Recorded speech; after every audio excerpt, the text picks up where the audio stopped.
May Triple Gem bless you all. We'll start some we worship our say with so much gratitude for his noble guidance.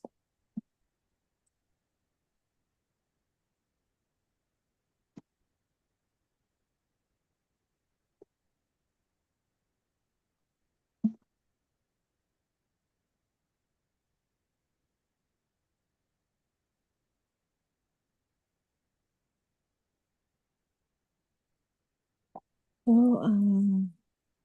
we have been since the start of this 24/7 Zoom sermons in English medium. We have been talking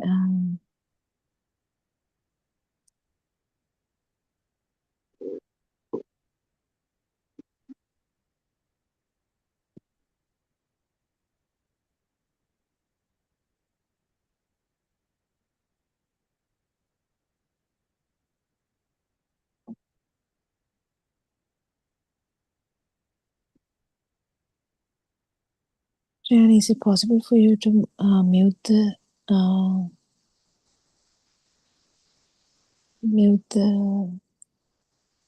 phone, your phone?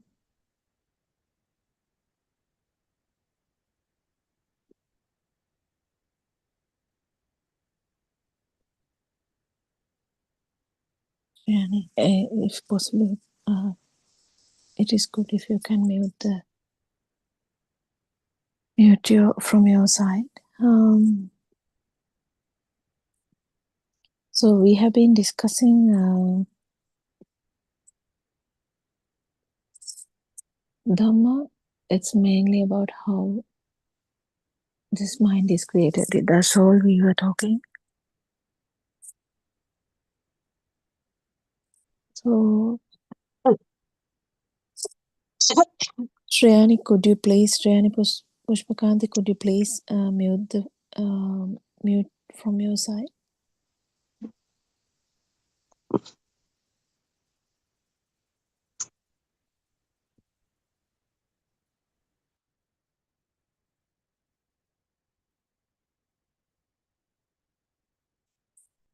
Yeah.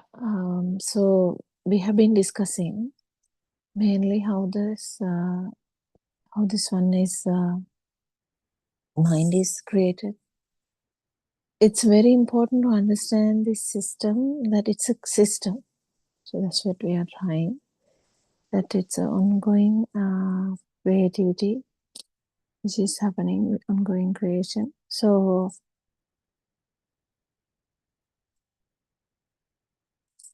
we have been discussing how that vibratory nature of the sensory functions. We have been talking how they vibrate at the same time, and the mind is actually just another vibration. It's very important to understand that one. So if we talked about the first mind or first thought. So when the first thought is formed, usually you can understand that since that it would come again and again, because any thought, there is a tendency for that to come again and again. When that is met with this mind, even though we call a thought, it starts from seeing, or it starts from hearing, or it starts from touching, it starts from smelling, it starts from tasting, or it may be directly start from thinking as well after the mind is formed, because the mind starts to function as a new organ. So this thinking is like a magic to us, because it's something completely new to the baby now, and it keeps happening. Baby has the urge to actually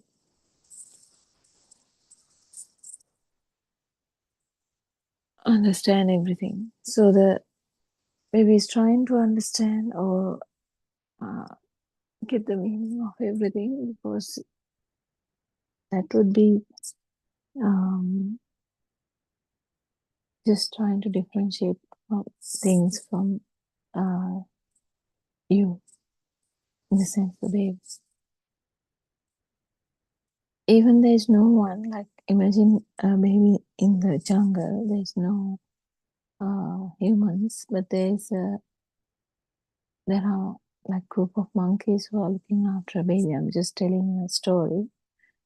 So just imagine, even in that situation, if the baby survives, baby will baby will not have normal kind of ideas, but still the self perception would be there, because any perception would be there. If there is any perception, uh, of course it feels as a thing, and it feels as a thing. Definitely, it is going to reflect the self perception as well. Do you get this? So imagine uh, babies seeing his house. So initially, baby didn't know anything about it, but now, once baby gets this again and again and again, the house, my home, it is going to become a thing. Like it feels like it is there. When you feel this feel, you feel that it is there. There's a duality, so it feels as I'm here, there. Oh, I'm here, the house is there. I am here, the bed is there. Even when you touch the bed, it's felt as the perception comes as I touch the bed. Nothing happened like that, but the perception appears to. The main thing is it appears to be like that.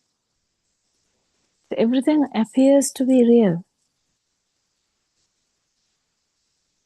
even if they are not real. Everything appears to be real. So it's very important to understand this, how things keep, how it makes you believe that they are there. No one needs to tell that baby in the jungle that it's like that they are actually there. No, it appears like that. It looks like that. It feels like that. So even if it is raining, sound of raining, even if it is sound of trees, even if it is sound of monkeys, even if it is sound of a lion, with this a touch of a fruit, or with this a touch of a monkey, doesn't matter. Everywhere, whatever the perception there is appearing, you feel like you are the one who is having that perception. That's the effect. It's an effect which happens automatically. Can you feel this? This is very important to understand. That it appears as a world, it appears as real, it appears that you are there. It's kind of involuntary thing. No one is doing that. No, nobody is doing that. You're not doing it. The mirage of self-perception is very important to understand. If you actually feel this, that is enough for the whole understanding of Dhamma.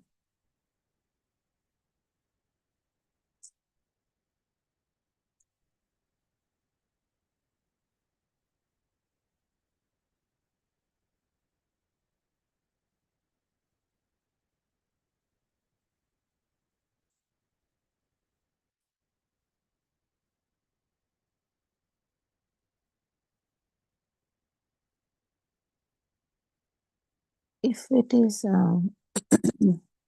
if you understand this effect which comes to any action.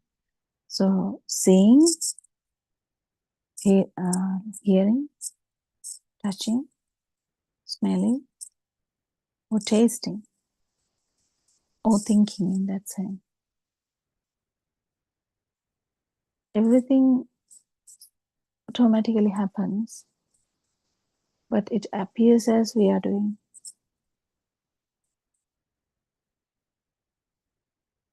It appears as I'm listening. It appears as I'm seeing. It appears as I'm touching. It appears as I'm tasting. It appears as I'm smelling. It appears as I am here. I'm thinking. So misinterpretation starts. The bodily functions continue to happen. So the thinking is also continuing to happen. You start to have the perception of self, and then now thinking also starts in that line. I'm here. That's the worst part of it. So you start to actually believe that I am here. There. I am so and so. I'm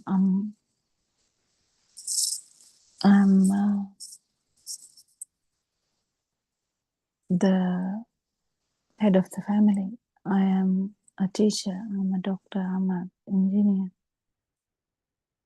I'm a farmer.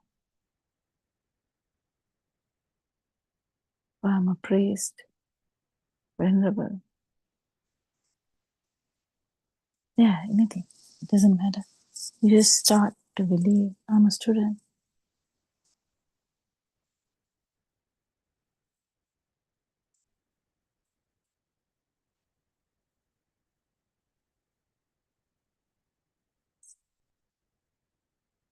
So when thinking starts, and when you think in that line, that self-perception is true, as of any other perception, everything falls into place with me in center, and everything falls into place surrounding.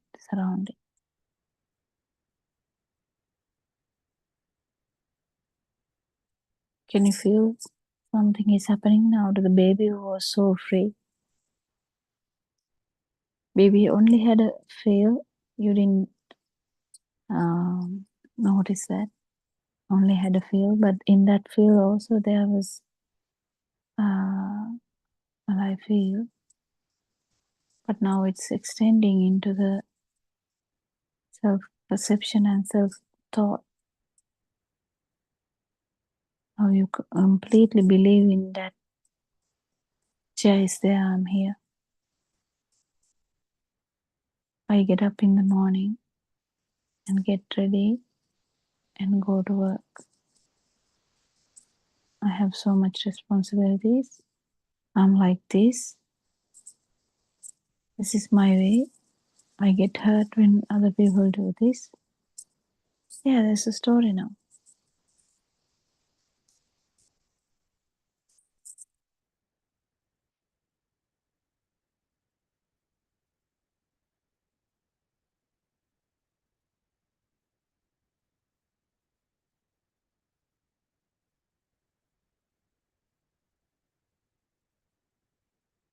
The self-perception is very tricky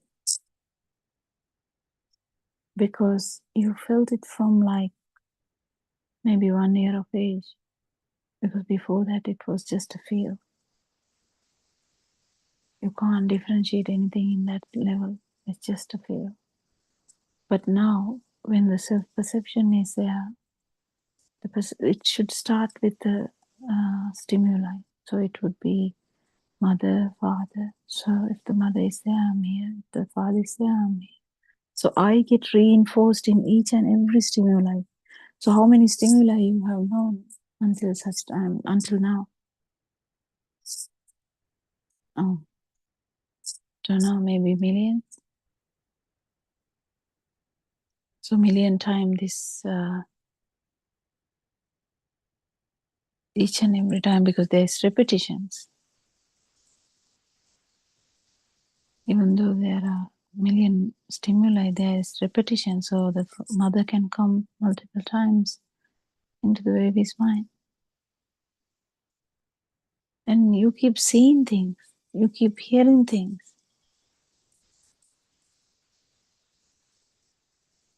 Repetition is there. So basically, you may be living in the same place,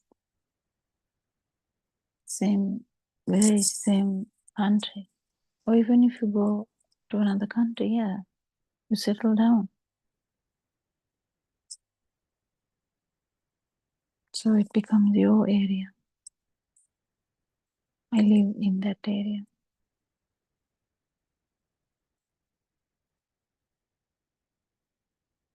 It's very tricky, this perception level. It appears true. The duality effect appears true.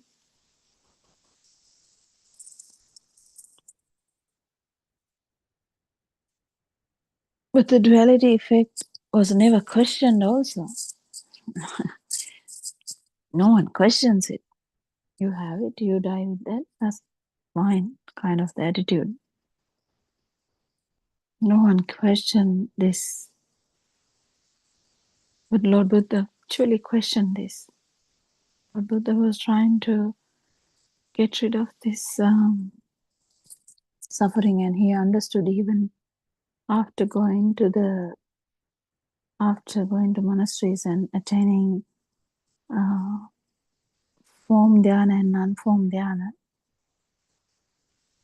Dhyana means meditative states, where you can't feel anything. You feel so calm and cool. Still, when you are out from that state,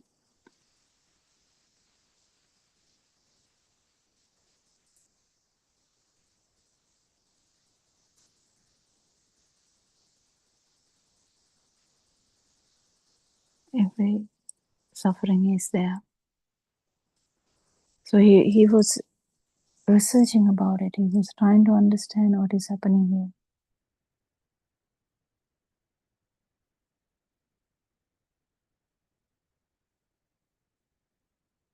He was trying to understand what a thought is and how in that thought we feel alive. Because he understood that it's only one thought at one particular moment.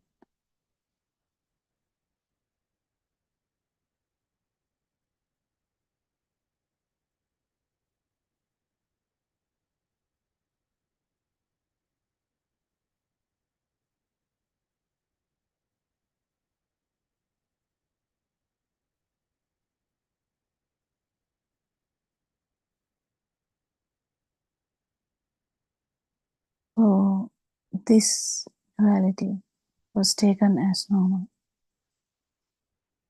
This alive field was taken as normal. This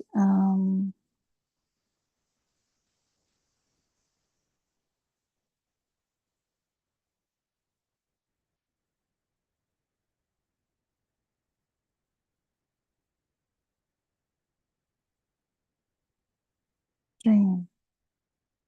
What dream? You can use, actually you start the dream when you wake up. As soon as you wake up, you start your dream. You continue with that. When you sleep, you again take a break from that. You might be in another dream, in that too, but we are talking about actual living. That is acting as a dream as well. Why? In that you feel everyone else is there and I am there too. But it has that effect. It has that effect to make you feel that you are there. So are you there? That's the main question. Are you really there?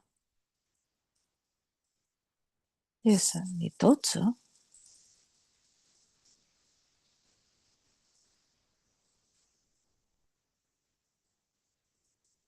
We really actually trusted that we are there.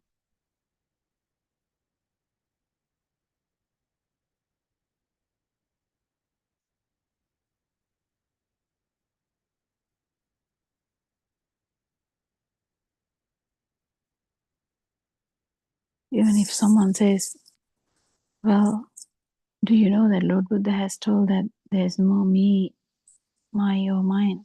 They're like, yeah, I know.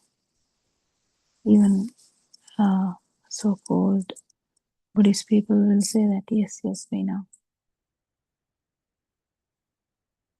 And they might say, yeah, I know that, I trust that. I trust Lord Buddha.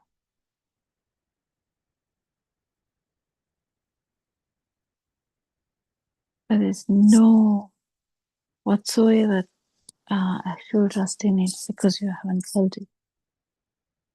That's what Lord Buddha said. You have to feel this. Feel what? Feel that self is actually a mirage. Self is actually not there when the stimuli is not felt as a thing.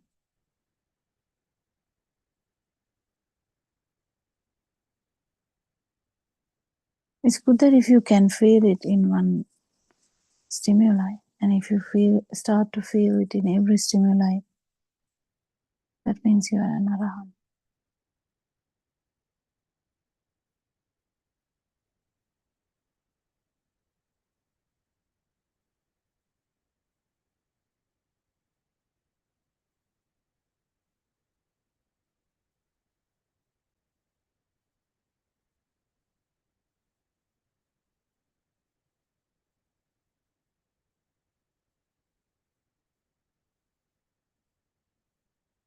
In the path, there is contemplation, but at the end, the contemplation actually stops because you are kind of sure that it's just the speed of this sensory vibrations.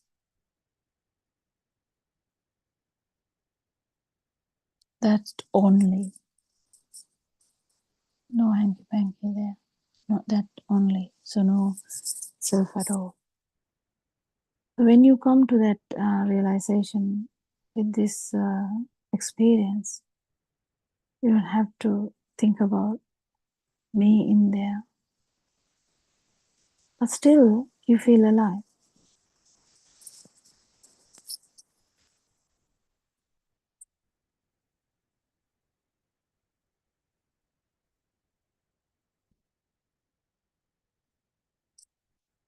Or you have the defilements we say. That self vibration, the self perceptions keep coming.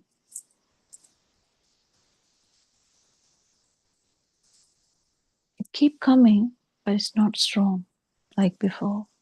It's not going to happen for the new perceptions, but with the old perception, which the power which was built up, it's still there. It is slowly going to dwindle.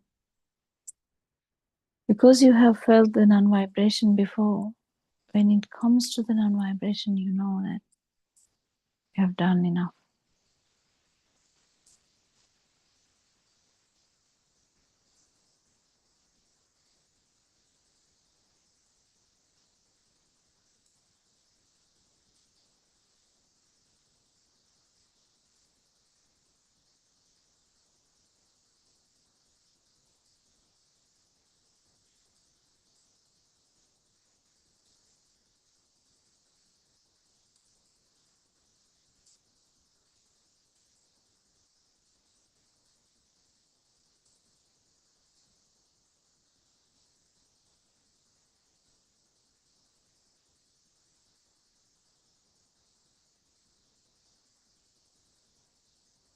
So what happens when you start understanding this Dhamma? What is there to understand? That actually the cell I feel is a consequence of speed of the sensory function, of sensory function only. There was never a person, never a me, never a mine, never a mine.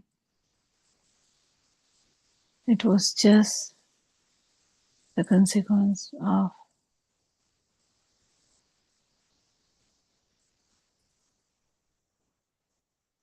speed of the sensory function.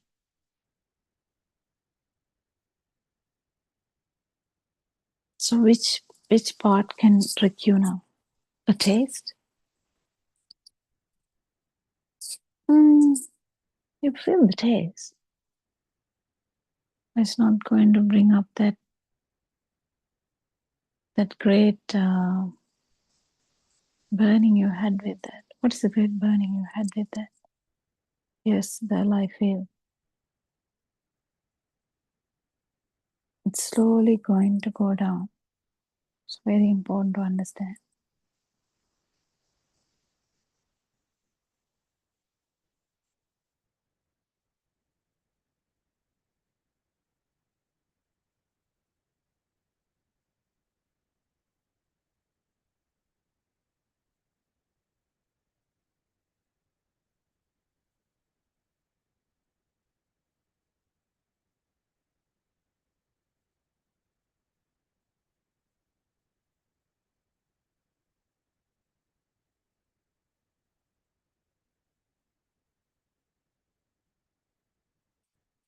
So look at the mirror. When you were little, your mother may have shown the mirror and told you, "Can you see? This is Baba. Oh, this is you. This is Buddha. This is Dua. This is you." And they tell your name. And you look at that figure and say, "Oh wow, this is me. Okay." Didn't we believe in that? Yeah, we did. We did. We really believed in that. We really felt it as true. So the body also got entangled to this story now. Initially, you didn't know that the body parts were existing unless you touch somewhere, unless you eat something, unless you see something, unless you hear something. But now, there is a thinking as well that this body is mine. And that's a strong thinking.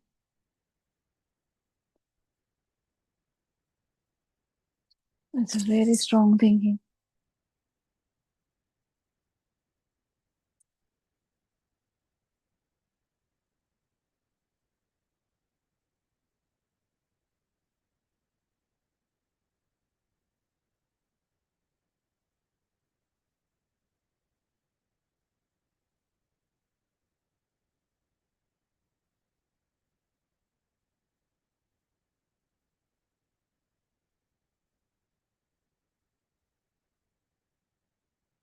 So when you see the mirror even now, you would think, oh, this my body. Is it getting decayed or is it getting ugly? Is it getting, it's changing. And sometimes you might not like to change either.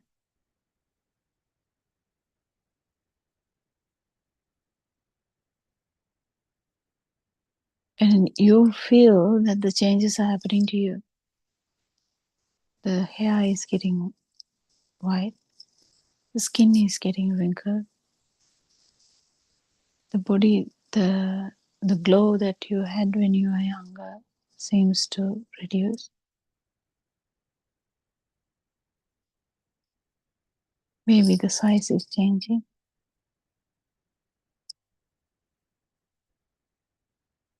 But the issue is you feel that it is you.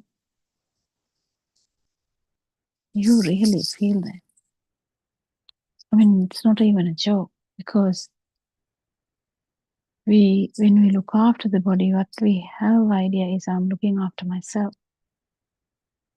Haven't you heard that story, like look after your body? Yeah, we do say that you have to look after your body. 100% you have to look after your body, but it is in real thinking that we do that it is my body.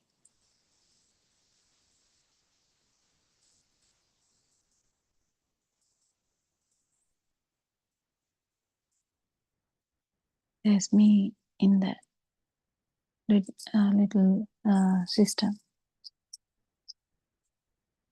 Lord Buddha actually tried to explain this. He has put so much effort to explain this, Lord Buddha. He tried to actually show that none of the body parts have anything to do with the self.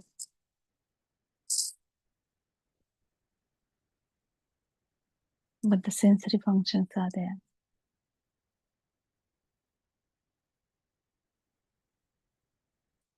Whatever you feel is what you feel. You can't feel anything else. So you hear, you see, you feel the skin or the touch or the smell or the taste.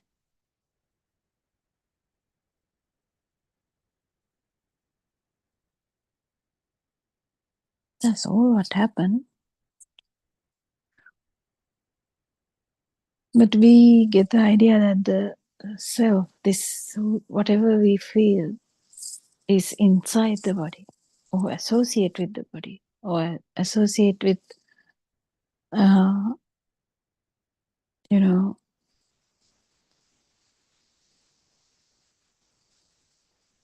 this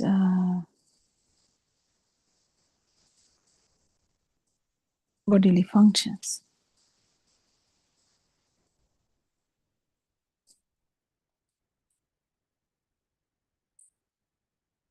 Lord Buddha actually tried to do this research, one by one. He explained the body parts and tried to say, is there a me in there?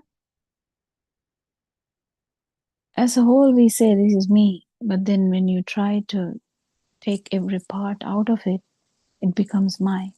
So where is me then? If something is mine, I should be separate and my things should be separate. So if we start to say this is my eye, so where is me who is the owner of my visual organ, the eye? And we say this is my ear. And who is this eye who is having this visual function? Sorry, hearing function. Yeah. And we say this is my skin.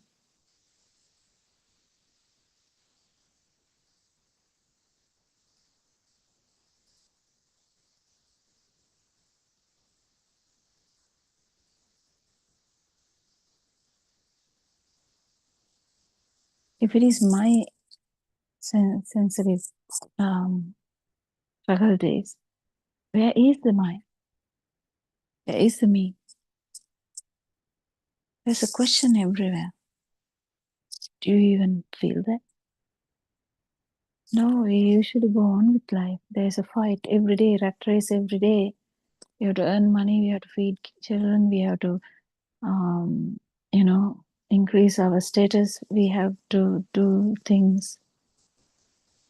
We have to do that, this.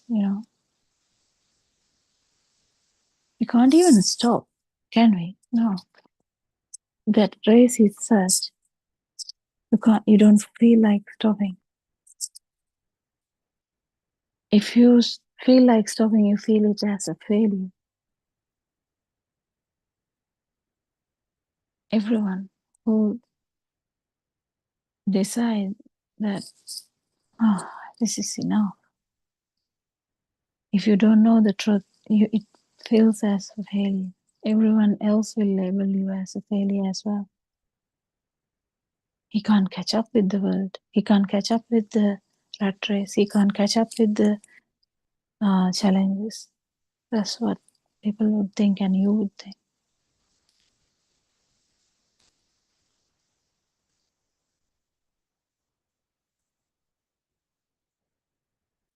Life will go on and on. Nobody thinks about what is happening, how this suffering has come. Suffering has different levels. If you lose your son, if you lose your family member, you feel suffering. If someone shouts at you, you feel suffering. If someone tricks you, you feel suffering.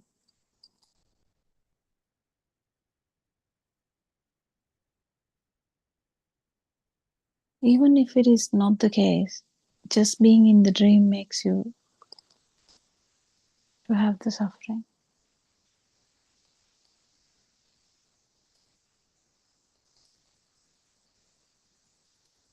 Life itself is a suffering. That's the root of the suffering.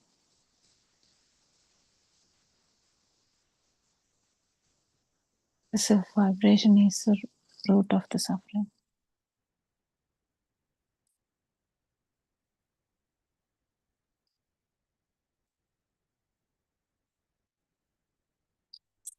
So the child didn't have any of these problems, the mind wasn't formed.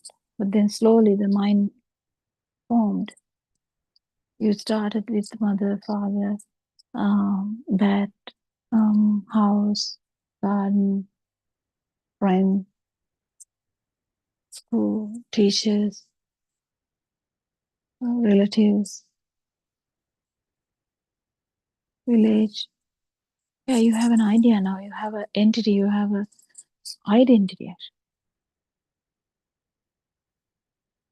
You have your own identity as well now. I'm Mr. John.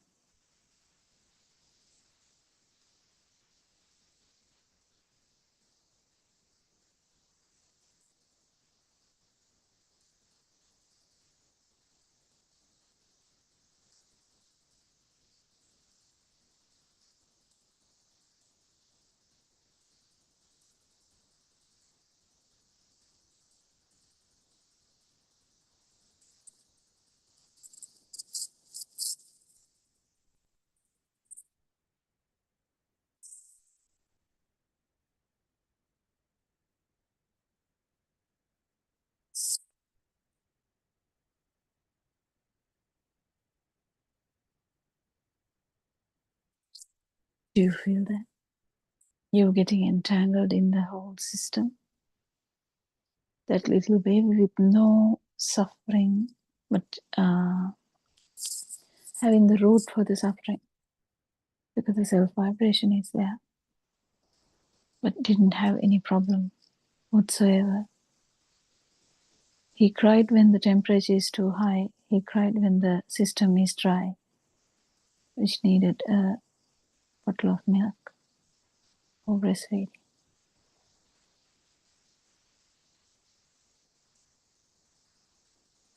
So there is some kind of suffering because the baby is alive.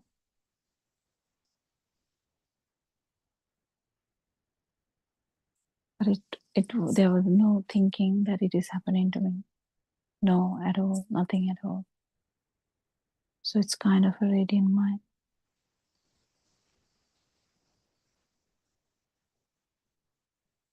But slowly, this radiant mind is gone. It becomes clouded with the thoughts of me, my mind.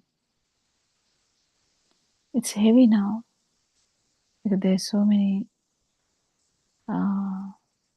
thoughts that are true, and at the same time you feel you are alive. So there's a fight to maintain my way. There's a fight to maintain my body. There's a fight to maintain the sensory faculty.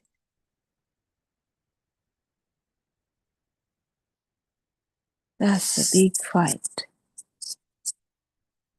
You might say, no, I haven't gone to a fight. No, you fight each and every fraction of a second. You're trying to maintain next moment because you believe that there's the next moment.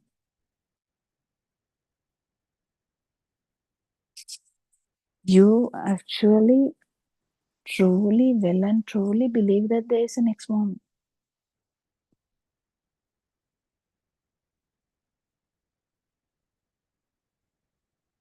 And you look forward to it as well. You know, the next moment. Next one, next one, next one, next one. Yeah. That's how it works. That's the power.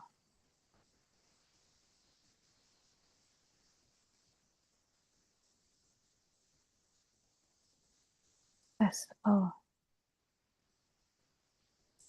It's very beautiful if you can understand this tendency. No one is doing it. The system itself has this power to maintain the power, or the power to maintain the vibration. This power is there by itself due to the vibration.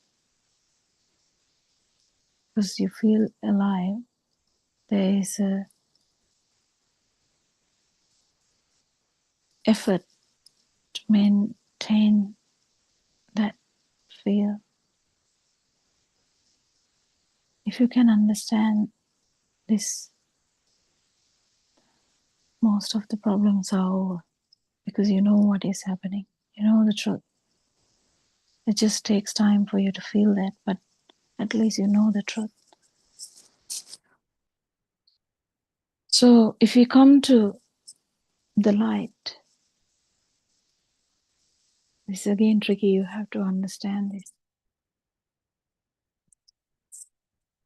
Because every day when you open your eyes, you feel like you saw light. That's what you felt, yeah? I saw light or I saw darkness. I see trees, I see the room, I see the house, I see my relatives, whatsoever.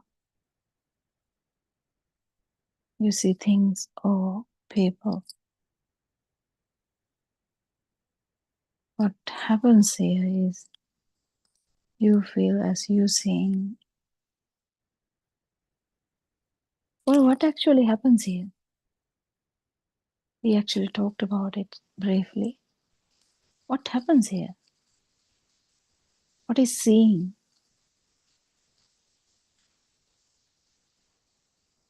How does the eye work? Eye is like another sun.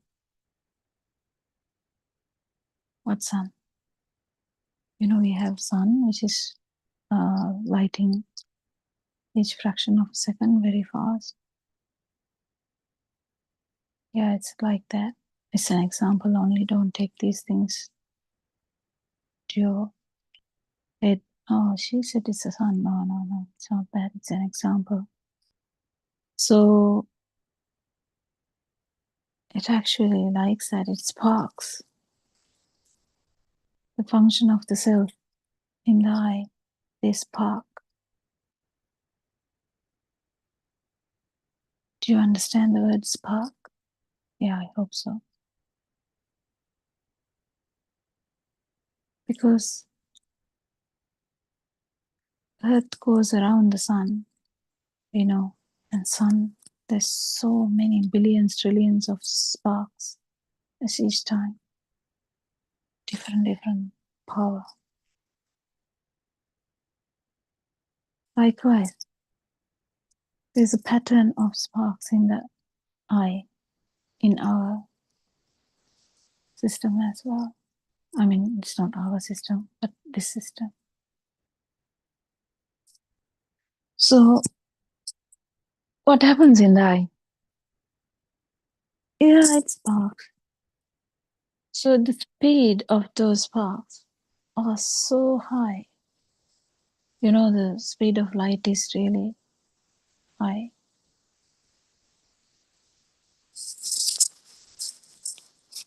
Yeah. That's what the light is.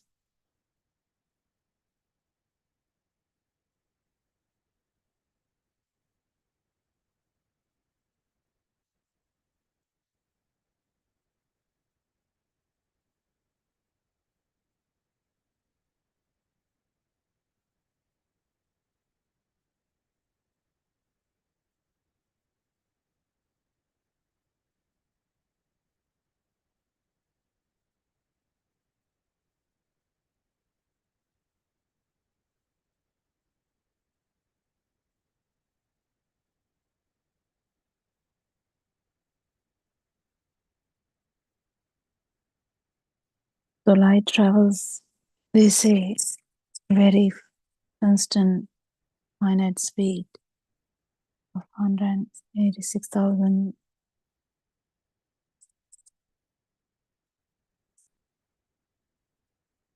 miles per second. But do you know, it's actually this speed of the spark. Can you see now how we get tricked? If this spark is not happening, you are blind. There are different sparks. That's why you can see different colors. It's a range. This spark can have a range of sparks. So the human eye has a definite range for the spark. And that's how you see what you see. This speed of light, did you ever think that it is the speed of actually this eye spark? If there is no spark that in that speed, you can't see. There's no seeing happening. So what happens is this actual the vibration equalize. That's how you see. If you don't have the ability to, if there's no spark in your eye, whatever the vibrations out there, you can't match.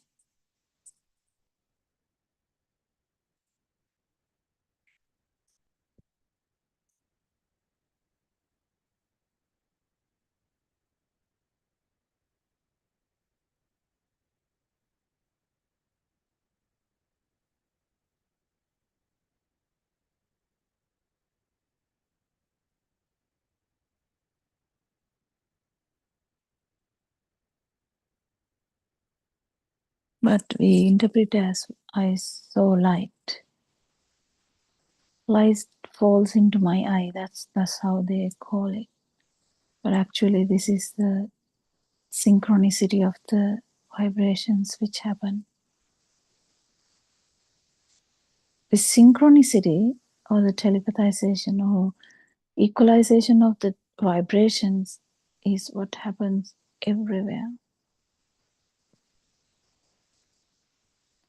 If it happens, it is manifested, that's all.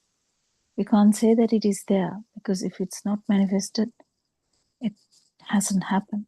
It hasn't. If it doesn't happen, the spark, there's no manifestation.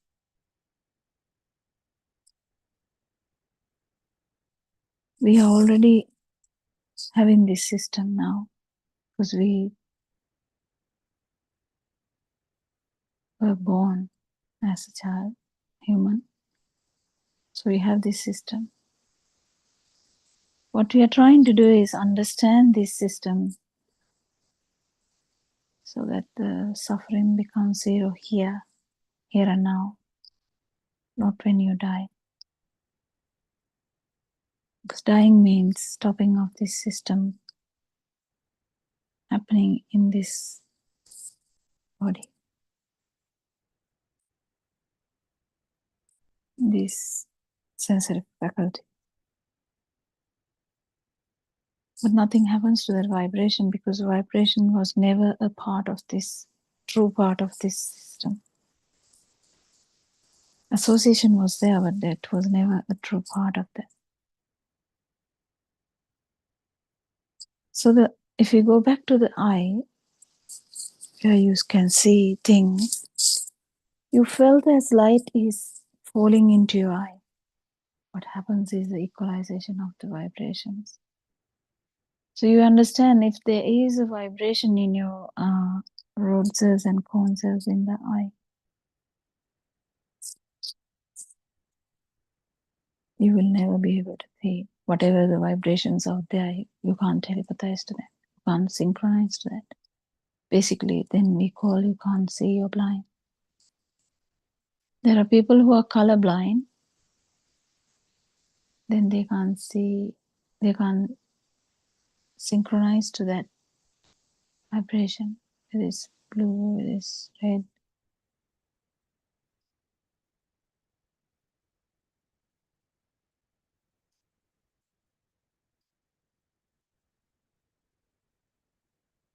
If you get this synchronicity correct, you understand that it is your sensory function which mattered. There's a vibration here. It will bring up a manifestation. Yes. Is it a problem? No, it's not a problem. It's going to happen until your functions, work, respiration happens.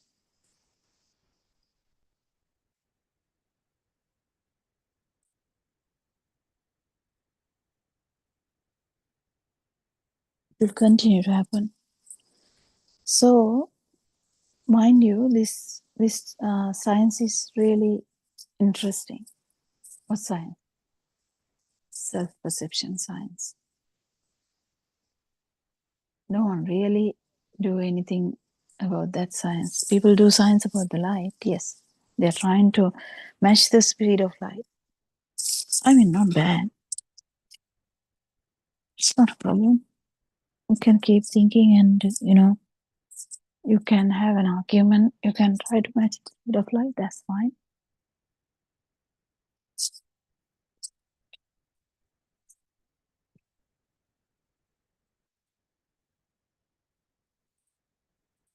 But the thing is, after the mind formation, you directly see the trees. You see the sky. You see the house. You see the room. You see your mother. You see your father. You see your children. You see your partner. It's directly them now. How did that happen? That's the beauty of this dream world. I mean, it's beauty as well as the problem. Because it feels as so real. It feels as so real.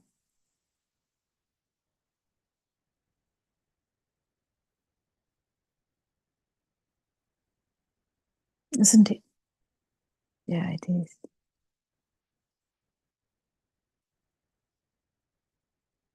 If you can understand this effect of the sensory functions,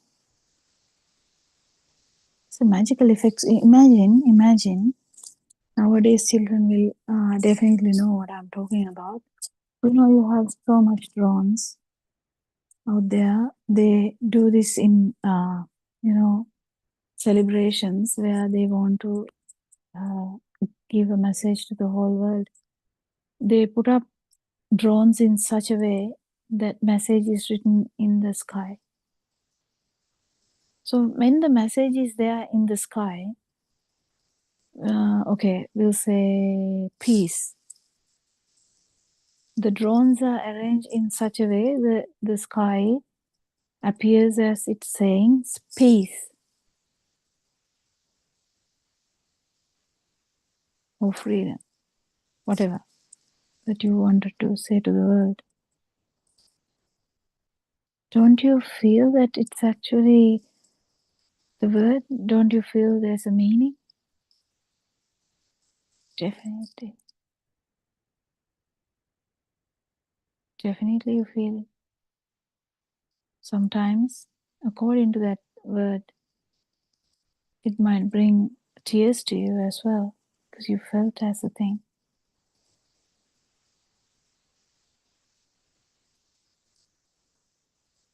It's not just a visual effect to you. It gives you a meaning, gives you a feeling, gives you like it comes as a thing. Love or peace. It's only just drones, but the meaning is there. The perception is there. What about self-perception? It's the same problem. It has so much heaviness than any other thought.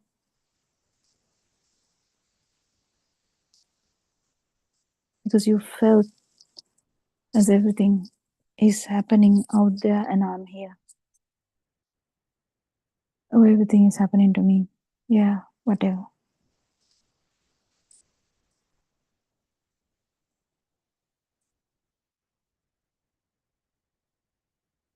Yeah.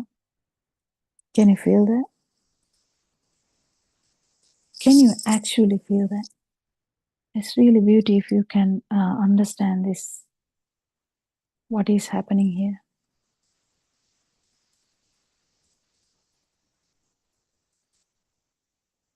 Likewise, the eye faculty, its functioning is the fastest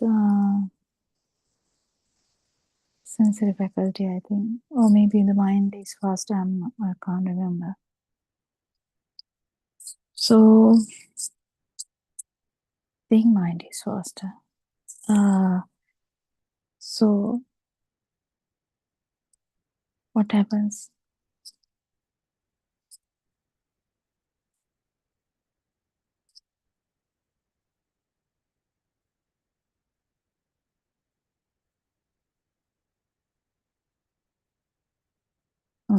According to science, the speed of light is higher, but I'm not sure. Anyway, this speed of the vibration of the spark, because it's happening such a fast way, you feel it as a thing. You know, when there are like thousands of drones out there, it's just one spark of light comes from one drone. But when they are arranged in such a way, it gives you a meaning. That's how the perception works.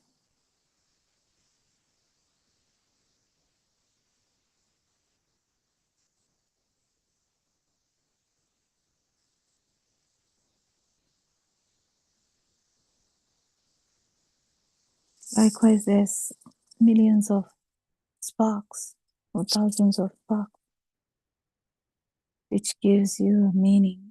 I saw the tree.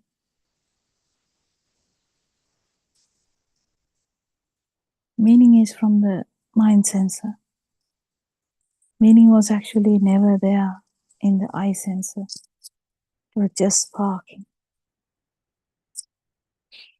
Just sparking means this effect of light.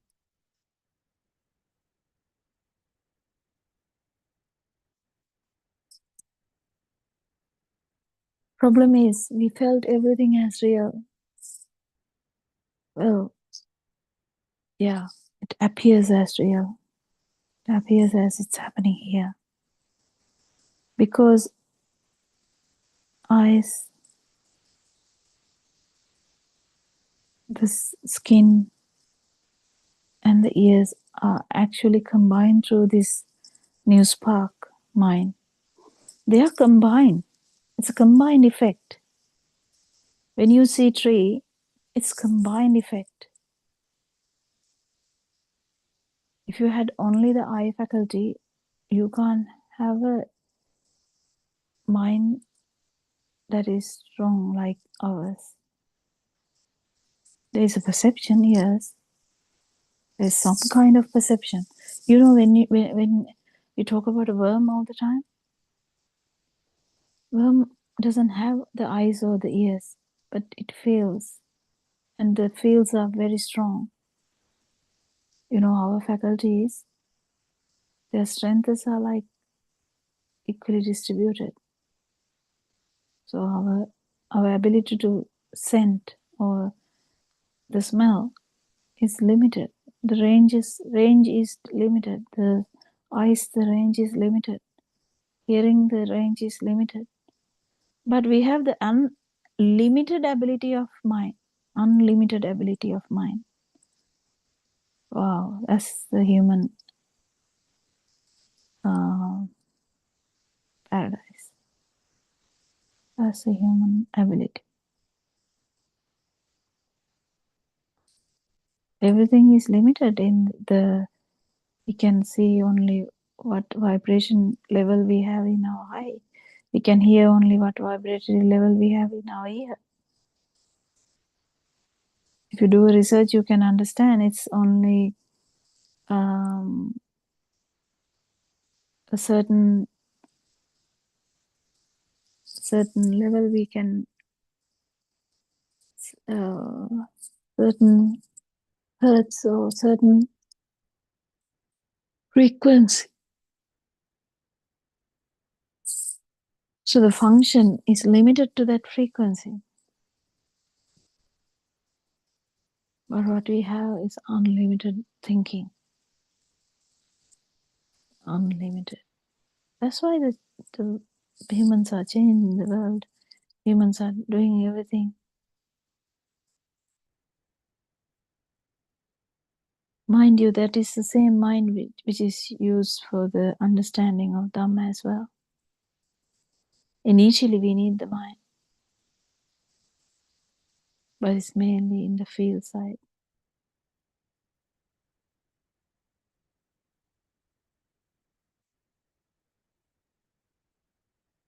Because a life field is actually a field, not in the mind.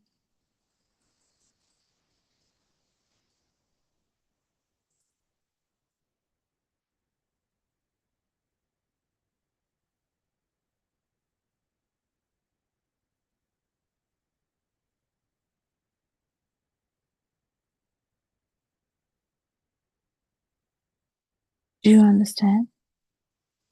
So the ear faculty, there's a limitation. How much frequency level you can telepathy into. So you might not hear what a bird might hear. You might not hear what a dog might hear, or the cat, or the birds, or rats, whatever.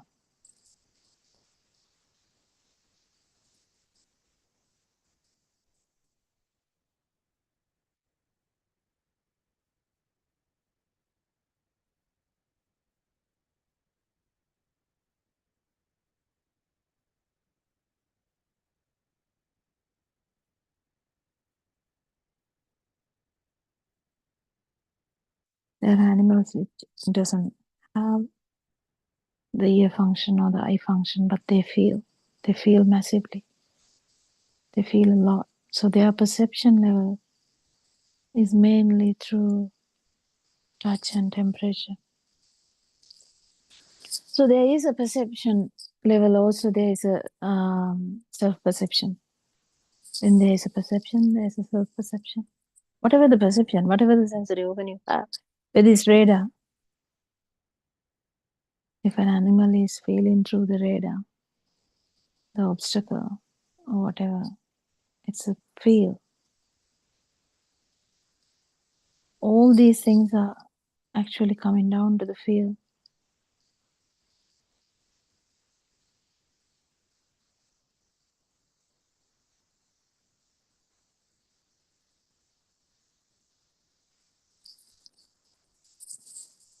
Yeah. So when it comes to this understanding, what about touch? Well, as we said, touch has so many variations. You know, when you stand, we feel as we are standing, don't we? We don't fall down.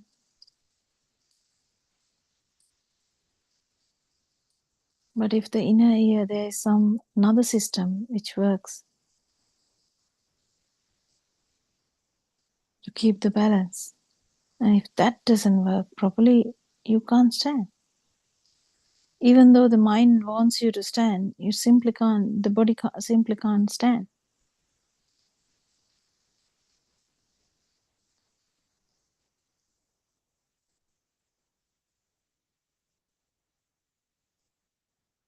So you try to give the order to your body. Who? Yeah, this is thinking. So the thinking tells you, get up, don't fall. But you can't get up because the sensory functions are deranged.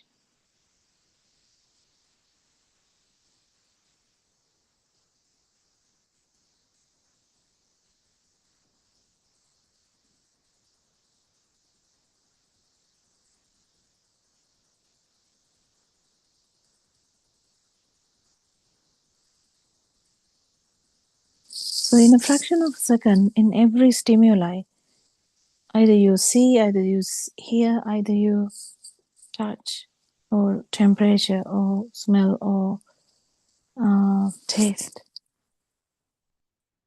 That's all what happened. But this mind sensor gives you the big story.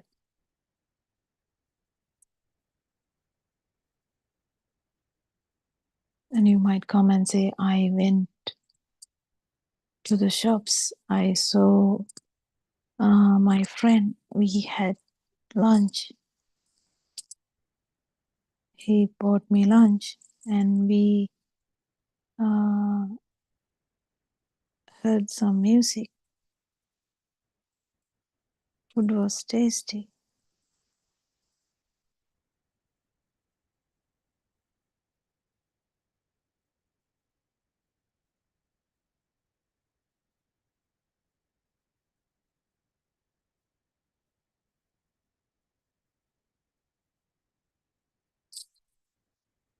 So there is a story. But what actually happened was ear function, eye function, and these functions, and thinking, or the mind sense.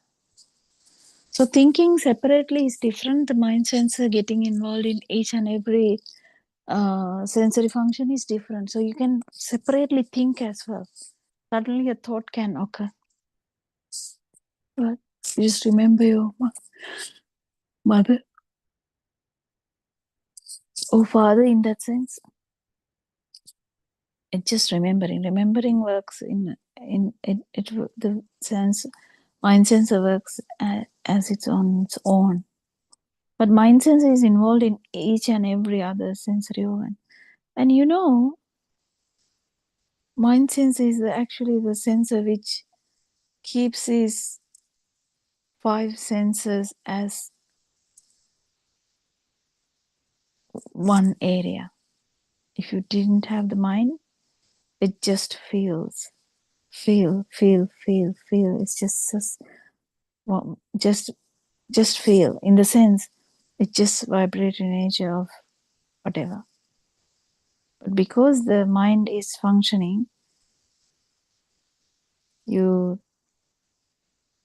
see things, you hear things, you eat, you smell, we have that differentiation in the perception level.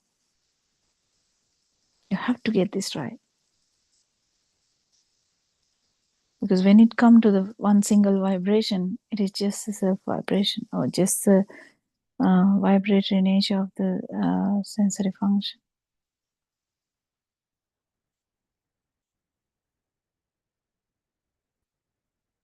But because this all of the mind sensor, everything is interpreted, everything is giving you an idea.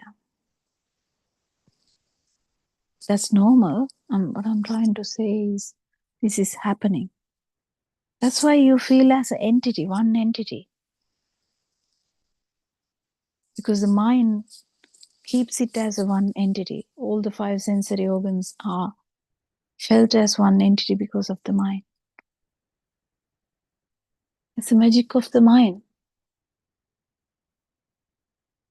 Dependent origination, Lord Buddha is trying to explain to you how this mind works, how this thought works, how this stimuli works.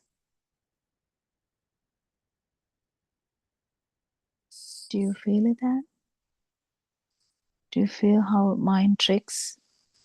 Lord Buddha said mind, this mind consciousness, it's a very tricky thing.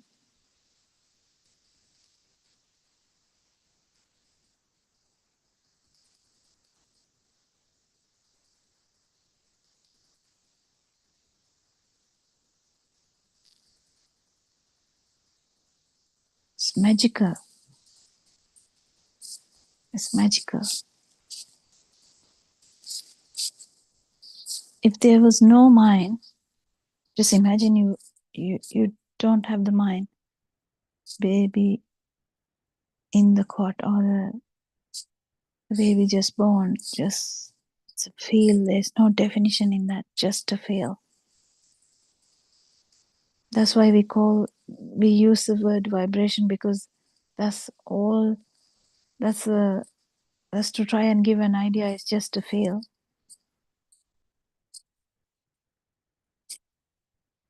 Because vibration doesn't need a form. It just felt.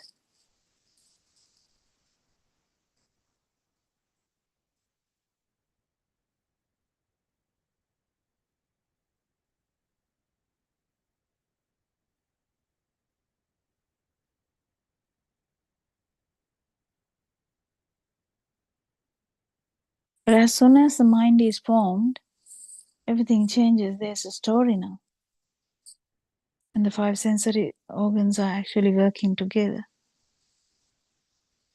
When you look at something, every other aspects are also coming into place. But you see a mountain, you feel that too. Isn't that beautiful? Yes, it is beautiful, but you have to understand this. If you are to actually get rid of this craving, it's not you getting rid of craving, it's you is craving. So I correct myself here, because otherwise you will get an idea it's my craving. No. Craving is you.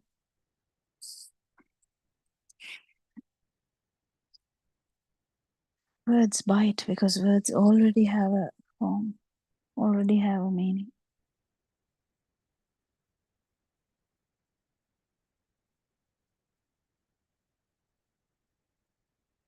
Can you feel this? So,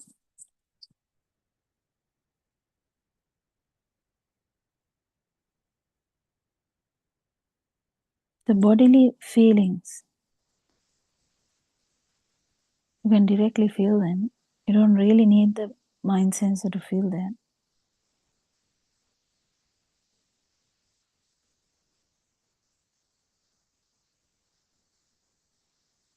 But interpretation also is coming from the mind.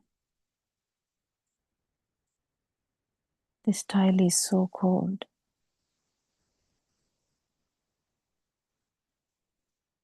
When you say that, it's implied, or the underneath there is a meaning that I felt it.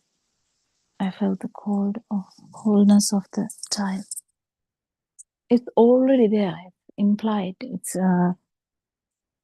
you don't need to even say that to yourself. It's just there. Who else is feeling the coldness? I am feeling the coldness. Yes. That's okay. Oh, is it though? Is it though? It's really important to investigate these bodily functions.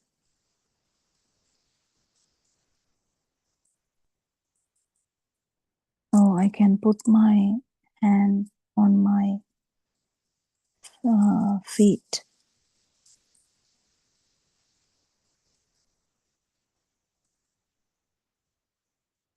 What's that?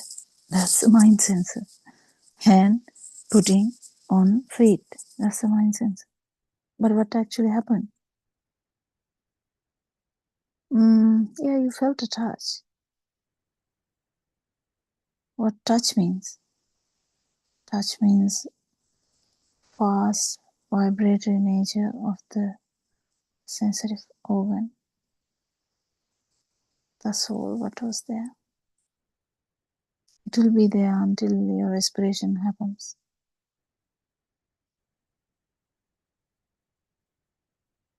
Story will go on until your respiration happens, but it's just not a thing to you anymore. You keep understanding this. It's very important to get this right, because if you don't get it right, you feel as someone who knows them. Then your ego might go up. What is ego? It's again that feel that you are alive and how high you feel that.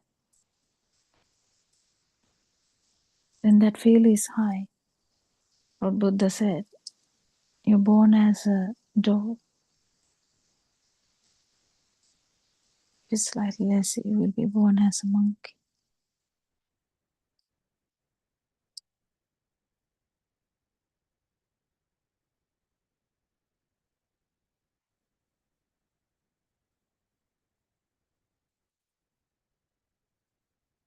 In English word, ego is different. Ego is like pride and stuff. You can take that as well, because if you have to have a pride, you have to have a self. Who else will be otherwise pride about yourself?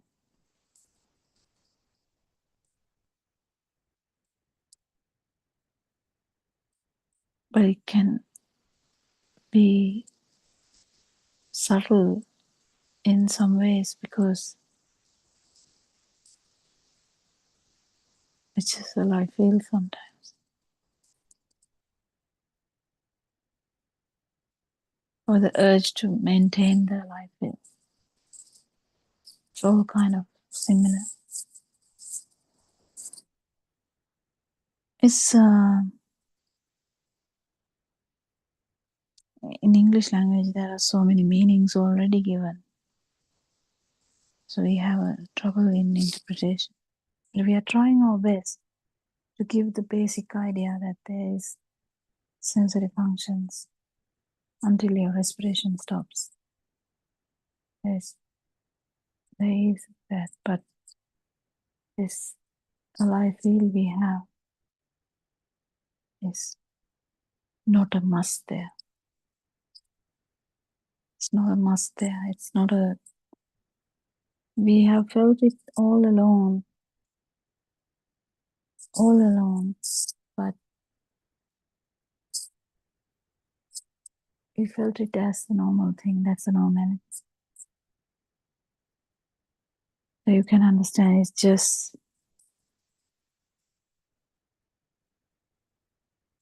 the fast, very fast occurrence of the sensory function.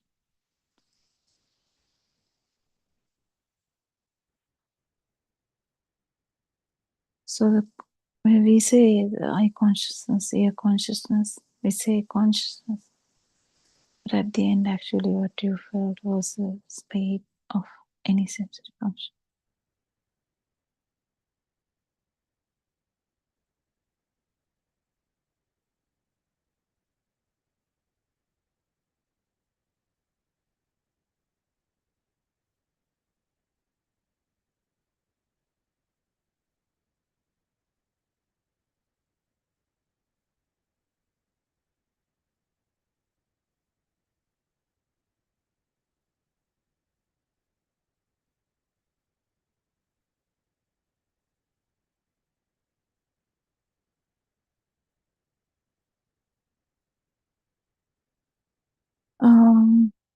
It's very important to understand that there's a system like this which gives you an idea of self. It's different in several different, if you take animals, they kind of have a higher vibration. It's different from animal to animal as well. They can't change their vibration that much because there's no big mind. But mind, the humans, when the mind forms in that one thought, you can have the 31 realms in that one thought. That's the variation of the vibration. 31 realms mean is a variation of the self vibration. The levels of the self vibration. But non vibration has nothing to do with that. Non vibration is when you exactly know that it's just the sensory function only. Just a feel. There's no self.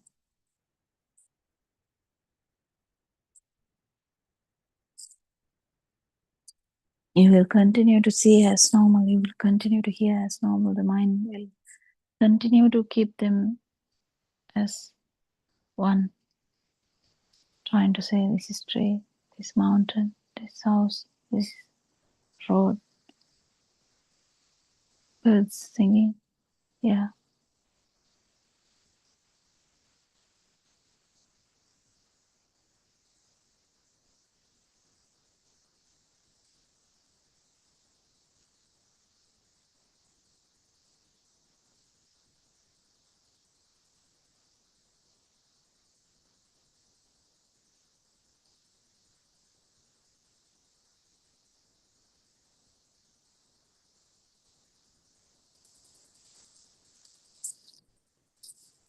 When you understand this system, you understand that the self-perception is the biggest mirage.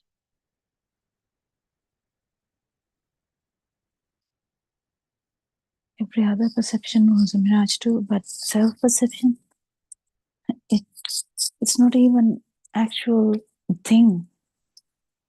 It's just the collective effect of the sensory functions.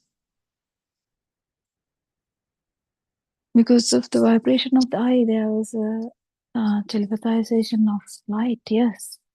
But the self-perception has nothing to do with that. It just rises in each and every stimuli. You never saw it going because it never went. It just there. You felt. But in one single thought, if you actually pierce that, you'll understand. None of these things were actually true. Existent field, the alive field, is not there when the stimuli is fully understood, fully realized, fully resolved. What's the word we can use more than that?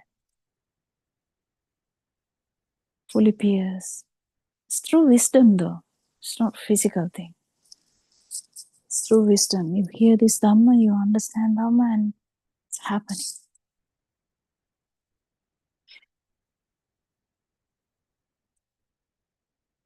Isn't it? Yeah.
If you feel what we are trying to say, it's kind of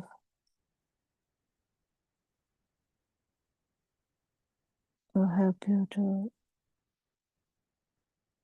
achieve the cessation of suffering. Suffering has different levels. You will be able to cut the root out so that the suffering will never arise. Isn't that beautiful? Yeah, it is.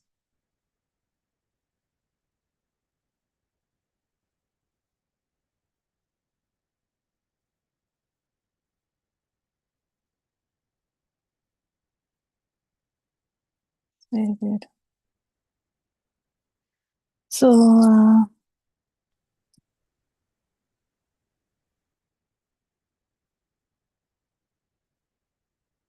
we'll continue from that from tomorrow. We can talk about it lengthy. We can talk about it short, but whatever we are trying to say is me, my, mine is a perception, and that perception is actually a vibration, and that vibration is actually a product of the stimuli which was taken as a thing due to ignorance. We worship our Advanced for his noble guidance.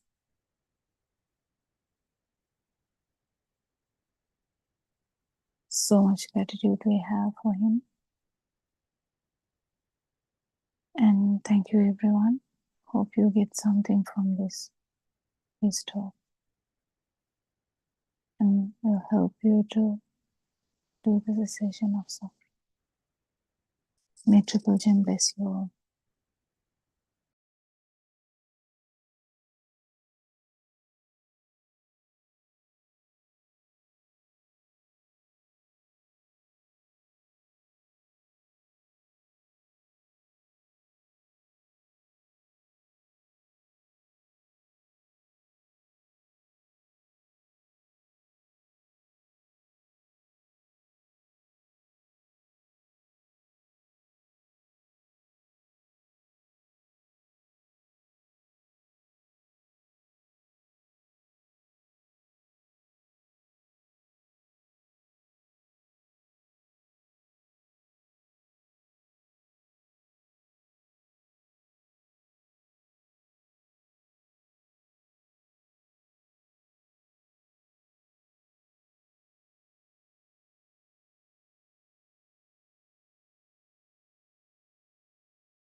Good afternoon, everybody.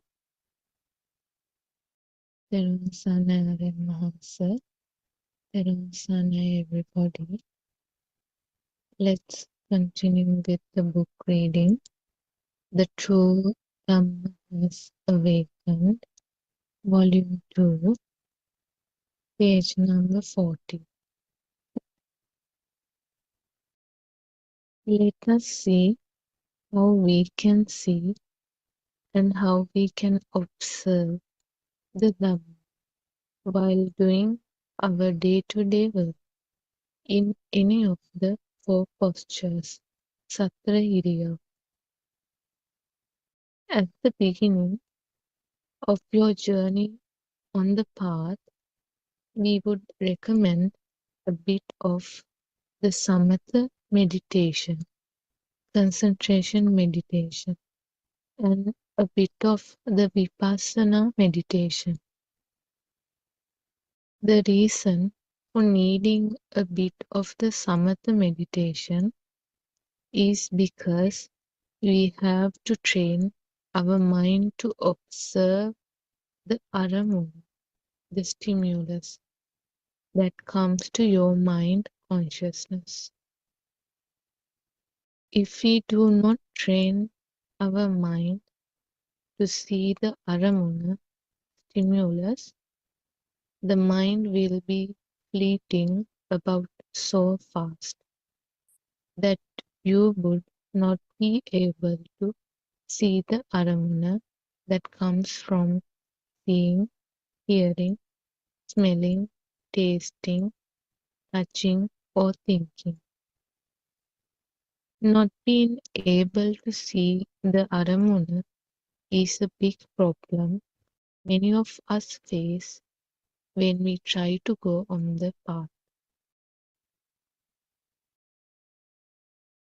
The moment we try to see the thought that arose, we have already lost of trying to see the thought.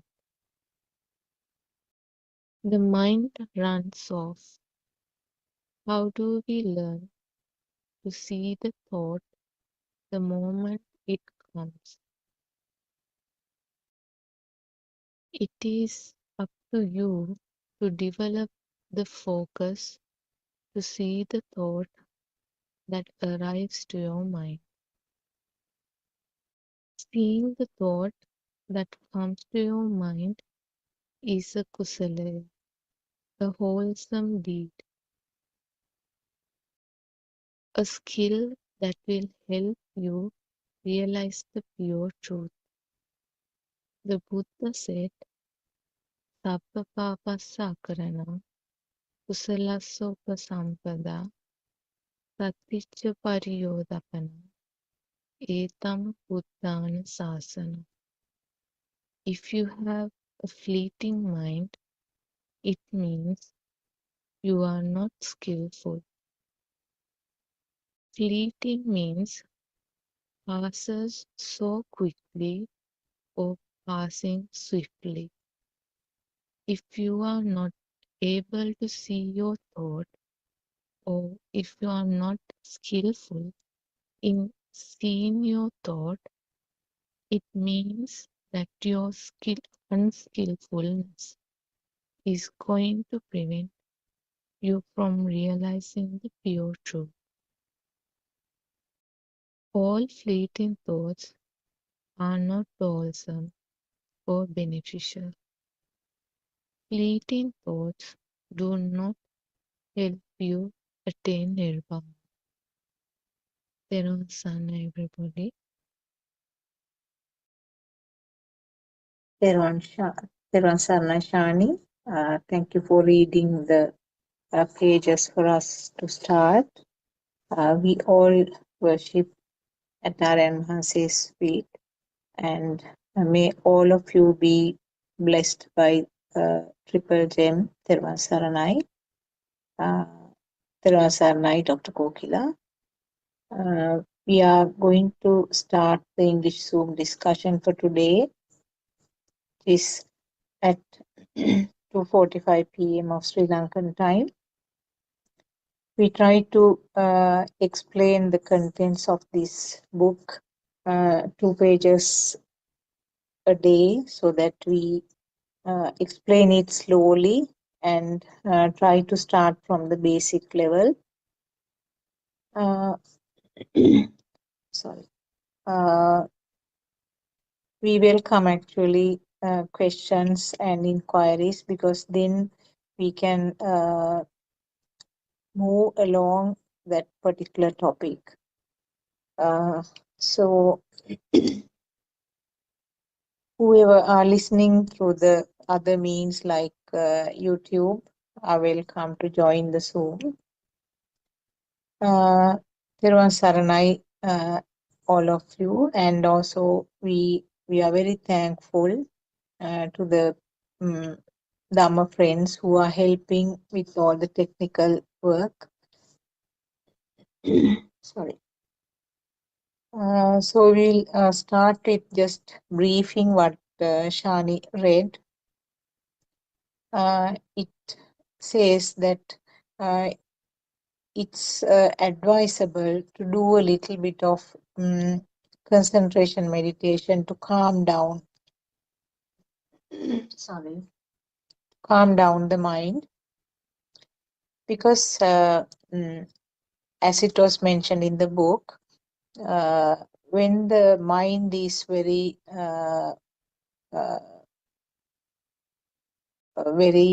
disturbed or fleeting, the word fleeting was used there. So when the mind is not calm, and when the mind is sort of very agitated, or you can use various words to describe the behavior of this mind. In such a situation, the ability to concentrate on the stimulus, or to concentrate uh, and understand what these Dhamma facts are is going to be difficult. So this concentration meditation is something which has been in practice for a long time, even before the Lord Buddha was born. And Lord Buddha also did this concentration meditation for years and years under different teachers, different gurus. But Lord Buddha realized that it is not going to bring this current to an end. It only temporarily suppresses the feeling, and it gives a little bit of comfortable feeling, but it's nothing to do with nirvana, because it is only momentarily a relaxation that the person observes. But as it was mentioned in the book, it's helpful in some way to calm down. So when the mind is a bit calmed down, it's easy to understand the insight meditation, or what is called as vidarshana meditation or vidarshana. Uh, concentration meditation, doing concentration meditation, I can give a metaphor to explain. It's something like uh, when the mind is disturbed, and if you try to look at the bottom of a lake which has all the stirred mud and other particles, you cannot see the bottom. So the mind is also like that. When the mind is disturbed, you cannot see through and through. Similarly, something like a cup of tea, if you are stirring with the tea leaves inside, you can't see through it. But if you keep it for a little while to settle down, when the tea leaves settle down to the bottom, you can see the transparent appearance of the tea cup. So this is something similar to what we are trying to do with the concentration meditation. You can focus on your breathing, or maybe you can focus on the walking if the person is doing a walking meditation. Sometimes you can concentrate on the posture if you are sitting in one place. So there are slightly different methods of doing the concentration meditation. So it is just a small fraction of what what is taught by Lord Buddha, and also what is explained by our noble friend Aryan Mahanse. And for the beginner, this is useful, and then we move on to the insight meditation or Vidarshana meditation. So Vidarshana meditation can be done in any posture. It doesn't have any specific posture, but most of the time concentration meditation means that you are most of the time it's in the seated position. So you are not moving around to change the posture like sitting and walking and lying down. Changing the posture is going to disturb the concentration meditation, whereas the insight meditation or the Vidarshana meditation you can do in any posture. So that is the beauty of that. That means with whatever the activity you are doing, you can do this Vidarshana meditation. So I think those were the basic contents of the 2 pages that Shani read for us. Maybe we can move on from there, or we can discuss something that was discussed in one of the Deshana, one of the sermons done by Aryan Mahanse today or yesterday. Dr. Kokila, Teruvan Saranai, can we start it that way? Yeah, we can. About that concentration meditation part, actually, when you are so flustered, it's difficult to see, how stimuli keep changing or how power keep changing. So it helps even if you're going to a Metmal Arane, where like a monastery where you try to do the insight meditation. Aran says, I think, instructed maybe 5 to 10 minutes of concentration meditation just to calm down your widely flustered mind.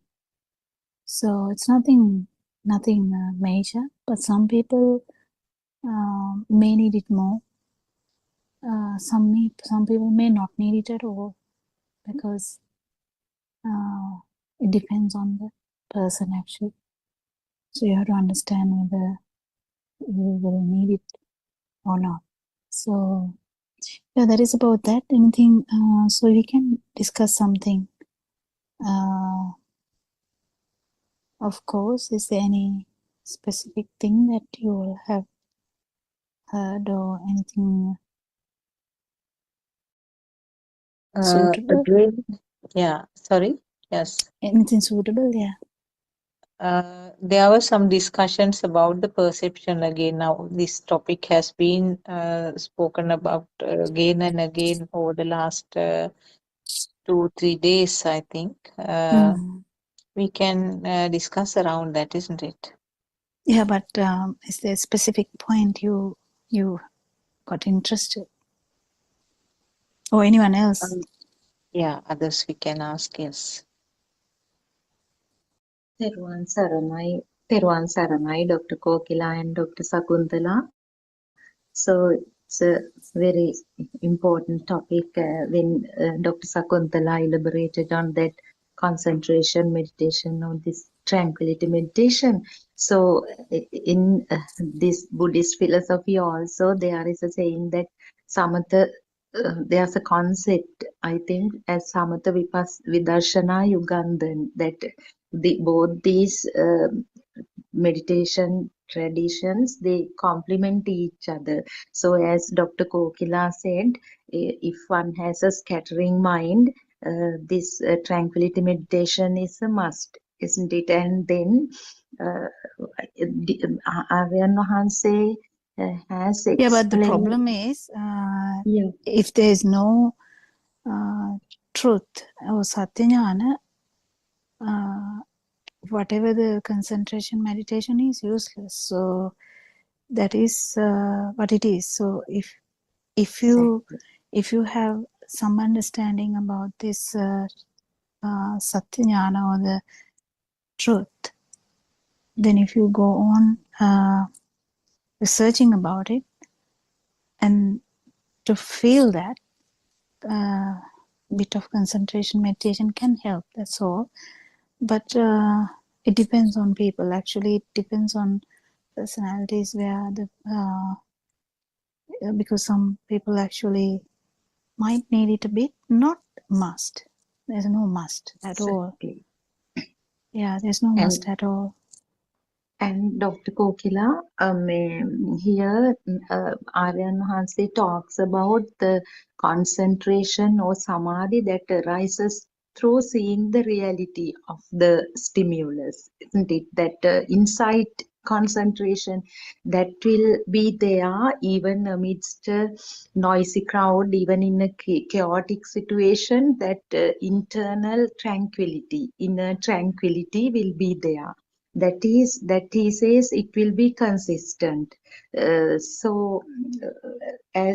we know, if one is addicted to concentration meditation, we always talk about that. So your this confusion, your mind, the scattering mind, or the liberation from the external world will be so temporary, like keeping a rubber ball inside underneath water. The moment the one becomes a part of day-to-day work, day-to-day activities, again the mind will be a monkey mind. So in when one as you say, when one practices this insight meditation as the first step of understanding, and actually we can't say understanding alone, realizing, and when the external world and the self perception, self view gets uh, gradually get less and less obvious, or when it becomes self evident to the person that the nothingness, this insight concentration will gradually arise, and so that will be something, I mean, that will that persists, or that will be consistent. Yeah, So can you please that's explain? Yeah, please that's a explain bit about. confusing when you try to say that. Well, I have to first tell something, but I don't know Yeah. whether I'll be able to tell this properly, so I'll try. So, you have to understand that the non-vibration is in the is where when we have a mind, when we are in the mind, in the sense when the defilements are there, only we can identify the non-vibration. We can't identify the non-vibration without the defilements. So it is kind of a duplicate when we do that. So we have to be careful. So that is why day-to-day life is much more important than the just sitting somewhere. So sitting somewhere and trying to focus is not the main agenda of this Dhamma at all. Not at all. So we have to get this correct. Because if you try to do that, thinking that it would help you to attain or feel the non-vibration, that's not what it is. What happens is it supports the this raising mind. That's all it does. But the main important fact is concentration meditation actually can hide the defilements. So the non-vibration is also hidden as well. I mean, there's very difficult to understand the defilements in this situation. But the day-to-day life, when it comes to, like, you're with the kids, you're shouting at the kids, you're trying to get everything done, you're going to work, you're trying to earn some money and come back and cook and do all that. So that's full of stuff. Or even in a monastery, it doesn't matter. Monastery also, there's a head of the monastery, there's followers, there's other monks or nuns. So there's some problem everywhere, but that is very important. When the mind hides, it is very difficult to actually get the vibration out or the non-vibration out in that sense. So the truth, or the truth about this vibration and as well as the non-vibration, you have to have the stimulus. So this would be when you have a stimulus. You have to have a stimulus to feel the vibration and the non-vibration. Do you get the point? So when you have that in the in the land where the ignorance is, only the prajna would be there, in the sense the avidya bhumiya is needed. That is a similar word that we use. But so it is very important how to handle these both aspects of mind. So the concentration meditation is like taming the mind. It's fine. You can tame it as much as you can, but that's not the thing that we are looking for. Whatever the limit you tame the mind, you are there because you're trying to tame the mind. So you want a meditative state, yes, you can tame the mind, have a meditative state, it's fine, it's okay. But that's not the non-vibration. That's not the non-vibration. We all get it, isn't it? So if to feel the non-vibration, it would be when we say without any posture, means actually if you are limiting yourself to a posture, you have a plan, underlying plan. You're planning something. Why would I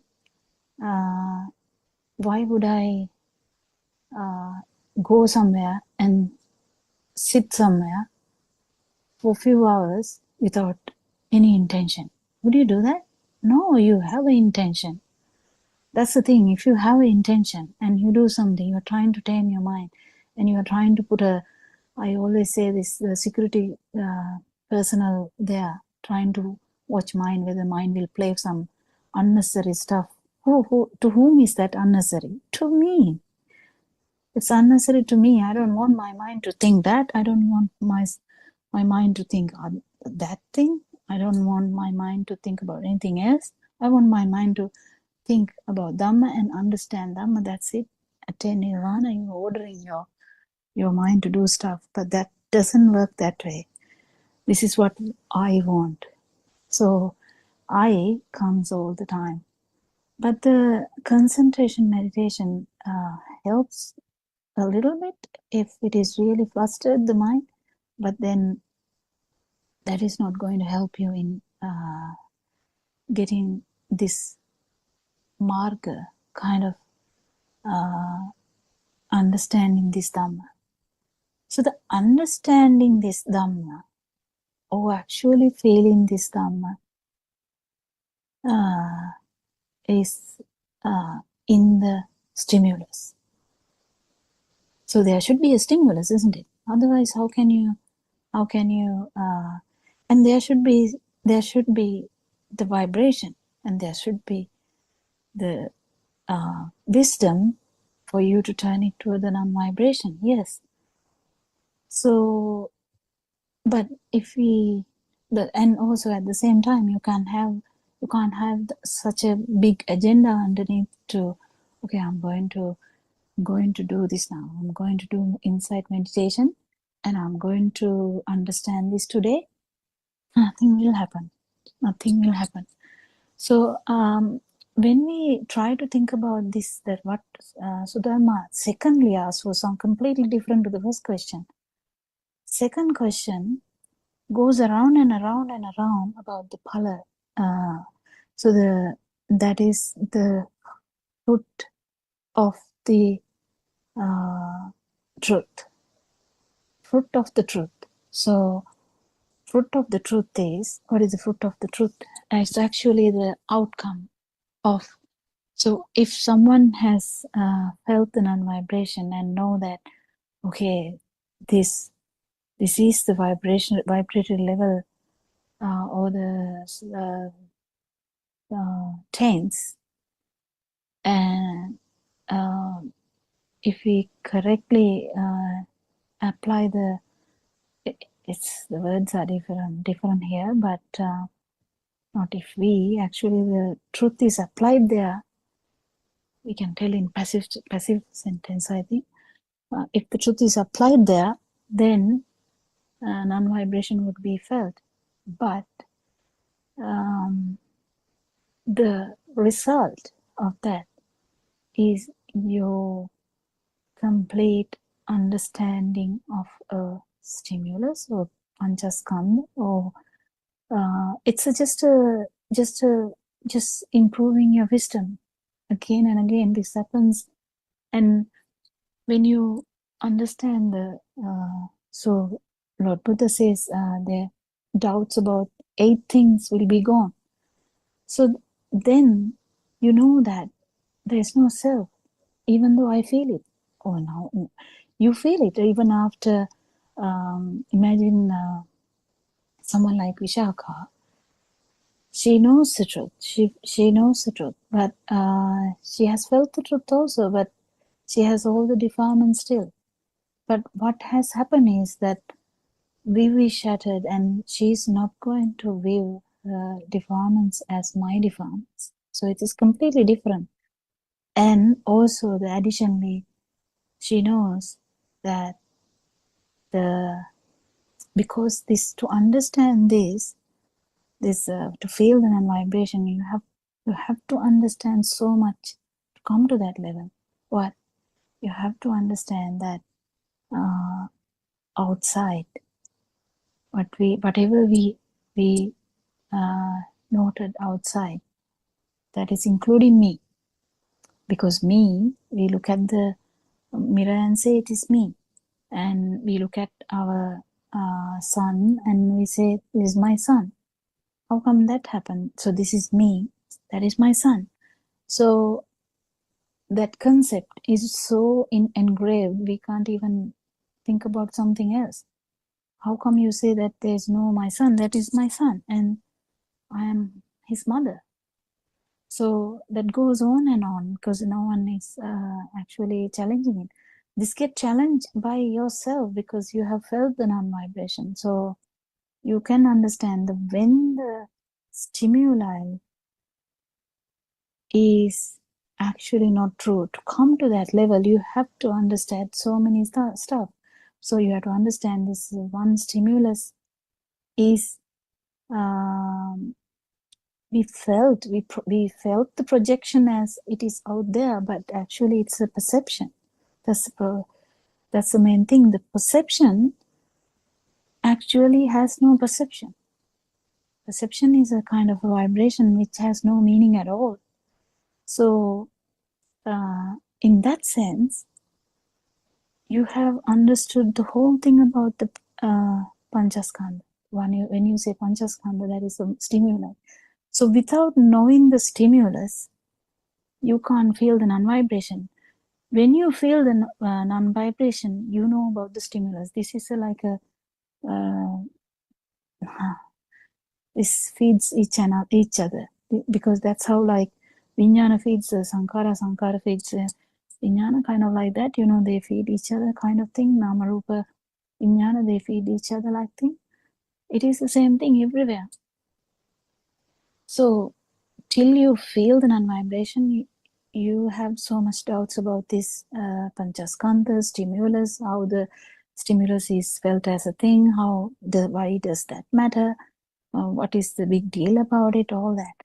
But then when you feel that, then this cycle, the main cycle of, stimuli is here, I am here, sorry, stimuli is there, I am here, that projection is broken.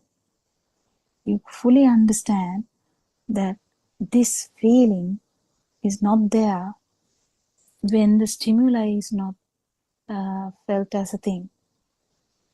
So you understand actually the stimuli is also not there.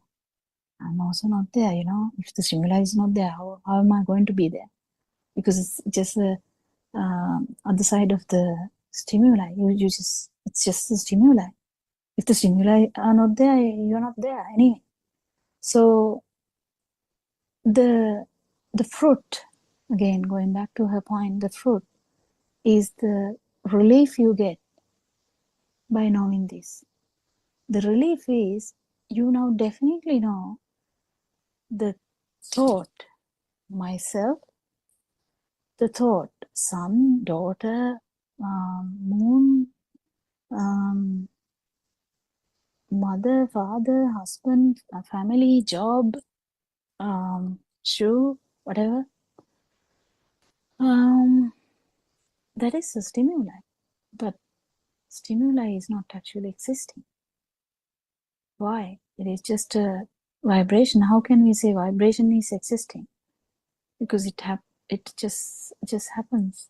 It just manifests. So the manifestation is there, but is it actually there? When can you say the vibration or mind vibration? Can you say that it is here or there? Is it under the table? Is a mind vibration under the table? No. Is it under your heart? Is it under your tummy, or where is it? The mind vibration. Yes. You can't find it like that, because this has no place like that.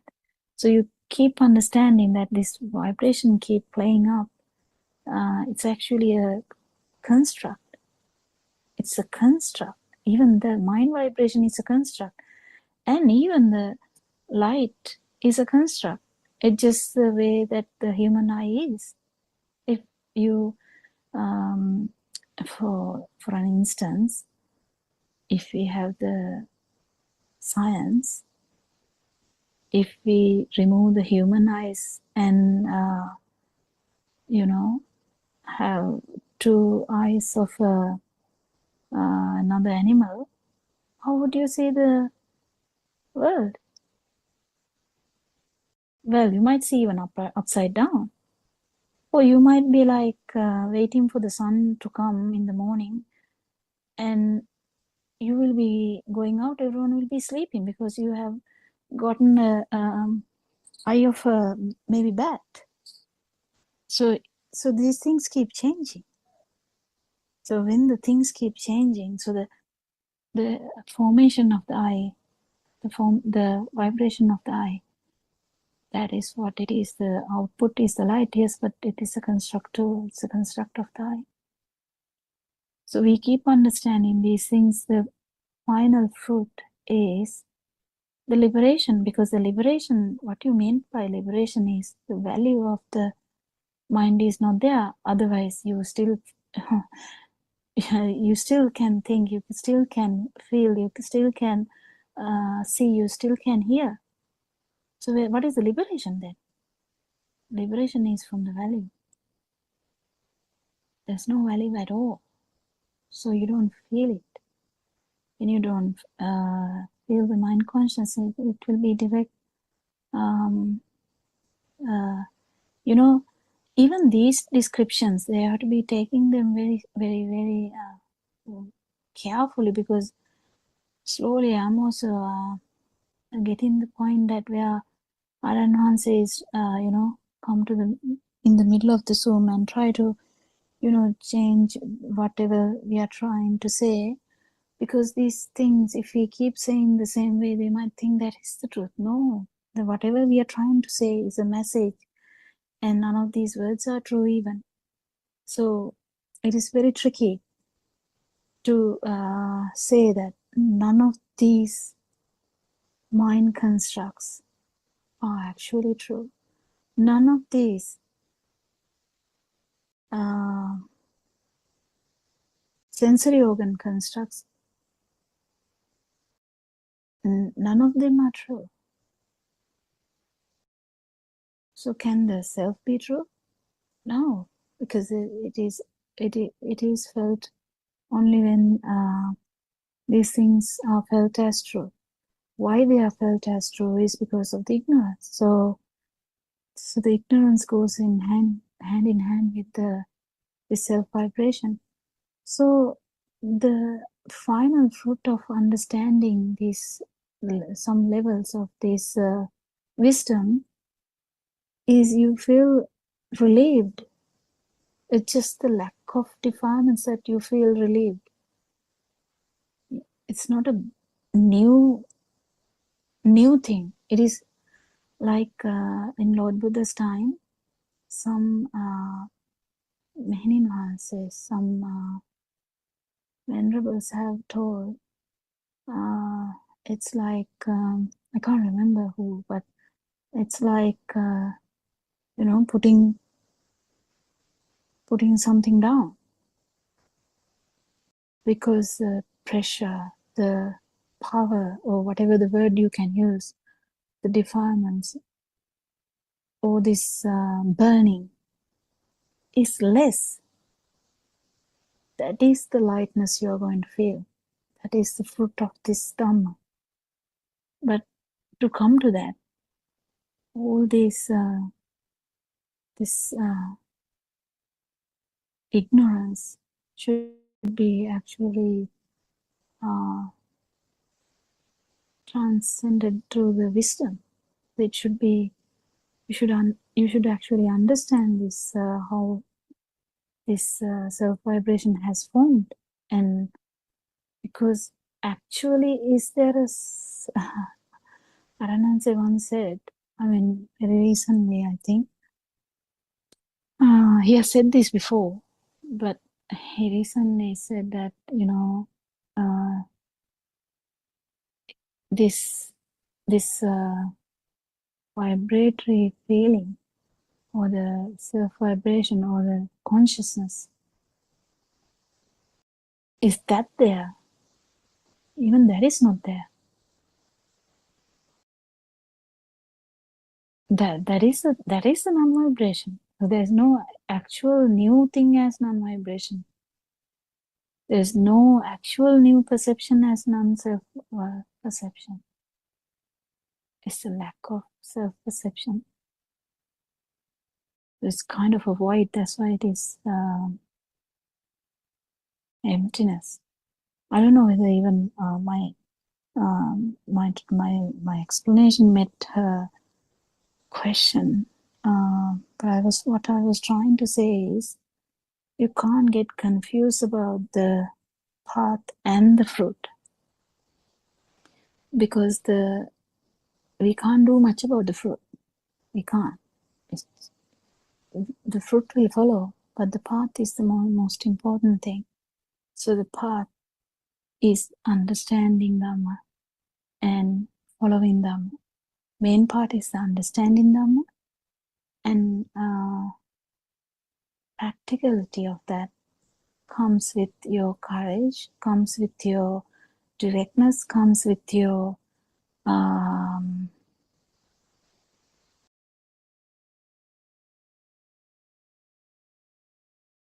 what is it? I don't know. So uses the word like avanka. What is the word for that?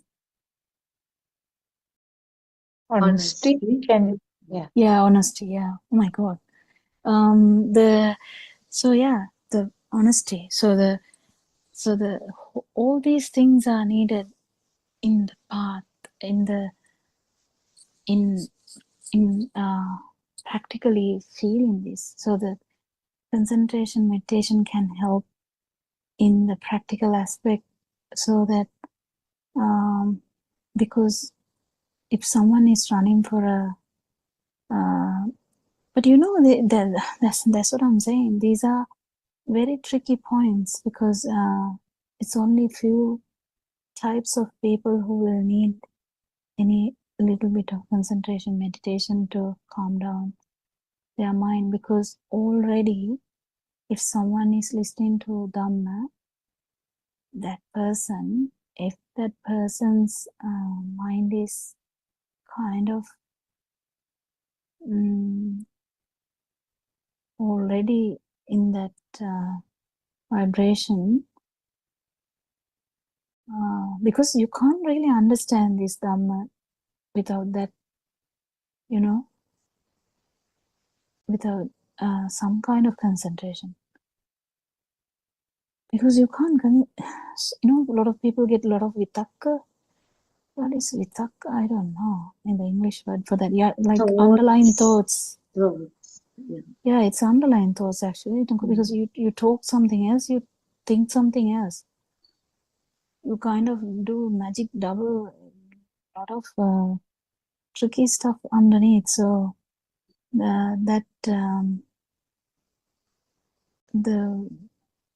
but when it is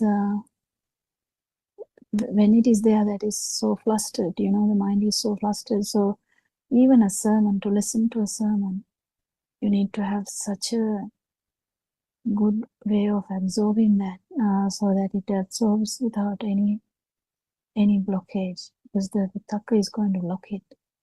So this is the thing. So the concentration meditation is already there. You don't have to do it separately. That's what I was trying to say from the beginning. It's only few people who need that. And you can understand that from your own life. You will already know that that you have that pitfall, and you can correct that, isn't it? Did I even touch your question? I don't know.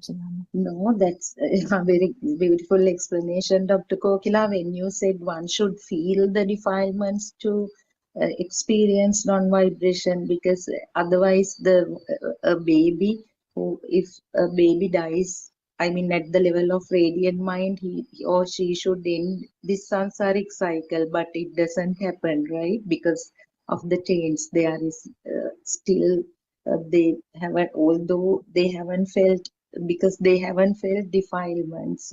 And the other thing, Dr. Kokila, the insight concentration. So from your explanation, it is a fruition level, you said, right? Insight concentration that arises through insight meditation, is it? It was little. Again, you are confusing Yeah, me also, because so what does that mean? What are you trying to say? Vidarshana Samadhiya, Samatha Samadhi and Vidarshana Samadhi. Because Sarana said when one sees the truth of the stimulus and liberates then and there, that person gradually uh, gains this insight concentration. Vidarshana Samadhi. Yeah, that's what I was trying to say. The fruit, actually. I think what your meaning is Vipassana Kanika Samadhi, aren't you? That is different to Vidarshana. No, I because was Vidarshana is in the path, actually. That's what I'm trying to say. So, but I was explaining, Dr. Kokila and Ms. Surangika, actually you might have also heard in that not Samatha Samadhi is temporary, but insight concentration, the Vidarshana Samadhi, Vidarshana, there's no Samadhi as no, in it's Vidarshana. It is Vipassana. Then Vipassana Kanika Samadhi. Yeah? Right. Okay. So, okay. Yeah, what happens is that when you do the Vidarshana, which is the thing that Dr. Kokila is mentioning, the penetrative insight, the penetrative reflection, that is done even at the point of listening to the Dhamma talks. While Saran Vansa is explaining, I think he made that point this morning as well. That is why these Dhamma discussions and Dhamma forums are so important, because those on the path, there is a reflection even whilst he speaks, even whilst these points are explained and elaborated, there is a reflection by the followers. And you can go deeper and deeper into these finer points. And that is why the Vidarshana is to be done at whatever point. As we have as we understand the arising and the cessation, Samudayansha, Attangamansha, has to be ascertained or understood even at every stage, isn't it? Because we know that even at the stream enterer stage, at the Sakadagami stage, and Anagami, and so on, the Buddha has been asked, what do you have to do, Lord Buddha? And then Lord Buddha has said, Skandhe, they understand how the aggregates, the 5 aggregates are formed. So the penetrative insight or the Vidarshana that you spoke of is the thing for the reflection. But as you do that, that inner transformation automatically arises, which is the samadhiya, the inner samadhiya, the lokottara samadhiya, which is That is a which fruit. doesn't have an object, animitta samadhiya, and that is there at every moment. It is not as if you are doing anything to get that samadhiya in this moment, but Yeah, it Suranika, the Animitta Samadhi is always there in and around. yes, but we are talking about just, I mean, like, even for those on the path, it is There are there different in levels. Yeah, there are various different stages, various different stages. levels. So to the extent that one has seen through the mind and the thought process, to that extent, and to that extent of liberation or non-vibration, the animitta samadhiya or the vipassana kanika samadhiya is there. To the extent that there is the vitakka that we spoke of, the thoughts that are restlessly forming and fleeting through the mind, to that extent, the samadhi is not present. Sorry, I just wanted to just mention that. Go ahead, Dr. Kokila. Yeah, I think Sudharma, it's just any Thank you samadhi very much. is Thank you, both outcome. of you. Yeah, did great job. Both of you tried to explain, and it's clear, Dr. Popila. Teruvan Saranai, thank you. Yeah, it's nice. Yeah, anything else to add to that? And Dr. Kokila, another question. When you now said that Vitakka thing, at once it occurred to me. uh, So, although we call it sustained thought or initial thought or Vitakka or Vichara, it is also a thought when we look at from this insight meditation perspective, because at, at in uh, we can't say moment even. However, there can be one faculty working now at the moment. So when the thought occurs, there cannot be other, although we feel it as a inner Yeah. kind of thing. Yeah. It's Actually speaking, this is so yeah, fast. We yeah, can't even understand that I'm driving and I'm at the same time I'm listening. yes, true. Yeah, It's very we are able to do that because of this fast occurrence of but at the we don't even feel that we are at one time we are driving and one time we are listening, but we don't even feel that. yeah, true. It's very interesting when we see it through ourselves. Teruvan Saran, somebody else can ask questions.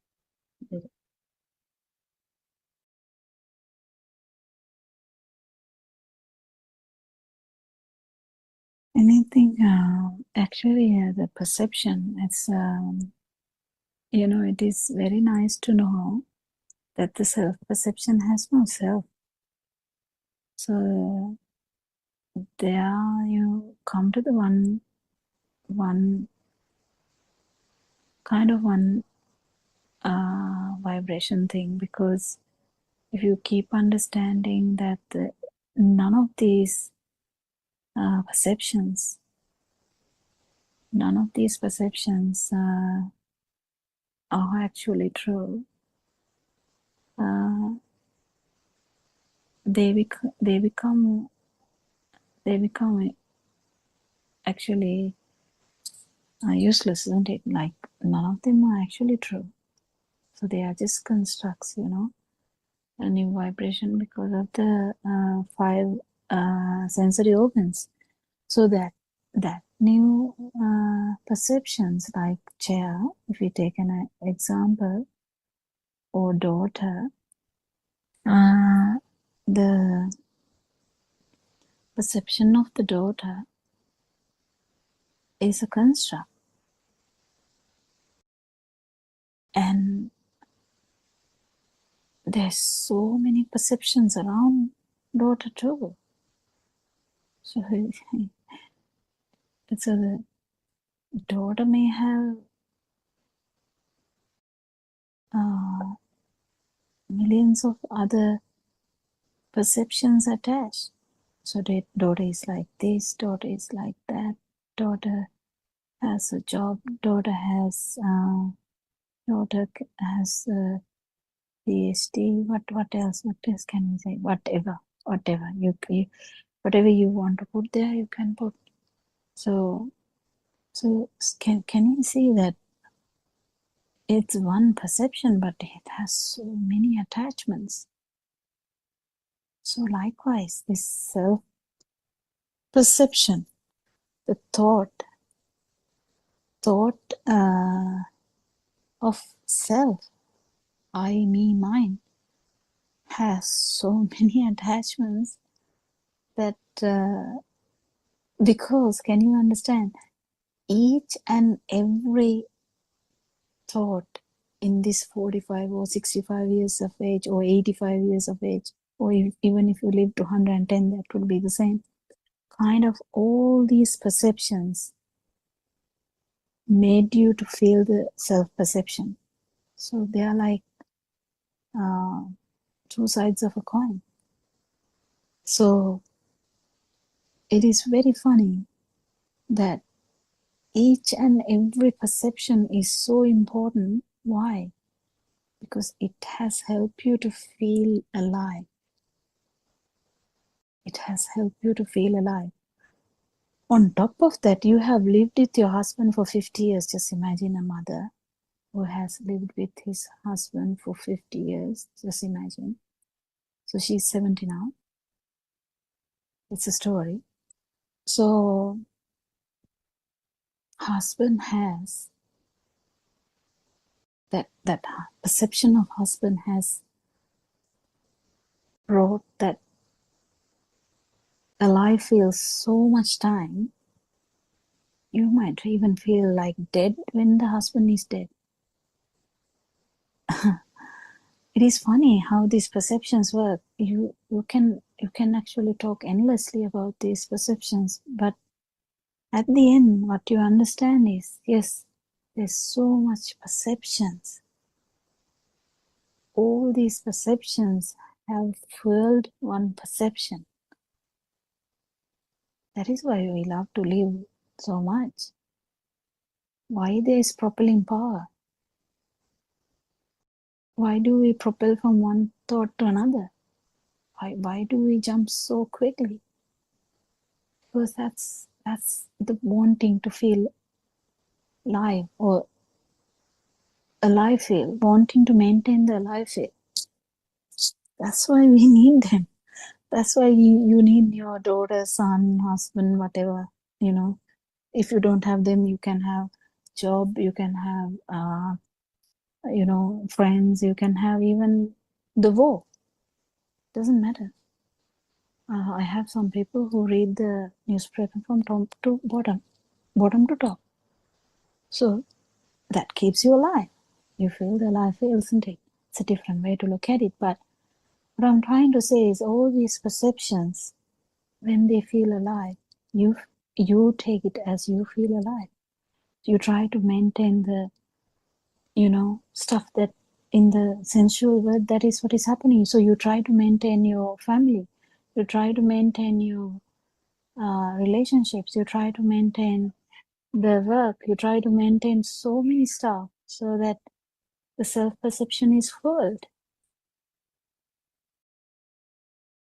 It's so beautiful. Yeah, Dr. Kokila, it's actually very interesting, these perceptions, as you said. Now in social media and various other communications, I have seen that elderly people should get involved in many things as much as possible. like meeting friends, maybe reading, hobbies, gardening, cooking, all sorts of things they advise to keep good health and fit and healthy. So here what is done is providing more and more perceptions, isn't it? To keep the person lively. Yeah. Mm. Yeah, the ignorance is the main problem. Otherwise, it's okay to live. The ignorance Mm. is the main problem because Yeah. the belief that you are living and you Mm. want to live. You want to live. That is the main issue here. Yeah. I want to live. I can't die. I want to live. Why? Because I want to feel alive. Why? Because it's me. That is what is needed. So that's a misunderstanding, I would say. And this alive feel has been the normal for a long time. We take it as the default. And underneath that is another thing which feel this alive feel is the feel of existence. Feel of existence, again, is the same thing. It's another perception in that case. So this is a very good research for you to do, and if you keep doing this research, you will be mesmerized by this truth actually, because none of these things will make sense in the end, and you keep understanding what Lord Buddha actually understood that night. He understood when the perception, the stimuli is not true, not taken as a thing, you don't feel this thing. You don't feel this thing. And that's very, very interesting observation. It happened to you, so you don't have any difficulty in judging because it's something happened to you. That's the importance of Kutinan actually to experience these things. So experiencing comes from truth though. So you have to know the truth that none of these perceptions are actually existing. They are like formed because of the vibration. So does the vibration exist? No, it is a construct too. It's a misunderstanding that happens.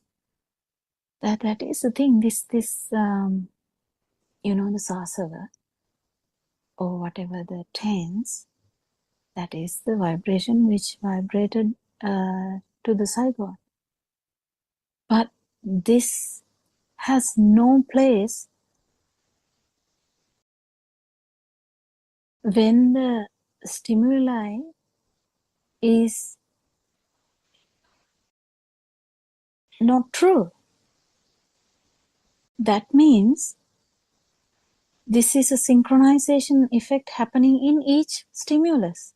And this is a beautiful thing to feel, because then only you understand this. You are born in every stimulus, but this is happening so fast you can't get it. But with the wisdom, you can see this.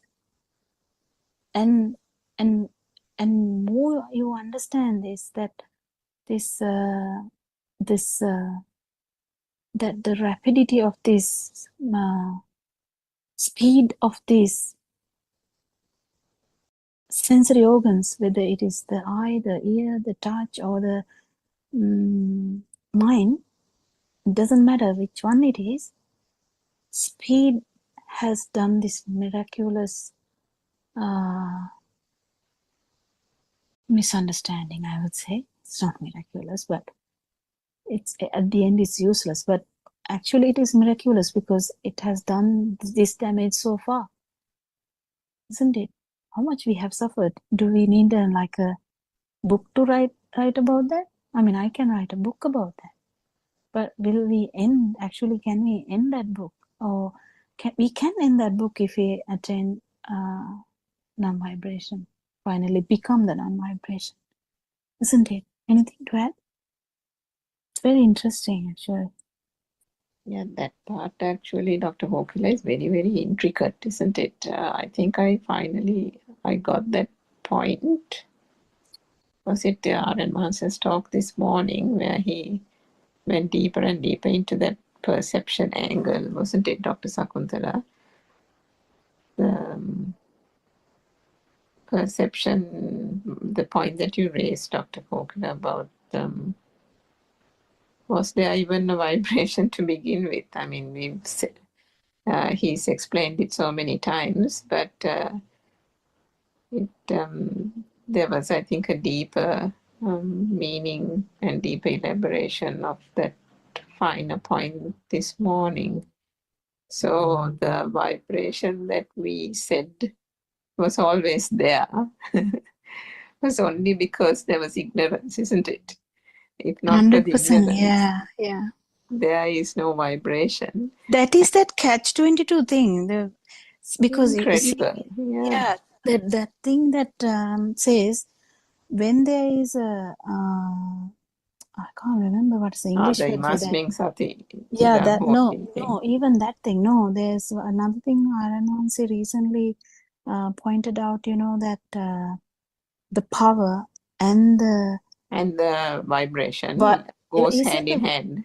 No, when he clapped, he says, "What is that word? Is that the company or is that the what does he use? That for power to happen, there should be this.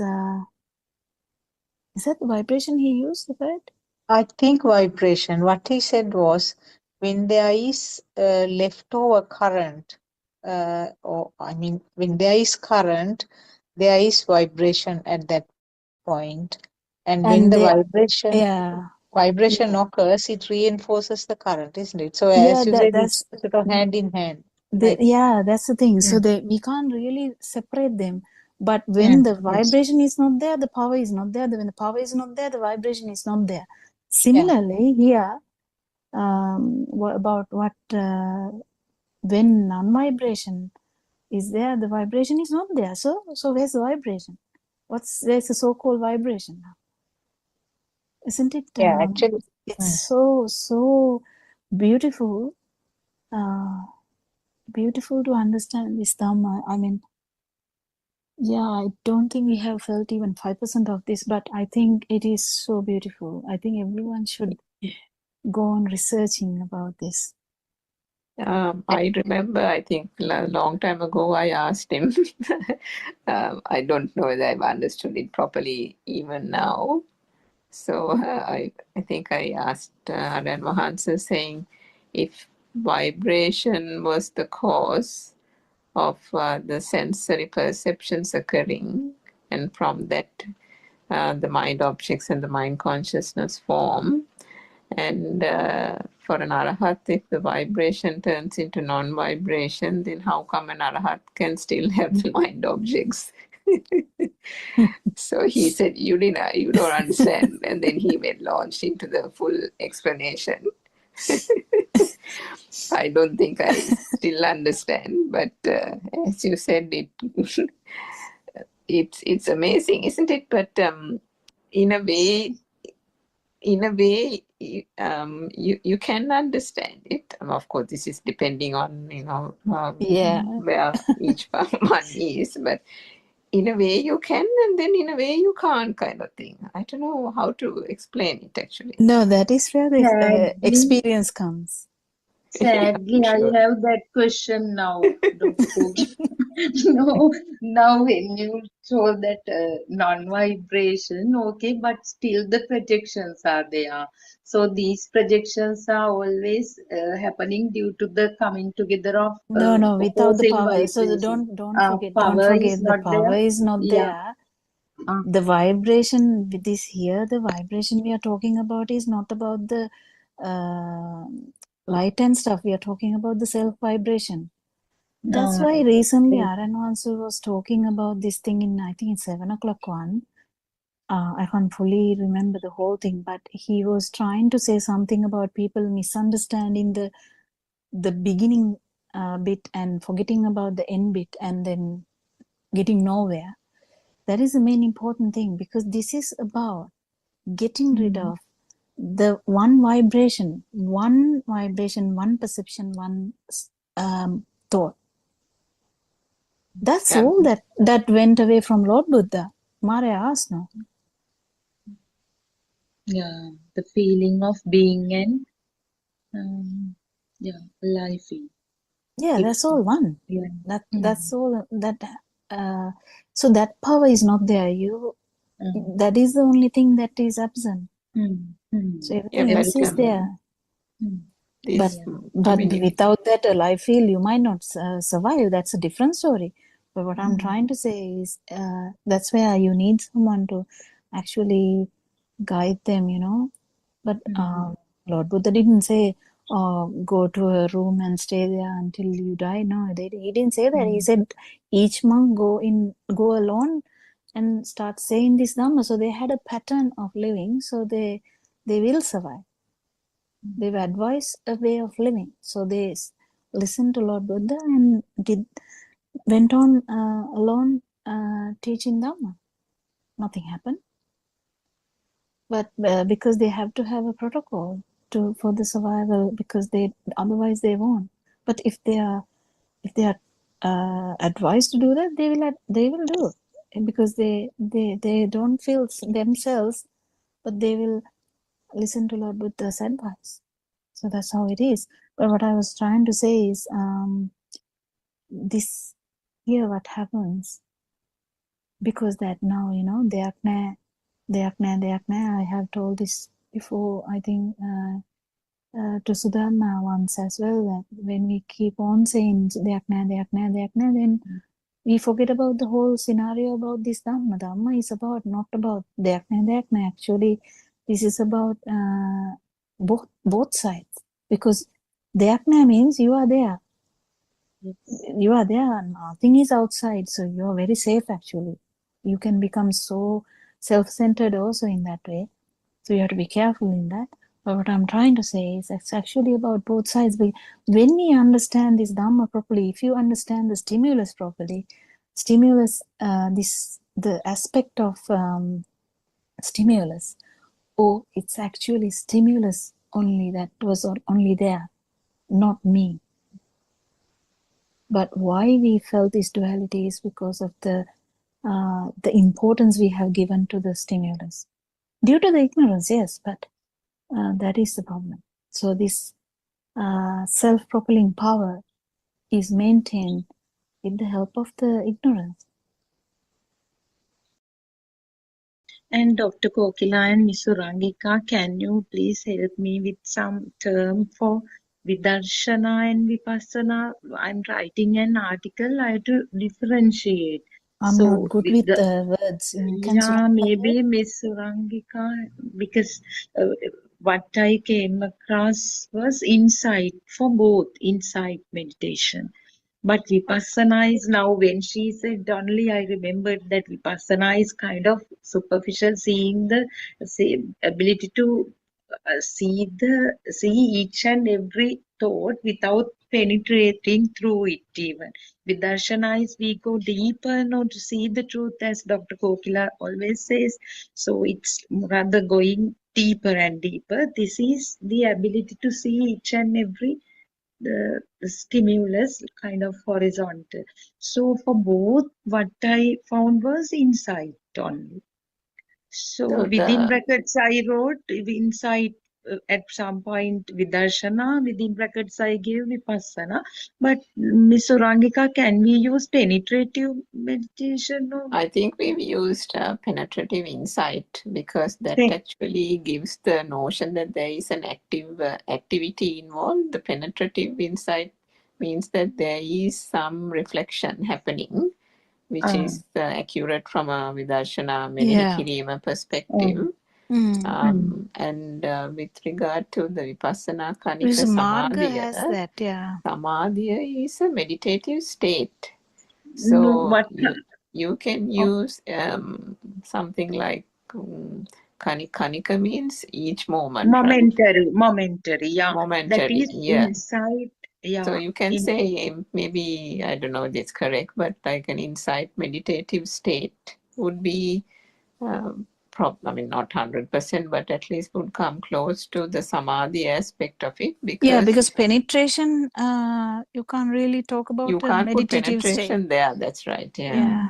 Mm. And I mean, traditionally in Buddhist scriptures, what they use for samadhi is concentration. When we talk about the sati samadhi in all That's a bit difficult. But Yeah. it's it's going to be very confusing yeah. if we use So that. Misleading, yeah, actually. Yeah. misleading. And so when we write these texts also, we can't change the Miss Surangika. I mean, accepted Buddhist scriptures, they use No, some that's okay. Oh, So Dharma, maybe, yeah. where you can potentially find the correct terminology, Wisdom of Asia in the website. These Uh-huh. things are beautifully explained. Explain, no better Yeah, to if you can go into thank you. the meditation section, All right. there are places where the inner transformation is beautifully explained. I'm sure that one of those Will help. wordings Yeah. would be there. Yeah. Thank you very much for Okay. yeah. Teruvan Saranam. Anything else, Dr. Um, Sakuntala? Uh, Actually, I also had one point now. This is something, I mean, going back to what we discussed and finished off. I had this question. Now we are talking about the thoughts, and thoughts are composed, or thought is the result of the five sense faculty function, and then there what happens is just a vibration, and then vibration is also not something persisting, occurs then and there. Then I had the question, what is the cause for the vibration? So I had to stop there, and then it wasn't very clear what is the cause now. This is a cause and effect phenomenon. So what is the cause for the vibration? Then in this very recent discussion, when Narayanasi mentioned that when there is a power, remaining power, or in other words, remaining current, that is the cause for the vibration. And when the vibration occurs, that current is mutually fed or mutually supported. So that is how I understood. Is it, I don't know the correct understanding. What do you think? Yeah, ignorance plays a part as well. Actually, ignorance means all this as well. I mean, I don't think that we can separate ignorance from here. It's Yeah. just another way of telling, actually, because ignorance led to sankara. Is it Vidyapacha sankara? Yeah, ignorance led to volitional. Is it volitional formation sankara? Yeah, that's right. Yeah. Yeah. So Yes. that's the thing. So sankara means speedy vibration. So Vibrations, yes. so now imagine a zygote. We can't change the zygote, can we? We are already here now. So that's now from zygotic level, which never had any mind, just the tense. We come to imagine a 38-year-old, and then to see that it's not in that level. We have so much stuff, so much power, actually. So much power we have. So how does this evolving happens? It is all due to ignorance. So this can't be actually separated. The volitional information, and then the consciousness is the third one. The sankara, sankara pacha vijnana, vijnana pacha nama. Yeah. So this is all kind of interwoven, isn't it? We can't separate them. That Anwanse very rightfully has told that because if we try to separate one from one another, that's not the practicality. Practically, it should be the stimulus. This is a stimulus that is broken into kind of different ways. The stimulus is broken into 5 parts in the Rupa Vedana Sanya Sankara Vijnana. And another way, the dependent origination talks about how this the Upadana part happens, or the Jati happens, or how the self has originated here, taking all these things. So it starts from ignorance, but the problem is ignorance is never going to be there without the vibration. Yeah. Because the vibration is there, the ignorance is there. Ignorance is going to evolve the vibration anyway, or the power. So this, I don't think we can separate them here and there and try to understand. And once, I think, if my memory, I don't know whether that's the truth here, the Lord Buddha was asked this question once, what is the reason for avidya? And he said ashra. And again, going back to that, isn't it? Yes. It's going back to that. So they feed each other. Feed each other. Yeah. So that's where the importance of understanding this fully and getting rid of this power, understanding the power, this extra power, and getting rid of that power is not easy. Even understanding this power and the non-vibration is difficult, and to become that, it's not easy, but at the same time, it's not it's doable. It's doable. And noble friend is a supportive factor here, I would say. I think we run into the other Zoom discussion now. I wonder why there's no one here. But anyway, I think we are running. Yeah, we will into. conclude. Yeah. So we worship Paramanse as usual. We have so much gratitude for his guidance. Without his guidance, actually, we won't be understanding even 5% of this Dhamma. It's still, it's not that difficult. Come and talk to any Zoom discussion and try to get an essence of it, and you may feel this. That is the main important thing. So, Therwan Sana, everyone. May Triple Gem bless you all. Thank you so much for coming for the discussion. Thank you, Shani, for reading the book. There was all Dhamma Therwan friends. Sarnai. Therwan Therwan Sarnai. Sarnai, Dhamma friends.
Thirvan Saranai, everyone.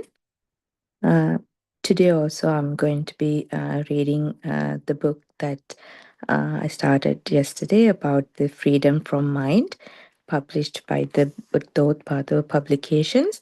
This book presents the English translations of the experts from the Buddothpada Zoom discussions.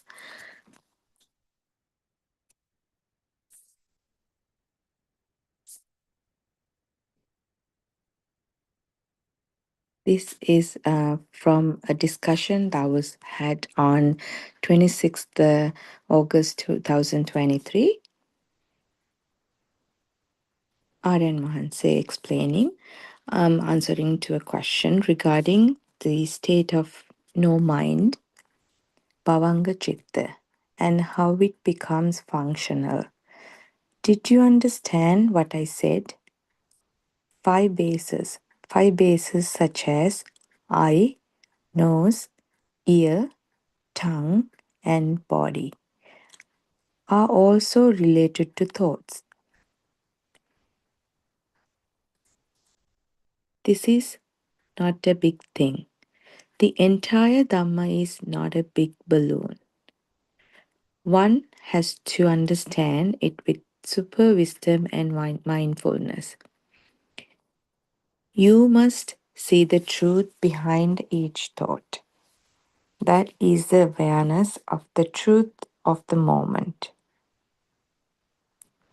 Kshana Sampatya. The wisdom of jnana that knows the illusory things are created by combining sounds and colors. The wisdom of passing away the reappearances of thoughts at the present moment, Chatutvapada, and the wisdom of knowing the destruction of the taint, Ashavakya, is the path to Nibbana, whether it is Abhidharma or Dhamma. The important fact is that one should be able to see the truth in a thought that occurs in the current moment. I will give you an example. The spider is sleeping until he sees a movement in the spider web. Then he runs to catch the object. Just like that, the mind is shaken through vibration. That is, the mind gets shaken by forms, feelings, perceptions, and volitional formations, and the object that are constructed in the mind. Just like the spider, as long as the mind is in the state of sleeping, nothing affects it, nothing registered to it. However, if it gets shaken, just like the spider web, then the I-ness,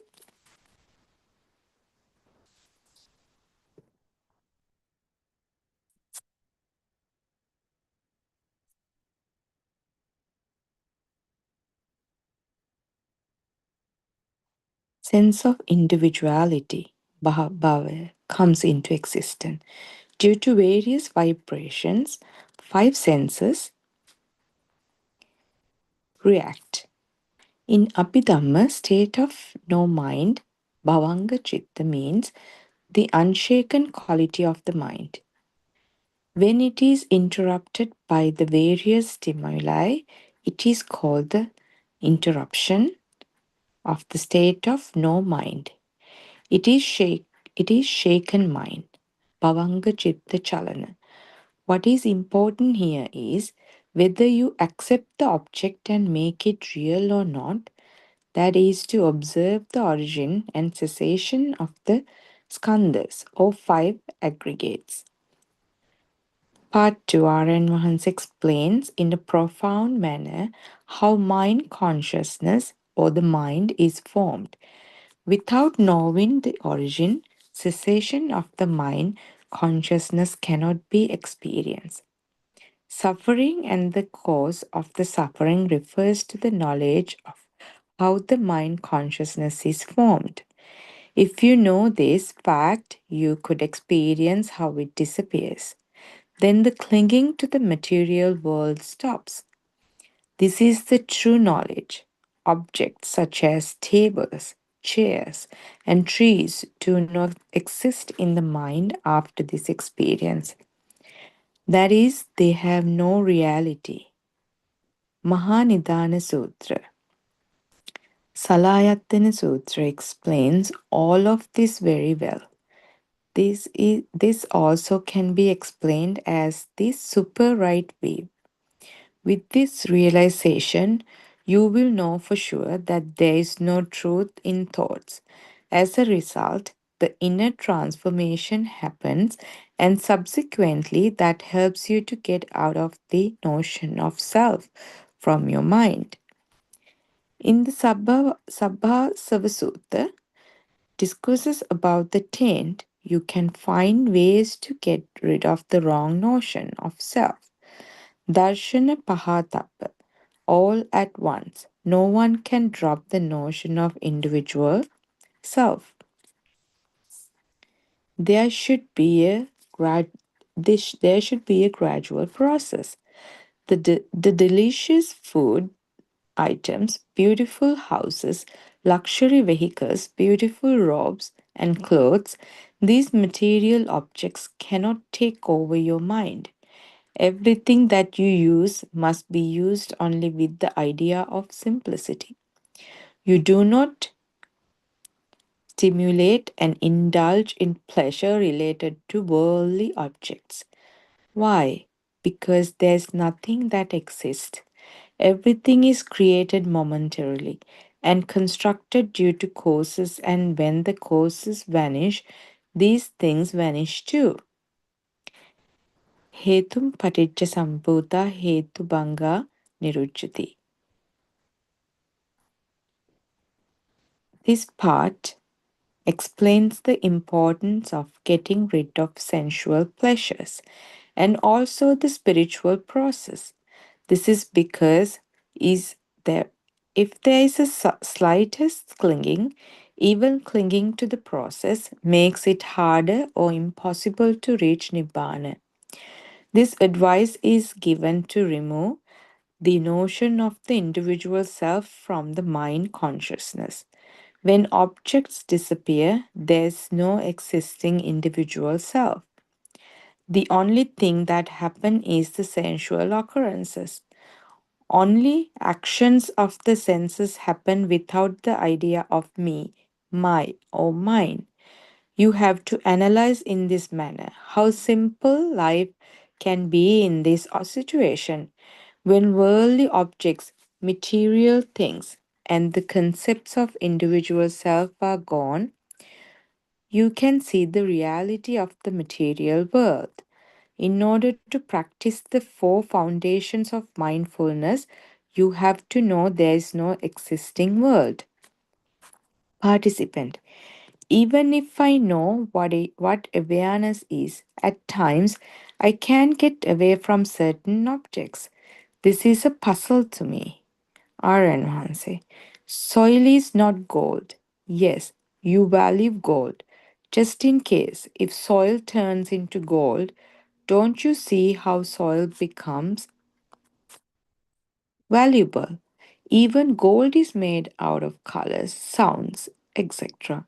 You have a mother who helped you, who fed you, who loved you. They are all constructed because of the circulation and stimulation of the five aggregates generated by the sparks and senses. Participant. By just listening to your Dhamma discourses, I am getting Dhamma knowledge. Also, very seldom clinging on to things happen. R.N. Mahan says, try to find out in thoughts whether self exists. You have to contemplate within the Dhamma procedure and process to catch the notion, individual self. Seeing with the eyes, not I see. Hearing with the ears, not I hear. Eating with the tongue, mouth, not I eat. Self is not there, only some senses are at work. You must practice this over and over again to get effective results. This is true knowledge. You have to have balance in your thinking. Thinking and also not thinking should be practiced. The result of this practice is having a relaxed mind without experiencing anxiety. Aryan Mahansi also explains when you were explaining your situation, you did not mention something that is very important. I will explain this now. The objects that comes into your mind do not come from the outside. They are constructed or created in the mind consciousness.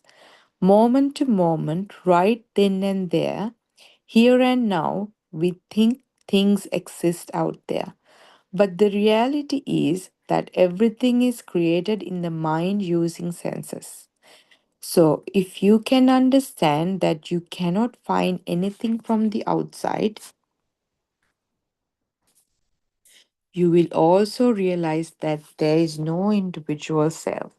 There's nothing that you can truly experience in the world. The concept self also cannot exist. Everything appears right here and right now and disappears right here and now. Even the elements, Mahabhuta, are created by this principle. Everything, including forms, sounds, colors, taste, touch, smell, and the five aggregates are affected and created by this phenomenal truth. Zoom discussion on Saturday, 26th August 2023. Participant. When I was trying to find the truth in the current thought, just like the explanation presented in the Upaklesha Sutta, Discourses of Blemishes, I felt that the boat capsized. At times, I feel Dhamma arrogance and also the fact presented in the Kemaka Sutta. This is about the inconsistency of the thoughts. The situation discourages me from following the way. Even if I know the truth, I would like to know whether this is sloth and torpor, thinamit, or something else that obstructs the way. Aryan Mahansi says, what is this way that you talk about? I feel discouraged, participant says. Aryan Mahansi, why are you making an effort? There's something that is not right in what you say. What is your path? Participant says, we have believed in colors and sounds, and we thought that there is this self. Khandas, five aggregates, are also an illusion. However, automatically my mind gets caught up in the object. Aryan Mahansi says, you have misunderstood what the path is about. Everybody does not get this arrogance. This happens because of the personality weave, because you have the notion of self. Without removing the personality weave, Nibbana cannot be reached. Some people preach, but they have the personality weave, and that is not effective. The inner spiritual change cannot be experienced by just thinking of it. When thoughts run in the mind, you do not feel the concept, self. However, if you make something yours with the notion of self, then ego comes into existence. You did not mention the best part, which is that the images you see do not come from the outside. Nothing comes from the outside. With the influence of the elements, various images appears and disappear. Moment to moment, we are only associating ourselves with thoughts. Due to vibrations, sounds, colors, taste, smell, and touch that are created. These are sparks. Everything is created then and there with the influence of the vibration. This is a natural process. No one does it. Someone should have great wisdom to understand this truth, to get rid of this personality weave or the sense of individuality. With just having knowledge, no one can be an Arya. It happens only through supreme wisdom. Everything is created by the illusions in the mind consciousness. Yes, you go on doing your daily chores, but you do not grab anything. Things just comes and go because you cannot get anything from passing thought. We have given names such as a pot, vase, and vessel to various shapes. However, these are made just with clay. Names are given by us. There's no truth in this illusion. You must be able to see how mind consciousness is formed, must know the pattern of passing away and reappearance of the mind consciousness according to the past occurrences. Perasit pilivala danna nuwana, that is called. There is nothing in the sound of colors, etc. The world is an illusion. The knowledge of the four foundation of mindfulness can help you understand the process. We observe the process to remove the personality weave or the sense of individuality. I gave you advice to remove the personality weave. And participant says, thank you. Your explanation is helping me with the practical knowledge. Zoom discussion had on Sunday, 27th August 2023. Participant. In order to become a stream enterer, four principles must be accomplished. One of them is following the Dhamma principle. Dhamma principle means while observing morality, contemplating on the functions of the sixfold base with awareness. Am I right, Venerable Sir? And Narayan Mahans explains. There are two parts to the principle, namely, first half and the second half. Some people are unable to understand why. Buddha had declared the principles. Without accomplishing Dhamma, Nibbana is not possible. Some people see this without an understanding of the Dhamma. Mere knowledge will never take you towards Nibbana. Principles are patterns created to reach the goal. The common idea of the mundane people is I am living and I am dying. Even animals lie in this level of thinking. In reality, mind consciousness is a creation. There's no thing called mind consciousness because it is impermanent. According to the vibrations, the senses are created. The created senses are create the created senses create the mind consciousness. So it is momentary creation that takes place, depending on each other. When all senses are combined, mental formations are created. Sounds, colors, smell, taste, etc. are combined due to contact, and then a feeling such as the existence of an individual being is created. The process occurs continuously and at high speed. Only after learning the process of how to reverse this process by listening to Kalyana Mitra or true friend that one can eradicate the concept of sense of individual existence. Due to the influence of the vibrations and sparks, the sensory stimulations occur at various degrees. This also acts like a current, and depending on the various magnitudes of the currents, defilements such as desire, anger, and ignorance are produced. This happens according to a pattern. In order to reverse the pattern, a special path should be adopted. No one can achieve Nibbana with just knowledge. The true understanding comes only with keen observation and contemplation. When enlightened factors, Saptabodhanga, the investigation of the Dhamma, the energy factor, the rapture, enlightenment factor, the tranquility factor, the concentration factor, the continuity factor, economity factor, and mindfulness factor, along with five powers, five strengths faith, energy, mindfulness, concentration, and insight, wisdom, are accomplished. The Dhamma path is found. This is also the path to liberation from the mind.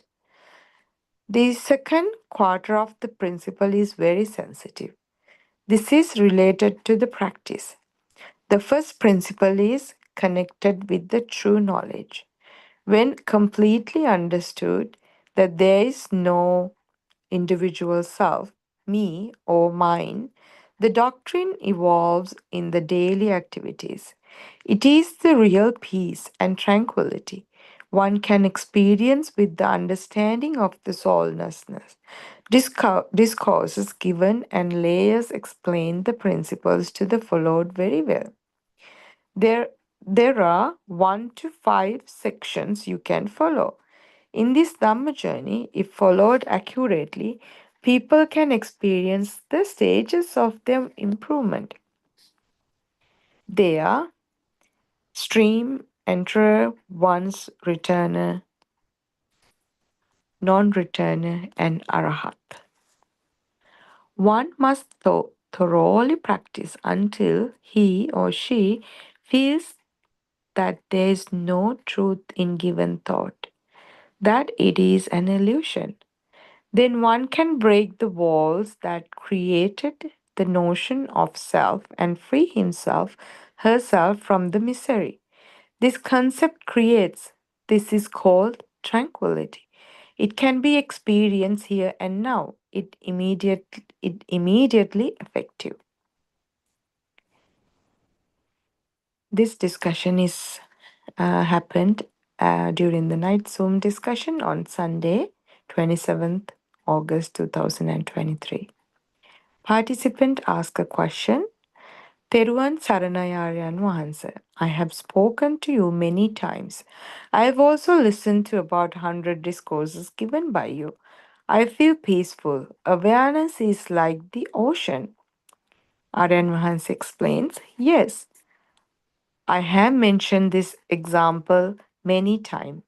Awareness is like the ocean and thoughts are like waves in the ocean. Waves rise and fall, then disappear. Thoughts are also like that, isn't it? Awareness is associated with every thought. That means we can say we feel this way, this is very deep. We can make awareness a thought. Thoughts are result of the vibration in the senses. Awareness is related to the wisdom and also supreme wisdom. Actually, the path to Nibbana is led by awareness. We explain what awareness, wisdom, and supreme wisdom are. Again, mindfulness is not awareness. However, to be mindful, awareness is needed. Participant. When I do activities, I do them with awareness. Very seldom. I become confrontational or resistant. Aryan Vahansa. Is it a problem that you are not resisting, or is it a problem if you are not resisting? Alamariya Jnana Darshana, a supreme wisdom gained by Arahat. This reflects to all activities done in a normal manner, without clinging onto them and without the sense of doership. Everything just comes and goes. There is no effect on them. Do you remember the incident on the bus that Aaron once experienced when he was with those noisy people and their loud music? During this time, Aaron once gained this supreme wisdom because he understood that all these things didn't bother him. He was neutral and calm. If you think I am getting aroused, that is what happened. If you think I am calm, that is what happens. There's no progress in you in these situations. Sound, colors, hot, cold are these problems. To be able to enter the path to Nibbana, one must improve the seven enlightenment factors, Bojjhanga Dharma. After improving five powers, Bala Dharma, they are faith, energy or effort, mindfulness, concentration, and wisdom or insight. Enlightenment factors are the investigation of the Dhamma. The energy enlightenment factor, the rapture enlightenment factor, the tranquility enlightenment factor, the concentration enlightenment factor, the equanimity enlightenment factor, and the mindfulness enlightenment factor. Aryan Mahansa perfected the path systematically. That is how he became practical. There are two parts to the paths. They are the first half of the Nibbana path, that is the entry to the path of Nibbana, Purvabhaga Patipadava, and the second half of the Nibbana path, that is journey along the path of Nibbana, Aparabhaga Patipada. The first half is related to the true knowledge. This is important. Without it, you cannot proceed. One must thoroughly understand that there is no existing individual soul. This situation occurs in the mind, and as a result, the realization of how soul dissolves can be experienced. There are 5 steps to achieve this level. Please refer to the layers discourses. When you reach this stage, you will be able to see how defilements such as desire, anger, and ignorance are fading. Everybody is entitled to escape from the clutches of the mind. When you are not trapped inside the thought of me, my, or mine, it is very peaceful. It is the liberation. The material world created in the illusion in the mind does not exist anywhere. They are unreal. They are impermanent. Just the thoughts come and go in a normal way. There's no clinging to the thoughts that comes and go. A person should be able to observe that there's nothing valuable in sounds or colors.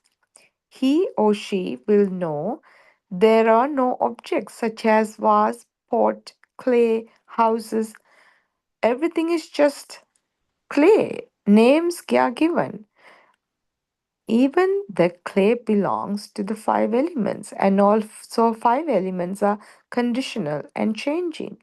You should perform daily activities such as walking, sitting, and eating without the concept of I am doing this. You do all your duties for your mother without attachment and without having the idea I am helping. Everything is an action happening without me, my or mine. You do not give any value to anything. Mother is present, but she does not exist as a person in your mind. No worries, no clinging or grabbing. Think of objects and people only as sounds, shapes, and colors. At times, you feel the value and also feel that there is no value. The situation is very deep.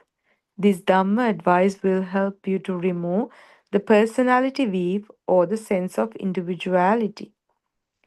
Escaping this illusory mind is the path to Nibbana.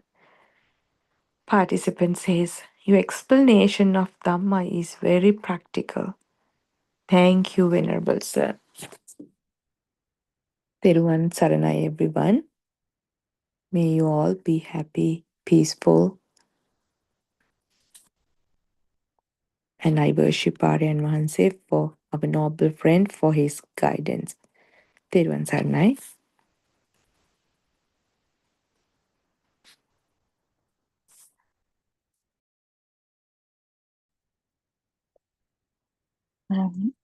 තෙරුවන් සරණයි ආරයන් වහන්සේ.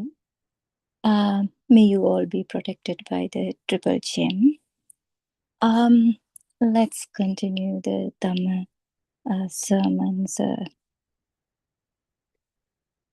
Here will be 24 hours Dhamma sermons broadcasting on this Buddothpado PeoTV via Zoom, YouTube, and Facebook as well. When we listen to Dhamma sermons, actually we need to be considered the explanation about path to Nibbana. Not every Dhamma sermons we can hear actually leads us out of the cycle of samsara. Some Dhamma sermons may sounds beautiful, but they keep us turning within the same cycle without giving us wisdom that frees the mind. If we are not be careful, if we are not consider, we might end up listening to Dhamma sermon that comfort us emotionally, but does not guide us towards the liberation. The purpose of Buddha's teaching is to help us step out of the samsaric cycle. That's what we need to understand. Not to settle more deeply into it. So we must pay attention to what kind of Dhamma we are listening to. It is very important. Does it reduce our defilements? Does it help us let go? Or does it point towards Nibbana? What is the Nibbana? What is Sammaditthi? If not, if we don't meet those answers for those questions, then even if the sermon sounds pleasant, it is not truly helping us. We need to understand when we are listening to Dhamma sermon very carefully whether it is lead to end of this samsaric cycle. This is why wise attention is essential. With the right understanding, we can recognize those Dhamma guidance that genuinely lead to freedom and avoid those that keep us bound to the cycle of becoming. That is why Buddothpado Aryan Mahansa and all Dhamma friends make effort to spread this message to the world, make a big effort to spread this through Dhamma, because we can see how we often misunderstand about this Buddhism. It when we don't have Sammaditthi or the right view. I explained before in the Dhamma, at the Dhamma sermon when I explained what the Buddha actually meant by the right view, and how every tangle point in our practice can be understood when we explore it to very carefully and let go of everything we are holding on to. It is very important to ask ourselves why it is important for us to understand what is Sammaditthi really means. Because when we listen to Dhamma talk, we need to examine very carefully, applying to ourselves, not to the outer world. Are we only hearing ideas only about the Dhamma, or are we realizing the Dhamma that arise within our own experience? That's what those are the things we need to be considered. I think this is very rare opportunity to listen this Dhamma sermons through Buddothpado,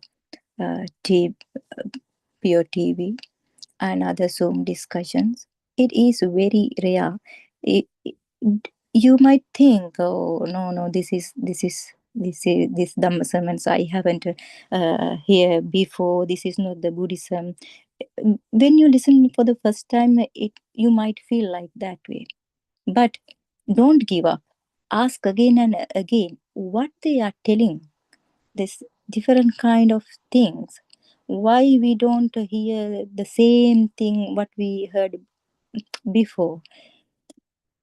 That's what you need to think, and carefully listen, and then apply to your inside, your experience. I think we tend to accept things without really exploring them for ourselves. We keep trying to gather knowledge from outside and fill the mind with information. The Pali language and the information about the sutra and all Pali words meaning and everything, instead of applying the teaching directly to our own experience. Because of this habit, we never really want to practice for ourselves.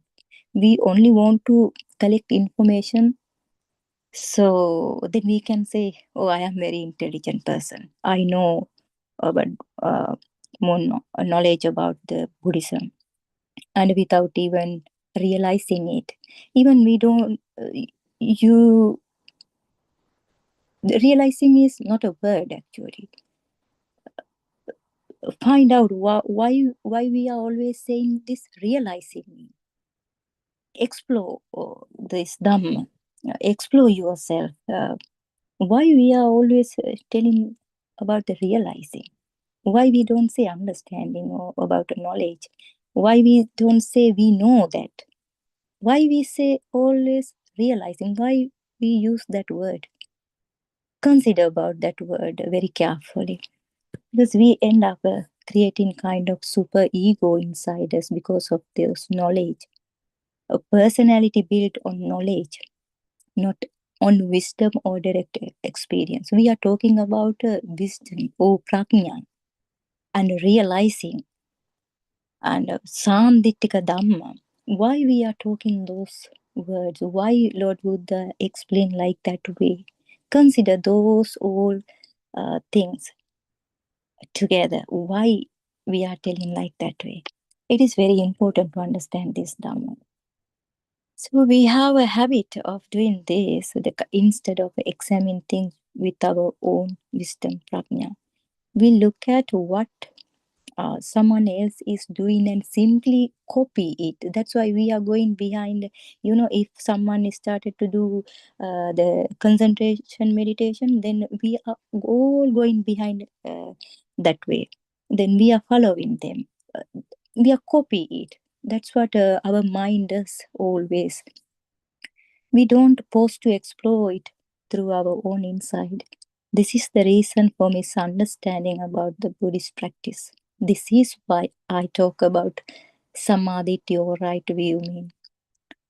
When someone reaches samadhi, true right view, they no longer pray to gods or ask for divine blessing. Why? Because a person who has awakened even a little understand that nothing outside can truly protect them. because there is nothing. We can't ask anything from outside to protect us. When we realize in this Dhamma, nothing to protect here. There is no need to seek blessing or really on external forces. Protection comes from wisdom, from seeing clearly, from letting go. That is why we say, as may you all be protected by triple gem. That's why important to understand about the triple gem. That is not even a word. I think I spoke about the triple gem from the first Dhamma sermon. You might you can listen to those Dhamma sermon to clear out what is triple gem. Why we say that is a protection. So also, if someone say, I have attained Nibbana, and see whether they are talking and encouraging you to go to heaven or Brahmarya or good place by doing good deeds, consider, is that the path to Nibbana? If someone advise you to go to heaven or Brahmarya, consider whether you can end this samsara cycle. Ask a question from yourself. If not, then we must study carefully and understand why the Buddha said that wandering in this cycle of samsara is never good. We need to look deeply with proper awareness and examine within ourselves what these teachings are really pointing to. Also, the Lord Buddha never encouraged anyone to remain in this samsara cycle, not even in the Brahma realms. The Lord Buddha has never said that staying in this cycle is good. Instead, he revealed the suffering hidden within samsara and showed us the danger of continuing in this cycle. This is why his teaching always pointing towards Nibbana. Because apart from Nibbana, there is no true safety, no lasting happiness anywhere in this cycle. In the past, I can remember, we didn't have access to the true Dhamma sermons in the way we do now. We couldn't hear. We hadn't any chance to listen those Dhamma sermons. Because of that, we were always encouraged to do concentration meditation to collect merit. And we were thinking about to be a good person and to aim for heavenly realms. We didn't have a path that showed us how to see the Sandiktika Dhamma, the Dhamma that can be realized here and now within ourselves. So we didn't meet a way of practice that leads to direct insight, a path where wisdom arises from our own experience. That kind of clear personal understanding, a true Vipassana path, simply wasn't available to us before. Now you have available. Now you have a guidance how to practice this path to Nibbana. You can listen more Dhamma sermons on YouTube, Facebook, or through this Buddothpado PeoTV. And try to understand always where you are going, what you are understanding, how you can apply with your experience. And then now you can hear these Dhamma sermons regularly. That's why Aryan Hansa keeps offering these Dhamma sermons every day. We could reflect deeply. You will begin to understand this for yourself, I'm sure. So actually, how we need to understand about the how our visual perception occurring or hearing arises. This this process need to be see very carefully how our five senses are working. And you need to understand, you need to realize the Paticca Samuppada, why Lord Buddha preach Paticca Samuppada Dhamma. So there are very deep hidden aspects of this that most people don't realize. They think light comes from outside and enters the eye, and that's how we think. They also believe that objects truly exist out there exactly as they appear, but they don't see the illusion behind this process. That's what we need to understand. This is where the Lord Buddha's wisdoms becomes extraordinary. He revealed the unseen nature of perception, how the mind create a world based on these conditions. So how what we see is not as solid or independent as we are thinking, as we are assume. He exposed the illusion that ordinary people never notice. The Buddha explained why the eye arises and how seeing happens. He showed that the eye does not function because of some external power. He asked us, look carefully and understand, does this eye operate because of something outside? That's what we need to ask a question from ourselves. That scene arises due to those conditions, not because the external world forces anything upon us. He pointing out the dependent nature of the eye, the object like attention and consciousness. When these conditions come together, seeing happen. When they don't, seem does not happen. In the same way, we must investigate carefully and wisely. How does an electrical impulse become something we call like flower, or this phone?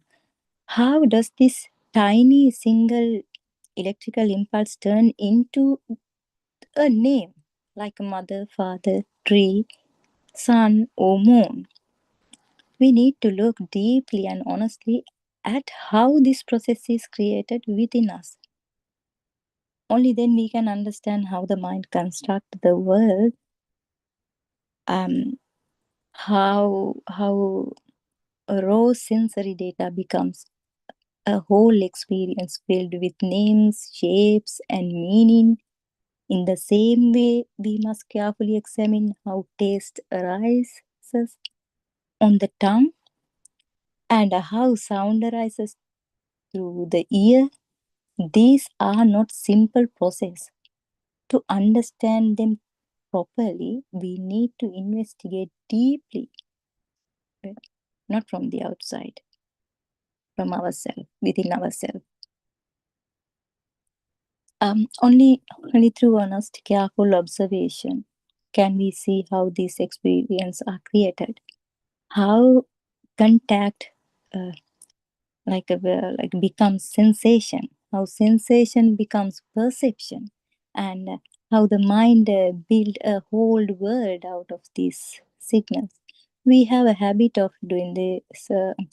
When someone teach us a bit of information, we simply memorize it and repeat it so we can pass an exam, but we don't try to understand what they are saying. Is this true? We don't find out.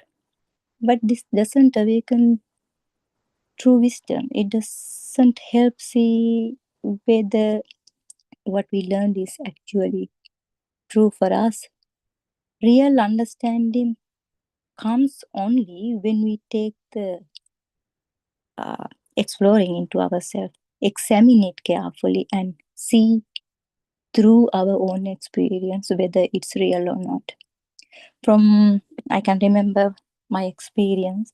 I remember when I was studying biology, I came across a question that really made me think.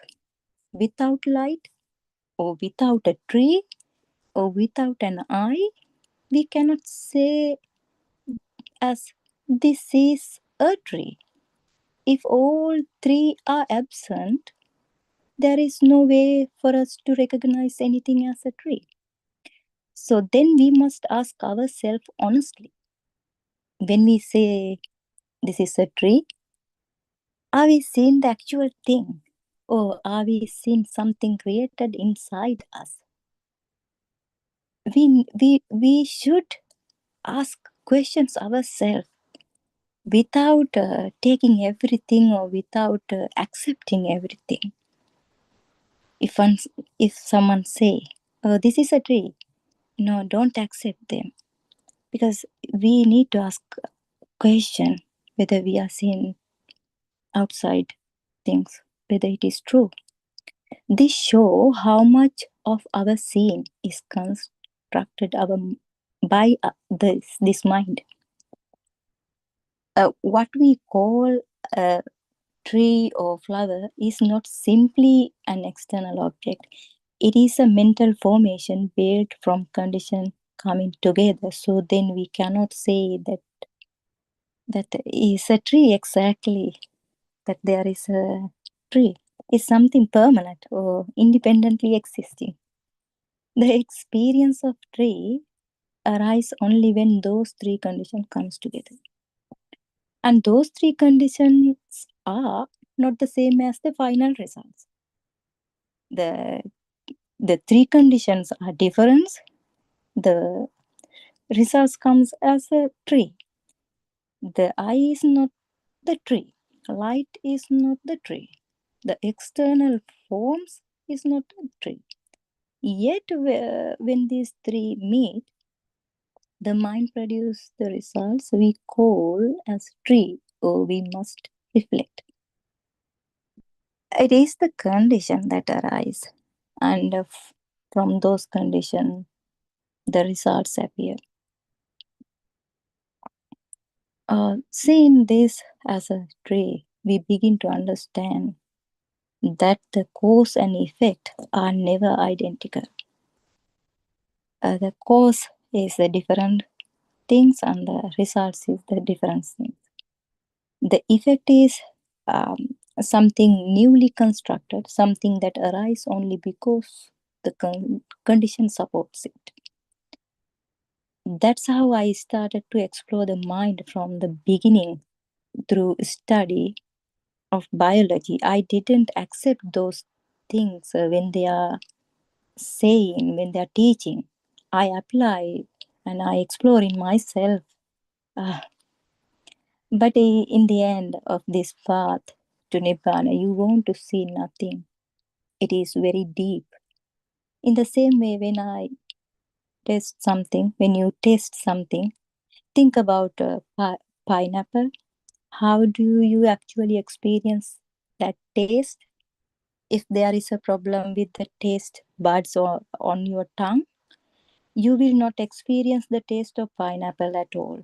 So then we must ask, does the taste really exist in the pineapple or in the taste bud on your tongue? The taste come from where? That's what we should ask ourselves. If we look even more deeply, we can ask ourselves, why does dead body still have a mouth or tongue, yet cannot experience any taste? So we need to reflect carefully. Does the tongue produce the taste? Or does the pineapple produce the taste? Where in truth does this experience of taste arise? That's what we need to find out. That's what we need to explore about our five senses, like that way. There is also an electrical signal happening in the taste receptors on your tongue. So we must ask, how does that tiny electrical impulse become what we call the taste of pineapple? How it became the taste of pineapple? Those electrical impulse. If the taste buds are damaged, the electrical signal doesn't arise properly. And then the pineapple taste completely disappears. So where exactly is the taste now you experience? Only when all these conditions meet does the experience called taste appear. Sometimes we get infection or parasites or virus and bacteria attack this body. Then different kind of cells inside this body begin to fight back with those bacteria or virus or parasites with any infection. But we need to consider, but are we doing that? Can we control that process? Even when the immune cells attack parasite inside the body, you don't know how it happened. You don't direct do it. You don't command it. Oh, yet the body cells continue their work on their own. So we must understand, are you the one doing all this controlling? Are you controlling this function? No, we can't. This is a natural phenomena. We need to look at our body. That's why Lord Buddha preach about the Kaya Anupassana. We need to look at this body, whether there is a person, to clarify, to understand from the beginning. I mean, before enter this path, we need to explore everything. It is very important to understand about this body, and then you can see every part, so your kidney or heart, so everywhere, whether you are living or whether you can control those functions. No, we are not doing that. This process happen automatically according to nature, not according to a self. The body continues, it works whether you understand it or not, whether you want it or not. If we truly had full control over this body, we would never die. No one wish to die. So if the breath really belongs to us, we should be able to keep it going forever. But we can't. Why? We can't control this body. No one controlling this body. This shows something important point to understand. Even the simplest function in the body, a single breath, is not under our command or our control. We need to look honestly. We cannot control even one cell in this body. If this body were truly mine, if it belongs to me, then I should be able to manage every function. I should be able to stop sickness, stop aging, stop pain, stop death. But I can't. So then we must ask, where are you in all this? Are you your soul, or you living in this body, or in your mind? Where is this soul or self that is supposed to be in charge? I'm explaining like this way, step by step, because if we don't understand first step how to see this body, how to see our mind, we can't understand. We need to come step by step to thinking and for the vipassana meditation. You can do this in every moment, what you are doing, when you are walking, when you are, when you are cooking. You can see how this works. I think even when you and I breathe, can we really divide the air, and can we say this is my air, this is your air? Can we claim ownership over even a single breath? If we truly own it, we should be able to keep it, protect it, and never let it go. But we can't do that. Air doesn't belong to anyone. It moves freely. We simply borrowed it for a moment. It is not belongs to us. And then it leaves us. When we explore very carefully, we see that this process happen on their own. That's it. You will see this is a natural phenomena. The body breathes, digests, repairs, ages, and dies according to this condition, not according to controller. This is exactly what the Buddha is pointed to. What we call I is not a solid owner or controller. It is a collection of changing process, arising and passing away moment by moment. That's why Lord Buddha has preached, look at your body, as I mentioned before, Kaya Anupassana. So we must look carefully. If we cannot even claim the air, air we breathe, how can we claim ownership over this body? We cannot control even a small function inside this body. So if you clearly see those points, if you find answers for those questions, how this me or I is formed, you will see this true Dhamma. You will start to think something to enter this path to Nibbana.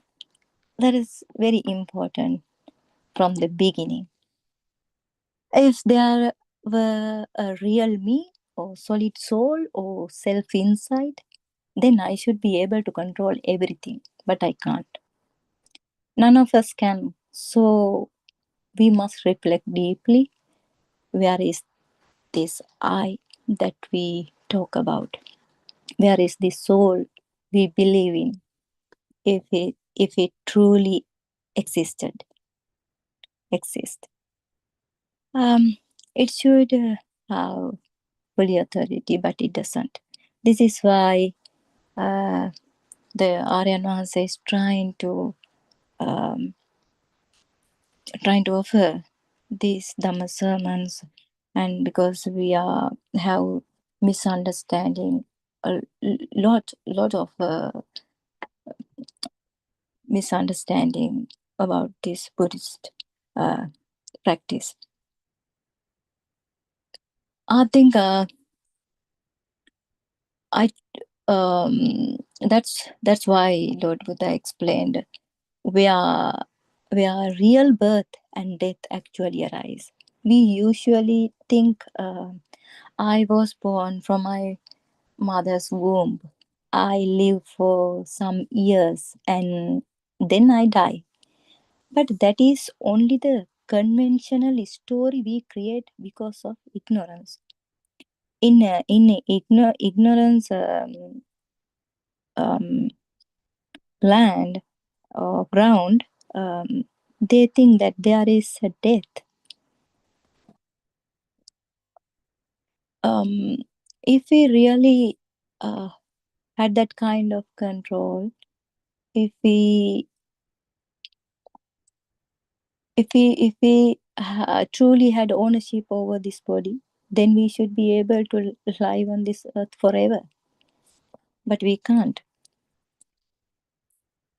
But Lord Buddha pointed to something much deeper. What we call birth and death are happening right now, moment by moment. Every time a sight appears, that is the birth of seeing. That is why Lord Buddha preached ase upatai upatamahanini. That is the birth of sin. It's happening now and disappearing now. When the sight disappears, that is the death of sin. The same happens with hearing. Same happen with smelling. Same happen with tasting. Same thing happen when touching and thinking. Because we don't see this moment to moment arising and passing, we build a long story because of the speed of this cycle. I was born then, I will die later. That whole story is created by ignorance. So yes, the conventional birth and conventional death are things we construct in our minds. They are not the ultimate truth. The Buddha showed that what we call me is just this continuous flow of sensation, perception, and thoughts arising and fading away.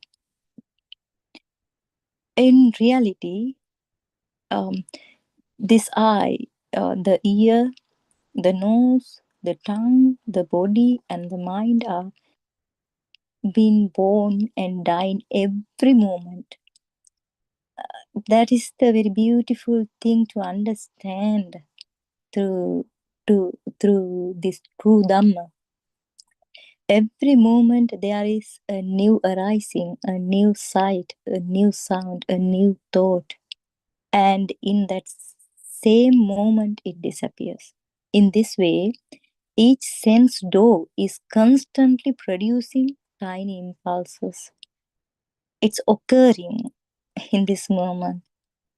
Tiny sparks. That's why Aryan Mahasev always mentioned this moment is a spark. It's sparking. Every moment something arises right here, and every moment it ends right here. This is why the Lord Buddha spoke about moment to moment death.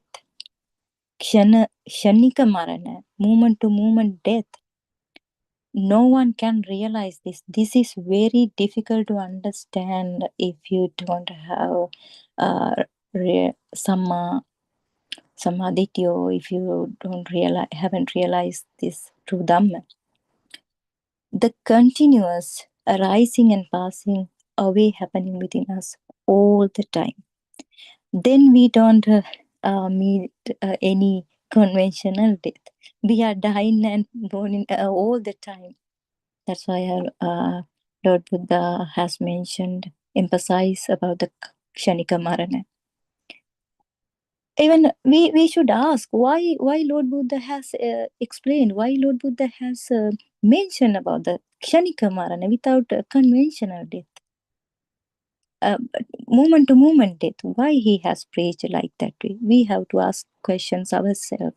We need to investigate all of these circumstances. We need to explore every time. That's how your prajna arising, your wisdom arising within you. So if one can see this instant birth and death of the mind, he does not see the conventional death. Before the air you inhale is even exhaled, you should be able to see death in the way taught in the Maranasati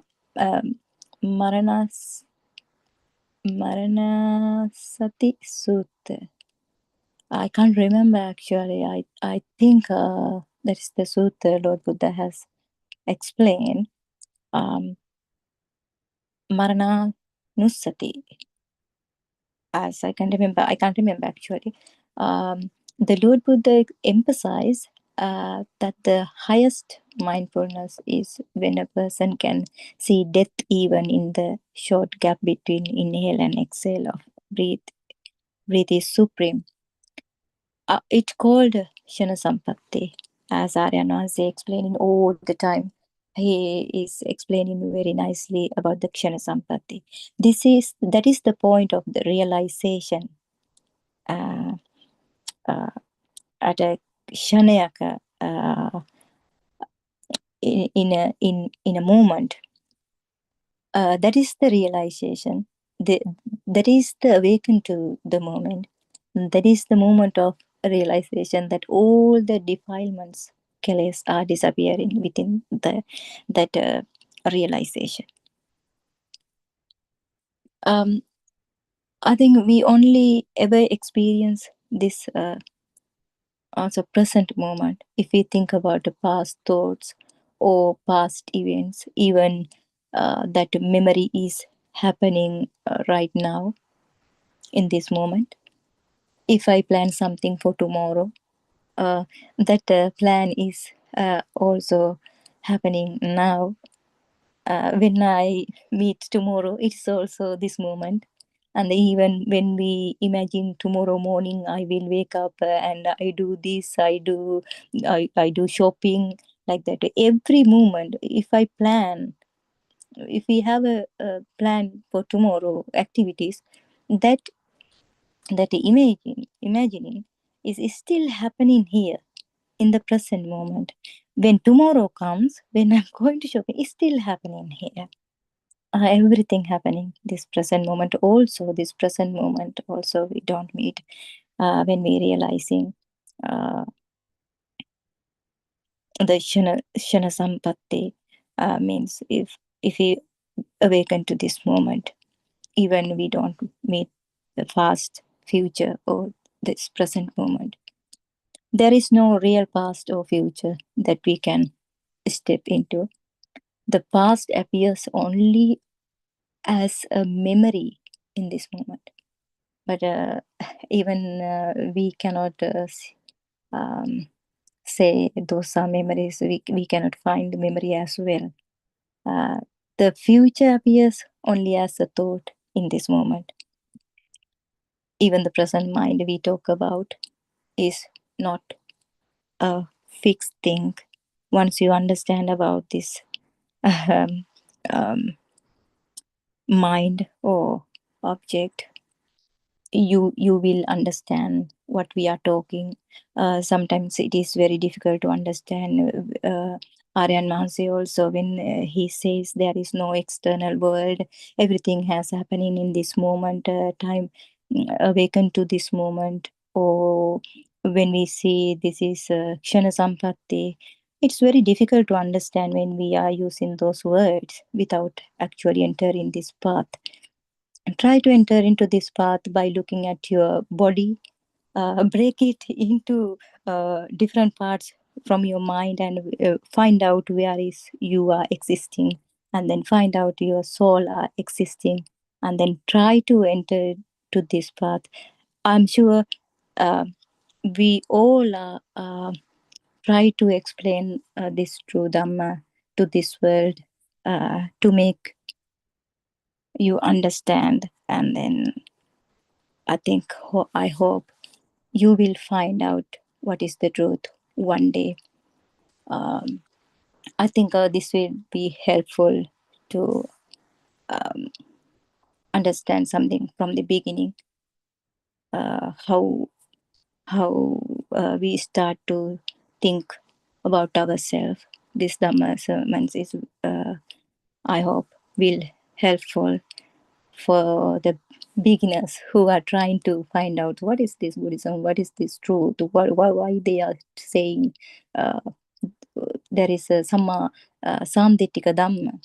So you can find out.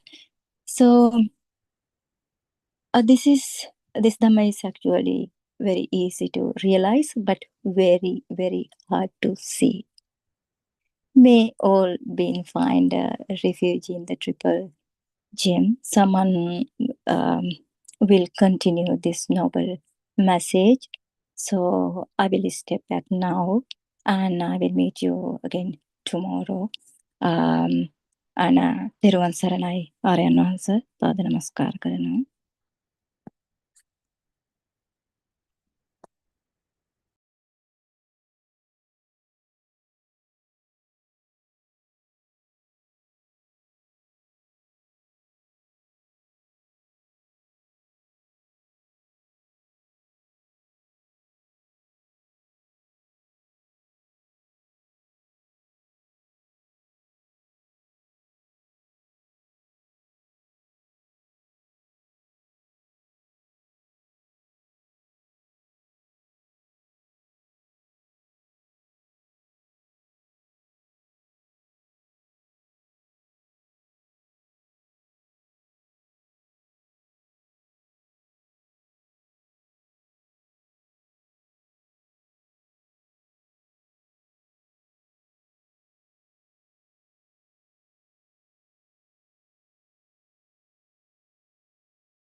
concentration meditation actually can hide the defilements.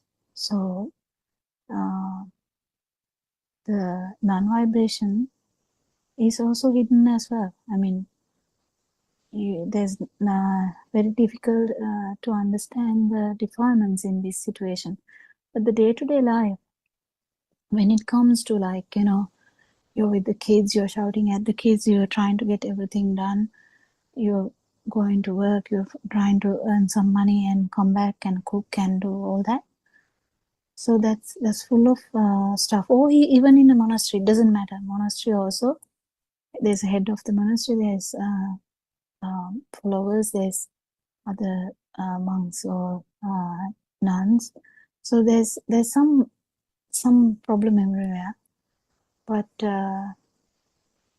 that is very important, you know, when the mind hides, it is very difficult to actually get the vibration out or the non-vibration out in that sense. So the truth or the truth about this vibration and as well as the non-vibration, you have to have the stimulus. So this would be when you have a stimulus. You have to have a stimulus to feel the vibration and the non-vibration. Do you get the point? So when you have that in the land where the ignorance is, only the prajna would be there, in the sense the avidya bhumiya is needed. That is a singular word that we use. But so it is very important how to handle these both aspects of mind. So the concentration meditation is like taming the mind. It's fine. It's fine. You can tame it as much as you can, but that's not the thing that we are looking for. Whatever the limit you tame the mind, you are there because you're trying to tame the mind. So you want a meditative state, yes, you can tame the mind, have a meditative state, it's fine, it's okay. But that's not the non-vibration. That's not the non-vibration. We all get it, isn't it? So if to feel the non-vibration, it would be when we say without any posture means, actually, if you are limiting yourself to a posture, you have a plan, underlying plan. You're planning something. Why would I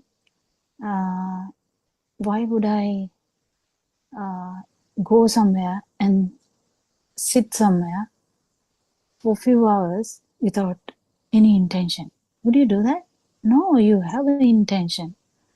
That's the thing. If you have an intention and you do something, you're trying to tame your mind and you're trying to put I always say this, the security personnel there trying to watch mind, whether mind will play some unnecessary stuff. To whom is that unnecessary? To me.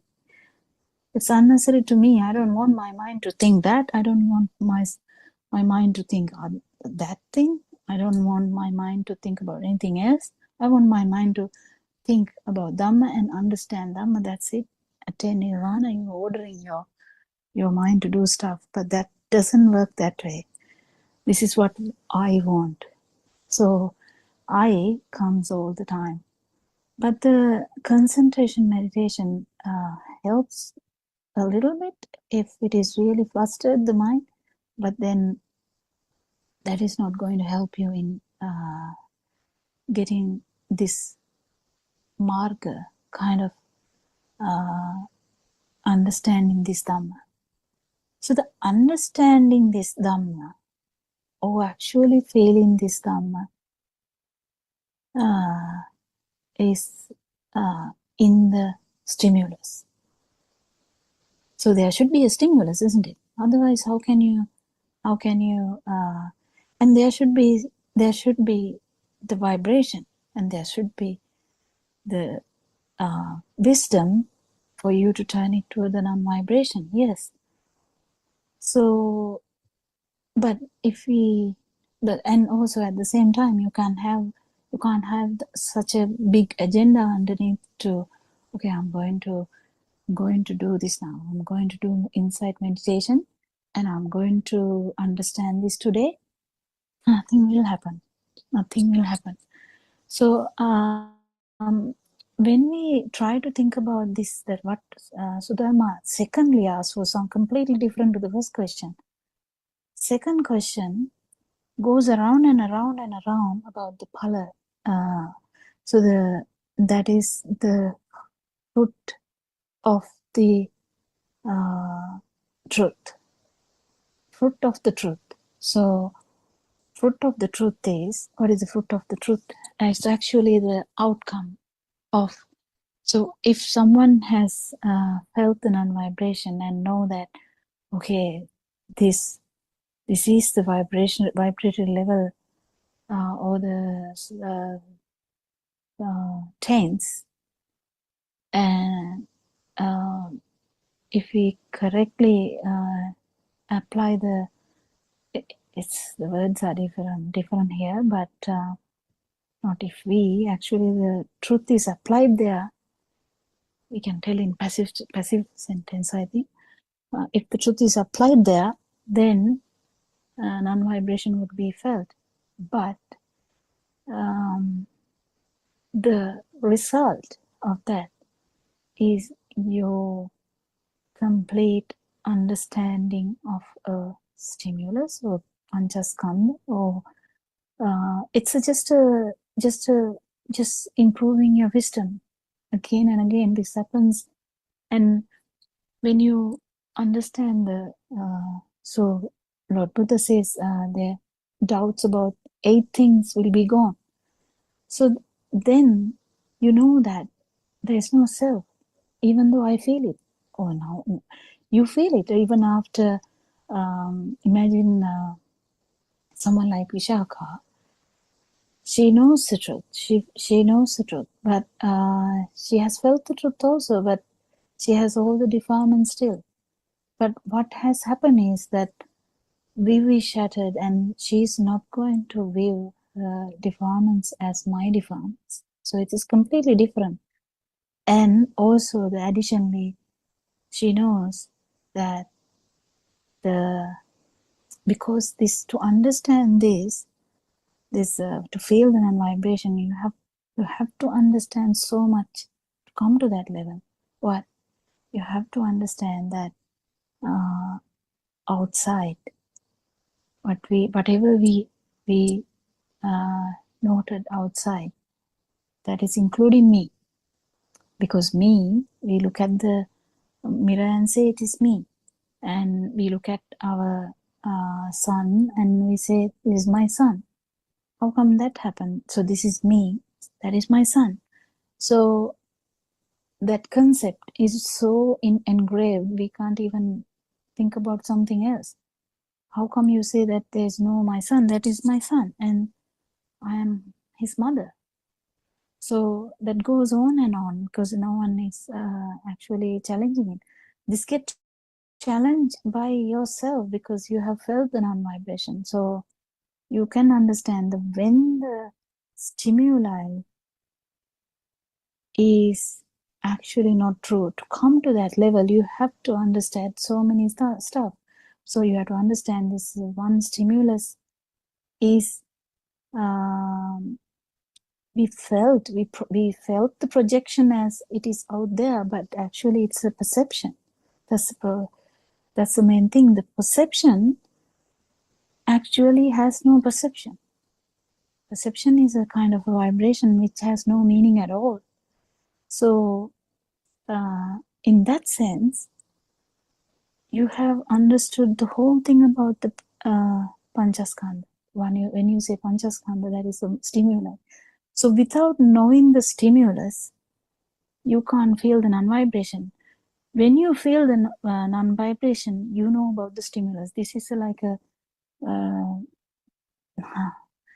this feeds each other, because that's how like Vijnana feeds Sankara feeds Vijnana, kind of like that. They feed each other, kind of thing. Nama Rupa Vijnana, they feed each other like thing.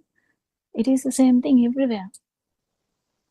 So till you feel the non-vibration, you have so much doubts about this Panchaskandha stimulus, how the stimulus is felt as a thing, why does that matter, what is the big deal about it, all that. But then when you feel that, then this cycle, the main cycle of, stimuli is here, I am here, sorry, stimuli is there, I am here, that projection is broken. You fully understand that this feeling is not there when the stimuli is not felt as a thing. So you understand actually the stimuli is also not there. I'm also not there, If the stimuli is not there, how am I going to be there? Because it's just the other side of the stimuli. It's just the stimuli. If the stimuli are not there, you're not there anyway. So the fruit, again going back to her point, the fruit is the relief you get by knowing this. The relief is you now definitely know the thought myself, the thought son, daughter, moon, mother, father, husband, family, job, shoe, whatever. That is a stimuli, but stimuli is not actually existing. Why? It is just a vibration. How can we say vibration is existing? Because it just happens. It just manifests. So the manifestation is there, but is it actually there? When can you say the vibration or mind vibration? Can you say that it is here or there? Is it under the table? Is the mind vibration under the table? No. Is it under your heart? Is it under your tummy? Or where is it? The mind vibration. Yes. You can't find it like that, because this has no place like that. So you keep understanding that this vibration keep playing up. It's actually a construct. It's a construct. Even the mind vibration is a construct, and even the light is a construct. It's just the way that the human eye is. If you, for an instance, if we have the science, if we remove the human eyes and have two eyes of another animal, how would you see the world? Well, you might see even upside down. Or you might be like waiting for the sun to come in the morning, and you will be going out, everyone will be sleeping because you have gotten an eye of a maybe bat.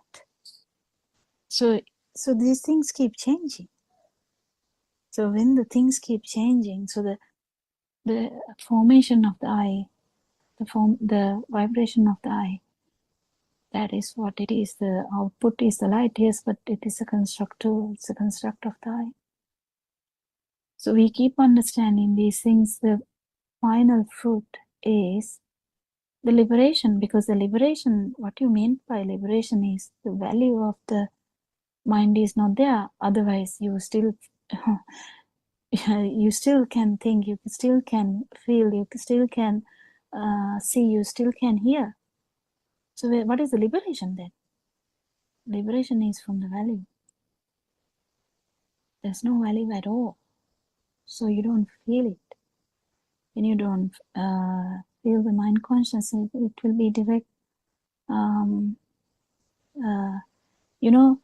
Even these descriptions, they have to be taking them very, very, very carefully, because slowly I'm also getting the point that where Aran says, come to in the middle of the Zoom and try to, change whatever we are trying to say. Because these things, if we keep saying the same way, they might think that is the truth. No, whatever we are trying to say is a message, and none of these words are true even. So it is very tricky to say that none of these mind constructs are actually true. None of these sensory organ constructs, none of them are true. So can the self be true? No, because it is felt only when these things are felt as true. Why they are felt as true is because of the ignorance. So the ignorance goes in hand in hand with the self vibration. So the final fruit of understanding these some levels of this wisdom is you feel relieved. It's just the lack of defilements that you feel relieved. It's not a new thing. It is like in Lord Buddha's time, some many nuances, some venerables have told. It's like I can't remember who, but it's like putting something down, because the pressure, the power, or whatever the word you can use, the defilements, or this burning is less. That is the lightness you are going to feel.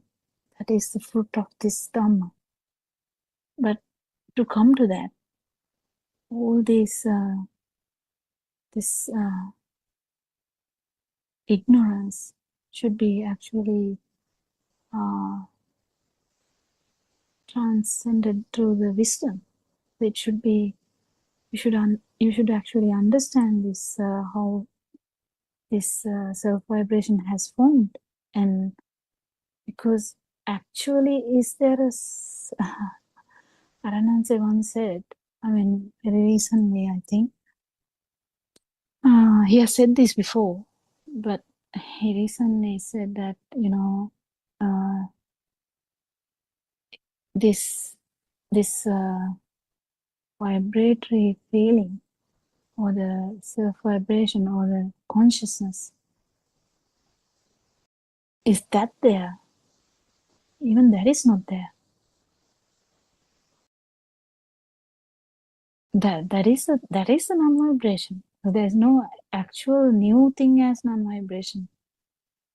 There's no actual new perception as non-self perception. It's the lack of self-perception. It's kind of a void. That's why it is emptiness. I don't know whether even my explanation met her question. But what I was trying to say is, you can't get confused about the path and the fruit, because we can't do much about the fruit. We can't. The fruit will follow, but the path is the most important thing. So the path is understanding Dhamma and following Dhamma. Main part is the understanding Dhamma, and practicality of that comes with your courage, comes with your directness, comes with your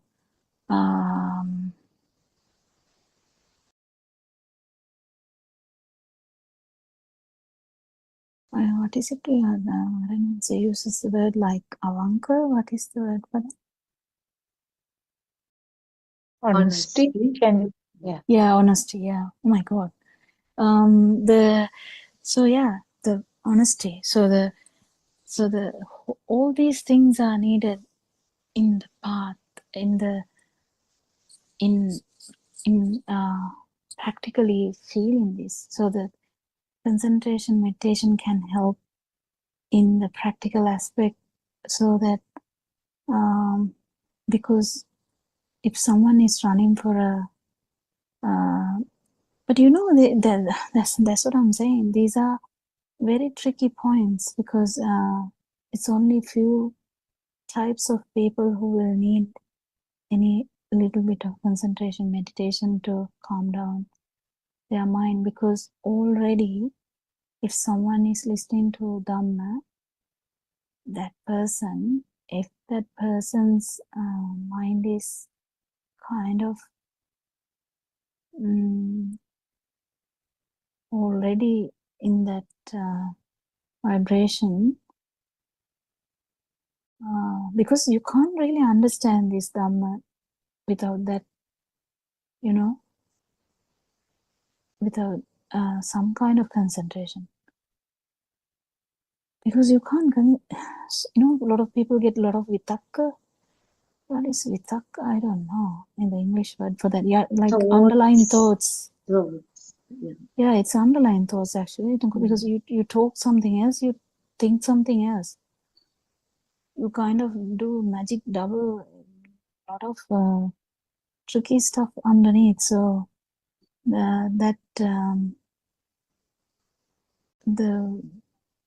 but when it is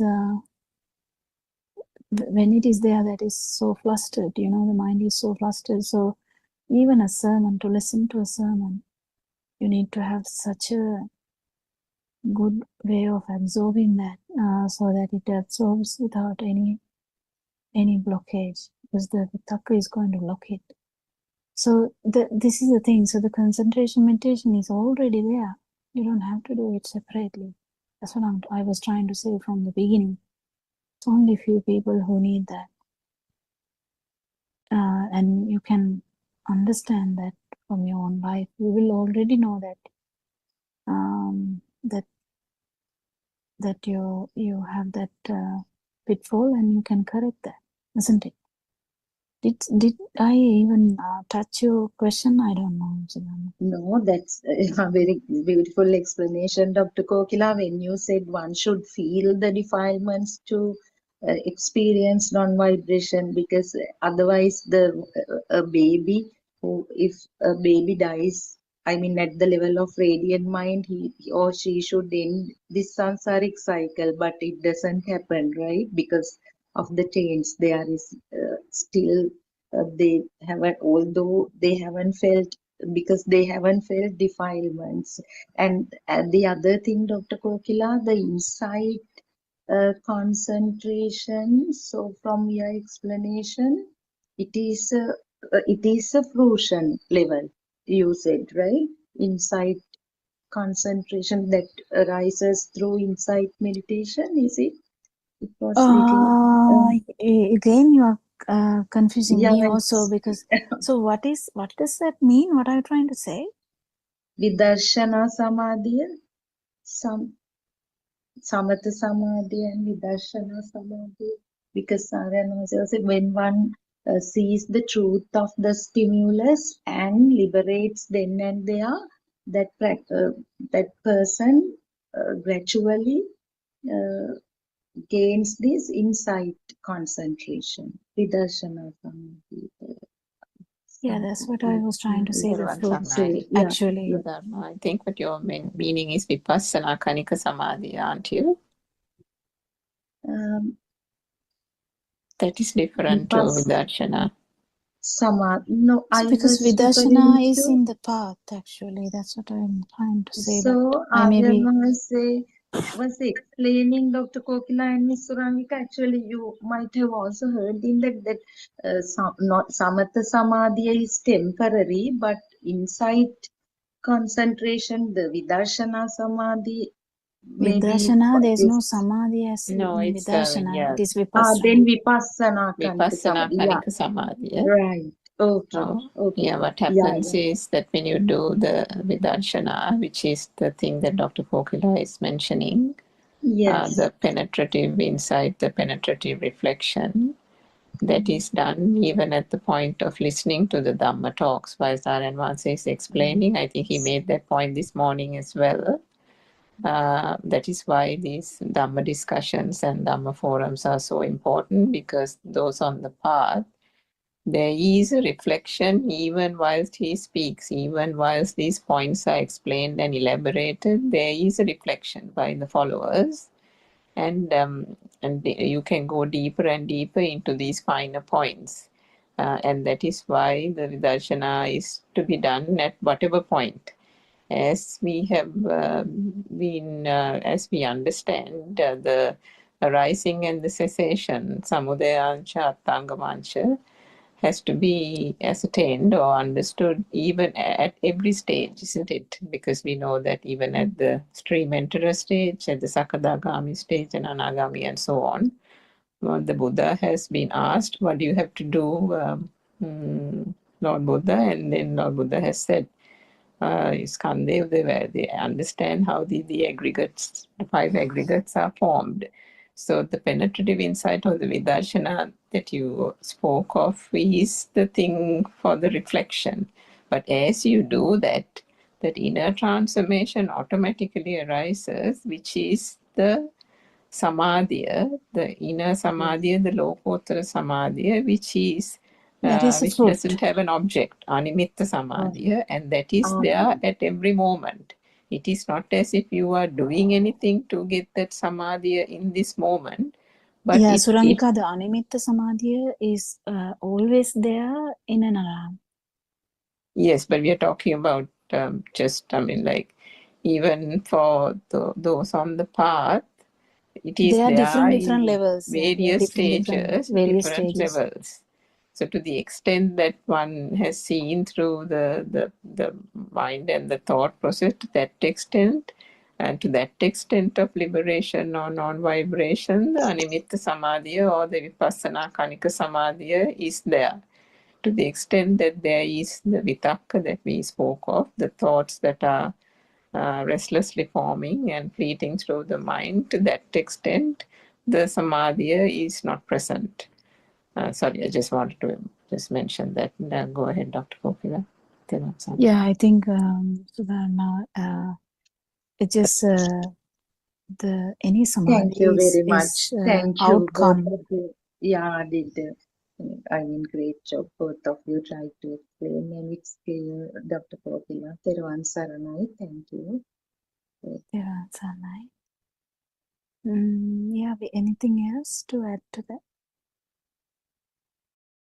And Dr. Kokila, another question. When you now said that vitakka thing, at once it occurred to me. So, although we call it sustained thought or initial thought or vitakka, vichara, it is also a thought when we look at from this insight meditation perspective, because at, at in uh, we can't say moment even. However, there can be one faculty working now at the moment. So when the thought occurs, there cannot be other, although we feel it as a inner Yeah. kind of Yeah, thing. yeah. It's, Actually speaking, this is so yeah, fast. We yeah, can't even understand that I'm driving and I'm at the same time I'm listening. yes, true.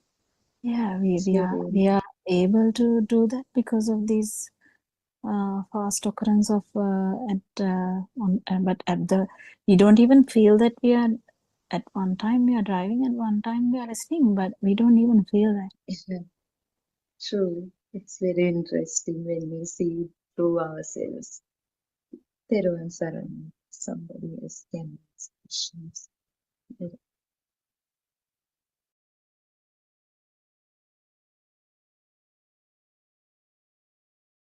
Anything actually the perception, it's it is very nice to know that the self perception has no self. So there you come to the one kind of one vibration thing, because if you keep understanding that none of these perceptions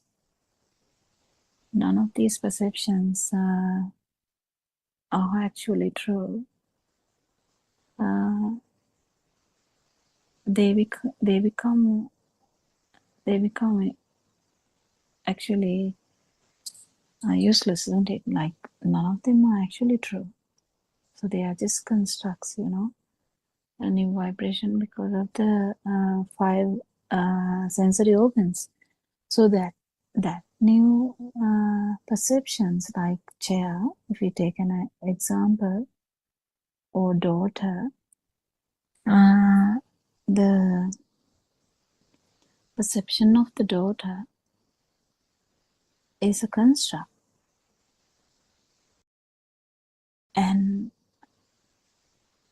there's so many perceptions around daughter too. So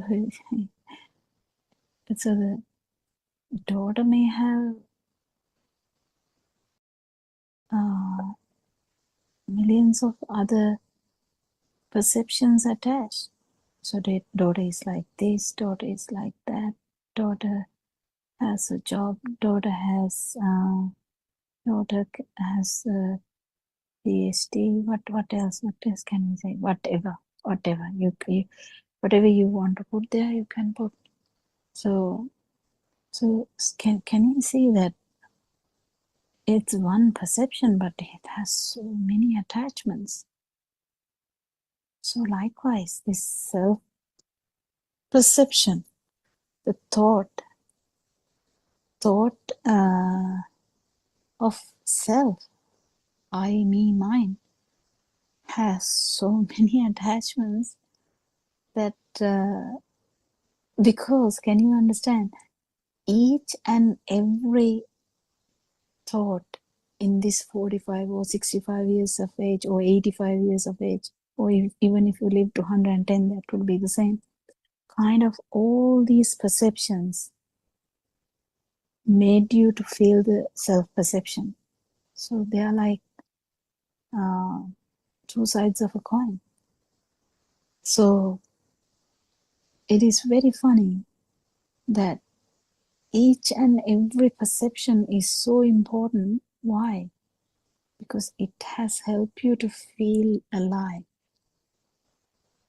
It has helped you to feel alive. On top of that, you have lived with your husband for 50 years. Just imagine a mother who has lived with his husband for 50 years. Just imagine.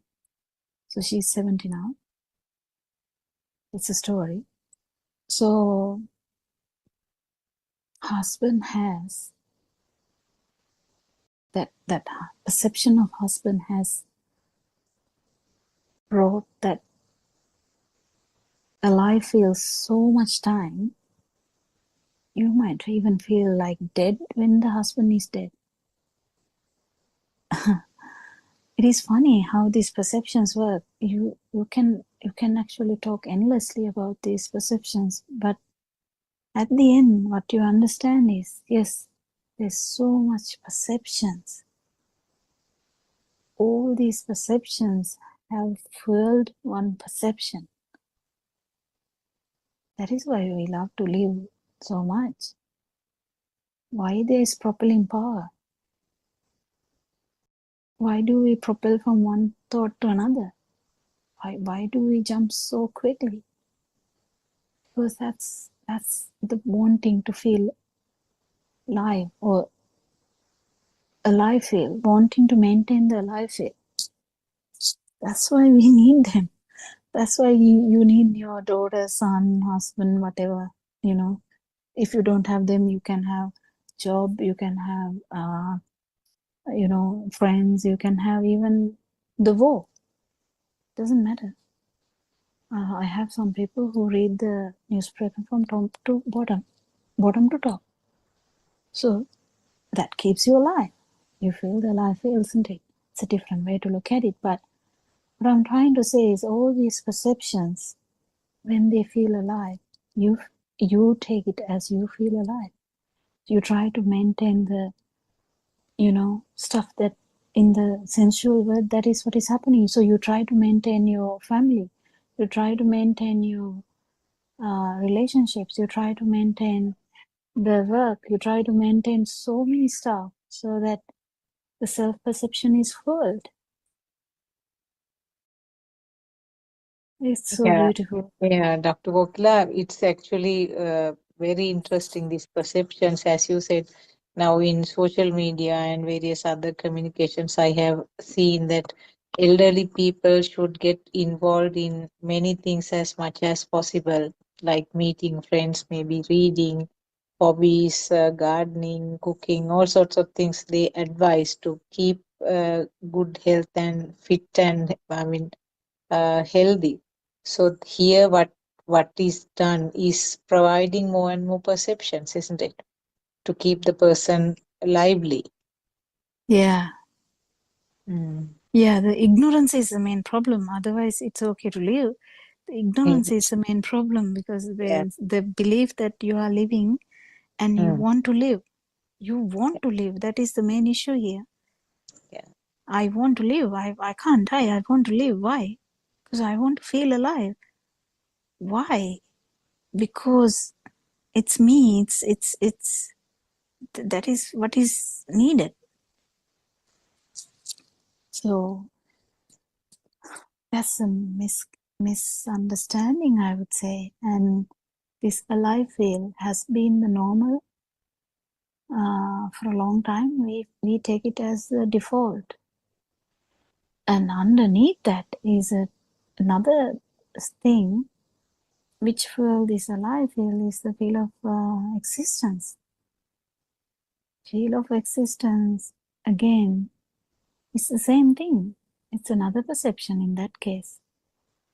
So this is a very good research for you to do, and if you keep doing this research, you will be mesmerized by this truth actually, because none of these things will make sense in the end, and you keep understanding what Lord Buddha actually understood that night. He understood when the perception, the stimuli is not true, not taken as a thing, you don't feel this thing. You don't feel this thing. And that's very, very interesting observation. It happened to you, so you don't have any difficulty in judging because it's something happened to you. That's the importance of Kutinan actually, to experience these things. So experiencing comes from truth though. So you have to know the truth that none of these perceptions are actually existing. They are like formed because of the vibration. So does the vibration exist? No, it is a construct too. It's a misunderstanding that happens. That is the thing. This the sasava or whatever the tense, that is the vibration which vibrated to the zygote. But this has no place when the stimuli is not true. That means this is a synchronization effect happening in each stimulus. And this is a beautiful thing to feel, because then only you understand this. You are born in every stimulus, but this is happening so fast you can't get it. But with the wisdom, you can see this.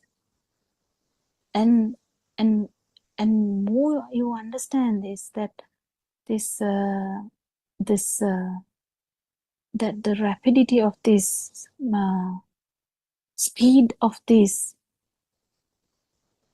sensory organs, whether it is the eye, the ear, the touch, or the mind, it doesn't matter which one it is, speed has done this miraculous misunderstanding, I would say. It's not miraculous, but it's at the end it's useless, but actually it is miraculous because it has done this damage so far, isn't it? How much we have suffered. Do we need a book to write about that? I mean, I can write a book about that. But will we end, actually, can we end that book? Or we can end that book if we attain non-vibration, finally become the non-vibration. Isn't it? Anything to add? It's very interesting, actually. Yeah, that part actually, Dr. Kokila, is very, very intricate, isn't it? I think I got that point.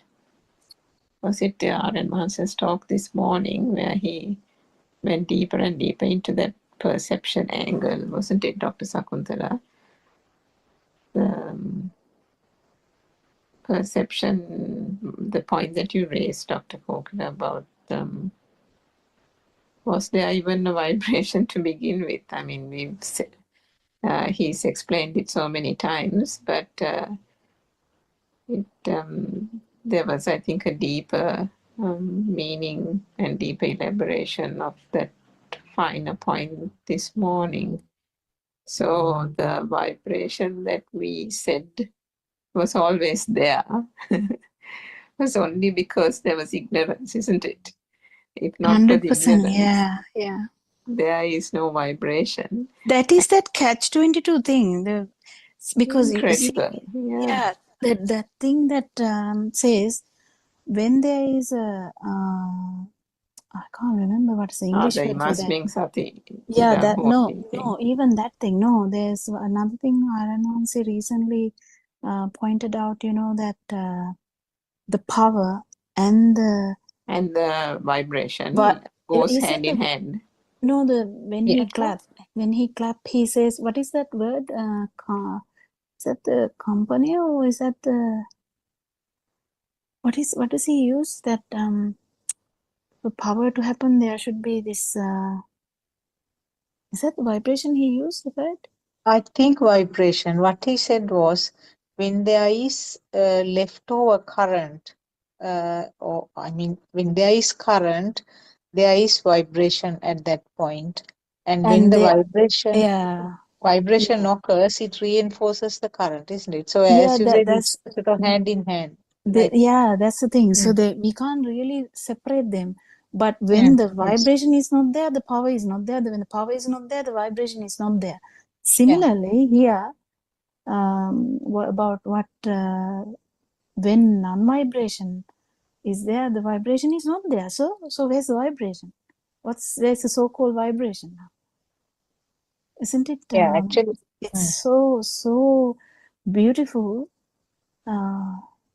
Beautiful to understand this Dhamma. I mean, I don't think we have felt even 5% of this, but I think it is so beautiful. I think everyone should go on researching about this. I remember, I think a long time ago, I asked him, I don't know whether I've understood it properly even now.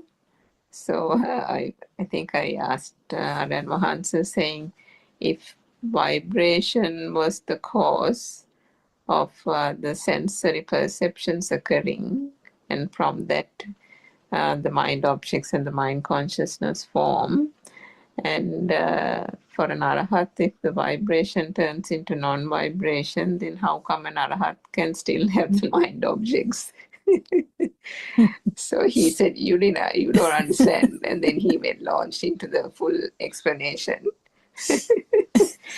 I don't think I still understand, but as you said, it's amazing, isn't it? But in a way, you can understand it. Of course, this is depending on where each one is, but in a way you can, and then in a way you can't, kind of thing. I don't know how to explain it actually. No, that is where the experience comes. Sadly, I have that question now, now when you told that non-vibration, okay, but still the projections are there. So these projections are always happening due to the coming together of no, without the power. vibration. So don't forget the power is not there. The vibration with this here, the vibration we are talking about is not about the light and stuff. We are talking about the self vibration. That's why recently Aaron also was talking about this thing in, I think it's 7 o'clock one. I can't fully remember the whole thing, but he was trying to say something about people misunderstanding the beginning bit and forgetting about the end bit and then getting nowhere. That is the main important thing, because this is about getting rid of the one vibration, one perception, one thought. That's Yeah. all that went away from Lord Buddha. Mare asked, no? Yeah, the feeling of being and life. Yeah, that's all one. Yeah. That's all that. So that power is not there. That is the only thing that is absent. So everything Yeah, else but is there. But this, I mean, without that alive feel, you might not survive. That's a different story. But what I'm trying to say is that's where you need someone to actually guide them, you know. But Lord Buddha didn't say, go to a room and stay there until you die. No, he didn't say that. He said each monk go alone and start saying this Dhamma. So they had a pattern of living, so they will survive. They've advised a way of living. So they listened to Lord Buddha and went on alone teaching Dhamma. Nothing happened. But because they have to have a protocol for the survival, because otherwise they won't. But if they are advised to do that, they will do it, because they don't feel themselves, but they will listen to Lord Buddha's advice. So that's how it is. But what I was trying to say is this here what happens, because that now, you know, Deyakna, I have told this before, I think to Sudharma once as well, that when we keep on saying Deyakna, then we forget about the whole scenario about this Dhamma. Dhamma is not about Deyakna. Actually, this is about both sides, because Deyakna means you are there. You are there, nothing is outside, so you are very safe actually. You can become so self-centered also in that way. So you have to be careful in that. But what I'm trying to say is it's actually about both sides. When we understand this Dhamma properly, if you understand the stimulus properly, the aspect of stimulus, it's actually stimulus only that was only there, not me. But why we felt this duality is because of the importance we have given to the stimulus.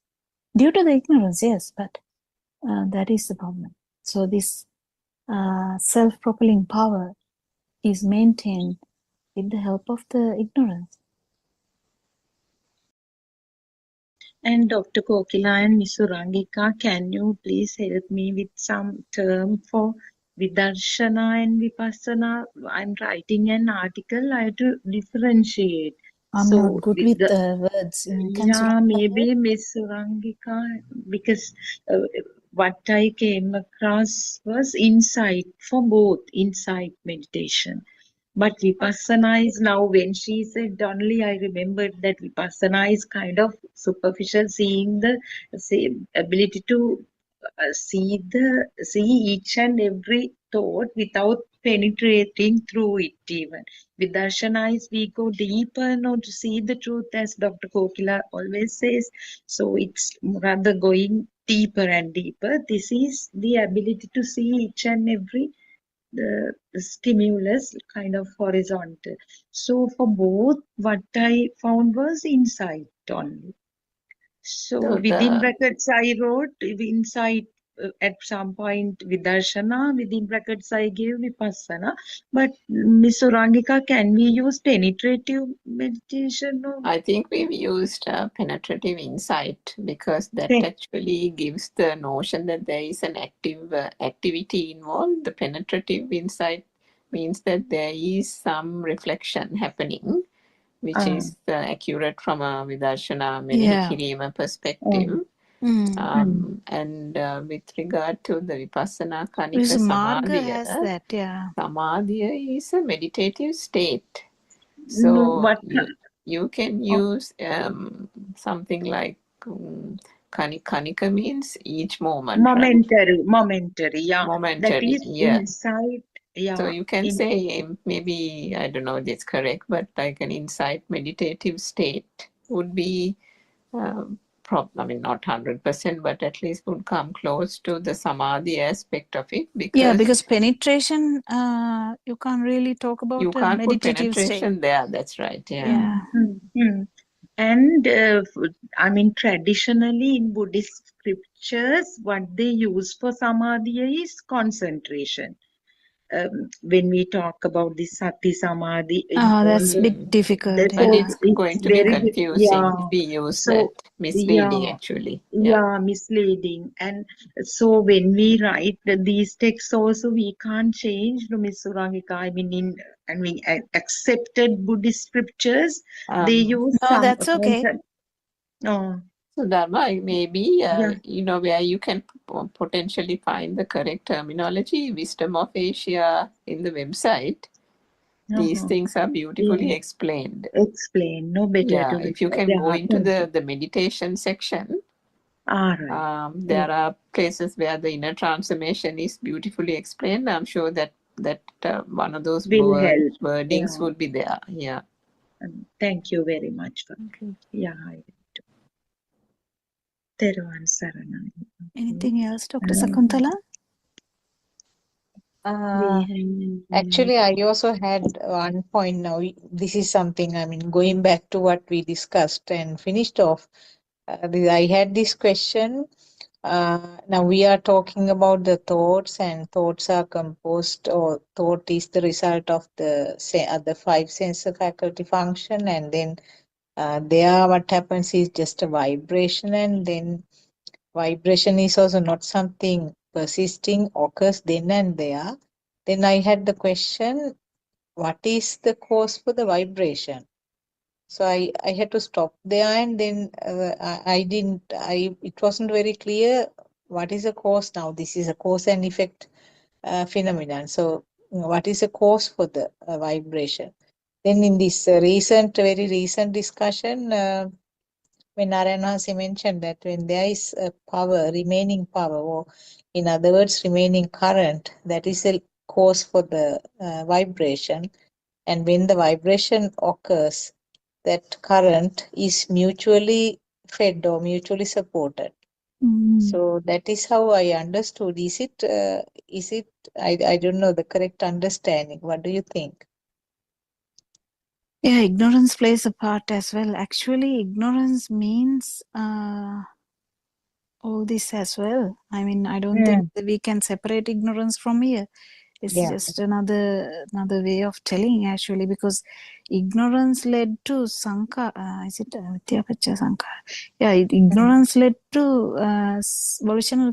Is it volitional formation, sankara? Yeah, that's right. Yeah. So that's the thing. So sankara means speedy vibration.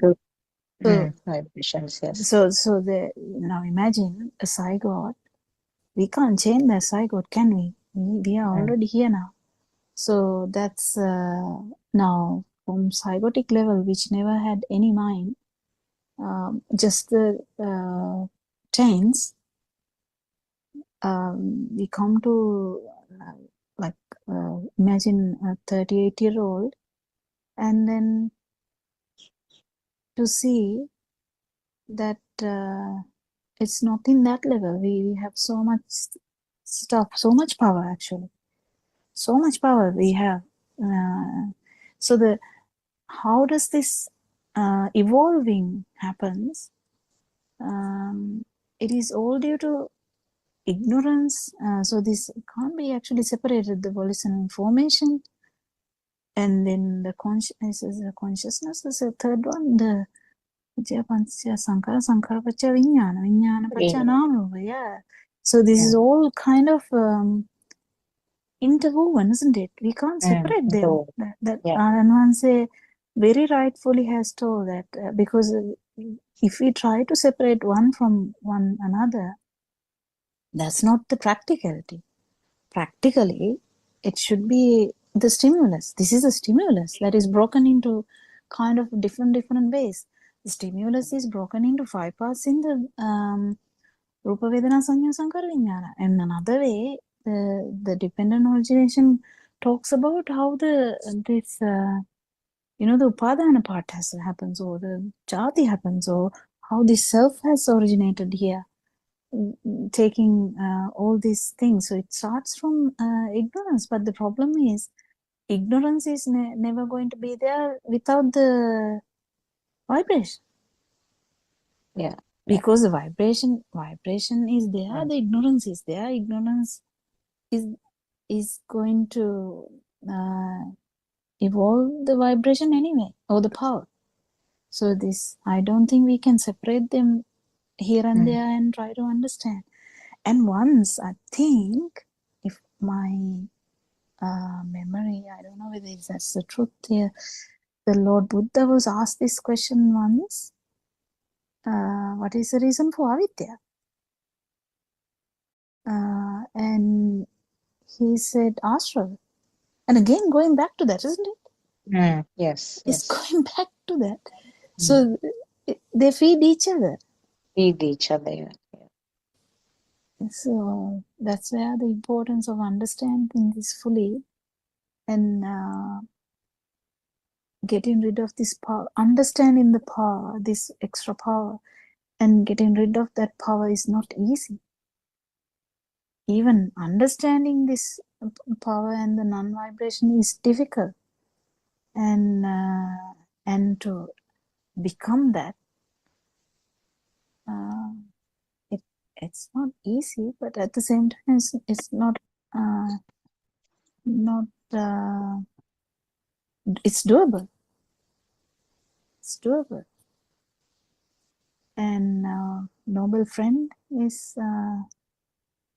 a supportive factor here, I would say. I think we run into the other Zoom discussion now. I wonder why there's no one here. But anyway, I think we are running. Yeah, we will conclude. Yeah. So we worship Paranuanse as usual. We have so much gratitude for his guidance. Without his guidance, actually, we won't be understanding even 5% of this Dhamma. It's still, it's not that difficult. Come and talk to any Zoom discussion and try to get a sense of it, and you may feel this. That is the main important thing.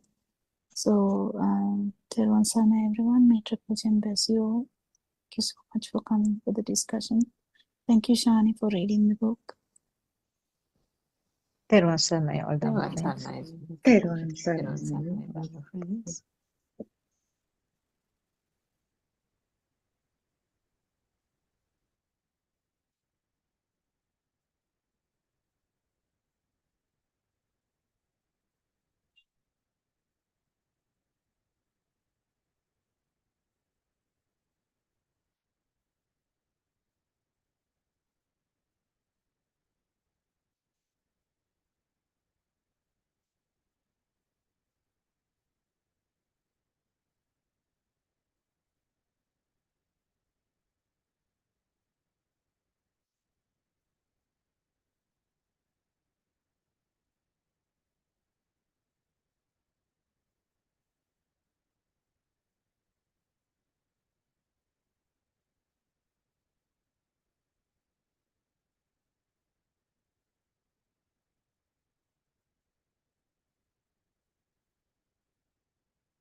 තෙරුවන් සරණයි ආරාධන වහන්සේ. ඔබ වහන්සේට නමස්කාර වේවා. තෙරුවන් සරණයි Dhamma friends.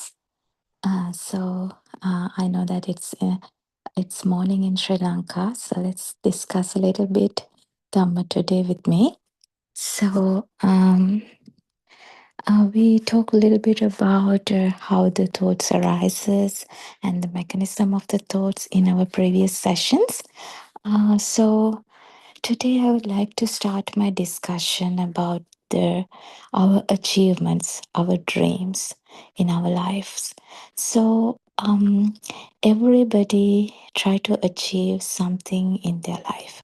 If I say that, I'm sure that you will all agree with me. Just think about that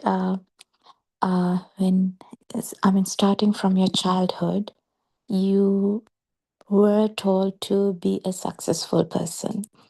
And depending on your family background, the cultural background, and where you live, and according to your own expectation, even, we have different dreams.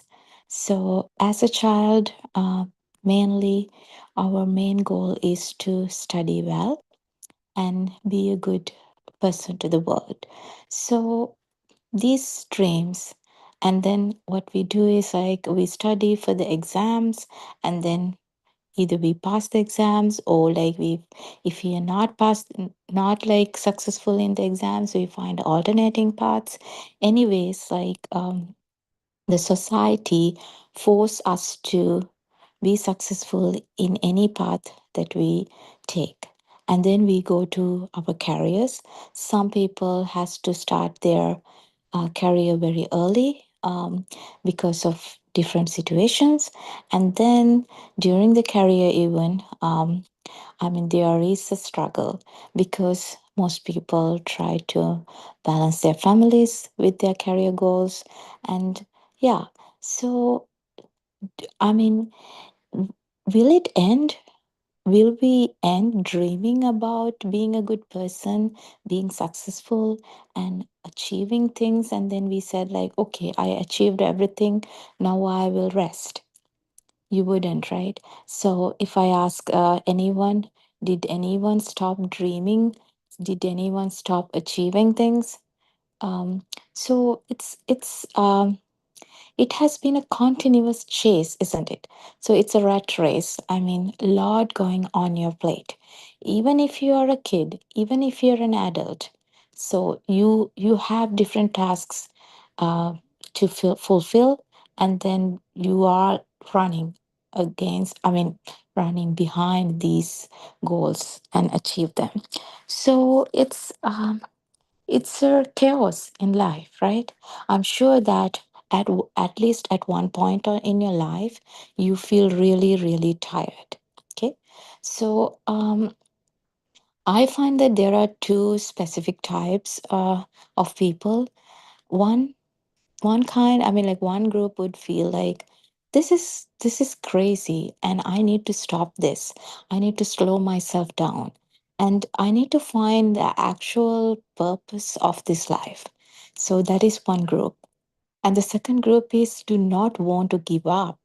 They do not like to accept the failure, or like even they do not want to pause. Why? Because they are scared, because they do not want to change themselves. And then if one thing fails, they would like to follow the path to find the success on the alternating path. So they would do this continuously until they are so tired. So I want to say that, like, even you are a person who understood that this is nothing, and I don't want to follow the same traditional path, or you're trying your best and following the traditional path to find the success. In both ways, I'm sure that you are tired. Like, the main thing is like you are tired. Why? Because you suffer inside. Like, even though you are happy for very short period of time, most of the time you're burning inside. You're trying to use the fuel that you have and then try to follow a dream, an achievement, like something, a goal. Yeah. So then, like, whatever the group you are at, I mean, you can see who you are from your own characteristics, and then just pause a little bit, okay? And then just see, I mean, aren't you tired? I mean, aren't you trying to find is something that does not exist? Can you find a guarantee to I mean, be happy at the end of the path that you're trying to take? Do you think that you have 100% guarantee that like you will be safe and happy at the end of the path? You know that you cannot say it. Why? There are a lot of uncertainties in life. You have experienced it. So why don't you want to find the actual purpose of this life? I have explained once that like how precious this human birth. It's a one of the rarest thing in the world. So why don't we actually try to um, find the peace within us without chasing outside? Because even our parents, even our teachers, even all our adults and like the respected people ask us to find the happiness outside from the materialistic world. Like, as an example, I was heard that, like, be a doctor when you are an adult. And do you want to be an engineer? Do you want to fly to a different country and find the success in that country? Do a PhD and be someone that is I mean, that gets respect from other people in the society. So everything, anything that you try to chase or like everybody told you to do, isn't it materialistic? Isn't it something outside? So I mean, did you get a chance to look through yourself and try to find who am I? What am I doing in this like chaos world? So I think this is the ultimate wake up call for you. The Dhamma discussions happen through Buddothpado platform is one of the greatest place for you to find yourself.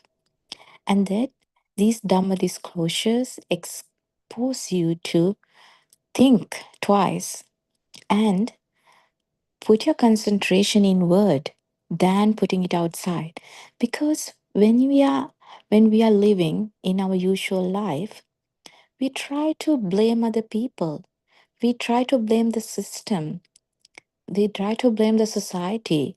We always try to find an excuse and try to find a responsible person for your failure, even for your success. Okay, you're so grateful for people who helped you to be successful like you are right now. Or like, let's say you feel like at one point like you are failed and you blame the system, you blame the people around you, right?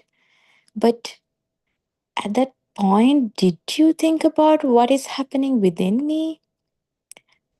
I mean, that's what, and that is the question that you should ask yourself. Who am I? Because like you try to make yourself happy, you try to make yourself a good person, uh, like you try to find a comfortable space for you, everything. But the question that you did not ask yourself is who you are. So I'm saying it is very important to ask this question from yourself. I think that is one of the most curious question you would ask if you are closer to the path to liberation. Even though you're so tired chasing things around, or even though you are um, even you are um, not accepting the traditional path. And then I think both of these categories are closer to the path to nirvana or the path to liberation. So um, it's so where should you start? I think the curiosity comes first. Uh, if you don't have a curious mind, you would not find this path to liberation. Why I'm saying that? Because Buddha's teaching. Said that do not believe me and try to see it through yourself. And let's say like you found a great teacher and everybody said that that is a great teacher, and maybe it's a spiritual teacher. So he explains everything, and you think that because that teacher is a great spiritual teacher, I need to believe that. But that's not what Buddha said. Don't believe even his words. Try to explore by yourself and find out the truth. So I'm saying that please you should have a curious mind to do that. Let's say you're just like accepting the everything according to the person's, like let's say your teacher's status, then you would not get the actual true essence coming out. So what I'm saying is try to be curious. Try to ask that question, who am I? And what am I supposed to do in this world? What is the purpose of this life? Why we have to listen to Dhamma? Like let's say your parents try to make you so religious because it is a nice thing. It's a beautiful thing. Even the traditional Buddhism is a really beautiful thing. So I mean, but question yourself, why? Why am I doing this? So one day you will find the answer. So the answer is, I think that the purpose of your life is to follow the path to liberation. And don't believe because we are saying that. Just explore it yourself. Why? Because anything that you do in your life is temporary. And the things that you achieve temporary. And it could vanish in 1 second. Just think about the disasters happen in recent years. In America, we had a big wildfire fire. And then in Sri Lanka recently, we had flood happen due to heavy rains. So, I mean, it takes few minutes, few seconds, even a day to go from being a very successful person to being like, I only have my clothes that I'm wearing right now. So, is it worth to be collecting these materialistic things? We are not telling to like just let everything go purposefully, forcefully. We are telling you that there is a deeper meaning to your life than what you're actually doing right now. So search for that meaning. I'm sure that you will find it if you are searching.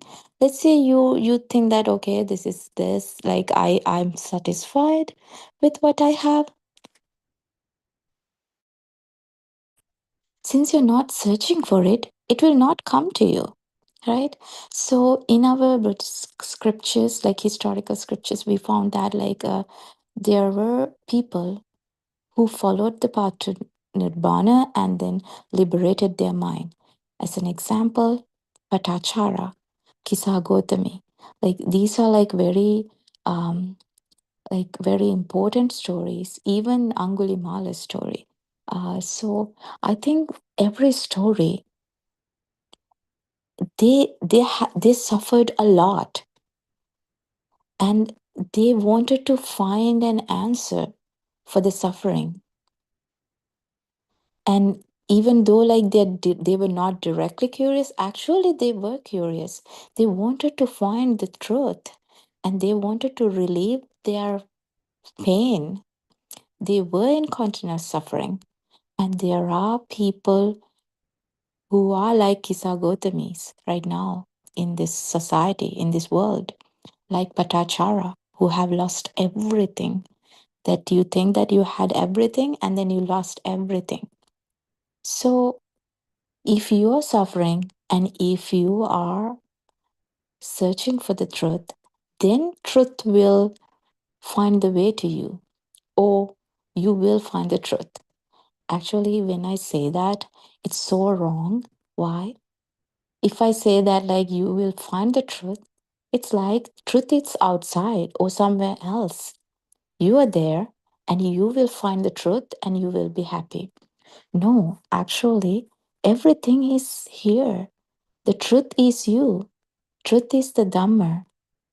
And you are awakened to the truth. That's what happened during this path. So it's not like we are trying to chase something again. We are trying to be awakened through the understanding. That's the amazing thing. It doesn't cost any money. It doesn't come with the actual effort. Yes, you need to put some effort, you need to be motivated, you need to be curious, you need to be truthful to yourself, and you need to develop the skill set required to see through this illusion. But at the end, it is not coming through the effort. So I think you all have heard that like Ananda Thero has tried to attain Nibbana by forcefully just before the first Dhammasangayana, the forum to discuss the Dhamma after Buddha's death. So actually to participate that, the Ananda Thero wanted to be an arahant, which is a person who, we cannot say it's a person, it's a state, let's say, that liberated the mind. So he could not achieve it. But as soon as he gave up putting effort and he got relaxed, his mind, I mean, what he he he he became an arahant. So what I wanted to say is like the effort is not the the trait that you need to attain nibbana.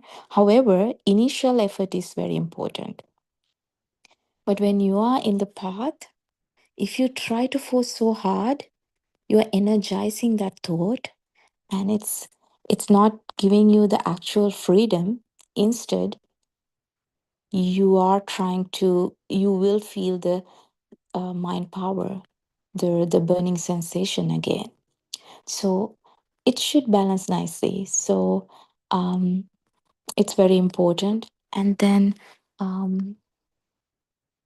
so just what I'm trying to explain here, if you have a curious mind, you are closer to find the truth. And then be open-minded. So the truth might be here, very closer to you than like somewhere else. What I'm saying is the true Buddhist philosophy. Because without understanding the Buddhist philosophy, you cannot start this path. Let's say you're going in the reverse direction. Like you start to practice loving kindness meditation. Let's say you are trying to practice samatha meditation. It's like you try to mindful meditation, mindfulness meditations. So and then yoga, like something to calm your mind, and you think that like you calm yourself And then when you are calm, you can understand the true Dhamma and you can get enlightened. We don't say that it is not giving anything. Yes, actually people practice these meditations and achieve some goals. But again, every goal that achieve, like every state that you achieve by without doing the meditation without understanding the Buddhist philosophy, leads you to experience something, but there is a perceiver who perceives it, or there is a person who experiences it. So even you are so relaxed, you feel so relaxed, calm, peace within you, but still you are there to experience it. You are there to perceive it. That means there is always tendency or potential to feel the suffering again. Why? If your vibration telepathize with something that you could get conflicted with, you are sad, right? You would feel again that burning sensation, the sadness, anger.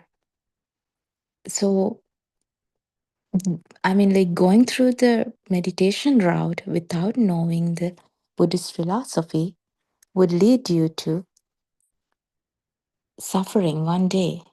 It might not be night right now. Temporary, you are relieved. Temporary, you feel like you spiritually awakened, but you are there. You're there to experience everything that you feel. So this is very dangerous. If you're like finding the temporary path, that's fine. But I'm sure that nobody wants to find a temporary happiness or the temporary peace. So be careful. So be open-minded. So being open-minded, you're exploring the things outside. The teachers, you will find the spiritual teachers who said that like they understood Dhamma, they found the nirvana, they are liberated. But if they talk about an experience that they experience, they are there. So it should not be the true liberation because there is someone to feel the liberation. So it's not the liberation, it's another illusion. So just check what you are actually putting yourself to. Because if you take the wrong exit in the freeway, you would find, you would get lost. That's why we should have a good navigator, like good GPS system in your phone to not to get lost, right? Like the same way, be open-minded and be conscious about what are the decisions that you're taking when you're selecting the path.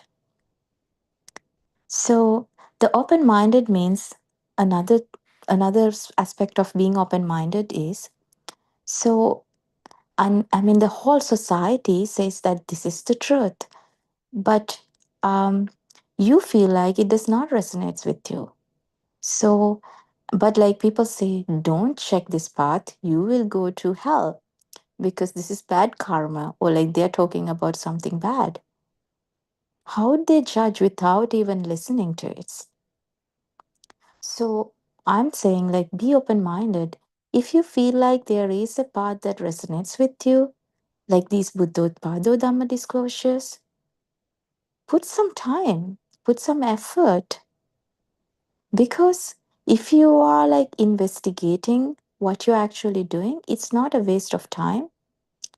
You're spending time to be, uh, like, be try to make sure that you are walking in the correct path, and be be open minded to explore that. So that's very important.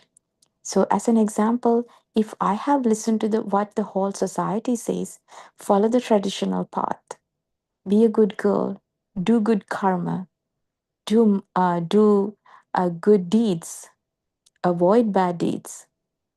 Yes, I did. That's fine. I still do those. I still follow that. But what I'm saying is, like, if I only limited to doing that and without like checking what is the truth, what are the paths to the truth, I would not find this precious Dhamma.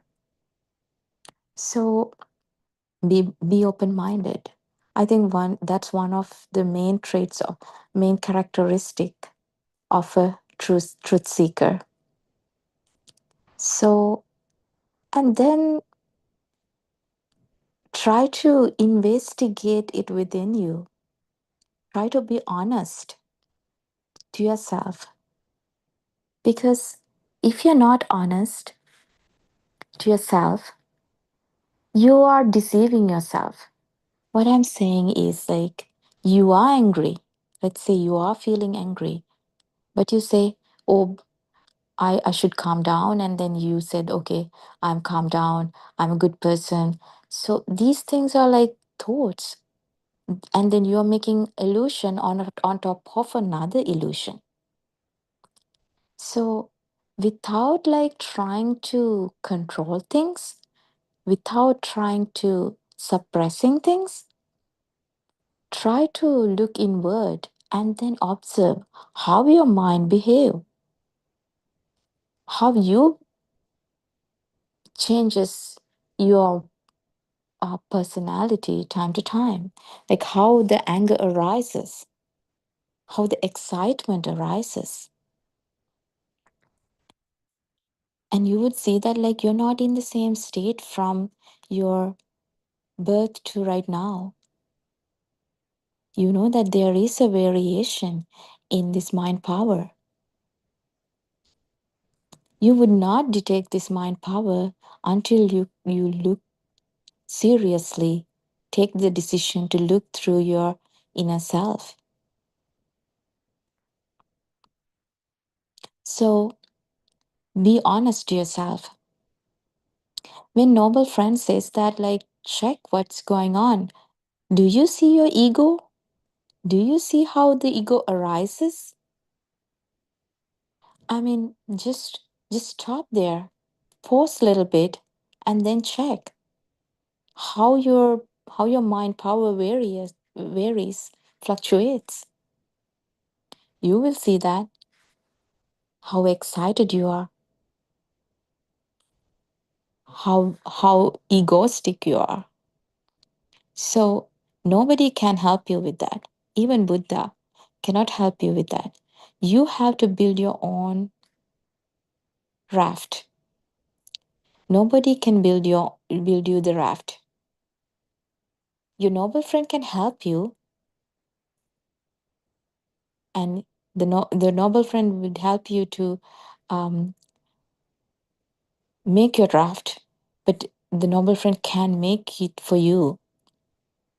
You have to find where are you most attached. Where is the highest intense mind power within you? When does this highest intense mind power arises? So it's important being truthful to you and put some effort. At the beginning, you have to put some effort. It doesn't happen automatically. First, you need to put some effort. But with time, like when you're mature in this Dhamma path, you will see that like putting effort is useless sometimes. You should allow your system to calm down. And the system calms down by itself. without someone doing it, it happens. That's the amazing thing about this path. With the understanding, the system lets go. You're not letting go, the system let go by itself. There is no you there. You thought that it's you. You thought that everything, you're responsible for everything. You're the one who do everything. But system will reset automatically. So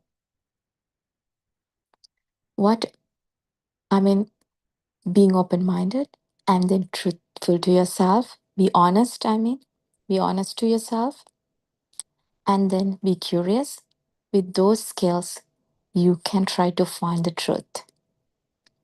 And then once you find the truth, put some effort. So by effort, what I mean is like understand the Buddhist philosophy and practice it practically. So twofold path. The first part of the path is you need to understand the mechanism of suffering, the mechanism of this system. How does this system functions only due to these sensory faculties? And then understand the thought, how this thought arises. Thought is a vibration. It's just one vibration, one at a time. And then when we say one at a time, are we expecting another vibration in future? Are we expecting another vibration that happened in past? No, it's just this vibration. That's it. Even though you feel like there is a history, there is a past, and I will be living my future very soon. It's a thought. It's a thought right here at this very moment. And it is just a vibration, isn't it? Just imagine, it's just a thought. You think about the future, you think about the past, and you feel like you're living right here in the present. Anything. It's just a vibration. It's just a thought. So you need to put some effort to understand this thought, isn't it? Because this vibration, any vibration that we talk about, has an underlying power within. So this power is what we feel like existing here. That is the soul. That is you. Only this power is you. And isn't it a misconception? Why? Because that power is that existing field, and you think that that is me. It is just a power arises due to a natural phenomena, isn't it? Just think about an ocean wave. Who created the ocean wave? And who says that it's my wave and that is me? No, right? It's just a wave arises and ceases due to the natural phenomena, natural causes. So it's very, very beautiful thing. It's like the same thing. It's like sun rises in the morning and sun sets in the evening.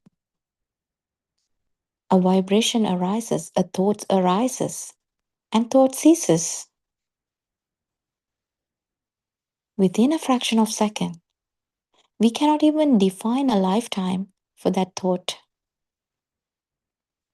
It's very, very fast. But the speed plays a major role here. So speedy occurring vibrations creates like existing power.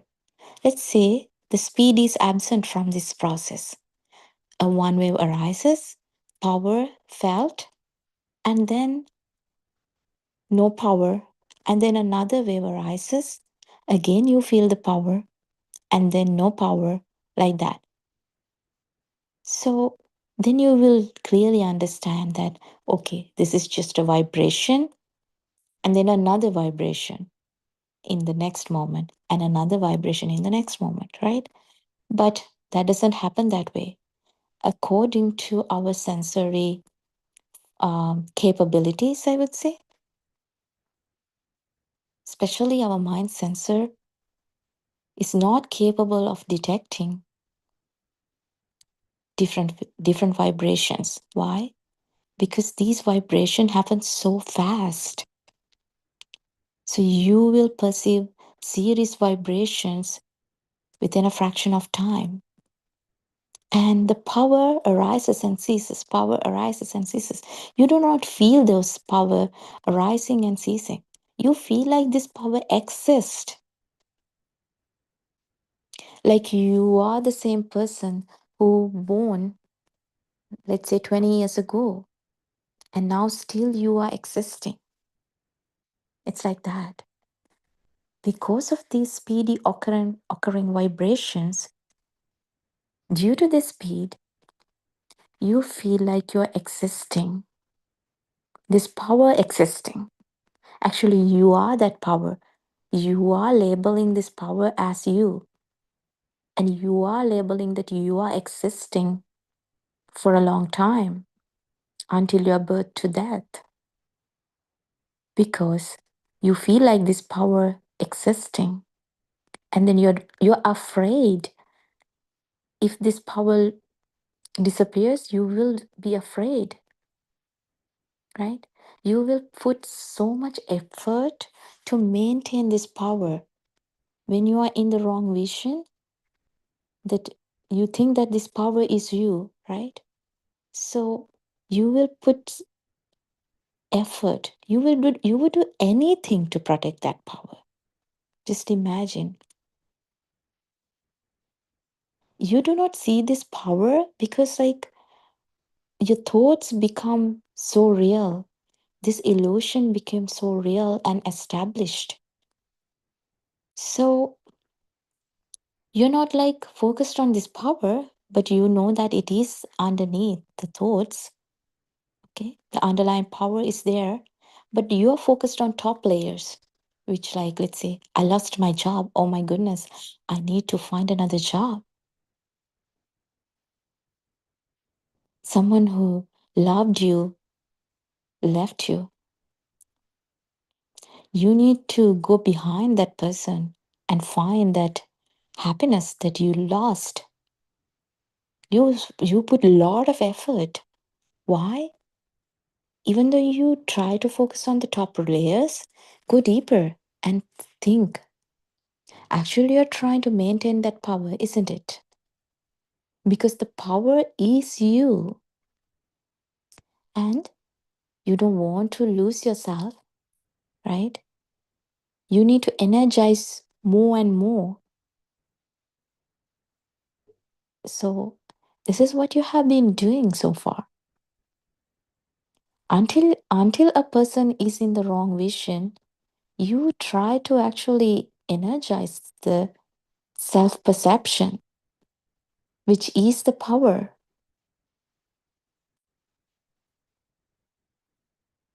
That is the soul, so called soul that we talk about. But is there an escape? Yes, there is escape. There is a path to ceasing the suffering. There is a path to find happiness, the tranquility, without putting effort. So that's what we are trying to convey, try to deliver. That's why we try to deliver this message to everyone.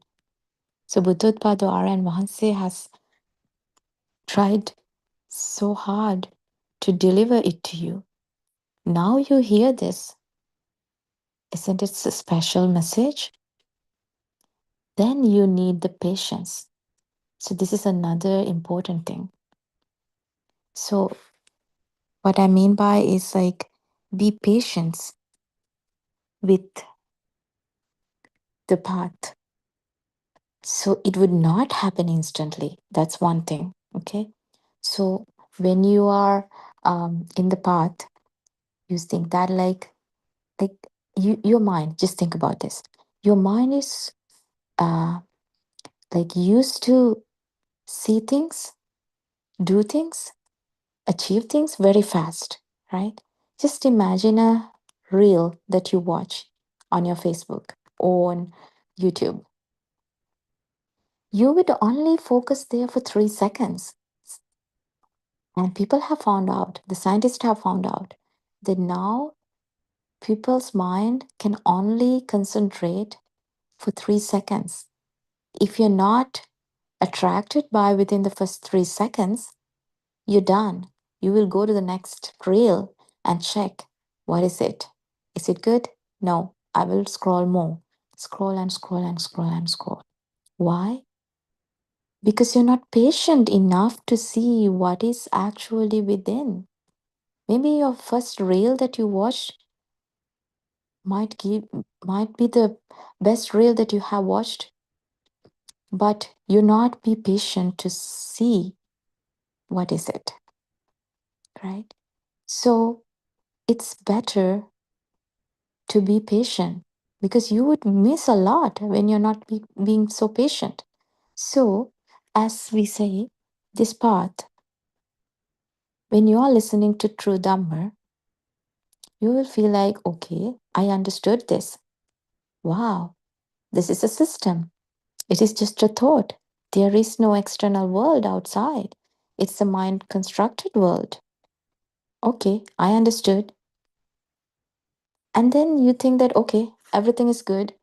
Now you're in another illusion if you are not actually found the actual true essence of it. So you're so rushed, and then you're not actually focusing on the actual hidden secret in this path, which is the power. I would repeat it again, and I always try to focus on and then try to talk about this power. Because even though I have listened to so many Dhamma sermons by different spiritual teachers, I could not find, I have not heard about this power, the mind power. And I think that is the secret to unlock the door to the liberation. I mean, the liberation of mind. So that's why be patient. It would not happen in one day. You have to practice. So while you are listening to True Dhamma, you understand how to become the stream enterer. Sotapanna Shravaka, right? The stream enterer. And in order to become a stream enterer, you have to listen to true Dhamma. So that's what the Buddha said.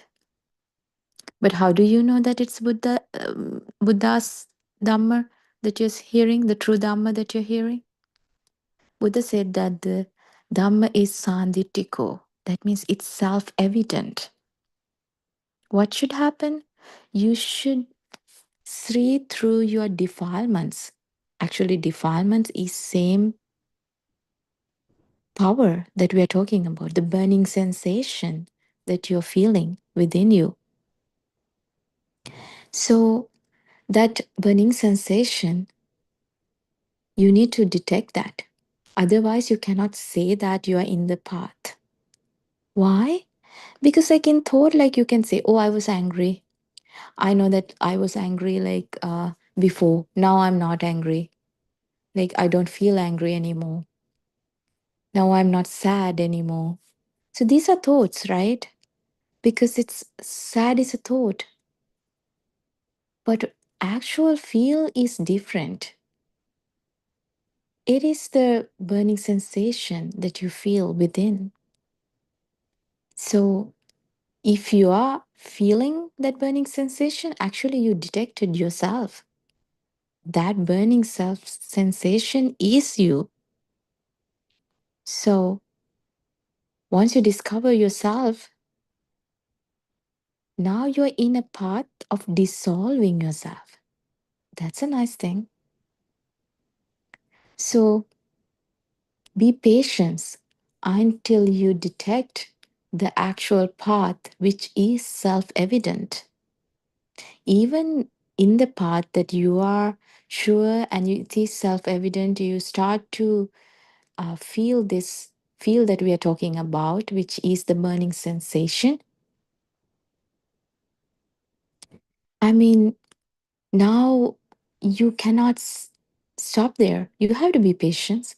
Patience should be there. I think the patience should be there until the end of the liberation.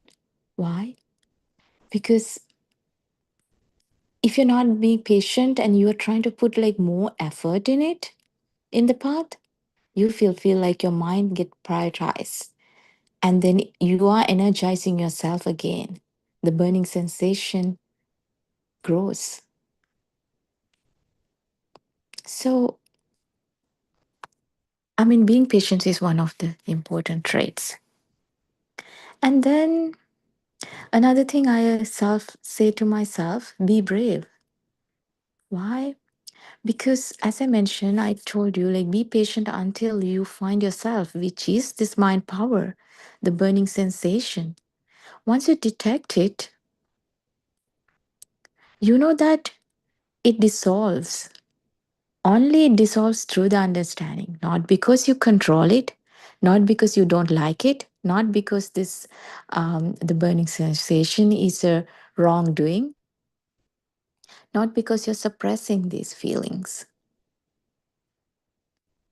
Just because just because you understand the true Dhamma means the mechanism of this thought process. The power arises within a thought. Because of these things, you are awakened to who you are, or awaken to the truth, in other words. And then because you understand the truth behind this mechanism, how does this system works, it's actually become a I mean it start to dissolve these defilements. We say in words these defilements as craving, aversion, delusion, right?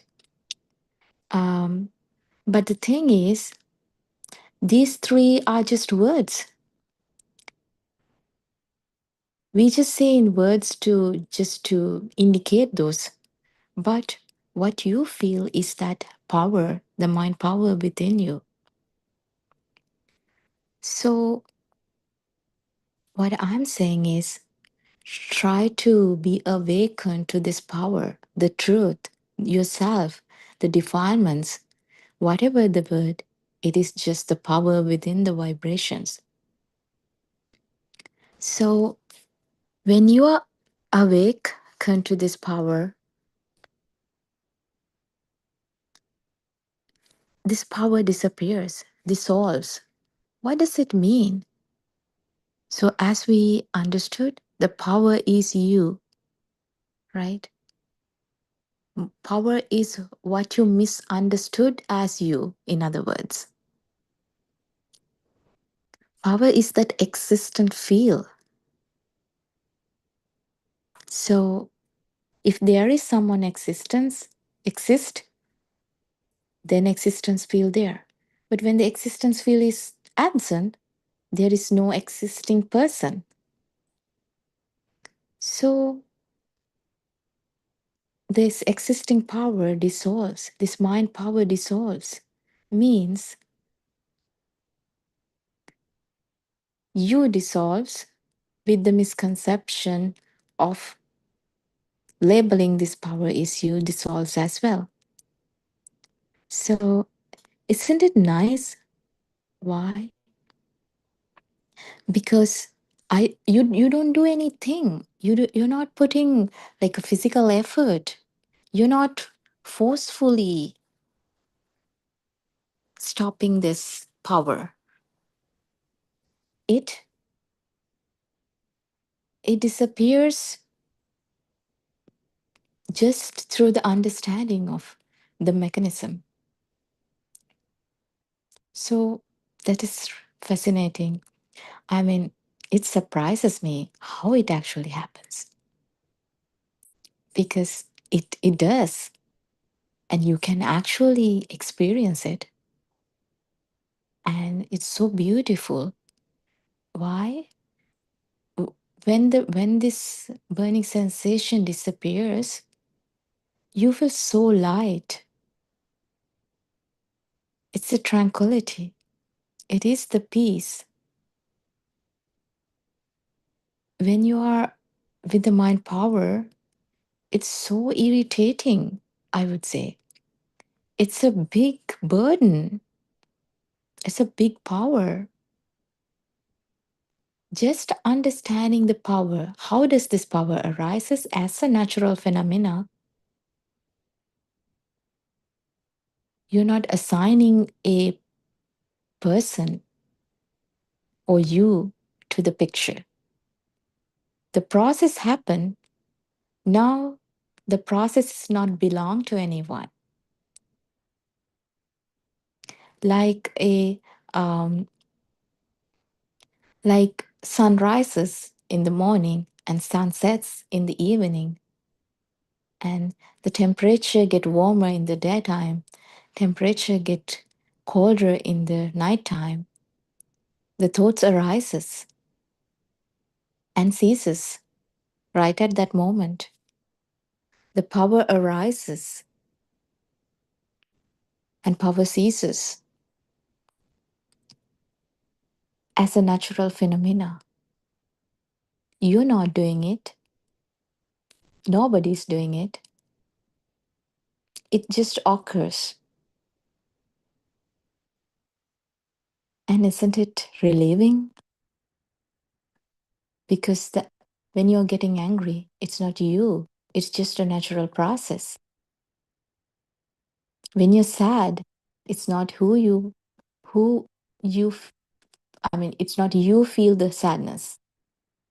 Sadness arises and it ceases. So that is the reason that liberation of mind exists. Mind exists. Why?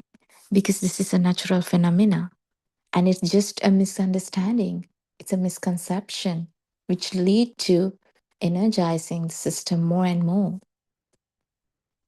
And even this misconception happen naturally. That's the beauty of this process. When you are a kid, it starts when you're a kid.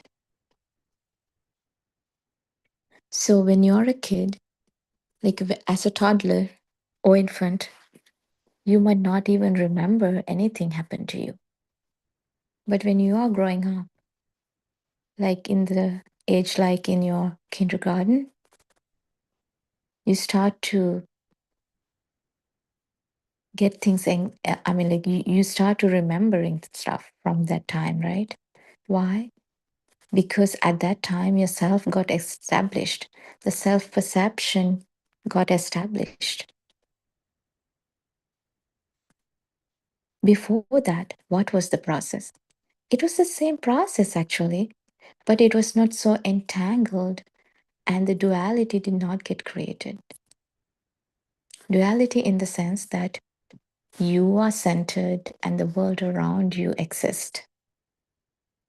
So when the world exists, you're there to perceive the world from the other end. So for a newborn, it's not the situation. The power arises, power ceases.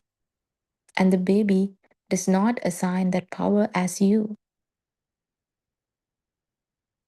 But with time, our teachers, our parents teach us the things, the entities outside. The baby learns their perceptions. And then when the perception gets real for the baby start to perceive them. Now, there is a perceiver exist, and the world it's outside, and this perceiver perceive the world. So this is where the actual illusion get created. So I mean, who did this process? It entangled by itself. These consciousnesses entangled by itself.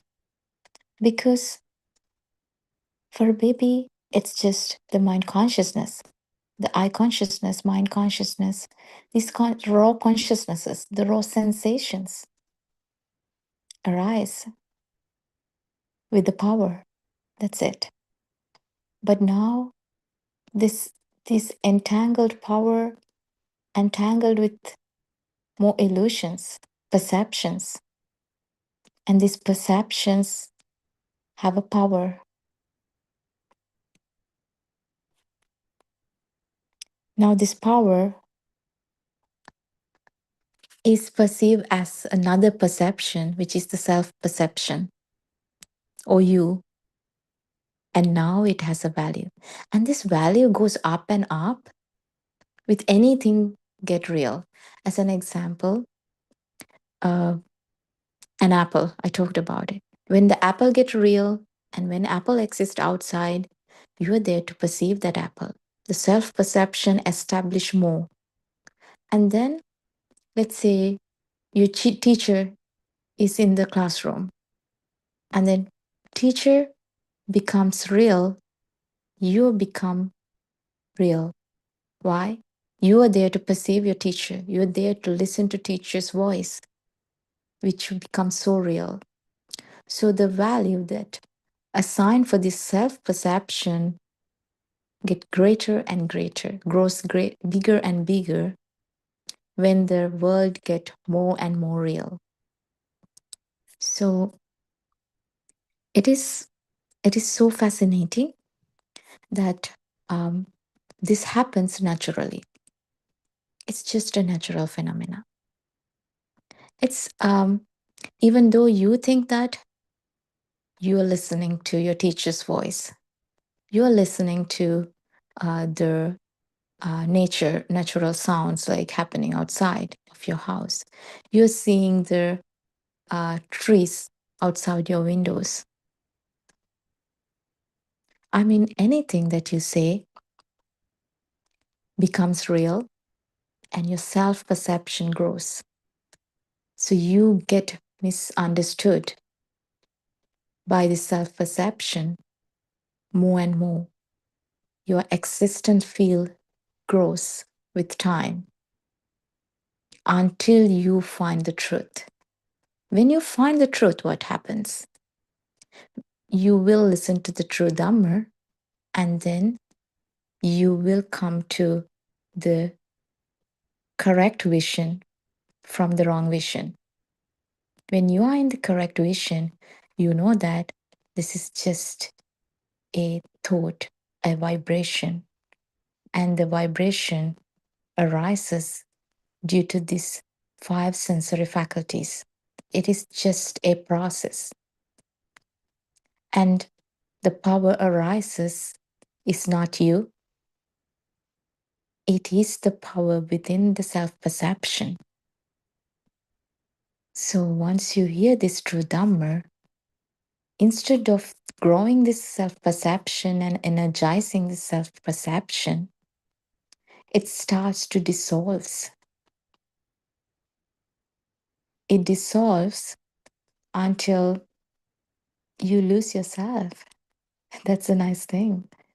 I mean, that's why I said you need to be brave. If you are entering this path to liberation, you know that you would lose yourself. But in a good way, you need to know that. Because when you're there, you're always suffering. When the perceiver there, the suffering is perceived by the perceiver. It's inevitable. Until the perceiver disappears. So the thoughts arises. ceases as a natural phenomena. The seeing happen as a natural phenomena. You hear things, there is no you. The hearing happen as a raw sensation without a perceiver.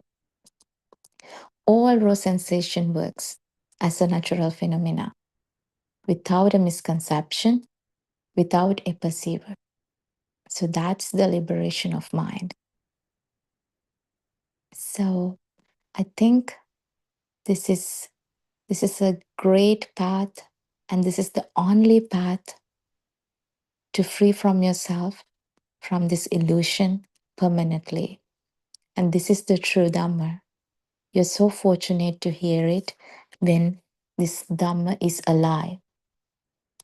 So try to put some effort, try to put some time, and then you will find your ultimate happiness. True Nibbana. Theruvan saranai avada, my friends.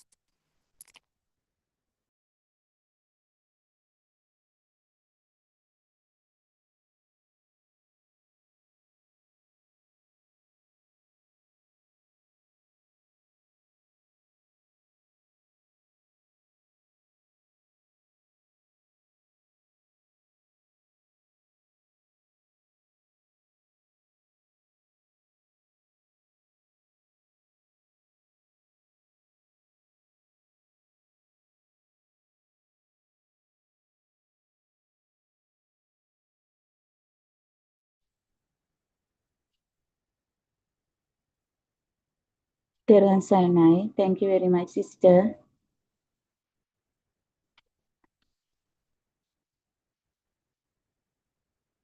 Good morning to you all. May the Triple Gem bless you all.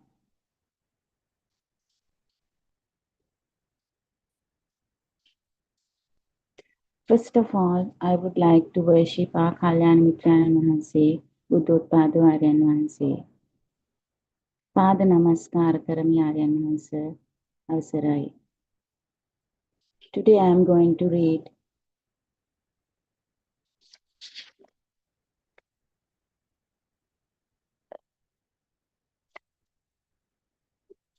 the book. This is the awakening of Gautama Buddha Sasana. The True Dhamma Has Awakened, Volume 2, page 1.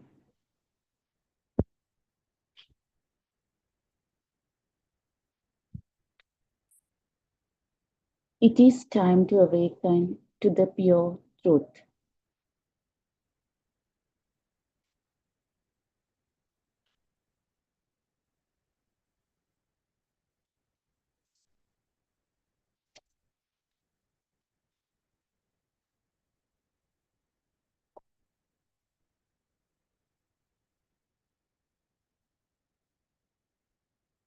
Let us talk a bit about the practical side of going on the path. By now, you would have listened to many sermons. I hope you analyze them all very well. You need to identify the correct path to Nirvana, and you need to recognize the correct direction towards Nirvana all by yourself. It is of extreme importance that you know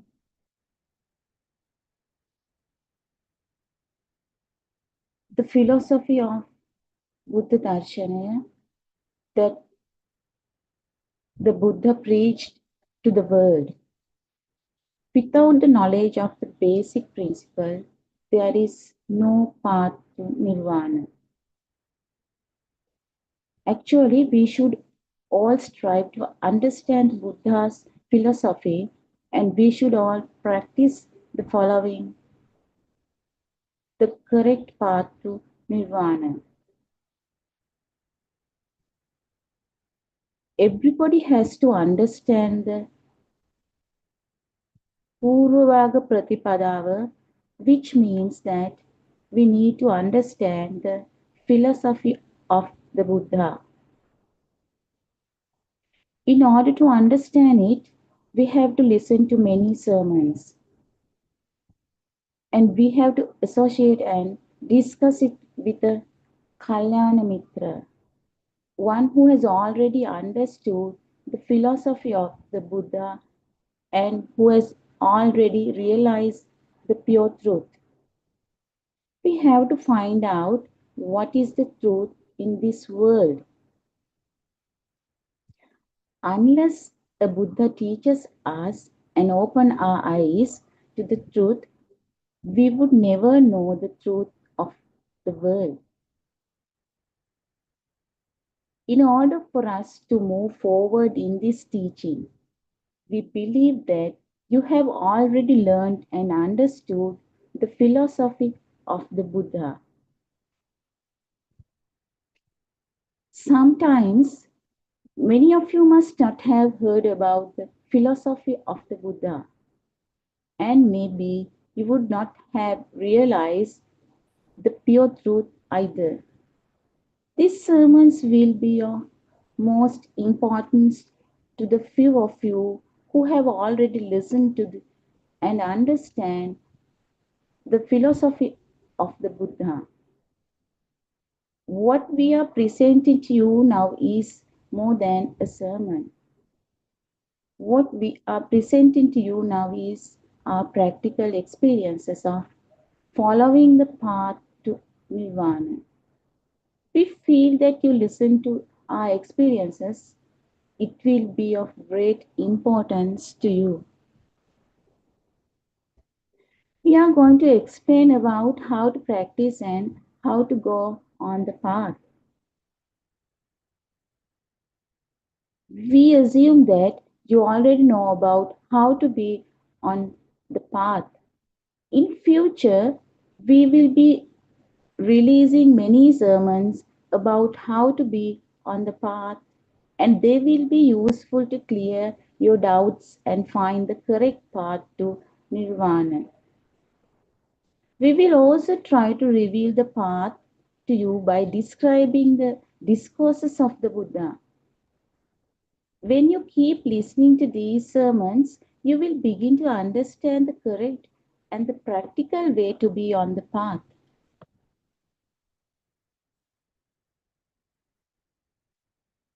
Let us focus on the practical side on how to be on the path.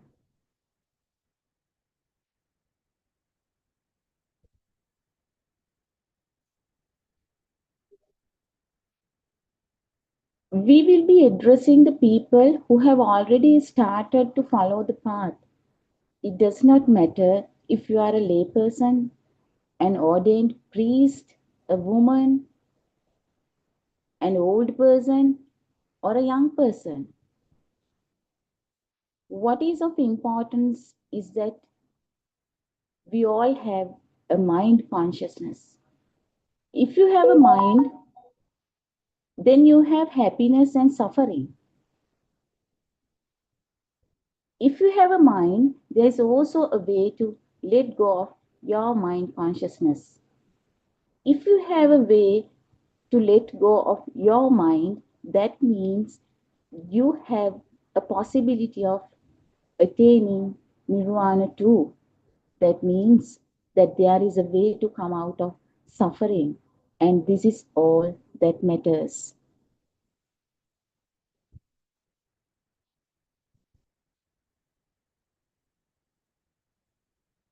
It does not matter about the social status of a person who will be listening to the practical method of following the path. You can be either a king or a poor man. Both are human beings who have the fear of death.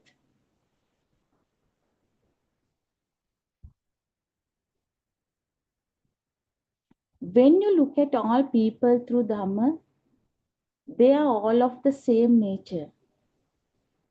People are really helpless. They do not know the truth, which means they all have a false view of the world, a mithya dushtiya. As long as they are ignorant about pure truth that the Buddha preached, they have a false view of the world.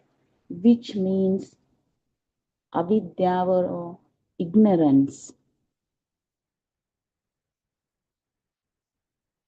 You have already understood that you already know that the outside which we see does not exist. You have heard and you already know that we live only with thoughts. You already know that the four elements that we see outside is an illusion. You also know that there is no outside.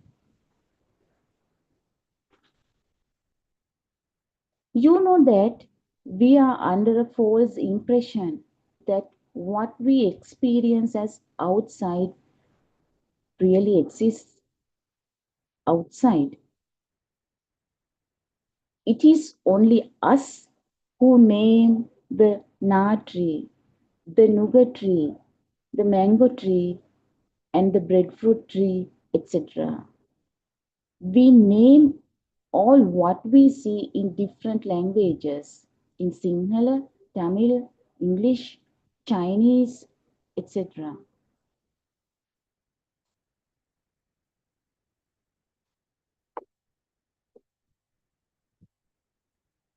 All the languages are only signals.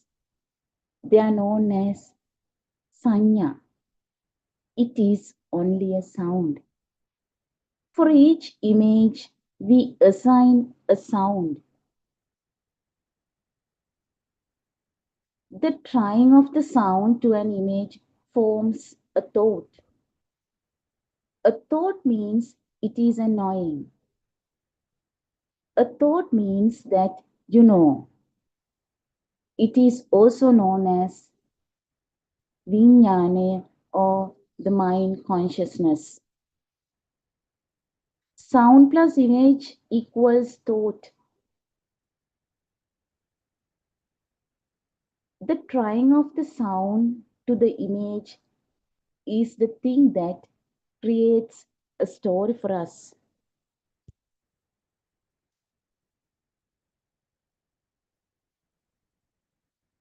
If the sound is regarded as only a sound, and if the image that you see is regarded as only a color, then a story cannot be formed.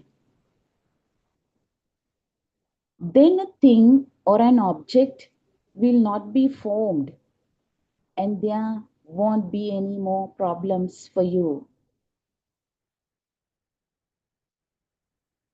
Ditta means seeing or chakku vinyane, sight consciousness. Sutta means hearing or sota vinyane, sound consciousness. Apply the same thing to the other senses too.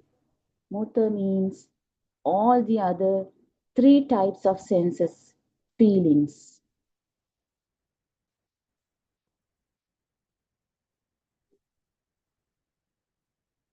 Smell or jnana vinyane, smell consciousness.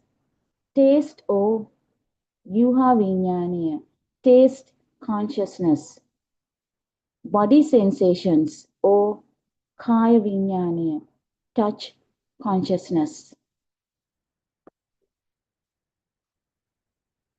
Let the smell be only a smell. Let the taste be only a taste. Let the body sensations of heat, cold, and the touch feeling be only a body sensation. Then a story cannot be created for you.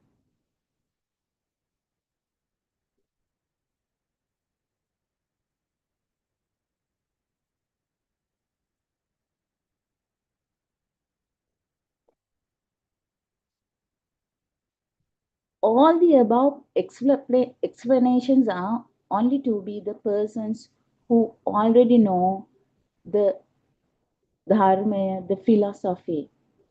We will not try to clarify the details of the philosophy to you at in this moment. We assume you know it already.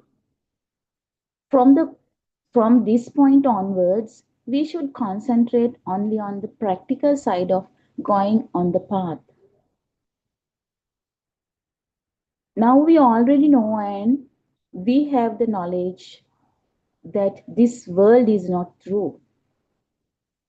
And we know that we live in a world of thoughts which we ourselves have created by ourselves. This is very clear to us now. But for you, this is only a knowledge, a learning, but you have not experienced the realization, pure truth yet. Have you? Even at this moment, you continuously receive a lot of stimuli, aramuna, from your six senses. Your thoughts are nothing but a flow of stimuli that you receive from your six senses.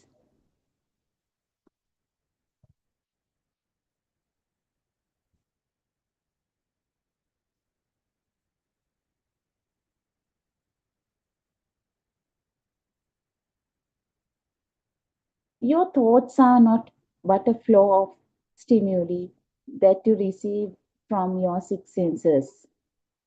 There is not a moment when you do not receive stimuli from your eyes, ears, nose, tongue, body, and mind consciousness. This is like a machine. This continuous flow of stimuli, aramuna, is due to the phenomenon of impermanence, also known as anitya sabhavaya. Let us analyze what it means by a flow of thoughts. Can the blowing of the wind be stopped? Can you assign a beginning to the wind? Can you assign an end to the blowing wind?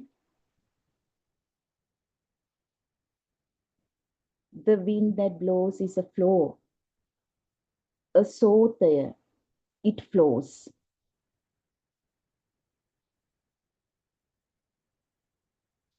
The river flows in the same way the mind consciousness flows. The thoughts, the mind consciousness is a flow.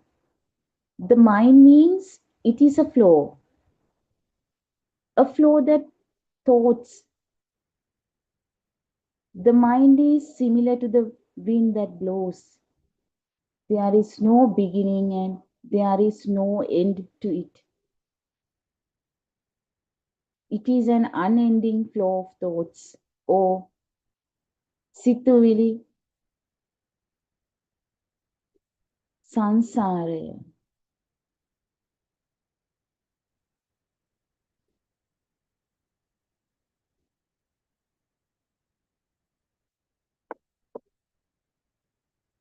There is nothing as a river. If you dip your hand into the river, all what you feel is some water or some wetness on your hand. There is also nothing as the wind. It is only a name that we have assigned to the blowing. There is also nothing as rain. If we try to touch the rain, all we feel is some water on your hands. It is us who assigned a name as rain to the water that flows from the sky.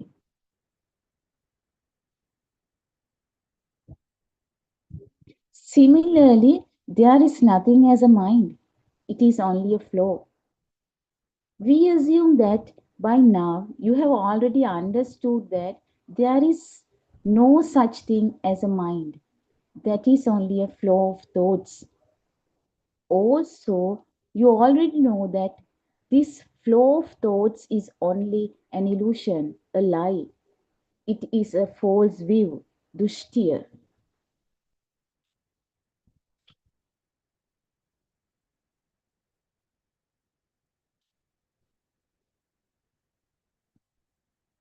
The Buddha explained a few of the natural phenomena of this world. Number one, the four seasons, Irtu Nyama. Number two, the germination of a seed, Bija Nyama. Number three, the law of cause and effect, Karma Nyama. Number four, the forming of the mind, Chitta Niyama. These are a few natural phenomena of this world.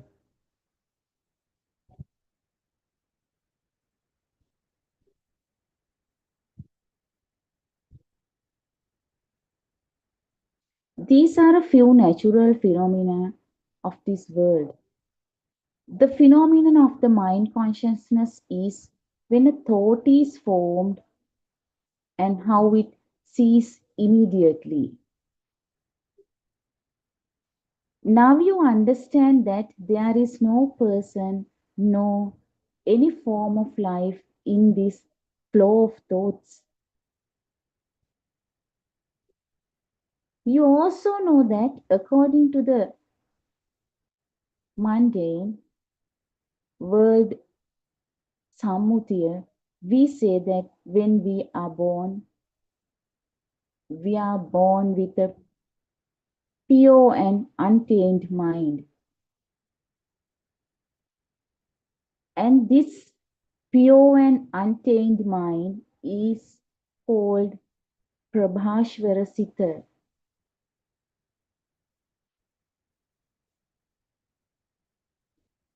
Taints mean to contaminate, to pollute. Taints are Raga, Dvesha, Moha.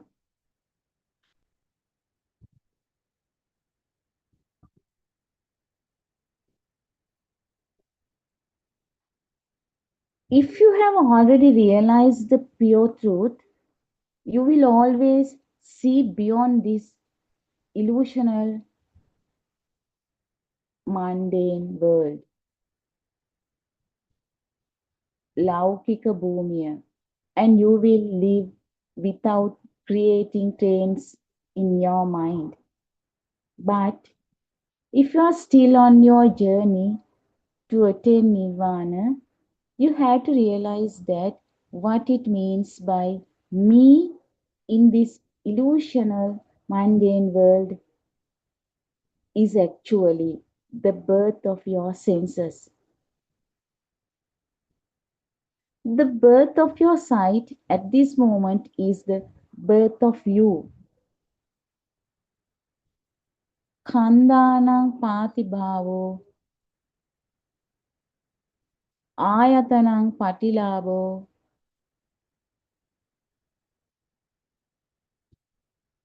ayatanang uchati bhava pachaya jati. The above text says the same thing. Our birth means the birth of our senses.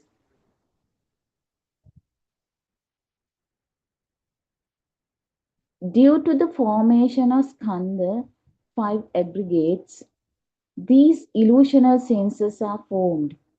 And due to the formation of these illusional senses, this illusional I-ness is formed.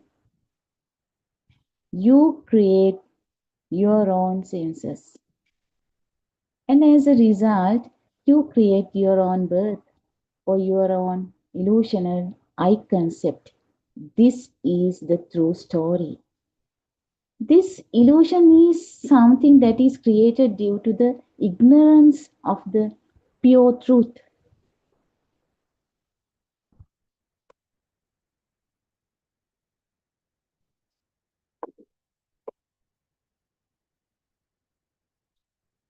Actually, if we say that you create your own illusion, then there is an I-ness in that thought. But how do we explain that there is nothing using a language? It is impossible to teach about how to go on the path without using a language. And When we use a language to explain the path, it creates a you and a me, which is also another illusion. According to the pure truth, a person does not exist, but in order to convey this truth, this message of the Buddha, we have to use thoughts, sanya, or signals to convey it to you. This truth, this Satyajnana, are extremely complex teachings. Our language is very limited and it is difficult to explain about the truth, the non-duality or the oneness with words because words contain the concept of duality. The Buddha said that the birth is the seeing at this moment, the hearing at this moment, the taste at this moment. And you can apply this to all the six senses.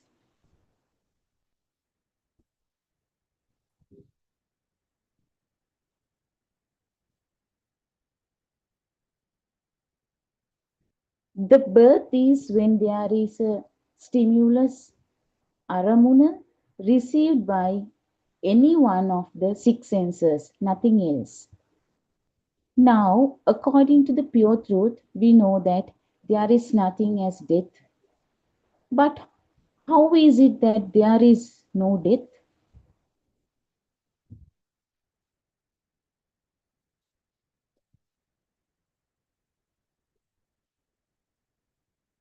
In this illusional, normal, mundane world, we say that our mother gave birth to us and brought us into this world. And once we die, we are buried in the ground, and that is called death.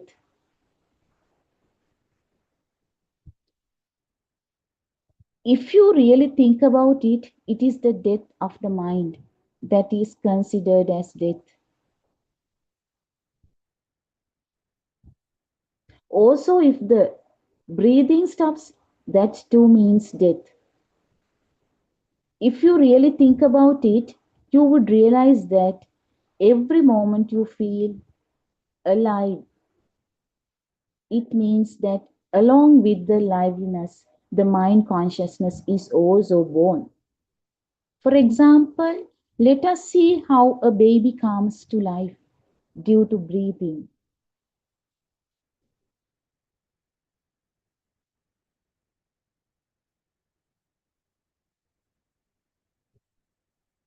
The moment the air enters the body of the baby, the characteristics of the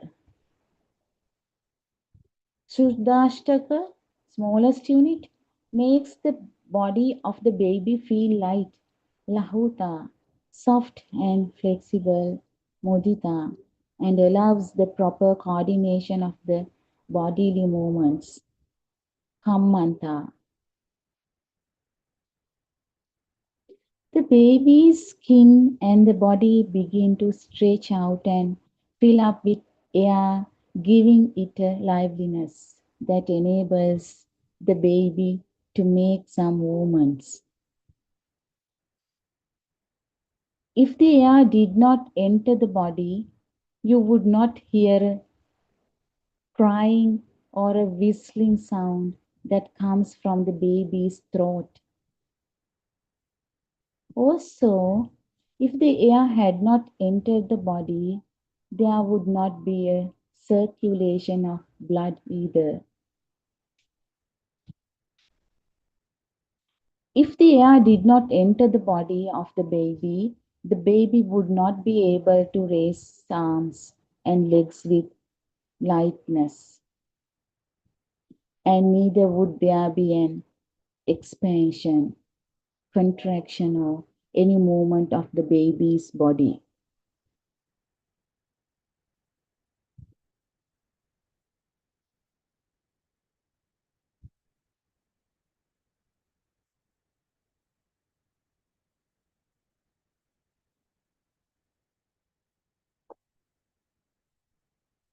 If the baby's body did not fill up with air, the baby's body would be stiff like a piece of dead wood or like a stone. Therefore, when the air goes into the baby's body and when the baby begins to inhale and exhale, we would say that the cause of the liveliness is because of the air that entered his body.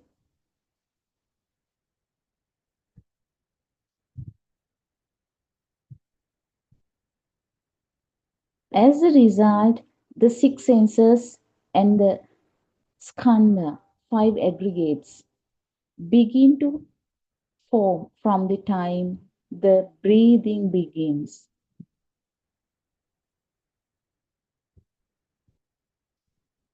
All what we feel them because of an illusional speed, of an illusional skandha.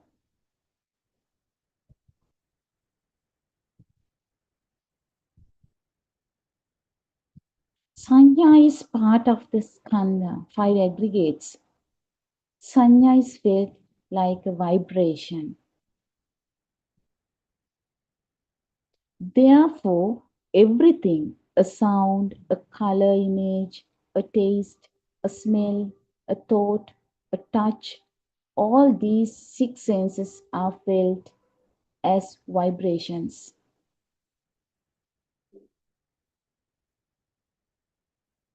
There is nothing in these vibrations. It is all a lie, an illusion.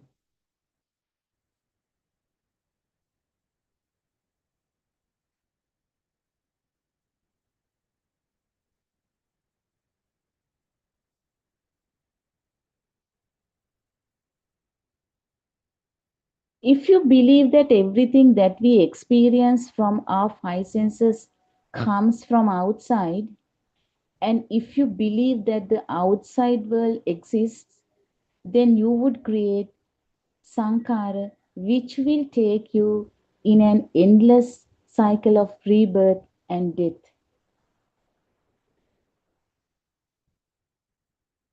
The three types of Sankara, illusional mental formations are: number one, Vachi Sankara, verbal action. Number two, Kaya Sankara, bodily action. And number three, Mano Sankara, mental action.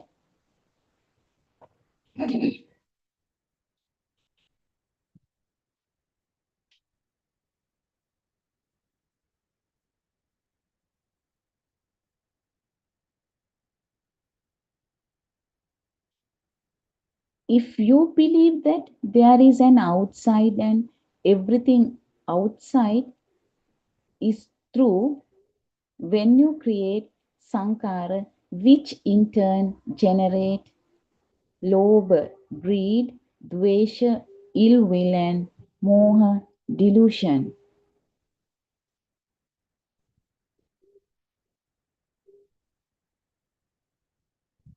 If you believe in the outside, you could say that you create karma, which will take you in an endless cycle of rebirths and deaths. And if you believe in the outside, according to your verbal, bodily, and mental actions, you would create good merits or bad merits and suffer endlessly.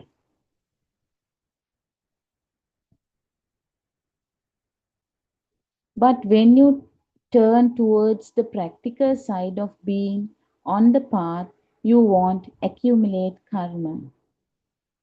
When you go on the path, you will only consider the working of the Hetu Paladahama.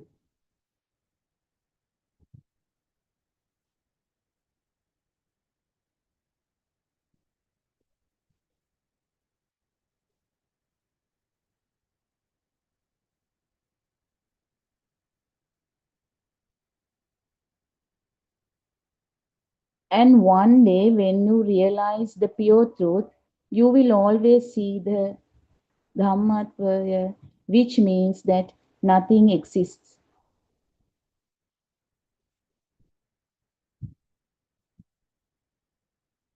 Iti imasmin sati idang hoti.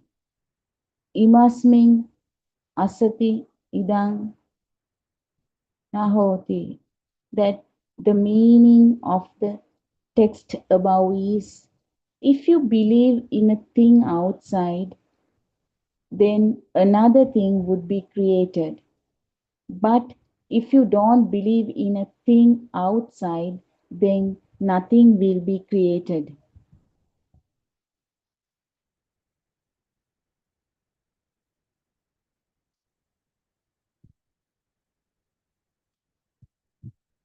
In other words, what it means is, if there is light, you can see. But if there isn't any light, you cannot see anything. The same way, if you don't believe in the outside, if you know that it is an illusion, then there won't be any reason for a thought to be formed.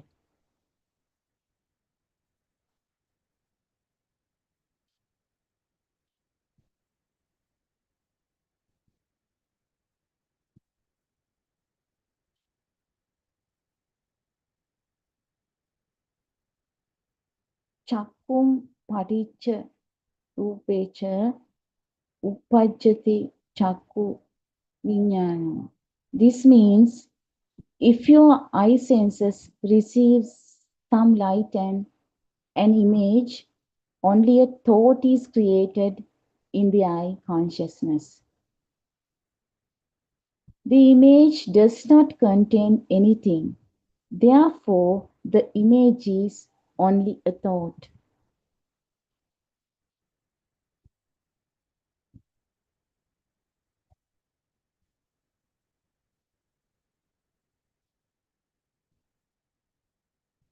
The discourses of the Mahanibbana Sutra and the Salayatana Sutra teaches you how the mind consciousness is created. The eye consciousness does not recognize any object that falls upon it. The eye consciousness is similar to a camera. It is only takes a photograph. The eye consciousness receives only a shape and a spark.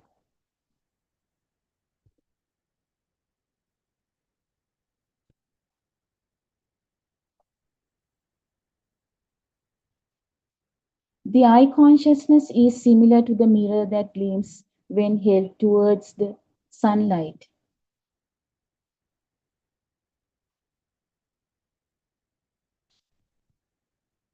There is only a gleam of shine on the eye consciousness. The forming of the mind consciousness is a natural phenomenon.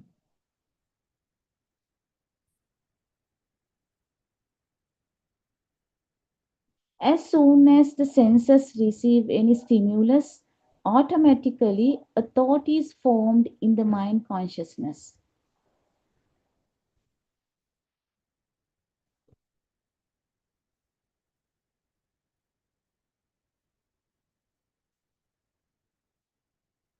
When a shape called mother is given a sound like ma ma ma, then the child tries to produce the same sound from his voice as ma ma, and he forms a word.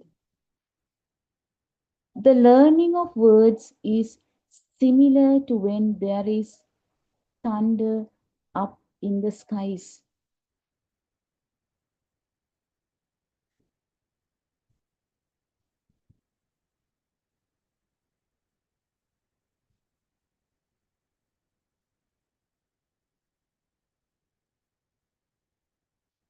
When the frequency of the vibration from the noise of thunder matches the natural frequency of the window pane, Then window panes begin to vibrate to the sounds of the thunder. But nothing came from the sky towards the window panes. Nothing came from the sky. In the same way, when an adult teaches a child to say mother, the child uses his voice to imitate the sound of the vibration he hears.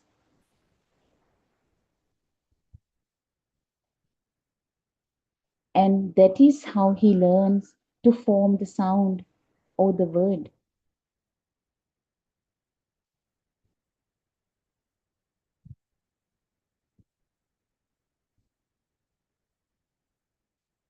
Learning of words is also a natural phenomenon. It happens automatically.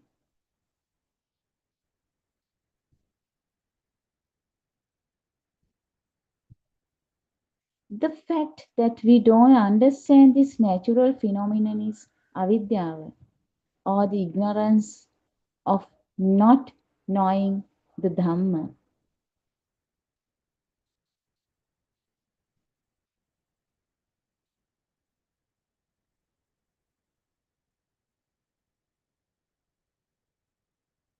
Due to our ignorance, we create sankara that trains such as lobha, dvesha, moha, which takes us in this unending cycle of sufferings.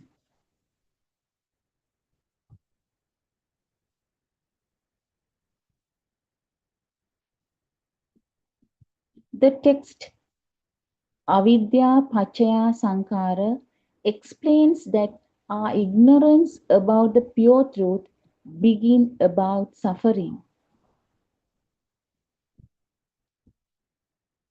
Ignorance about the pure truth that the outside does not exist bring about sankara or mental formations.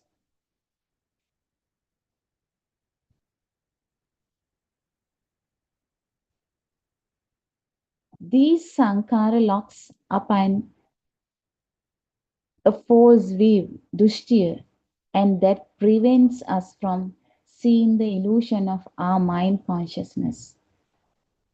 Within this illusion, there is a natural phenomenon that happens automatically.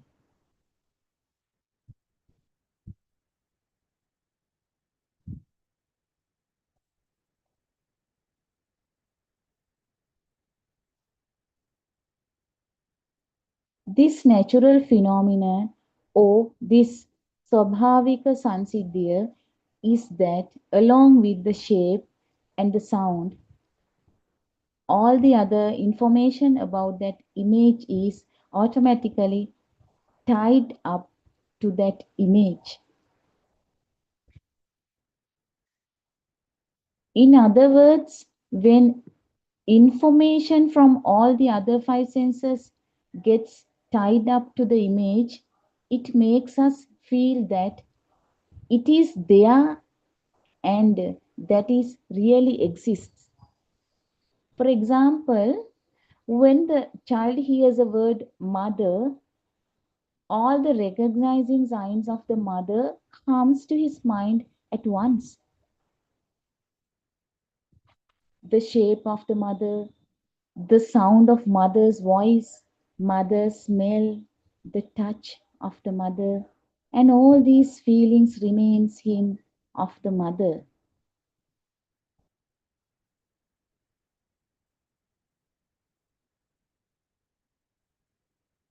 This is a Sabhavika Sansiddhya.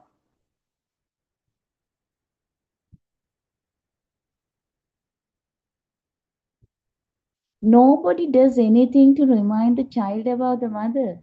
It just happens automatically.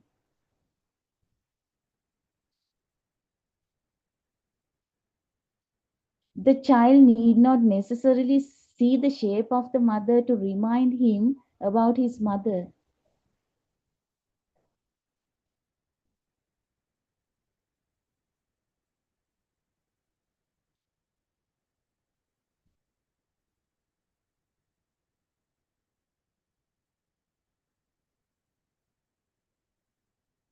This illusion of a mother's materializes in his mind even if he hears her voice, sees her sari, or smell her perfume.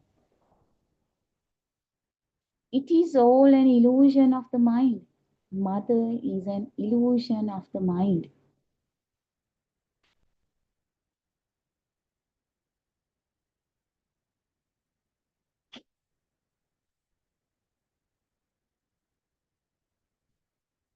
The belief that the inside and the outside exist is known as the Sakkaya Dushtya. Sak means it exists.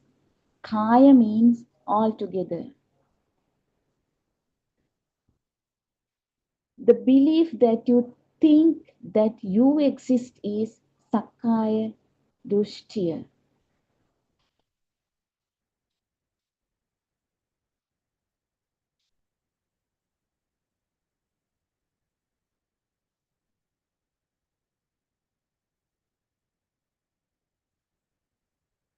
For each stimulus, aramuna, there are 5 other stimuli that come together to convince us that what we experience outside is true and it is real and that thing truly exists. And we really believe that this thing that is outside really exists.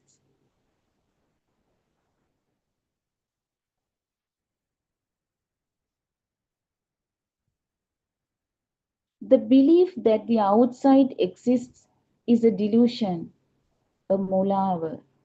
There is nothing as such. All the explanation given above is to teach you about how this illusion is formed. For you, this is only knowledge. You have to practice how to come out of this illusion and realize the pure truth yourself.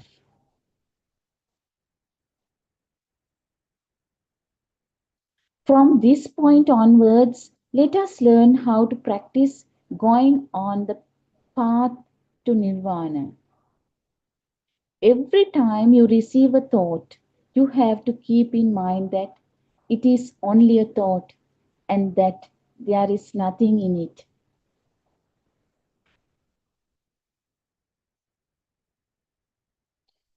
You have to keep in mind that the outside does not exist and that is only an illusion. You also have know that the thought is a lie.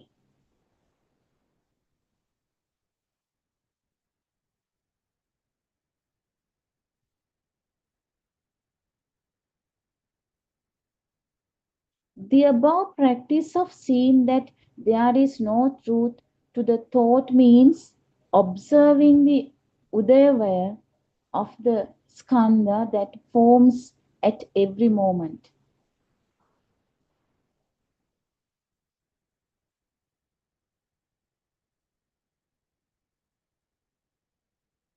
Another way of seeing the truth in the thought is to observe the thought according to the Yathabhuta Jnanaya, the moment the thought arises.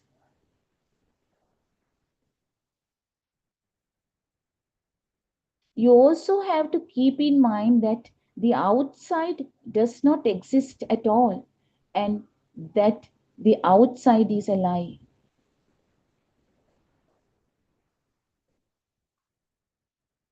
Keep in mind and see that even the thought does not exist. See that the thought is also a lie.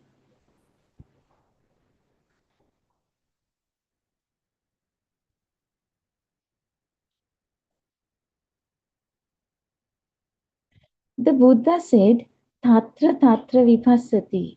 This means to observe the thought the moment it arises on the spot.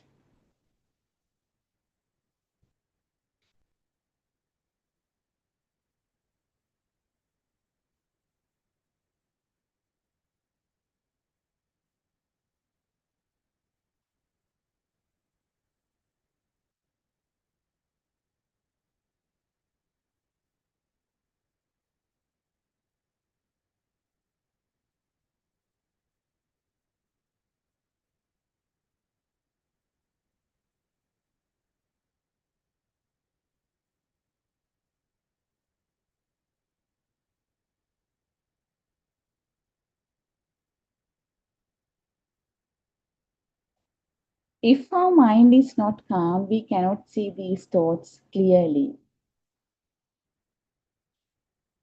If we can see the pure truth in one thought, we would be able to overcome this illusional death and rebirth. The above stanza means that we need some discipline in the mind to enable us to closely analyze a thought.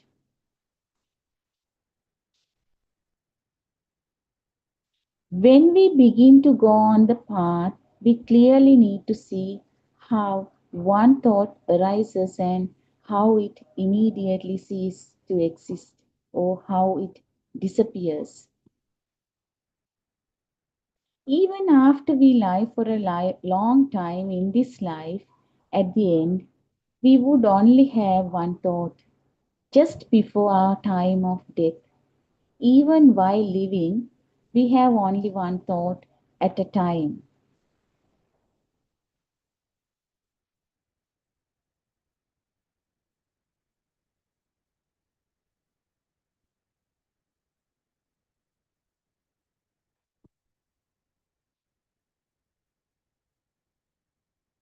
The last thought that arises just before we leave this mundane world is known as the Chutti Siddha.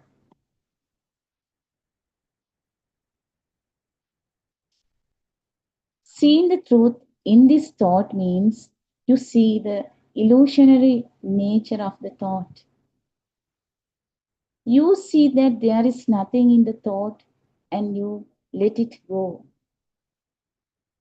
At the end, at the last stages of your life, you do the same thing to the last thought that arises in your mind.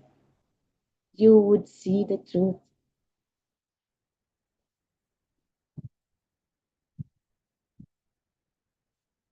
You would see the truth. Last thought is also a lie, and you would let it go.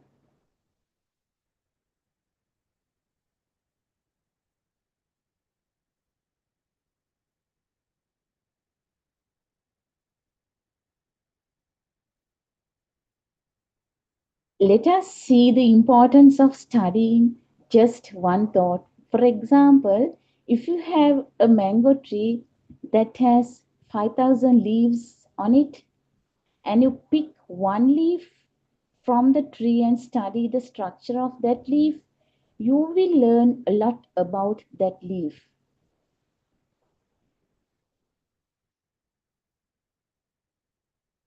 You know that the rest of the leaves on the tree would have a similar structure to the leaf that was picked by you.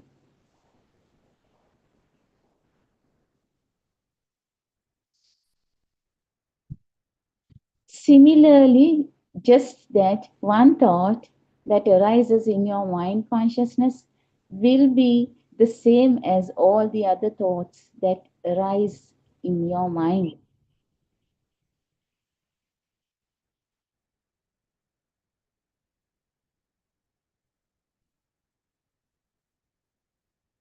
What you need to do is to understand just one thought.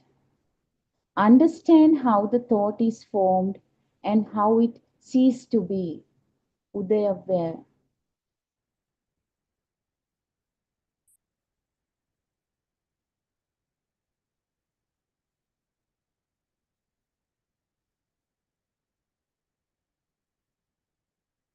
The wisdom to see the formation and the cessation of the thought is called Udayabhyanaya.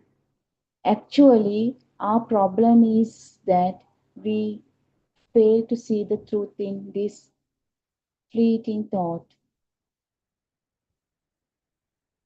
When we begin to go on the path to Nirvana, applying effect to see the truth in each thought of its utmost importance.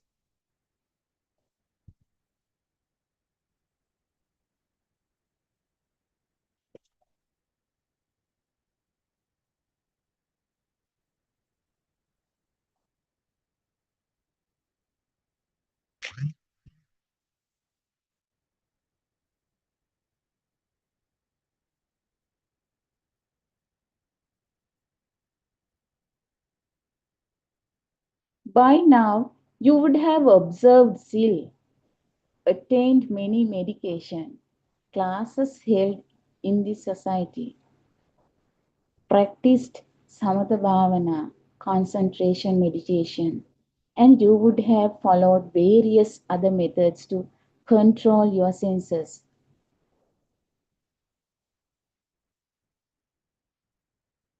What you need to do now is to rearrange all this knowledge that you acquired so far and use it in a beneficial way to release yourself from this illusional thought.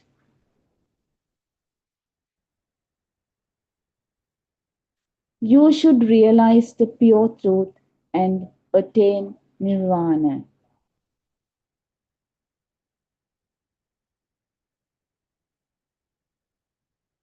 Now we have a presentation to do for all those people who have arrived at this point after learning various methods on how to control your senses. What do you have to understand now? We need to understand how a thought is formed and how it ceases to be.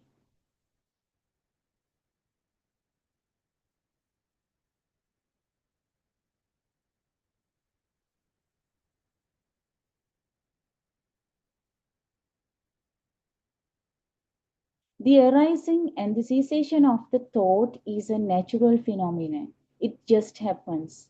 Nobody makes it happen. There is nothing as a thought and there is nothing as a mind consciousness.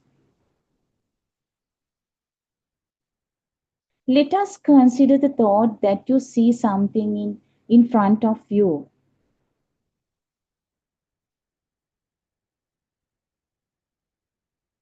Let us say that you see a book. The fact that you see something means that you exist at that moment. You see the book only because you are there. So you cannot say that you are different to the book. Therefore, the book is you.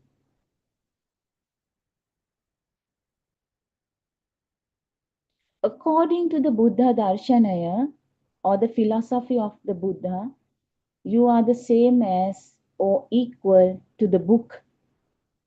You equals book or the book is you. You cannot say you are different from the book.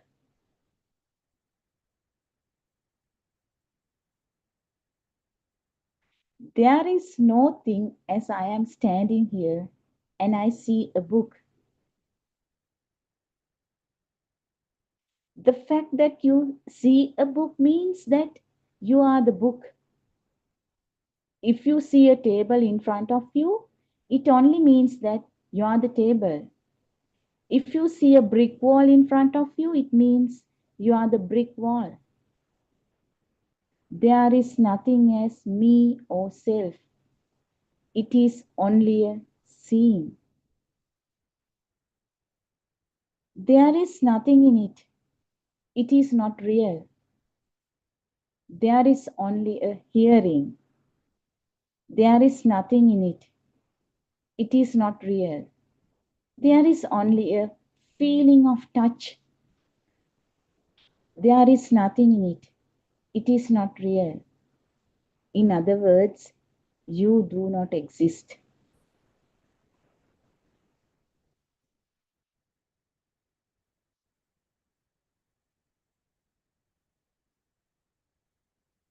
The Buddha said, Ditte ditta mattang, sute sutta mattang, mute mutta mattang, vijnane vijnana mattang. The meaning of these are, there is only a seeing, there is only a hearing, there is only a sense of feeling, there is only a sense of knowing, nothing else. All what we explained above is only a knowledge that you acquired from this sermon. Now you know that the book means me. We also know that the table seen in front of me is me.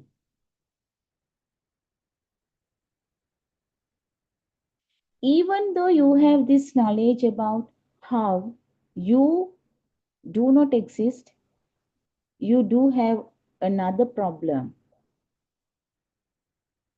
And that is, how are we to realize this pure truth? What should we do to realize this truth? Isn't this your problem now? Many people request me to teach them a practical method on how to analyze the formation and decision of the five aggregates or the skandha.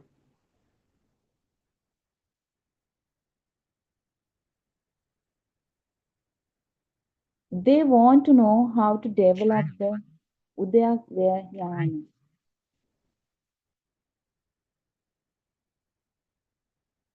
Therefore, we are going to teach you how to go on the path.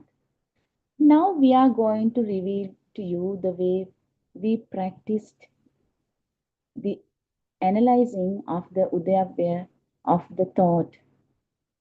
Even though we present this to you in a day, we had to practice this for a very long time before we realized the truth ourselves. We realized that our I-ness and our mental patterns dissolved a lot during this time period of our practice.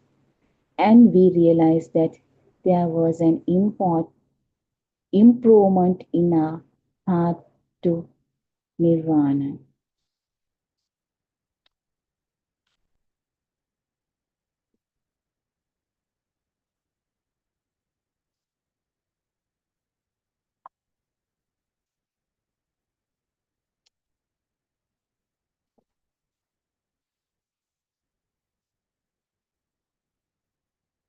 I think our time is over now.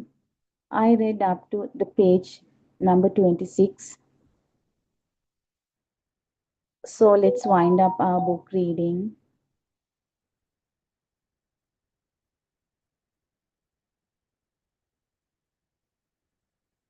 May the triple gem bless you all. තෙරුවන් සරණයි ආර්යයන් වහන්සේ පාද නමස්කාර කරමි අවසරයි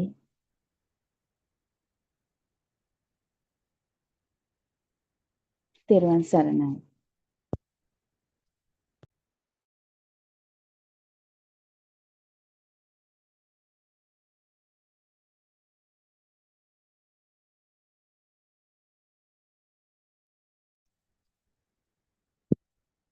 Good morning, everybody. Teruan Sanai Aranse. Teruan Sanai, everybody. Thank you, Pramita, for reading the book. So let's continue the book reading. The True Dhamma Has Awakened, Volume 2, page number 27.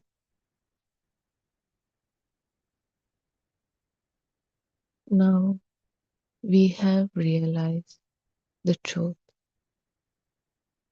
Therefore, we are able to let go of the thought. We are at ease with our thoughts. We know how to let go of the thought. But at your stage, you might not find it is so easy. This is a very deep and complex philosophy which is difficult to understand.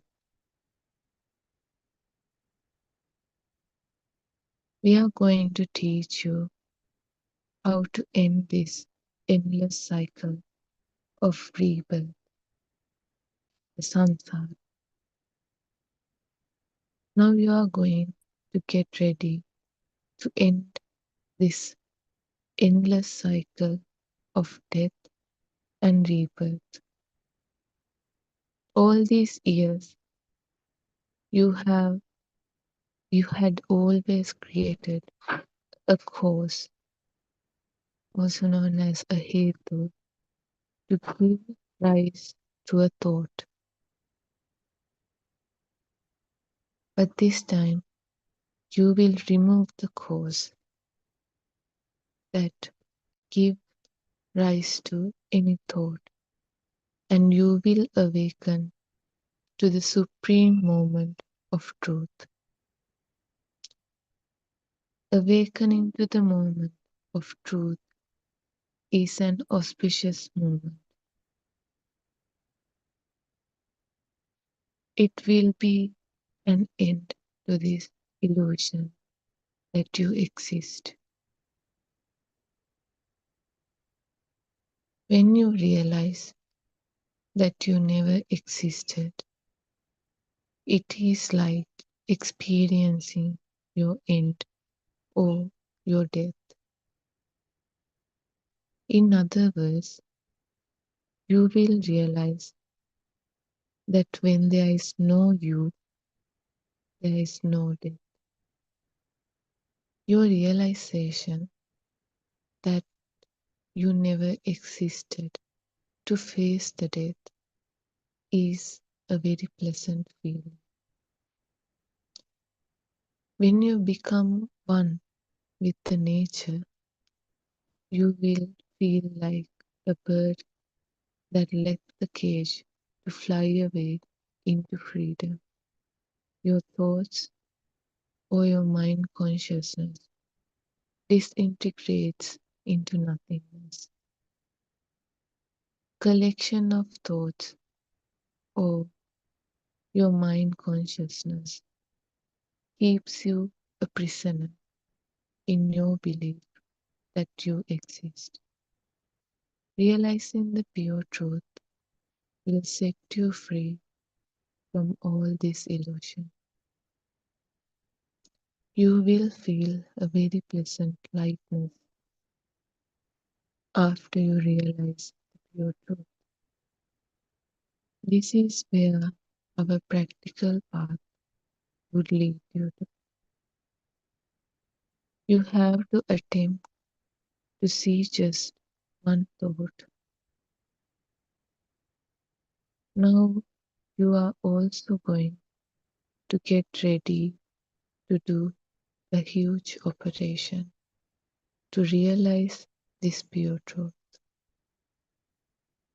The Buddha preached the Four Noble Truths to make us understand that believing in any of the stimuli, aramunu, that we receive from our six senses is called samudaya. Supposing we receive an image of a book, and if we believe that it is truly exists outside, it is called samudaya. This belief that the book truly exists outside means that we are actually tricking ourselves. It is our own ignorance of pure truth, also known as avidyava, which makes us believe in the outside. Samudaya exists only because of your ignorance of the pure truth. If there is a samudaya, it means that you have been tricked by ignorance and that you believe that the book truly exists outside. If you believe in the book, you begin to develop an attachment or dislike to it.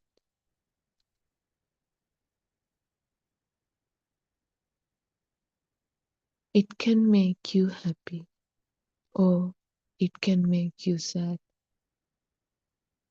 At this point, you begin to create karma for yourself by generating thoughts of lobha, which is desire, dvesha, which is ill will, and moha, which is delusion. Craving, also known as tanha, or a liking for the book, can arise. If there is a book outside, you definitely tend to get attached to it, or you would dislike it. If you believe in the book you see outside, then craving, clinging, birth, old age, death, sorrow, and lamentation will follow. To avoid going through all this suffering, how could you use this thought to realize this truth? Can we use this thought to come out of our suffering? We will teach you how to do that.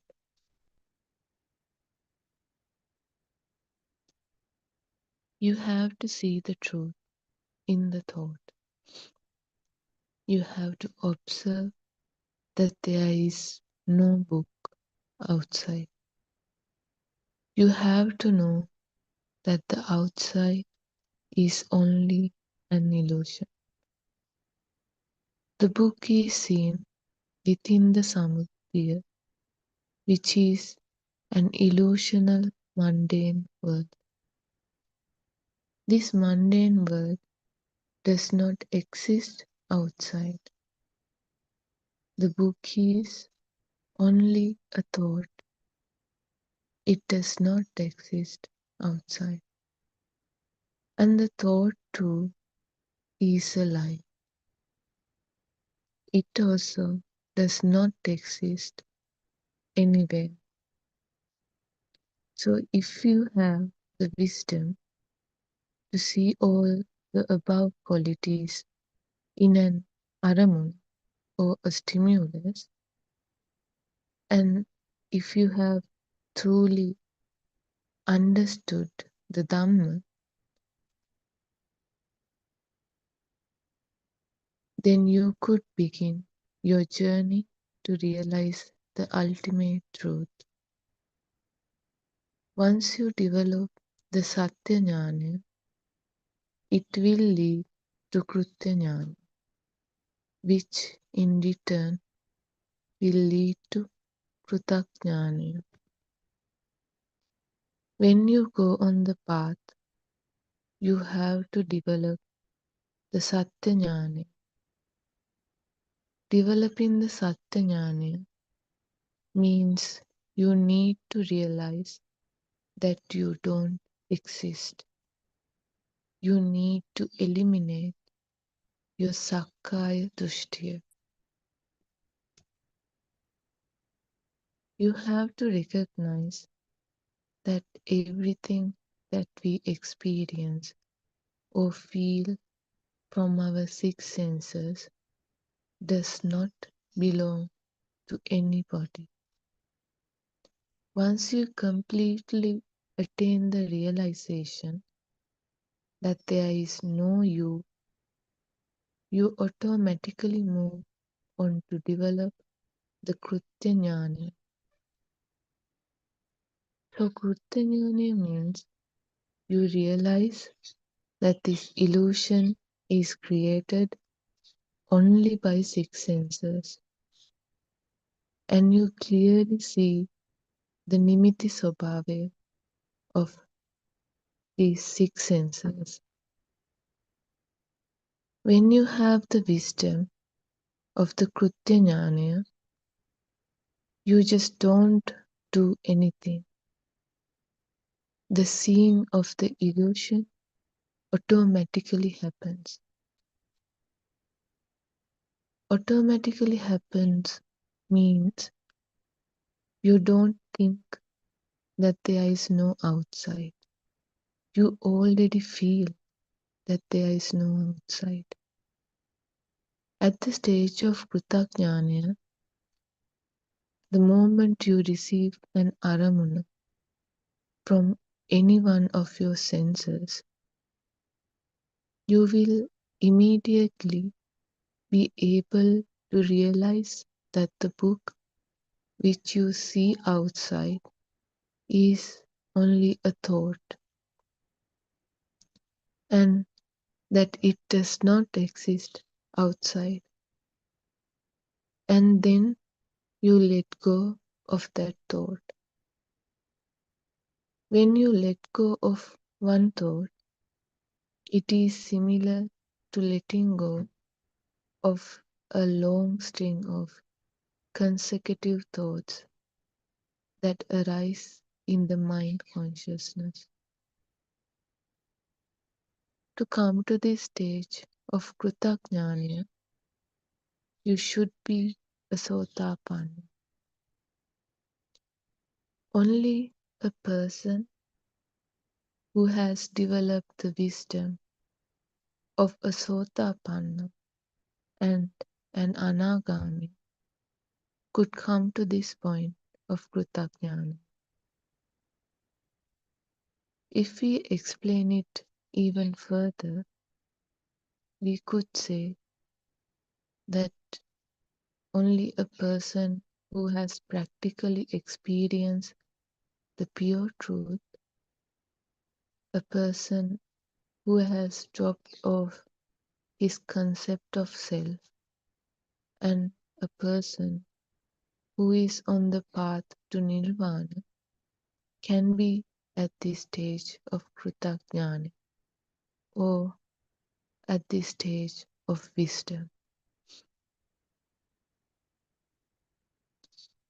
At this stage of Krutajnana, you should already have a deep realization that the stimulus, also known as aramunu, that comes from outside or the book seen outside is only a sanyava, a perception that has been introduced to your mind consciousness before.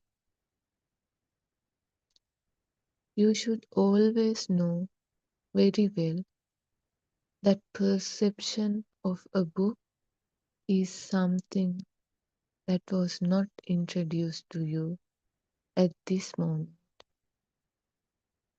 The perception of a book was something that was introduced to you before. Also, you must have a very clear understanding that except for the thought that was formed at this moment,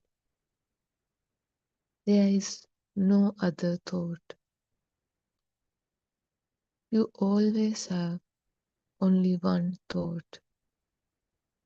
And you should also know that the thought is formed only in this moment.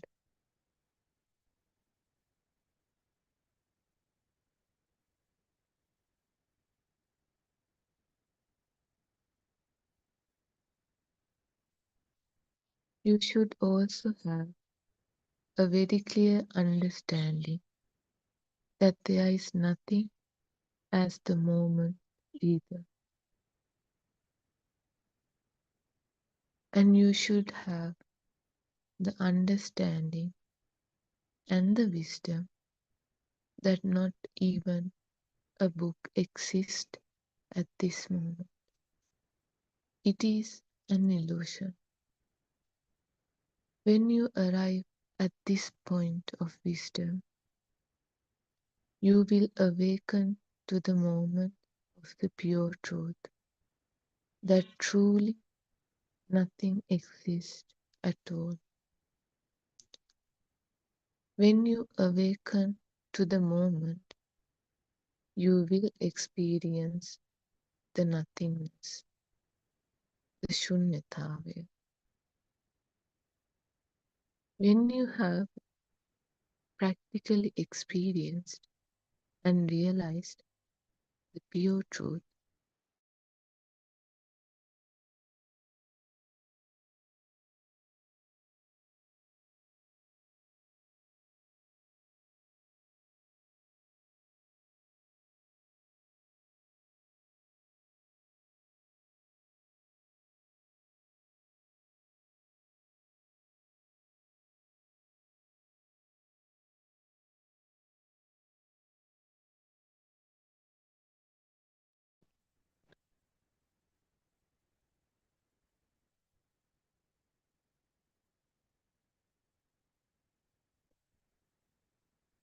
you will also have a very clear realization that what you see outside is only just a thought. Then you will let go of your thought too. With that deep realization and wisdom, you will let go of the belief in both the outside and the thought altogether. That letting go of the outside and the thought will awaken you to the moment of the pure truth. When a thought ceases to form, you too cease to form or materialize.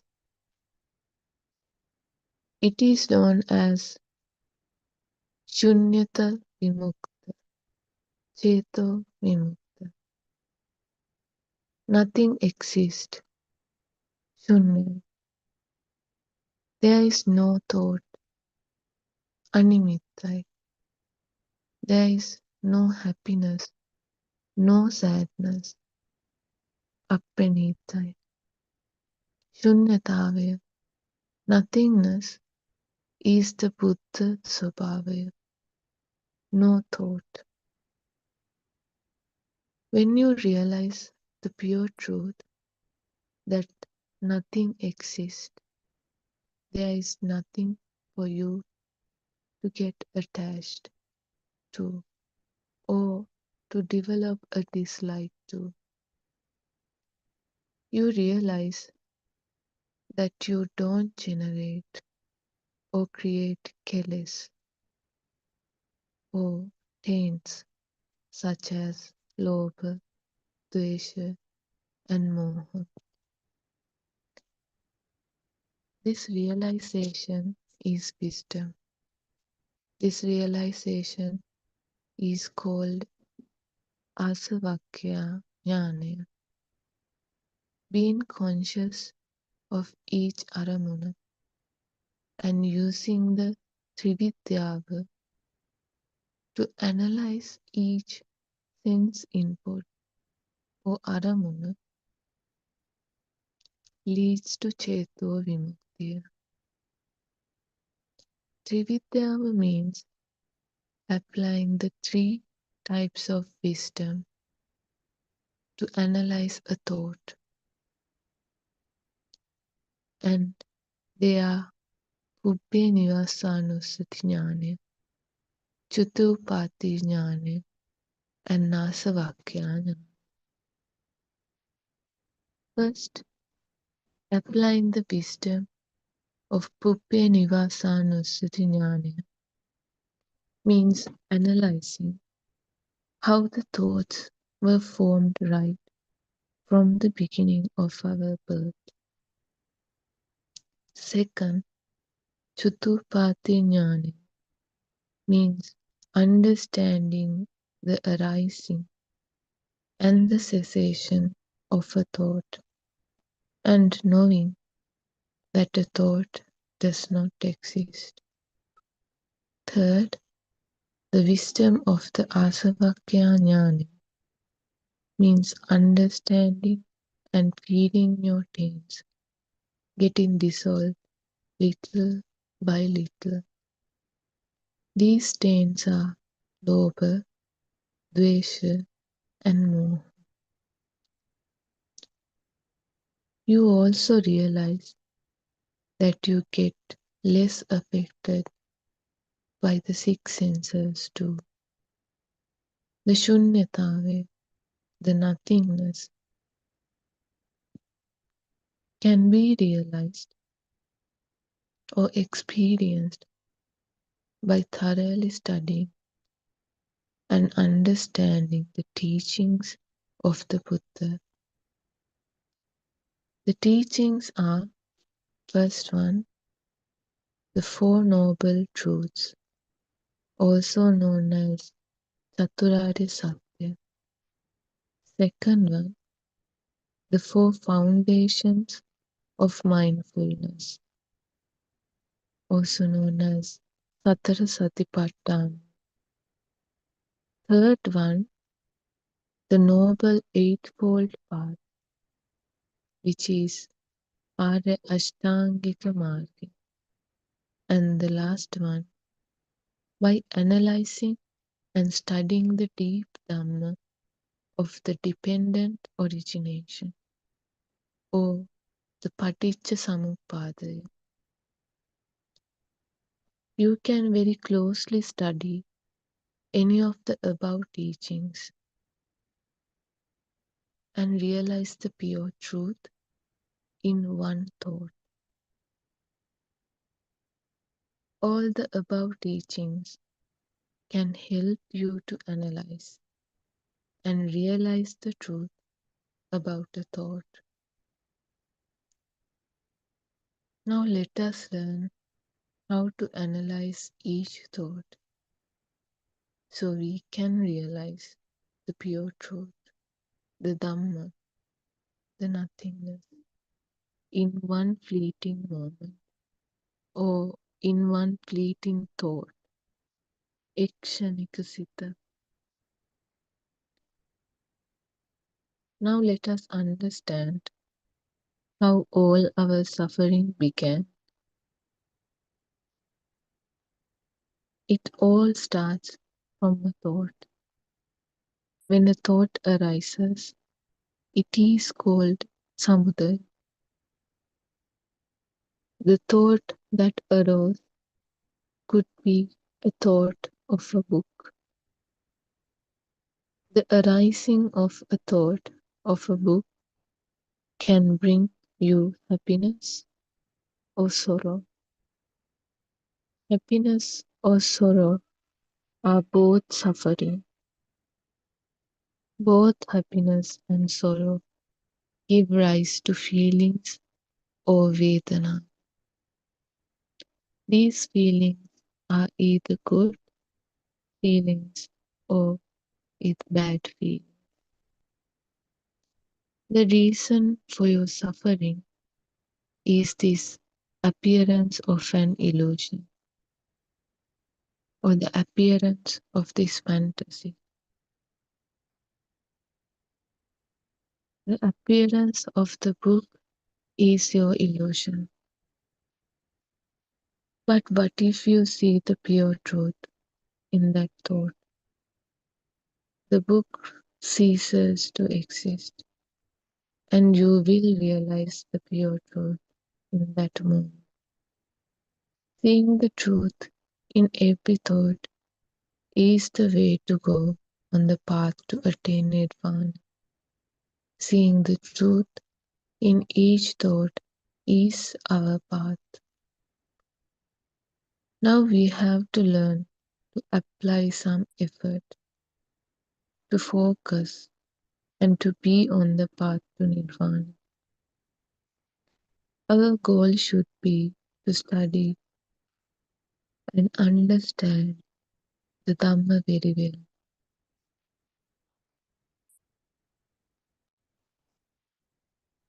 Then we should apply the Dhamma to each thought and realize the pure truth ourselves. When you apply some effort and realize the Dhamma or the pure truth, your wisdom begins to increase automatically. You will realize the pure truth only through wisdom when you develop from a deep and clear understanding of the Dhamma. This realization of the pure truth through the wisdom of the Dhamma is called Sankitena Nibbidaya. It is with wisdom that you can realize the pure truth. You have to apply a lot of effort to go on the path and to realize the pure truth. One of the most important things you need to do is the listening to many sermons as possible. The Buddha preached many sermons, so people at various levels of understanding could easily understand the Dhamma. If you study the Dhamma very well and follow the path of the Buddha, you can become an Arahant, the fourth stage of attainment on the supramundane plane, also known as Lokottara Bhuma. To analyze the Dharma that nothing exists, you can be in any of your four body postures, also known as Sattara Iriya.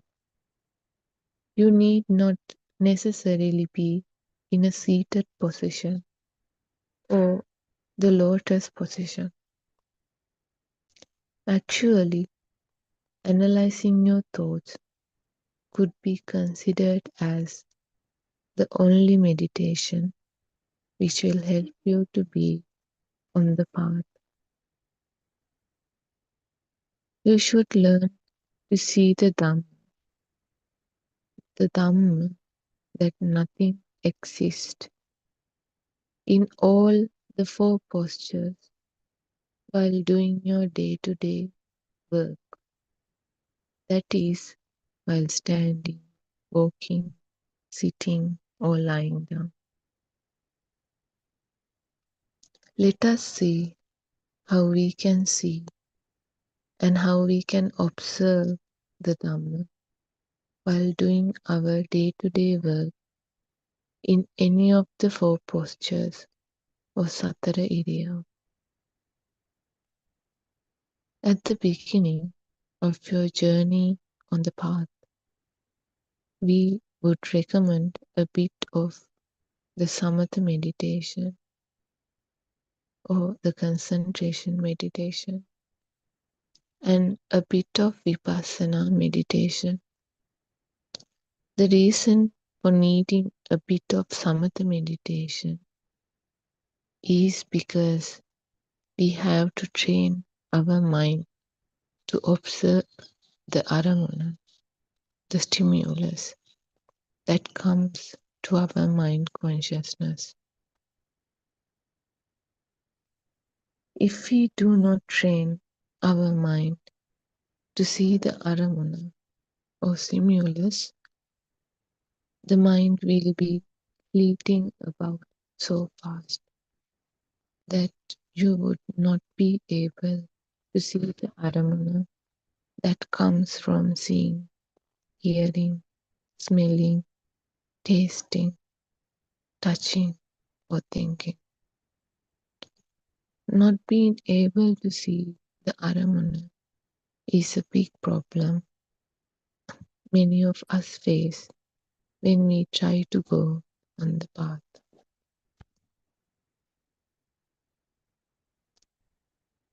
The moment we try to see thought that arose, we have already lost the concentration of trying to see the thought. The mind runs off. How do we learn to see the thought the moment it comes?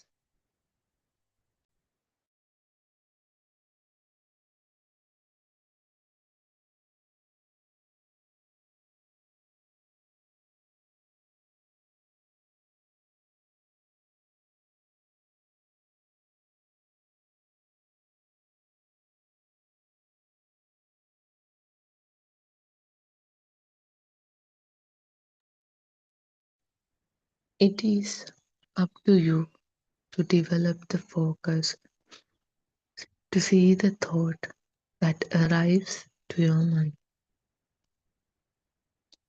Seeing the thought that comes to your mind is a kusala, a wholesome deed, a skill that will help you to realize the pure truth. The Buddha said, Sabba papassa akarana kusalassa upasampada saticca pariyo dapana etam buddhana sasana. If you have a fleeting mind, it means you are not skillful. Fleeting means passes so quickly or passing swiftly. If you are not able to see your thought, or if you are not skillful in seeing your thought, it means that your unskillfulness is going to prevent you from realizing the pure truth. All fleeting thoughts are not wholesome or beneficial. Fleeting thoughts do not help you attain nirvana.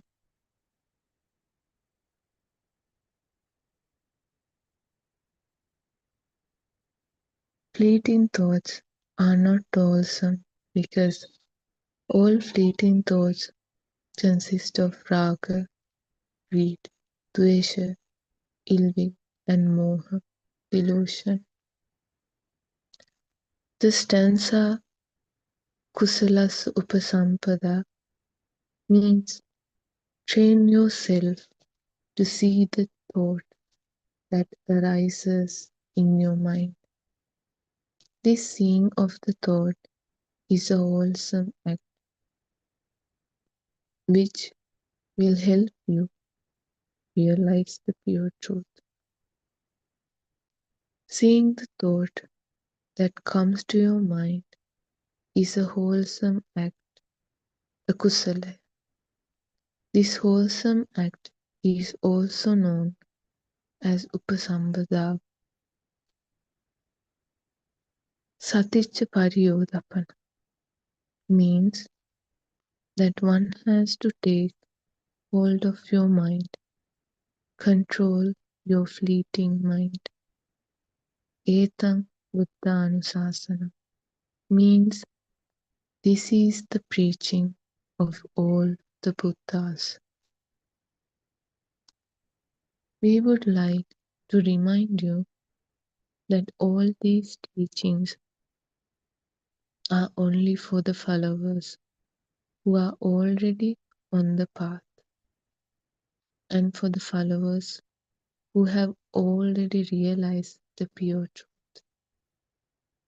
We believe that you already know the Dhamma by knowledge, or you must have already realized the pure truth. We also believe that you already know the meaning of the word Buddha.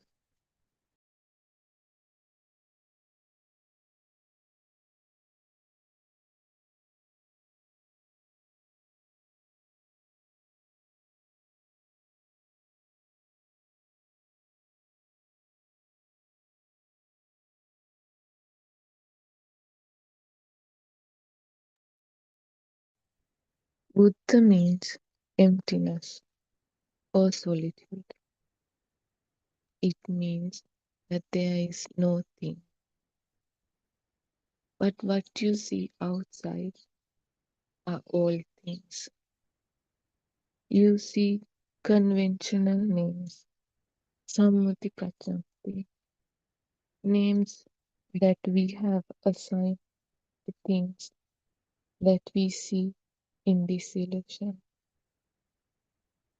When you look outside, you see the brick wall. You see the ground, you see the sky, and you see the trees. All these, it is only a scene, isn't it? Now what we are going to do is we are going to teach you that all what you see is all an illusion. We are going to explain the philosophy of the Buddha, and we are also going to teach you how to realize the pure truth.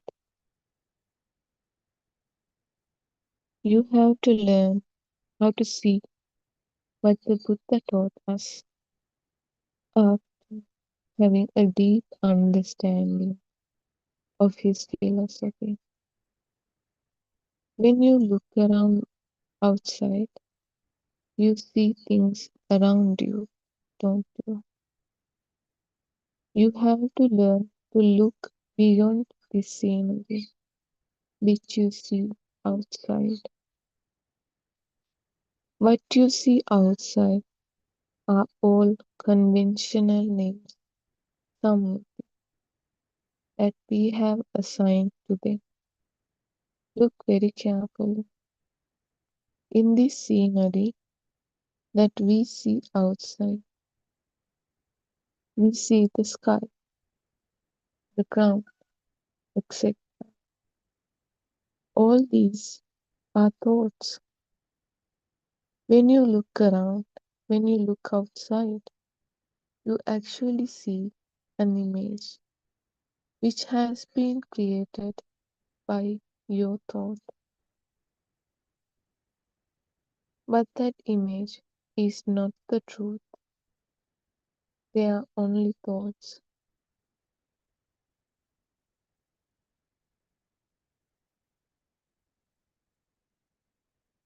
The sky means a thought. The mango tree means a thought. The table means a thought. The window means a thought. All are thoughts. If all the objects you think you see catches on fire, they turn to ash. The chair, the bed, the windows, all these materials made of the four elements, won't they turn into a gas and disappear? If the four elements exist, we should see them with our eyes. This talk is not about detecting the four elements in objects. We try our best to explain the philosophy of the Buddha using the language. But in many instances, we fail to do so, as it is not easy to explain our experience of the realization of the pure truth using a language. We have already realized the pure truth, and we also want you to experience and realize the pure truth. Getting back to teaching you about how to go on the path. Imagine a screen that is in front of you in a film hall. When the projector at the other end of the film theater projects the light onto the screen, images appear on the screen. It is very similar to the television screen. Behind these images, there is a screen. But what you see is not the screen. What you see are the nut trees, ironwood trees, coconut trees, mango trees, people, houses, and vehicles which do not exist on the screen. They are only colors upon the screen. You see only colors. You keep watching a film which is only a projection of colors on a screen. But what you actually do is you keep staring at a screen. You do the same thing in front of this television screen.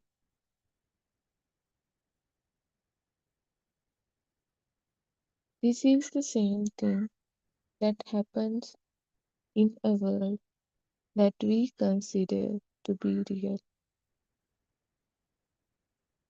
What you see outside are your thoughts.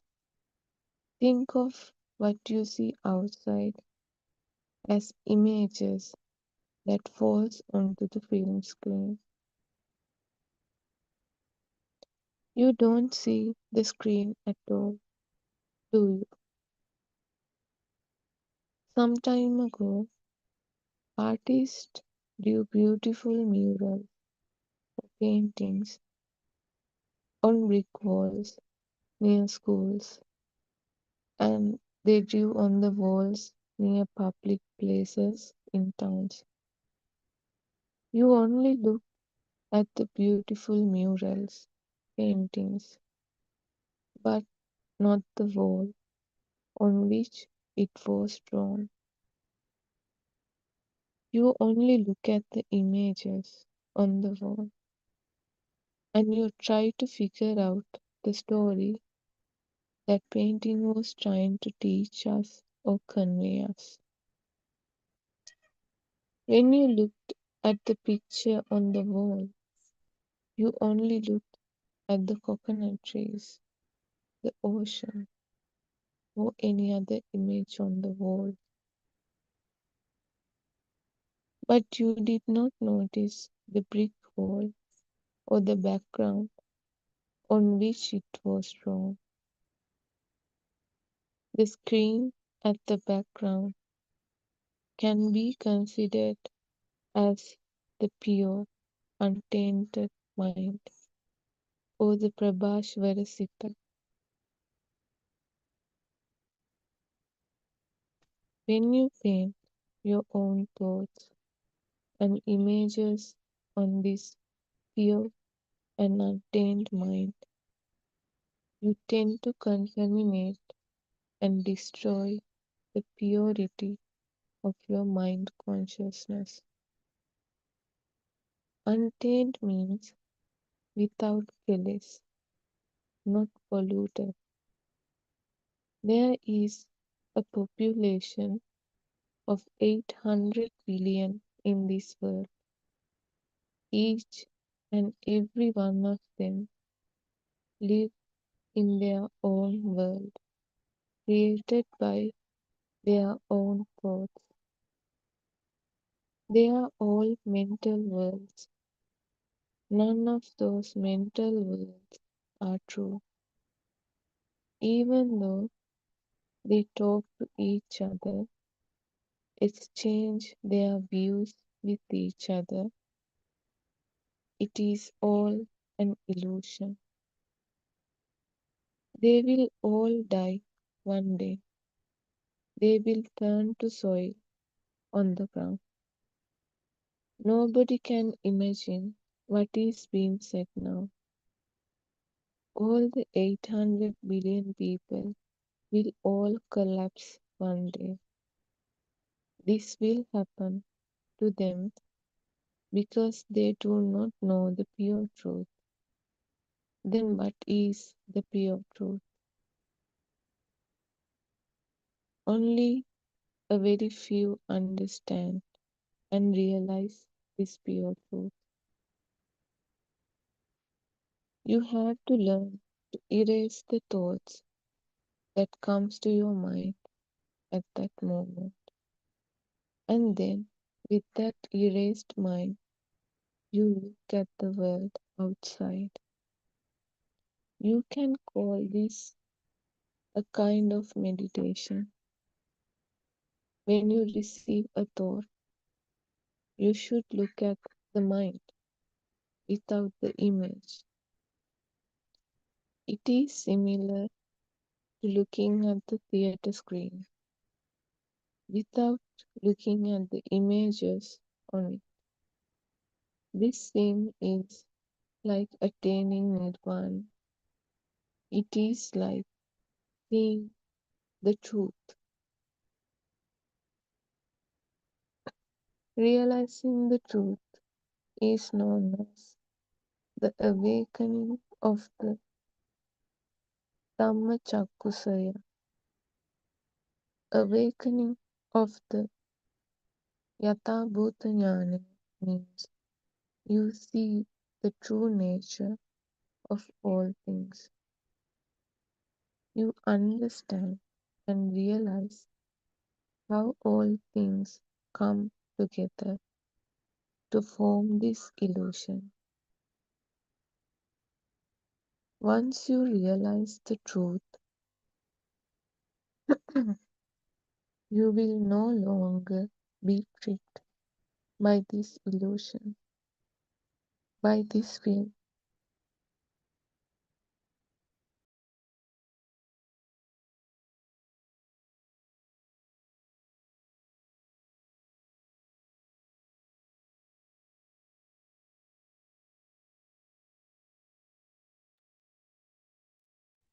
The moment you realize the pure truth, you awaken the wisdom of Aloko Udapadi, Vidya Udapadi, Chakku Udapadi, and Prajna Udapadi. Now you know how to see the illusion of things outside.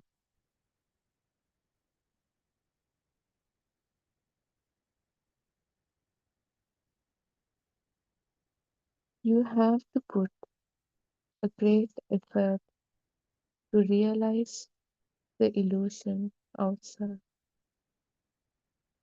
You need to apply the five spiritual faculties, which are Saddha, Virya, Sati, Samadhi, and Prajna, to realize the illusion outside.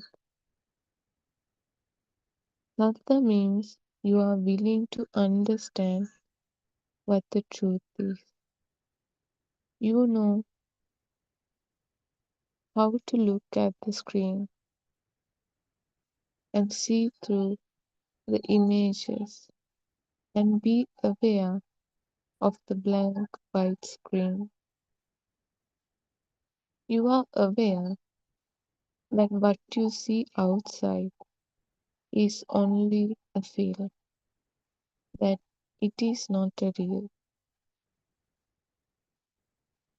Sattvanusari is a person who sees the truth in this illusion.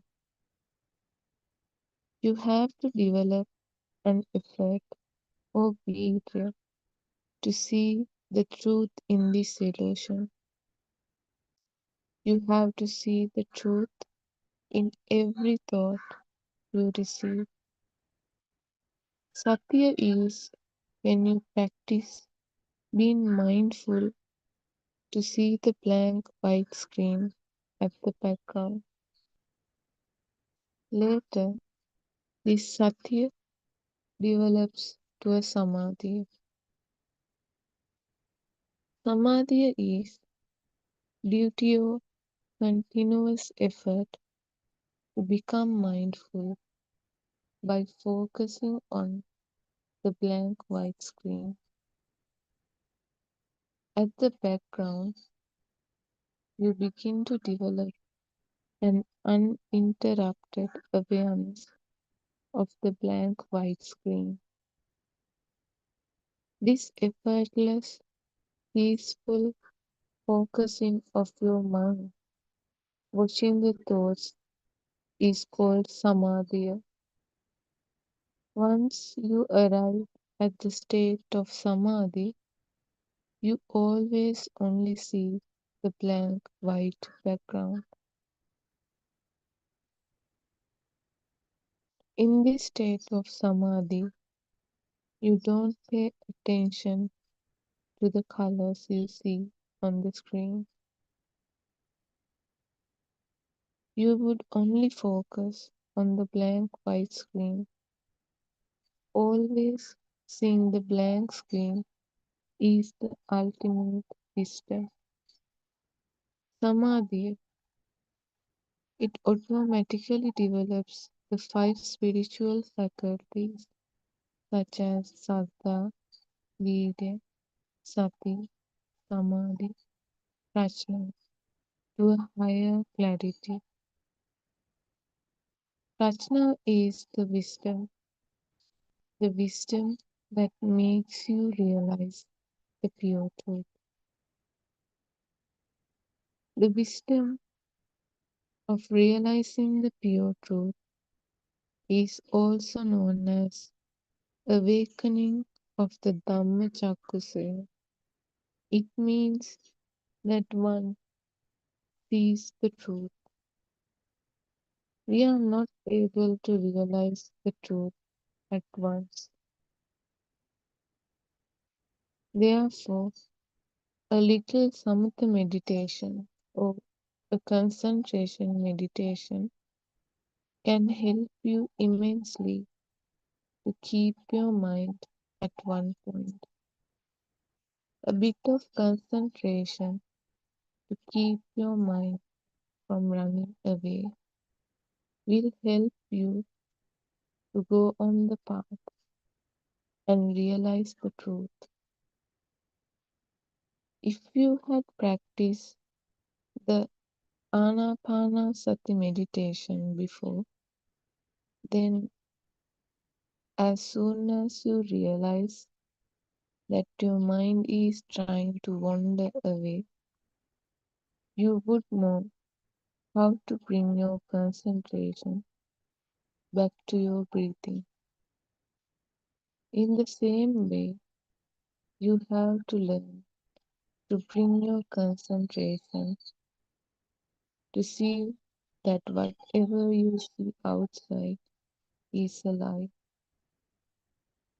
You know that you are always being tricked by your mind consciousness, and the mind makes you feel that the outside truly exists.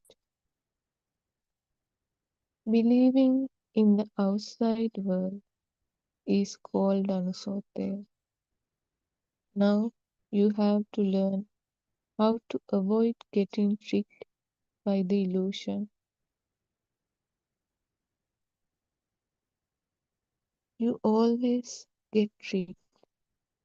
It is very difficult to stay without getting tricked by your thoughts.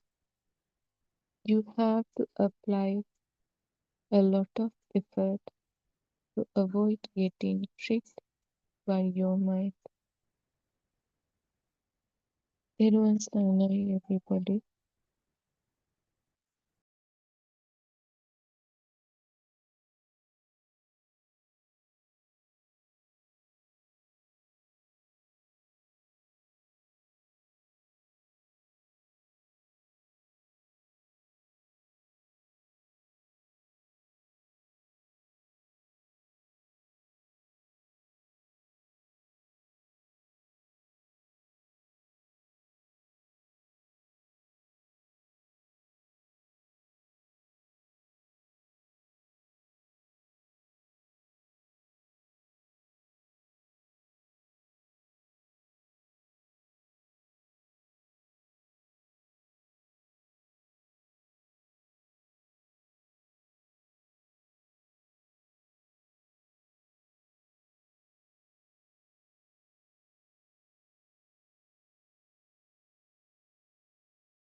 teacher, for guiding us on this Dhamma path. May all of you who are participating now in the program be blessed by Triple Gem. This is yet another session of this 24-hour English Zoom discussion of Buddothpado PeoTV stream.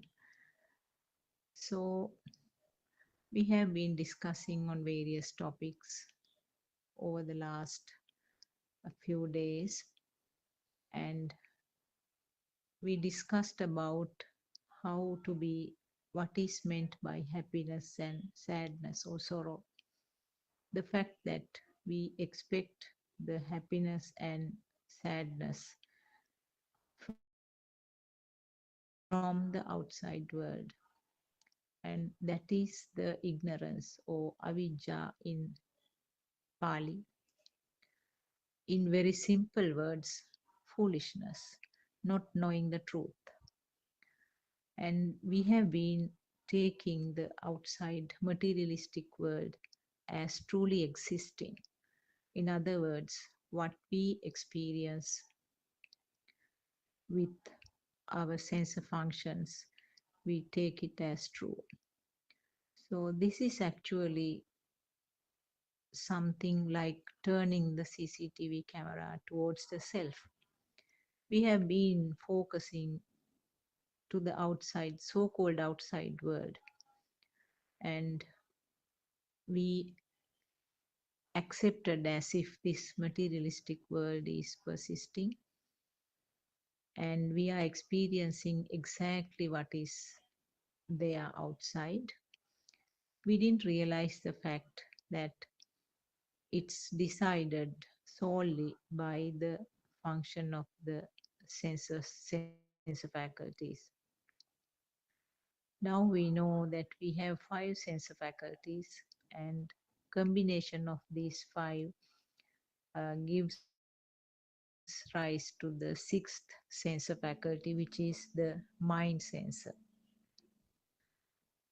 And mind sensor can act as an independent sensor faculty also, but always the mind sensor is a combination of the 5 sensor faculties at some stage. Right now it comes as a thought, but that thought is the result of the combination of the 5 sensor faculties at some stage. So this is the basic situation. And we also know that different animals, different species have different types of senses. The number can vary, number will be less or more. There will be some uncommon senses for some animals. We know that things like radar-like sensor function is there for some animals like dolphins and bats.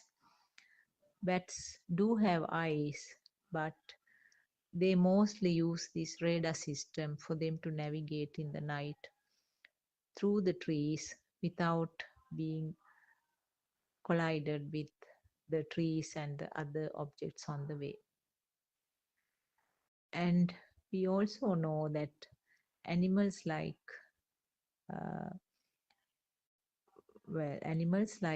birds like eagles, they have very sharp vision, the ability to locate something which is far away.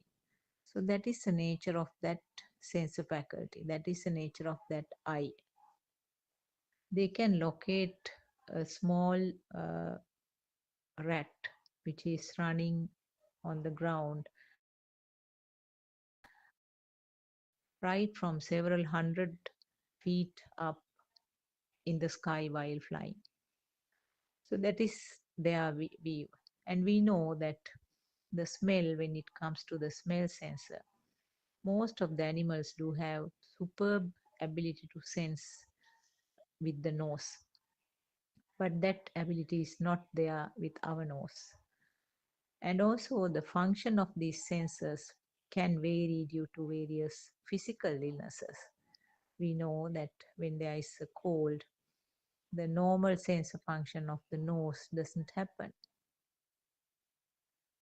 And then whatever is felt as a result of the vibration of this nose, we have to accept.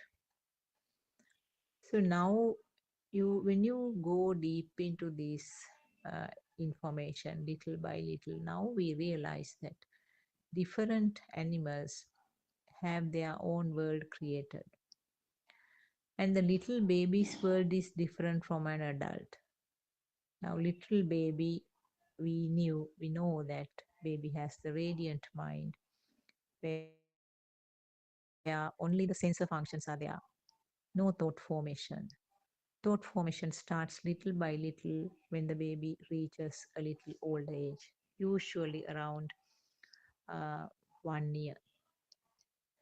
And thereafter, continuously, these sensor functions will combine and give rise to more and more and more and thoughts. More thoughts means more perceptions. Perceptions are also thoughts. Perceptions are in a finer way, but it is also a thought. So what happens when these perceptions are more? What is sparked right now as a thought becomes thicker and heavier. So if you take an example now, as a child, when you are talking about uh, maybe you talk about a car, little boys do like cars. So a little boy of about 5 years, if he see a car, that means there is vibration of the eye, and maybe the sound will have the creation of the ear. So very limited perceptions are there for him. He might say, okay, nice car, beautiful, I like to go in that one. It's red color. So limited number of perceptions are there. But what about an adult who see the same car? In the same way, there is eye perception and ear perception. But how much heavy will be the bundle of thoughts, or how heavy will be the bundle of perceptions of the adult? So many information about the same car, the make of it, models, and the facilities, how much it's going to cost, and the fuel consumption, so many. So this is the situation. What happens is this is the process what we call learning. We say that little baby or little child doesn't know about the world. This is, I mean, I'm sure this you have heard this parents or the elders say, he's still small, he has no idea about the world. What is meant by that? How do you know about the world? Knowing about the world means adding more and more and more and more data, adding more and more perceptions, so that the spark which occurs right now here at this point becomes very thick and very heavy. And thicker and heavier the thought is, it's going to be more troublesome. And that is why you feel thoughts in a little child is not heavy, and easily the child will forget that. Now think about an incident where two children in grade 1 or 2 have a fight among themselves. How long will they be angry with each other? Maybe a few minutes or few hours, and thereafter they are chatting happily and playing together. That is because their thoughts are not heavy. The thought is not given that big value. He is angry with me. that thought is not very heavy at that age. But what happens to an adult? Now you just think about yourself. You get angry with a neighbor for some reason, and see how much of perceptions are coming up with that thought. He's doing that all the time like that, and he's very troublesome. He's not uh, considering the convenience of the neighbors. Useless fellow. And he's always like this, and he's having troubles with his office mates also. See how much of information or data is coming when you see that person. Seeing means there is simply the vibration of the eye. So you see a shape, and your mind recognizes as it's your neighbor. Along with that, how heavy is the thought which occurs at this time, at this moment. The recognition is done by the mind sensor, and that is a result of the previous perceptions sparking at this moment as a present perception. Purana Sanya becomes Nava Sanya. Previous perceptions get repeated right now as a fresh spark. So what happens? And along with that recognition, whole lot of other information is also sparked. So that thought is very heavy. When you do not realize this mechanism, when you see that it's something, when you do not see that it is something happening right at this moment as a result of the Purana Sanya or your old perceptions, you cling on to that. You take it as real, and you feel the heaviness. You feel very uncomfortable. You feel a burning sensation. But simply what happened, only there was vibration of the eye. Simply just a vibration of the eye. But what happened? There was a sequel of things happening thereafter. And you feel burning, and you are angry. You give a name to that burning feeling. You feel angry, yes. That anger, that burning discomfort is also called defilements. It's also called a current. It's also called a power. It's also called frequent, more intensified vibration. And finally, it's also given another name, myself. This is how myself is created. The anger, which is a sequelae, that heavy feeling, that fire, which is a sequelae of that sensor function, creates some form of burning feeling, heaviness, a heavy thought, and that equals to myself.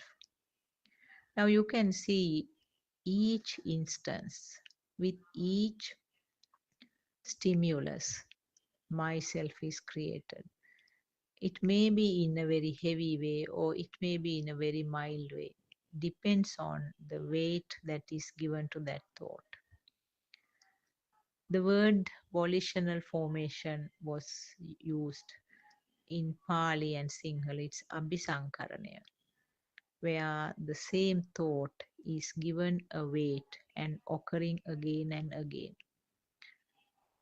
And then you might say, this troublesome thought is coming up again. It's very troublesome. I want to get rid of this thought, this angry thought. Can you do it? Unfortunately, no. Because this is a nature's way of happening the things. Only way to get rid of it is just to find out how it happens. The method. When you understand the method, and when you realize that there is no owner for this one, you realize that there is no point of hitting your head on this concrete wall that you have created in your mind. You are angry with your own self. It's not somebody outside who created that anger. It's your own anger. It's your own fire that you have ignited in yourself. Is it worth? No, it's not really worth. So why not try to put it off? How can you do it? If you want to put it off, what you can do is just identify the fact how it is happening, and then just understand the mechanism of it. When you understand the mechanism, when you realize that there is nothing that can be done but just be an observer, then the weight or the value which was added to that thought becomes less, and the thought will come and go, and you are just watching it. Like, as I said, watching the motor vehicles going on a road, you are just observing from the pavement. Various types of motor vehicles are going. And there was another example which our R.N. Mahasi has given, our noble friend has given. Be the sky watching the clouds. Whatever the clouds, the colors, shapes, big or small, all will come and go. So thoughts are also like that. Thoughts will come and go, provided that you don't hang on to it and you add the fuel to that fire. If you do not do that, the thought will become less and less intensified. It will come and go, but you are not bothered. Actually, there is no person to be bothered on this side. There's no observer, really speaking. But to understand this process, I think the first, you can try to be an observer of this process. But later on, you realize there is no self also on this side. That day we discussed how this self image is coming. It's the same way that the world is created. It's the same way. It comes in the same way the self is also created. So this mechanism is the one that you have to understand.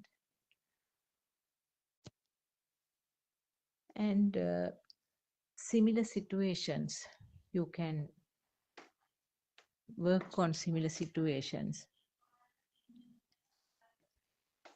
Think about various incidents that happened to you, and it looks funny actually, the way that you got angry or with the way you got extremely happy. It becomes really hilarious sometimes. It's like a film, isn't it? We are acting in a film this whole life, from the day that we were born, different roles we are acting as actors without realizing that it is only a film. We take that role as real, and we enjoy, we become sad, we become happy, and we fight with each other. We cling to things, we have likes and dislikes, we become jealous, so many things. And then we change the role. First, we are a child, we have the parents, and then we become school students, and maybe a university student afterwards, maybe a fiancé to somebody, and you do a job thereafter, marrying, having children, and then having grandchildren. You grow old, you become a retiree. Don't you think that these are all kinds of roles? we embark onto that. We completely get indulged into that character without realizing that we are acting. How about being an observer of this film? Won't it be nice? I mean, the film is running and there are many things, many scenes and many dialogues, songs, so many things are there. The story is running, but you are just an observer and you know it is just a film. How lovely will it be? And you have no sorrows and no extreme happiness, no sufferings. You are just an observer, seated comfortably and watching your own film. This is actually what happens when to an arhat. The arhat knows that this is just a film. Everything is a creation. The moment that the lights are on in the hall, the film disappears. As long as the lights are not there and the room hall is dark, it's a live story going on. So this is one of the beautiful examples given by our noble friend Avaryan Wahanse. Decide whether you are an actor or not, or whether you want to be an observer of your own film. And then finally, the observer also disappears, just the film is running. Just think about this. And we are dreaming during the day as well as night. Just think about the night time. We see dreams, and if you try to recollect a dream that you have seen recently, you see the colors, don't you? You wake up and then you remember that you were wearing a red dress, and so your mother was wearing a white sari and came to talk to you. So you could see the colors. But were the eyes functioning? No, eyes didn't function at all. But you could see the colors. Yes. So isn't it just a perception with no real colors? Yes, it is just a perception of a color or perception of light, but there was no real light in that. You remember hearing sounds. You remember somebody calling you. But you will, when you wake up, you tell your family that I saw a dream. And in the dream, so and so came and called me, and we were chatting for a long time. Yes, but was your ears functioning?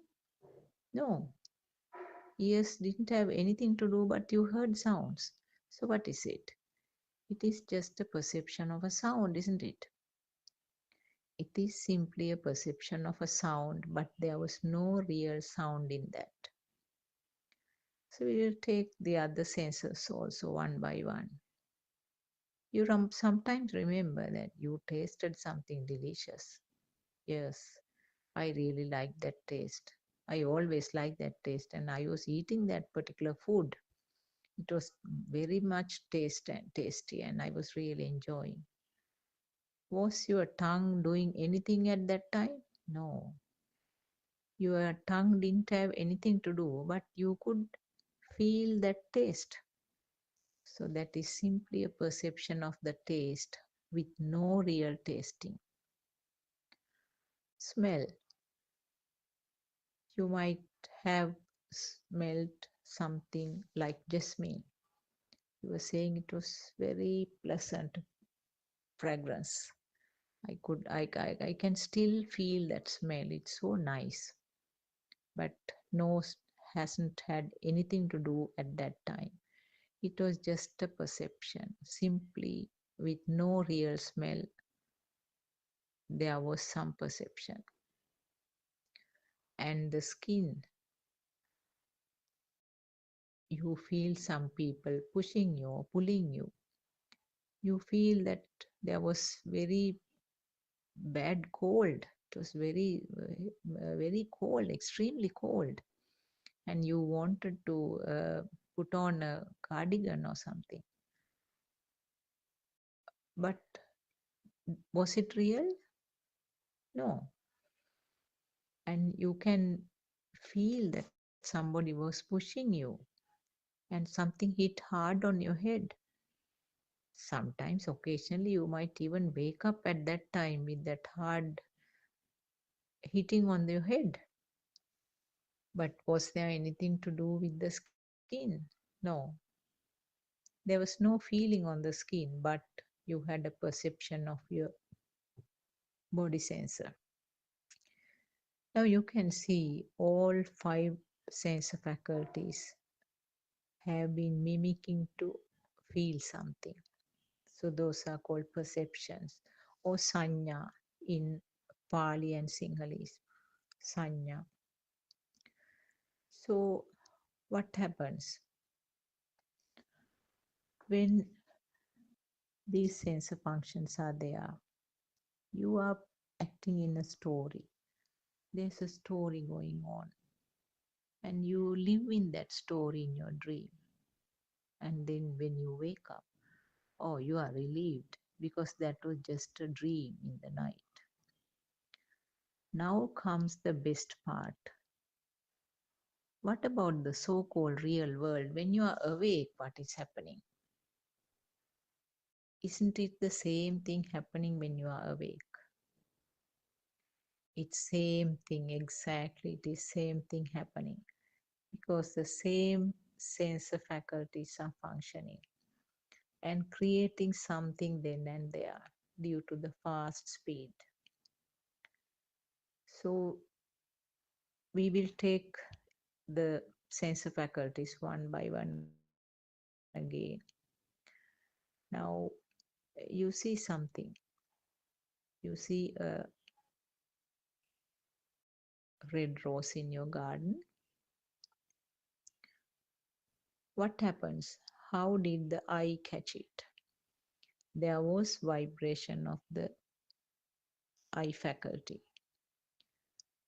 Vibration of the eye faculty is a must for you to be able to have some form of vision that we discussed previously.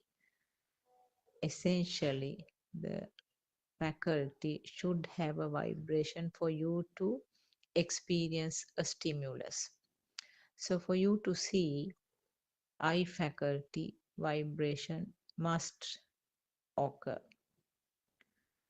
And when there is vibration of the eye faculty, there is some synchronization of or telepathization of same vibrations. So that is how this function called seeing happening. So this telepathization means there is vibration of this eye, and something which has the same vibration will be picked up by this eye. And this is the story we talked yesterday, how this tuning forks, which has a similar frequency, gets synchronized. When one is vibrating, automatically the other tuning fork, which has the same frequency, also will vibrate and give rise to a sound. So this is the mechanism. This is actually something proven scientifically in the laboratories when we are studying this science subject. I'm sure most of us have done this simple test using the tuning forks. And similar example we discussed earlier. When there is thundering, some parts of the house will feel vibrating, not all the parts. So that is because the vibration of the thundering can be synchronized to only some parts where the vibration can be equalized. Pardon me for using these science words, but just I simply wanted to elaborate on this mechanism, how it is being synchronized, and how this process of seeing and hearing happens. So, in other words, there is a fast vibration of that sensor faculty, and there is some vision occurring. So, can you say that there is something real? Is it different from what you saw in the dream? It's more or less same, isn't it? Because when you see something, it's again a vibration of the eye. When you hear something, it's again a vibration of the ear and vibration of the nose, tongue, and the skin. So, vibration means something happening fast and it shows as if it is really there. So, in other words, simply, they are all reflections due to fast speed. Just remember what Lord Buddha explained in very simple ways to little Rahula monk, novice monk, who was just 7 years old. Rahula, these are all reflections. It's something like what you saw on this pool of water. You can see your own reflection in the water. So the creation of the world is or something like that. So that was a simple way of explaining.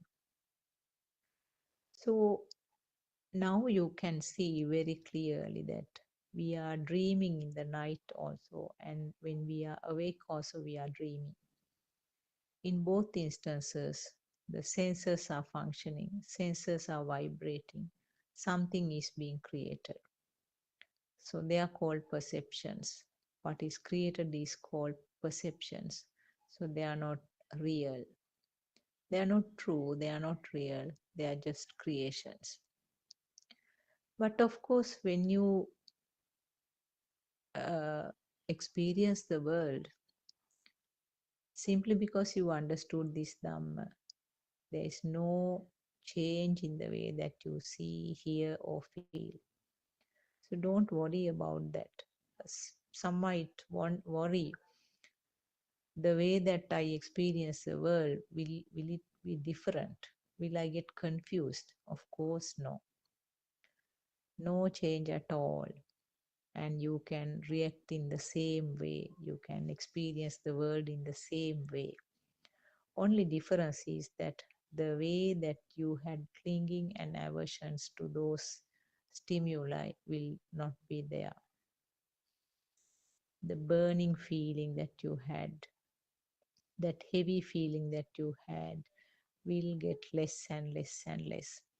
You will feel very comfortable with anything basically, but you will be doing all your duties and your responsibilities without any failing. But everything will be more energetic, more comfortable, and will be more relaxed. So that is the beauty of this Dhamma. Your living will be very much pleasant, be very pleasant and relaxed. So, talking about these senses, now again we'll go back to these sensor functions. Now, we think that we need light to see the objects, don't we? I mean, in the pitch dark, we can't see anything. So the impression is that you need light to identify the things. But if I say that that is the nature of your sensor, that is the nature of your eye faculty, and it is not so for everybody, will you accept that fact?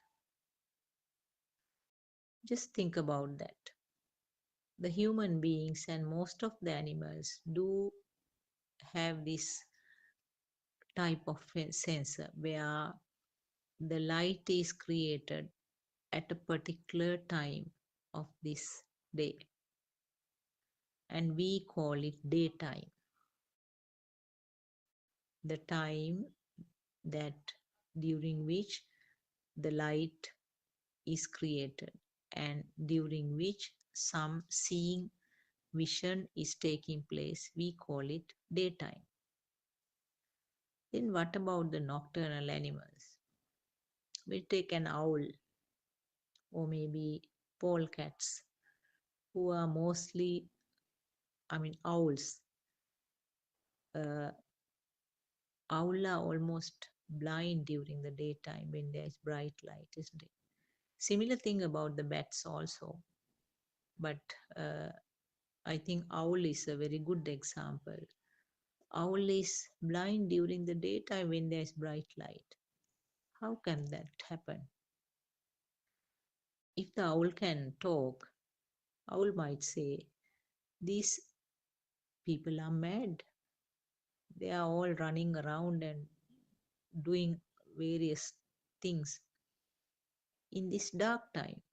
Why can't they be awake at the time that I am awake and doing my things? If the owl can talk, these will be the words. Don't you think so? Owl is completely blind in the bright daylight, so that is why it's hiding somewhere. And in the night, his eyes are fully open and he can see the things. He doesn't need any light. Then there is a difference, don't you think so? That means that sensor, the owl's sensor faculty, eye faculty, is completely different from the other animals like you and me and other daytime animals.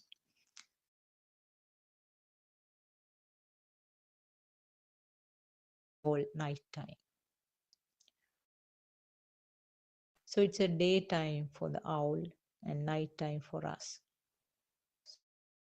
So which one is correct? Can you say ours is correct? No. That proves again that everything depends on this sensor capacity, sensor function. This is what Lord Buddha said. Salayatana loko loko. The six sensor faculties create your world. So this Pali term, Pali phrase is a very commonly thing which is caught up in a lot of sermons. Salayatana loko loko. The world is created by the six sense organs, six sense faculties. And then if we take some other animals, take the earthworm. Earthworm doesn't have eyes. Earthworm doesn't have nose. And the main sensor faculty it has is the skin. So it has many functions. The skin can feel the warmth and the cold. Have you noticed that the earthworms, when it's taken out from the soil, especially if it is during the daytime, it wriggles and shows that it's very uncomfortable, and it will sort of find its way, try to dig and go deep inside the soil, hiding underneath. So it has mainly functioning one sensor faculty, which is the skin. And even with one sensor faculty, it gets the feeling being alive. It wants to maintain that life. That is why it will just wriggle and try to go inside the soil, because the warmth is very harmful and warmth can kill it.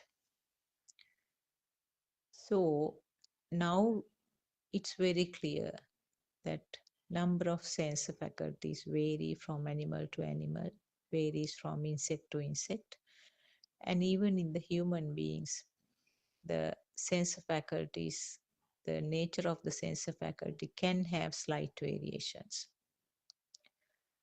And it creates a kind of a world. And when this fact is not realized, we take it as the truly existing world. We accept it as what is existing outside. But it's not so. It's something that is limited to that particular species.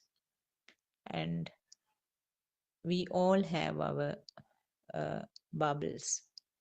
We live in our own bubble created by these senses. And even among the human beings, there are variations, as I mentioned. There are huge variations between the species.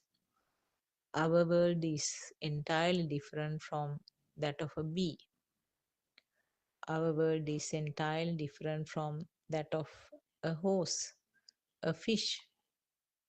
Now, some of the animals can't see any colors, they have shades of black and white. Some animals see one or two colors, whereas our eye has the capacity of seeing 7 colors of the rainbow.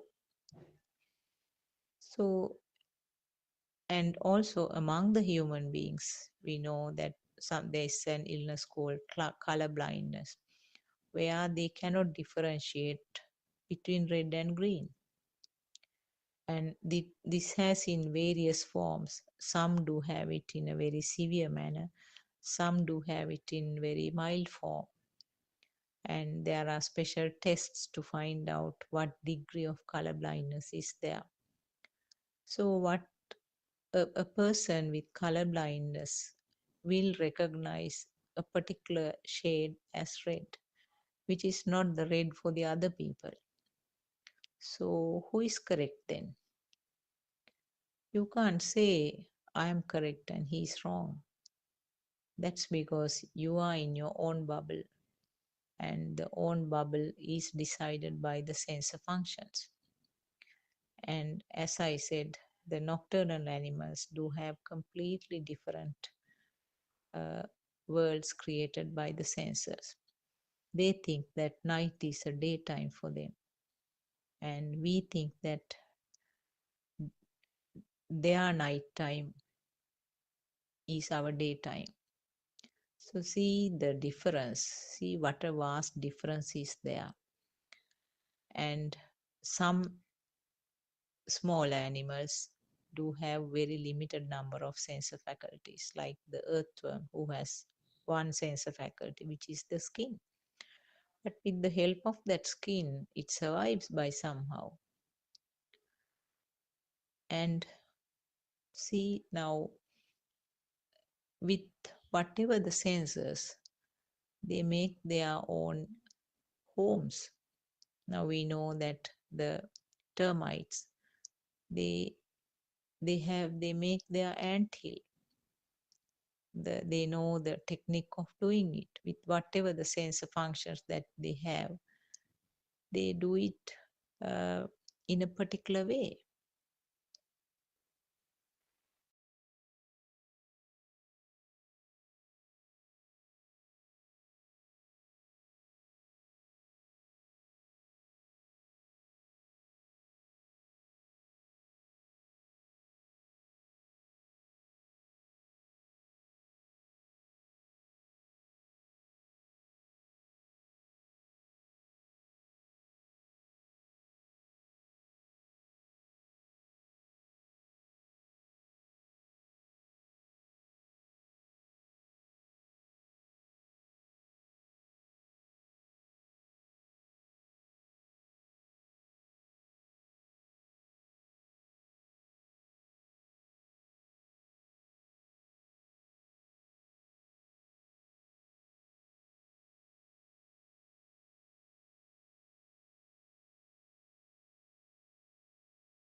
talked about the sensor functions. Now we know that as long as the breathing is there, sensors are functioning.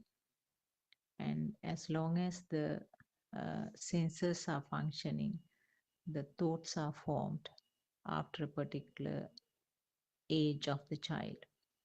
So this is just a part of the process.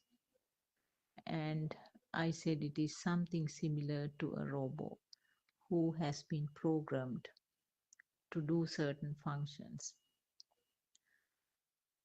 So how does it lead to this formation of this self-perception?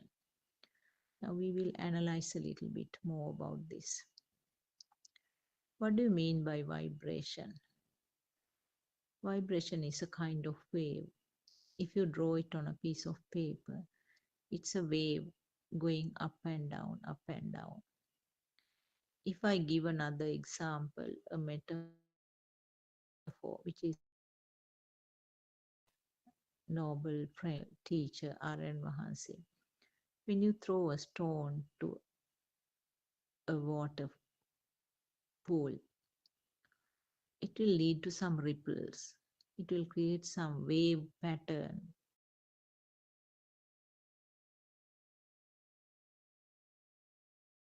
Go right to the periphery, depending on how hard the stone was thrown. So this is an example for waves. So there is up and down movement.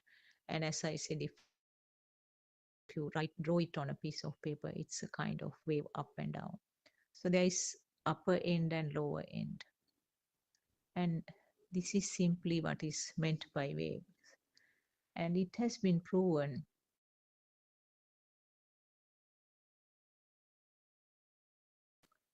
some of you might remember when I mentioned this.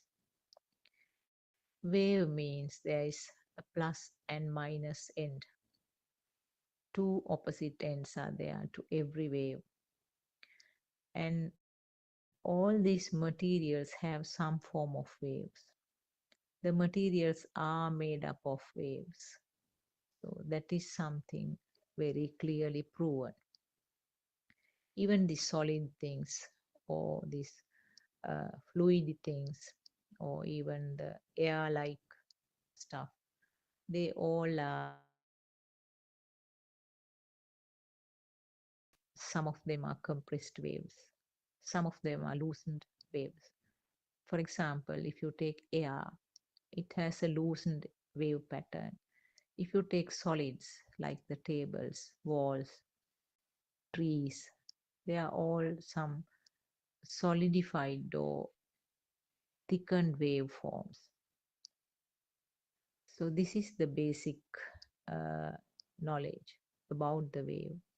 Each wave has a plus and minus, or in other words, two opposite ends. And as a result of having these two opposite ends, the midpoint, there is a creation of some form of power. There is a little bit of current or a power created at the center point. Now, this is the very basic level of this. This is where actually the current, which we label as myself, begins. So what you feel as a sensation of the tongue, nose, and the skin, they are all kinds of vibrations. Different types of vibrations, different length, different frequency, but they are all vibrations. So that means all vibrations, as I said, there is a current formed or there is some form of power created there. Then what happens when there is speedy vibration? We talked about the vibration of the eye, ear, nose, tongue, and the skin. When there is speedy vibration, what happens? This little current, which is there in individual wave, is combined to make a little stronger current, isn't it? Stronger power. So, in other words, when there is this function called vision takes place, when the function of hearing takes place, or when the function of feeling, a taste, smell, or skin sensation, when these functions occur, because of the speedy vibration, there is collection of this power. So there is some form of a stronger power created at that point. This power is the reason for you to feel that there is light. Yes, there is light. Yes. Yes, I can hear it. Yes, sound is there. So you get that live feeling, don't you? Yes, I can feel the smell. Yes, of course, I can feel the taste also. I feel cold and warm. You feel as if it is really there. That is called the consciousness. The term consciousness, I think I have mentioned earlier also. Eye consciousness means you feel as if the light is there. Ear consciousness means you feel as if hearing sound is there. Taste consciousness means feels as if there is a taste, real taste. Smell consciousness means there is a feeling of smell as if it is really there. And the body consciousness means you feel as if there is a warm, cold, or some hard feeling. Yes, you feel as if it is there. It gives some form of live feeling. That is the result of that current. So what happens? Does it stop from there? We know that when the child is grown a little older, there is some thought formation. That is a combination of the 5 sense faculties. And then what happens? When the 5 sense faculties combine and form the thought, that current becomes more stronger. That is the current I mentioned to you, which is transmitted with that wiring system called nervous system to different parts of the body. So that is how you and me get this power of our thought. And it doesn't stop from there. The thoughts become further stronger when it occurs again and again. The word called Abhisankarane. Abhisankarane is the volitional formation or kind of mental construct, mental picture. All these words we can use for that. It becomes more and more stronger, and then only you feel that it is really existing.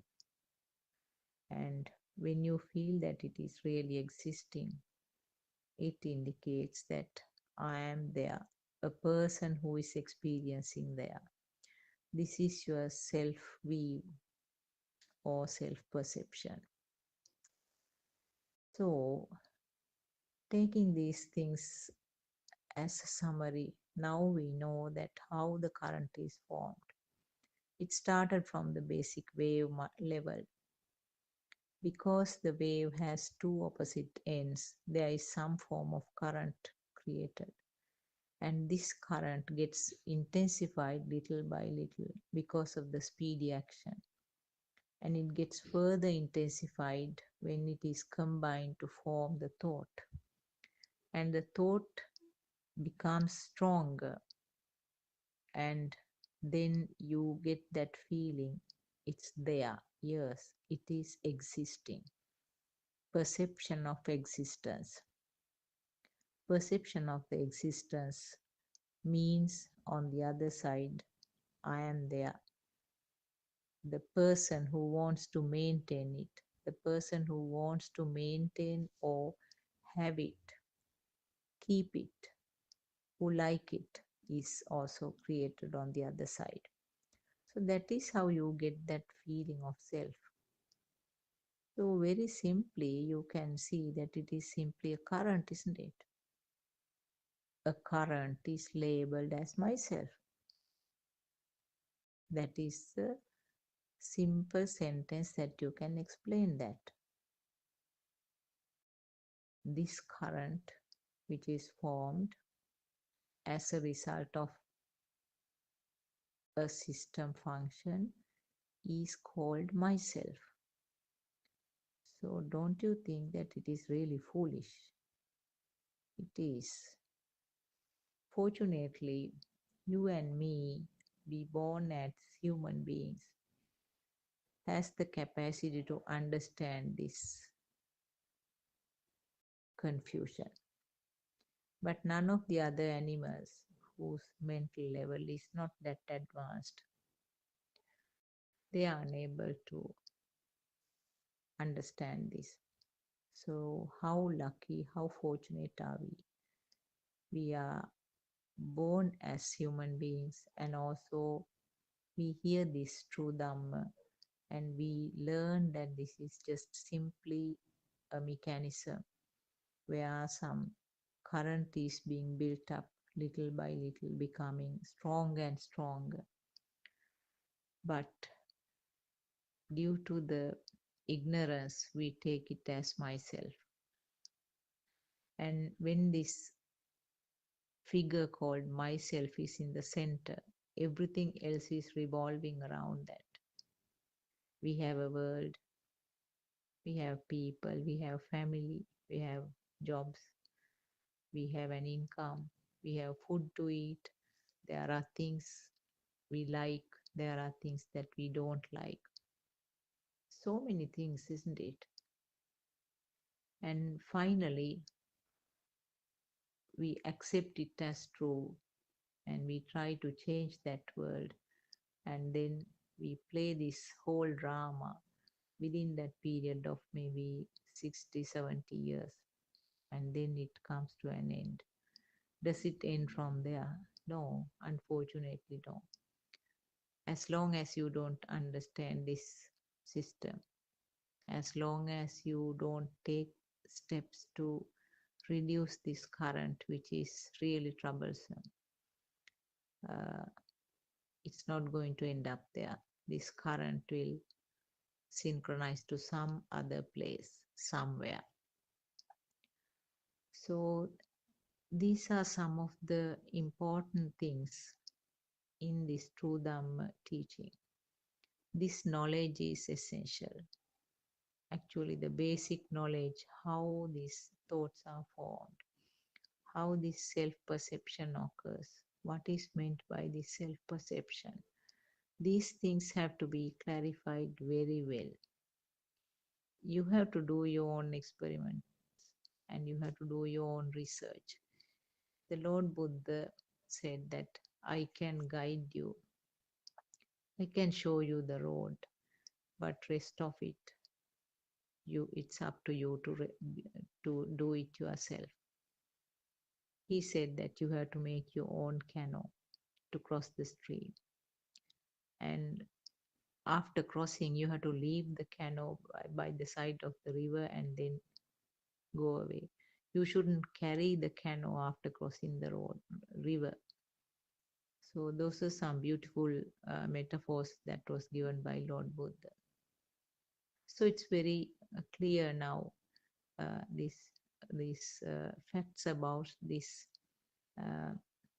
Dhamma, how this mechanism is taking place. The fact that there is no figure called myself.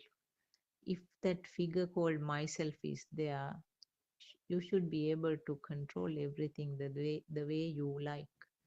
The way that you don't like, you should be able to avoid such things. Can you do something like that? No. So the system is working. There is some function happening. There is no owner. There is no responsible person for that. And the current which is created as a part of this process should be identified. only way to get rid of this is to identify this mechanism and recognize the way it happens. So this is important, clarifying these things. Sometimes you have to listen to these facts again and again, and then only it becomes clearer and clearer.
Alteration or fault in this physical component, the sensor function will be altered. So the examples for sensor function alteration will be the simple eye issues like cataracts that many old people, elderly people encounter. So when the physical component is defective, the function of vision is altered. So that is the situation where you decide about surgery to correct that physical defect. And when the physical defect is there, obviously the visual function is impaired. Then you say that I cannot see. It indicates that the appropriate vibration is not happening, so that appropriate synchronization is not happening. So what is, as a treatment, what is done is you do some form of surgical treatment and you remedy the physical component. And when it is remedied, the ability of that eye to vibrate as previously returns to the previous situation. Then you say, I can see better now. Similarly about the hearing aids, there the physical part becomes faulty. When the physical part becomes faulty, the vibration will be also faulty. So the vibration will not occur in the appropriate way. And then you say that I cannot hear. Now, in also another simple example, people who suffer from poorly controlled diabetes, they also have they have a condition where they lose the sensation of the hands and the feet. And these people, these people have the risk of even burning and injuring their hands and feet. So this is a risky situation actually, when there is no sensor function, when there is no proper vibration of that part, there is a risk of injuring. And that means, in basic words, in simple words, the ability of the skin to vibrate in the normal way is gone. And then the pattern of the way that the things are happening will change. So these are some of the things that simply proves that what we feel and what we create as the world is 100% depends on the sensor function. I want to say this, the word vibration or this sensor function or creation of a sound, light, smell, taste, skin sensation, all indicate one situation, one one activity or one function. There's basically nothing called having a sensor and that sensor feeling something.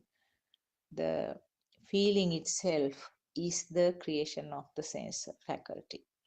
So that clarification I wanted to do. So we all know that very clearly that each of us have our own mind bubble, and each animal will have their own mind bubble. So none of them can be labeled as 100% true. But each of us think that what we experience is true. So don't get confused with these explanations.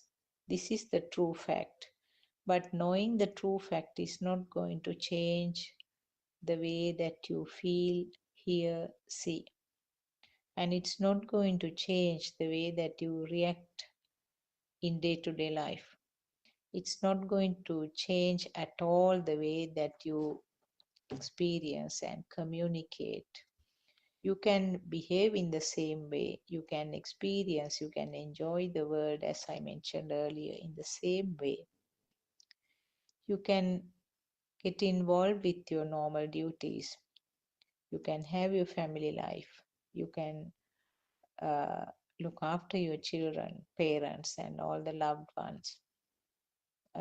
You can be engaged in your commitments, but with a more relaxed mind and very comfortable and cool manner, I would say.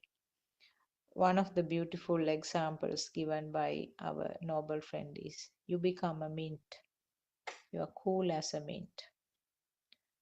And actually speaking, a person who has this internal transformation kind of acts in two levels. The lower level underneath is calm and cool, whatever you are doing. It's very, very relaxed and very comfortable. Whereas to the outside world, you are the same person and you have no difference at all in your behavior. And you can take whatever the appropriate action related to that situation. For example, there's a burglary in your house. Because you are following Dhamma, you are not going to keep quiet. You are not going to say that there is nothing real called robber, there is nothing real called world, and there's no house here. It's just a matter of senses. Are you going to do like that? No. Then you are foolish actually. You have caught up the serpent from its body. Then it will attack you. You have to catch the serpent from its head. When you catch the serpent from the head, you are under full control of it, and the serpent can't attack you. It's like that. The Dhamma should be taken in the correct way from the correct point. That means like you are catching the serpent from the head, holding it from the head. If you catch Dhamma in the wrong way, like you are catching the serpent from its body or the tail, definitely it will sting you. So, when you are living in the society, even though to every point Dhamma can be applied, you have to be very sensible. You have to act according to that situation. So, as I mentioned earlier, if you have a burglar in your house, you have to take the next necessary precautions. You can inform the police. Maybe you had to go to the courts and find the culprits with the help of them, with the help of the law, and then whatever is done according to the law should be allowed to go ahead. And maybe you have to take precautions in your household. Maybe the place where the burglars entered has to be secured. Identify the weak points. So those are some of the things that some people do not understand actually. That is because the Dhamma has been taken from the incorrect angle. Similarly, now if you are a parent and if you have children, they need always guidance. Sometimes just a warning, sometimes maybe some form of punishment. Maybe you streamline certain things, and then if they don't follow that, you may have to withhold certain things that you are giving, some form of restrictions, maybe tough words, and occasionally maybe some form of punishments. That those punishments, of course, vary from country to country depending on the society. In Asian countries, the physical punishment is also given, but within the limits, of course.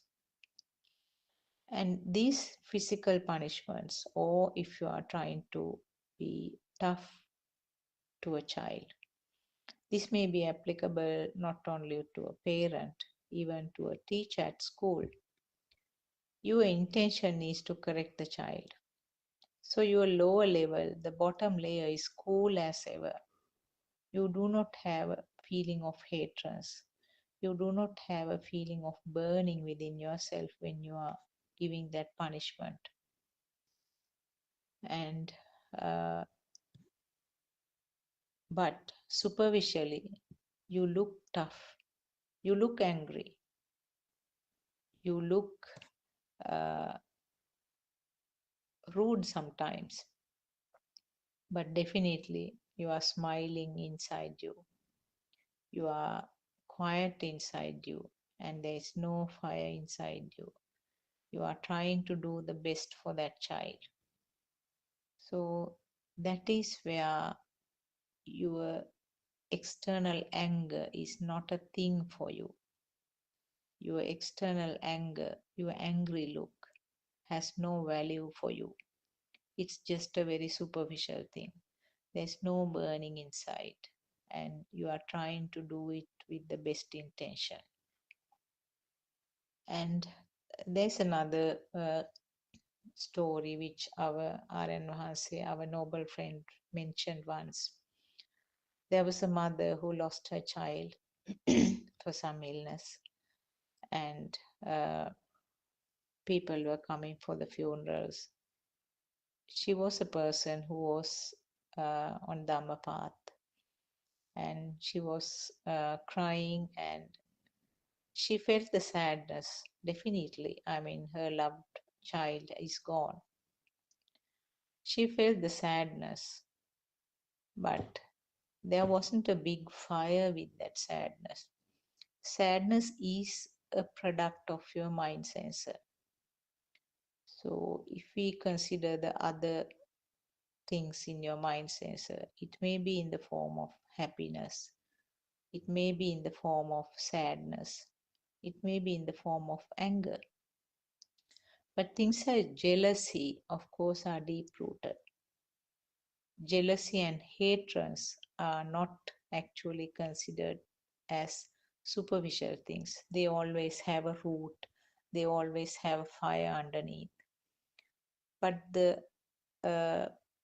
instant anger, instant sadness, instant shocked feeling, instant happiness, they all could be very superficial. I think you got the message what I mentioned. The hatreds and the jealousy do have a burn always. Can you work it out yourself? Can you just think deeply about it? Do you feel that they are different from the other mental factors? They are different from the other mental constructs like anger and sadness and happiness? Yes, they are. So, in other words, if you now about this mother's story. So she was sad, she was crying. So all those were actually sensor functions. Mind you, now if a person is crying, you might feel that it is not something within the senses. It's a self. That is where the self perception is. No, it's not necessarily. Having tears is something similar to having saliva in your mouth. So it's another physical organ. And you can have tears for many reasons, not only when you are feeling sad. Sometimes when you are overwhelmed with the happiness, also you tend to have tears. Uh, and when you are dealing with some of the strong chemicals, particularly something household is onions. So when you are uh, doing some chopping of onions, automatically you get some tearing. That is some form of defensive mechanism of the body. So tears always doesn't mean that it is sadness, it is the self. It can also be a part of your body sensor function. So this mother has been crying and then sharing her sorrow and sadness with the relatives and the friends. By next day, when the cremation and everything was over, she gets a message from wherever she was working.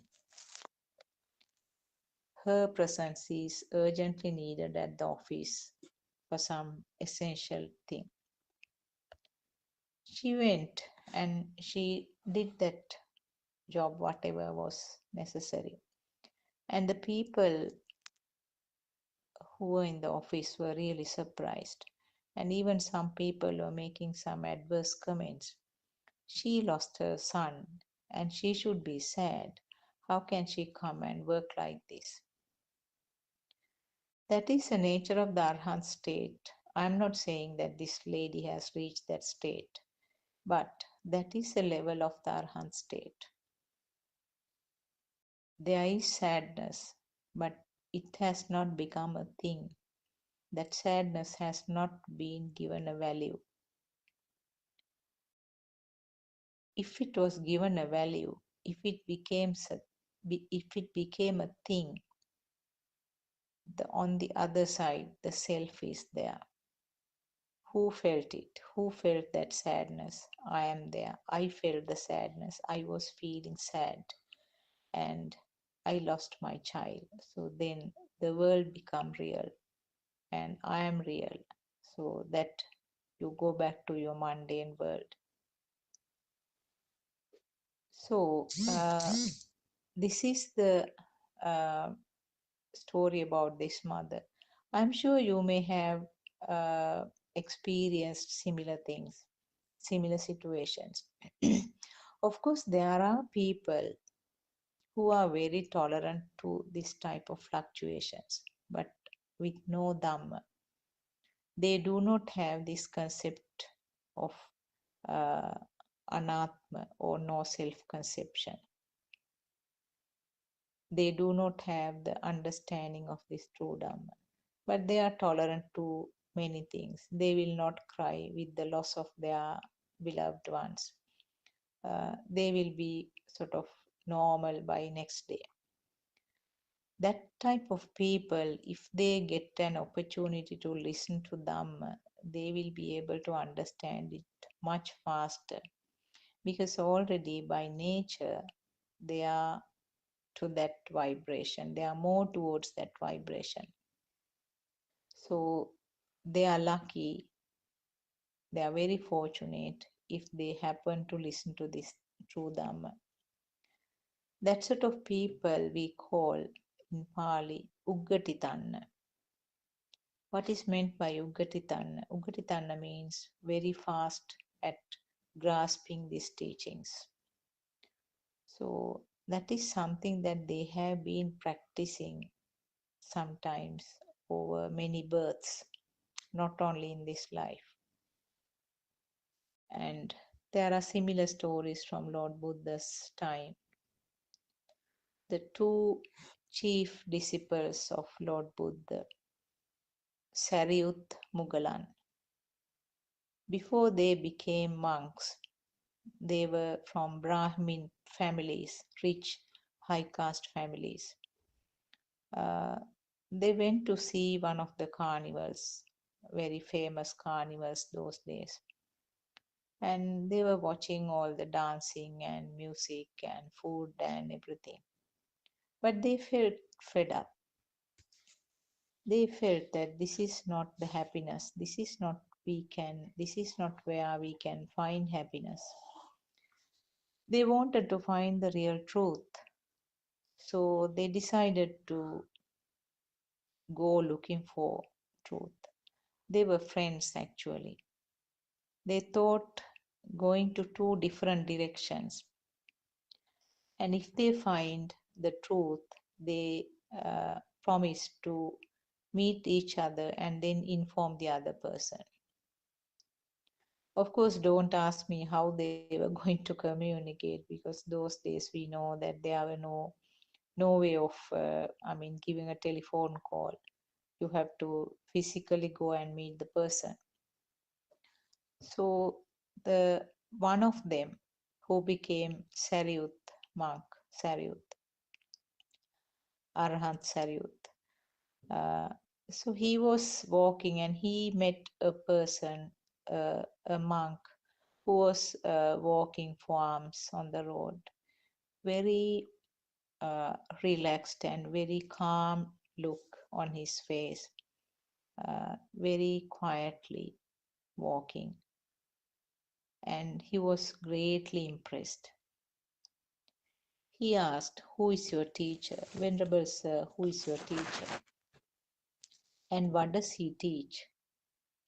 He said, "I do not know much.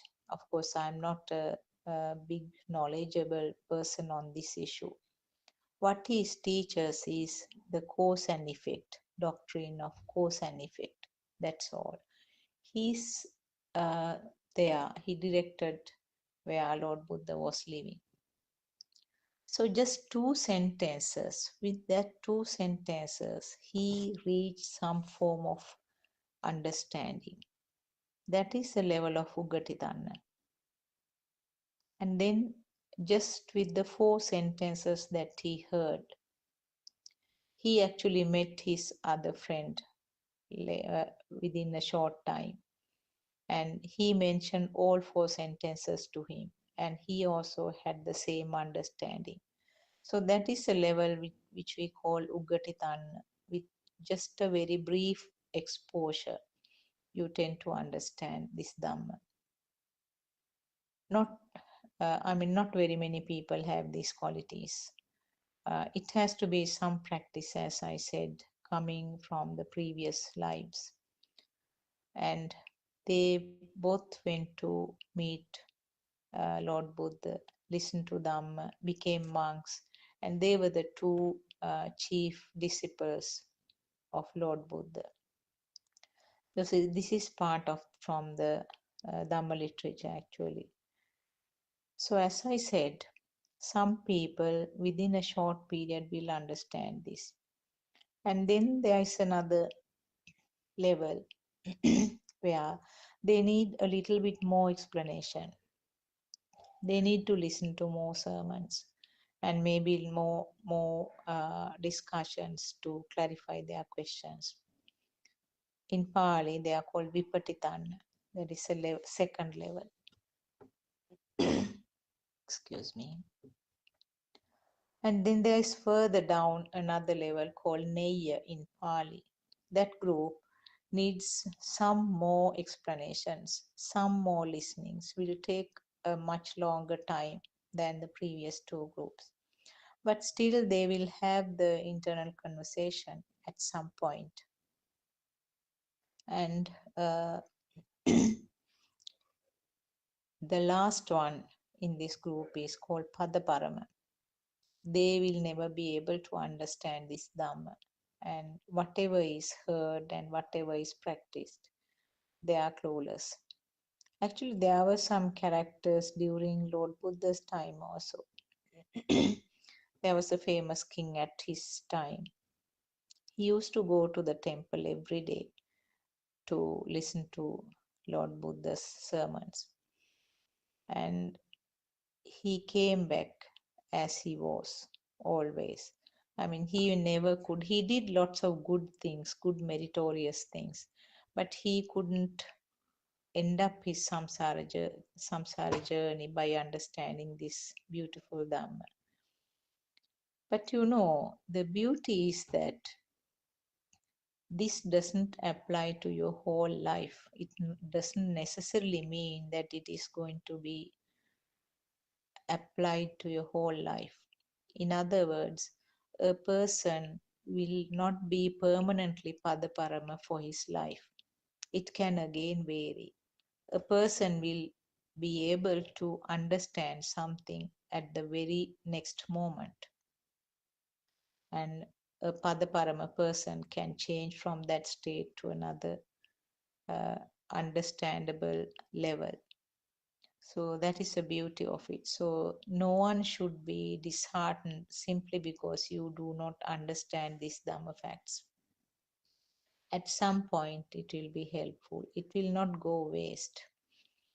So all the time what we advise is that continue to listen to Dhamma sermons.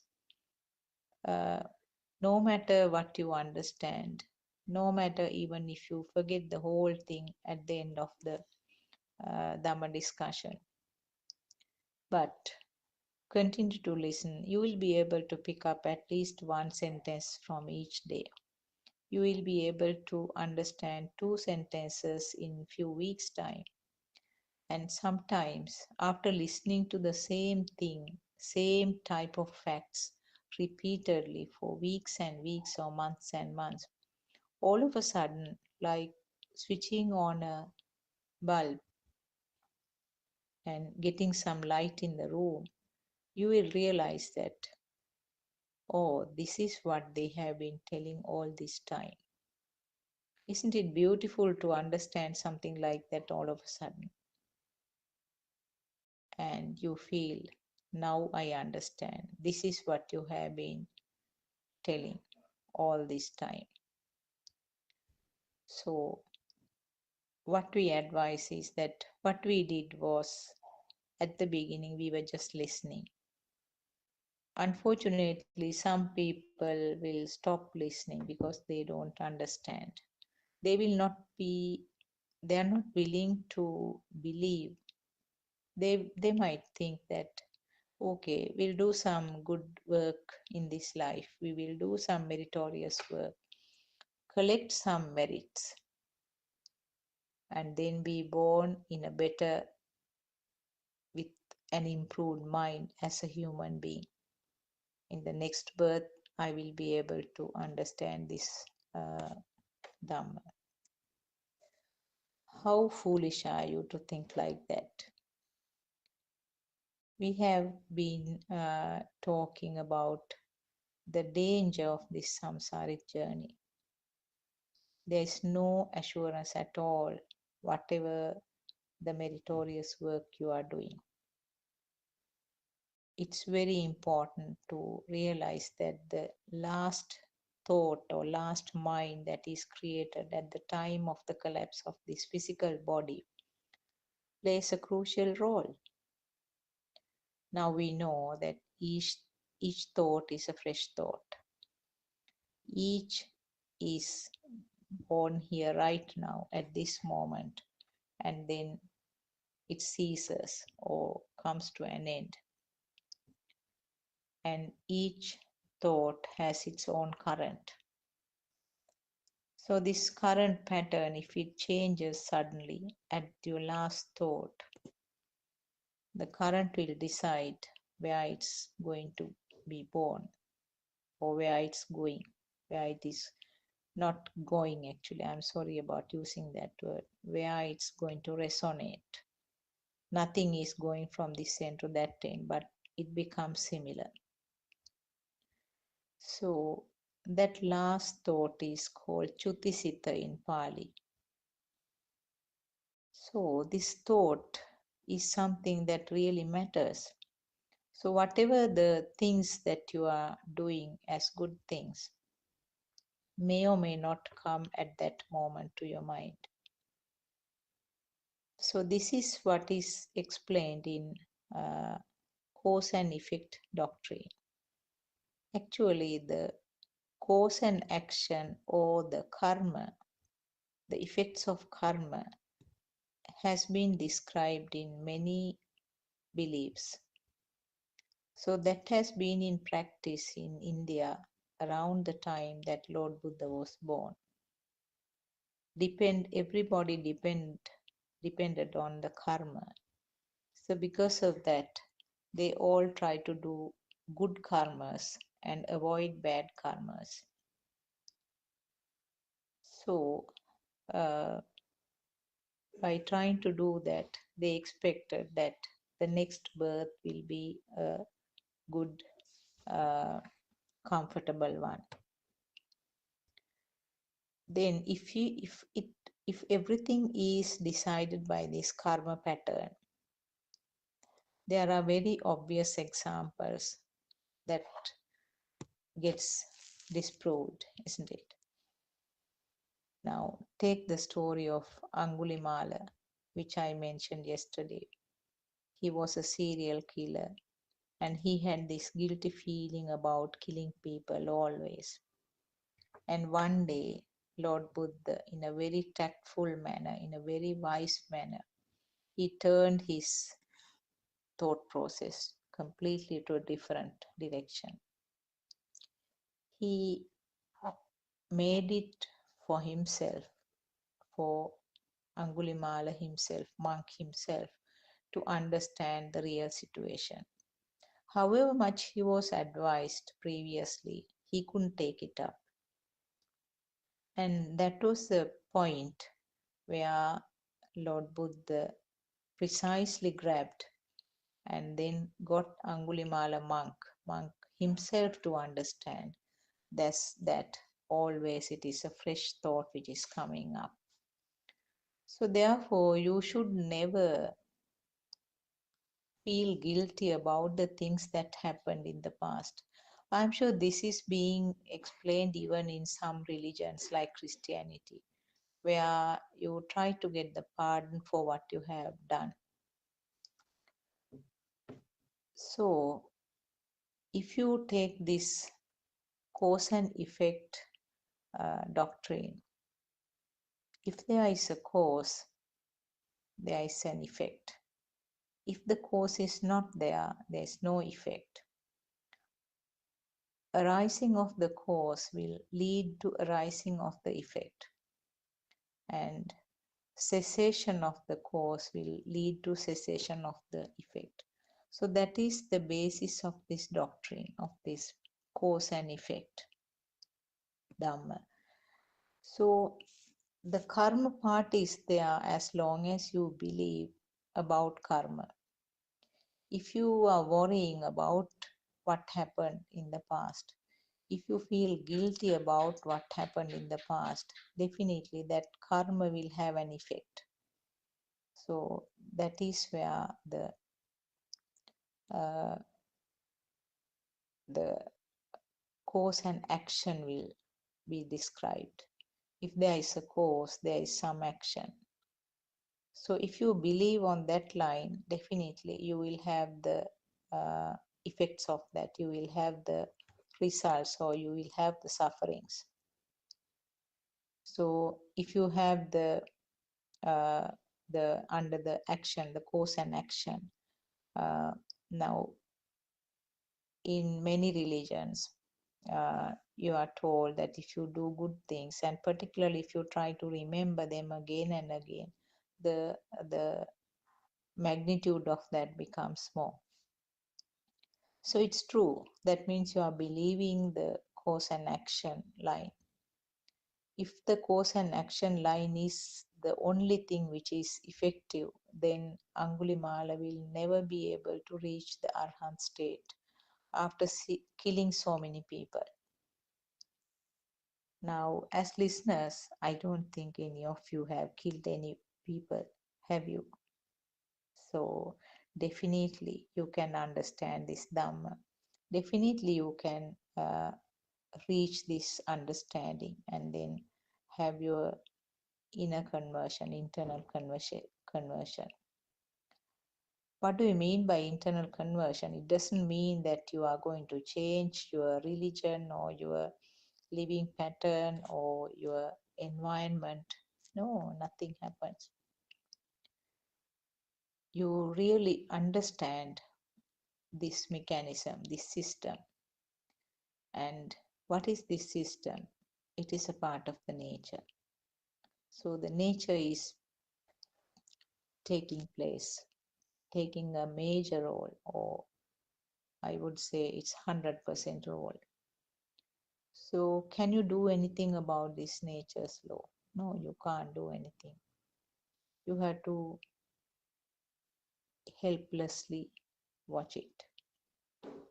Is there a helpless person here? No, there's no person. Something is happening. A stream of activities are happening. There are happenings one after the other, one after the other. And it's happening at a very high speed. And your senses are functioning. And the life flows. That's it. There's no burning. There's no value to many things that you do. You can hear some of the things that are explained by some of our uh, participants in the discussions. They say that the things that they really thoroughly enjoyed do not bring the happiness in the same way. But they can, of course, they can participate, they can join, they can be nice to the other people, and they look happy, yes, but there is inner tranquility which never changes. So it can, of course, happen with the time also, even for a person who has no idea about Dhamma. These things, perceptions can change. So, as I mentioned earlier, the child who had clinging to her doll will no more have any similar perceptions as an adult. Now, no interest at all about the dolls. So, with the time, also the perceptions change, and the things that brought happiness will change. The things that brought sadness also can change. So, it's not only the happiness, even the sadness is not something permanent. It will change. So, that is the nature. But what I am trying to explain is that the things that are not due to the time factor, the things that you used to do with lots of enthusiasm and lots of fire within you, you can do the same things in the same way. The challenges will be the same. Your household situations will be the same. But the way you felt like reacting becomes less and less powerful. Now, for example, there may be a family where the husband is an alcoholic. Now, there are enough mothers who are talking to us like that. Husband is an alcoholic and he comes drunk every day and he's very aggressive when he's under the influence of alcohol. He'll shout at everybody in the house. Sometimes he becomes violent and throwing the things, even going up to the level of assaulting. Because when you are intoxicated with alcohol, completely the way that the physical brain functions alters, and that is because there is some disturbance in the chemical balance with this intoxication. Same thing happened to the drug addicts also. Sorry. And they are intoxicated, and then when they are under this influence, the chemical balance completely is disturbed in the brain. And as a result, the current which is generated in that battery, or the current or the thoughts which is generated in this brain, are distorted. I said you cannot locate any place in the brain where the thoughts are formulated. There's no place. It's like a current. Your thought is like a current, and it's not a part of the brain, but the physical brain is needed to form that current. So that is why these people are behaving in that way, because of the imbalance of these chemicals. So in such situations, sometimes the mothers are talking with that sort of environment. The children are scared when the father is coming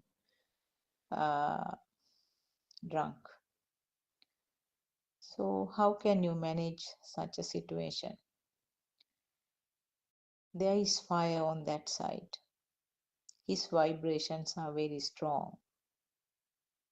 And with the heavy vibrations, with the strong vibrations, the current which is created is also very, very strong. And that is a current which is transmitted through that wiring system. That is why that physical activities like shouting and maybe using the physical power for various incorrect behaviors, throwing the things, hitting people, etc. And I'm now talking about the mother in that family. What we advise is turn the camera towards you. If you expect the outside world or your husband to be calm and quiet and be sober and be nice and come home without drinking, you are expecting it from the outside world, which is not what Lord Buddha taught us. Turn the camera towards you. This is the first stage, actually, very first, very first stage of our Dhamma path. Turn the camera towards you. It's all in your mind. It's a creation of your mind. You have to work out how the husband was created in your mind. You have to work out how the children were created. How did you get the thought about alcohol? How did you get the thought about coming home drunk? And also identify the fire which starts burning at that moment. The fire which is ignited right at this moment when your senses are functioning. That means you are seeing. Your eyes vibrated, your ears are vibrated. And then the next fraction of second, you get the thought, your mind is vibrating. He's coming home drunk again today also. I have to go through all this again. He will do these things. He has been doing all these things. Now, along with this fire that is created, these are the thoughts that are generated in her mind. So, can you do any stopping to this flow of thoughts? No, it's a part of the system. It's a part of this mechanism. So, generation of that anger or that fire within you was beyond that control of that system. It's a product, it is one of the end products. So I cannot say, the lady cannot say that I got angry. It was not something that a person did, it was a part of that system. And so you shouldn't feel guilty about that also. After listening to them, sometimes a person feels upset about not being able to calm in such a situation. No, that is simply another thought only. You think that I shouldn't get angry. So I know that we know that clearly thoughts are not true. Thoughts are just creations at this moment with the help of the previous perceptions. Old perceptions will spark at this moment as a new perception, not something which came from somewhere hiding. It was just a fresh spark which occurred at this moment, which we label as a thought. And we don't stop from there. We label it as my thought. It came to my mind. So where was this me? Where did it come from?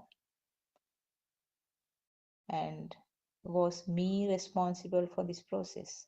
No. It was part of this system actually. Now, in this scenario, I said that the camera has to be turned inwards. See the drama occurring inside this mind, inside this system, as a response to the vibration of the eye and the ear. The mind vibration occurred, and series of thoughts were manufactured, I would say. Series of thoughts were created spontaneously without a command from somebody. And it was so speedy. You cannot even imagine how speedy, how fast it came, how fast it happened. And when you try to understand this fire that occurs within the system as a result of the sensor functions, you try to focus on this fire. More focusing is done to the fire. The intensity of the fire becomes less and less.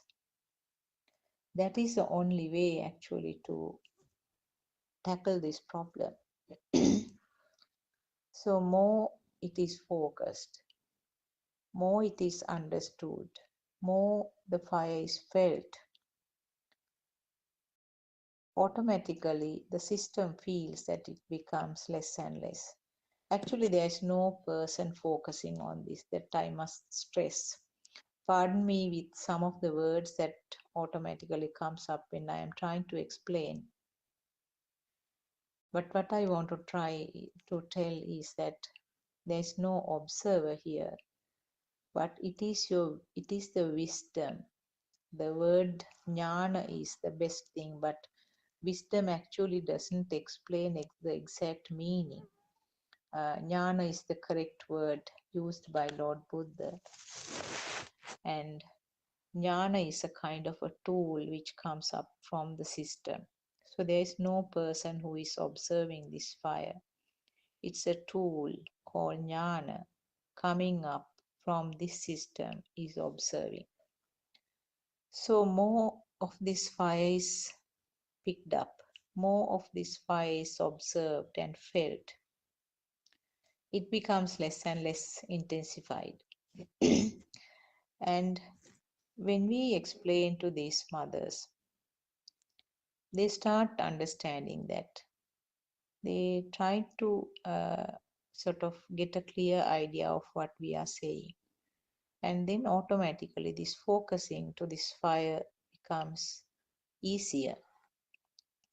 And what happens, surprisingly, the vibration on this system becomes less and less.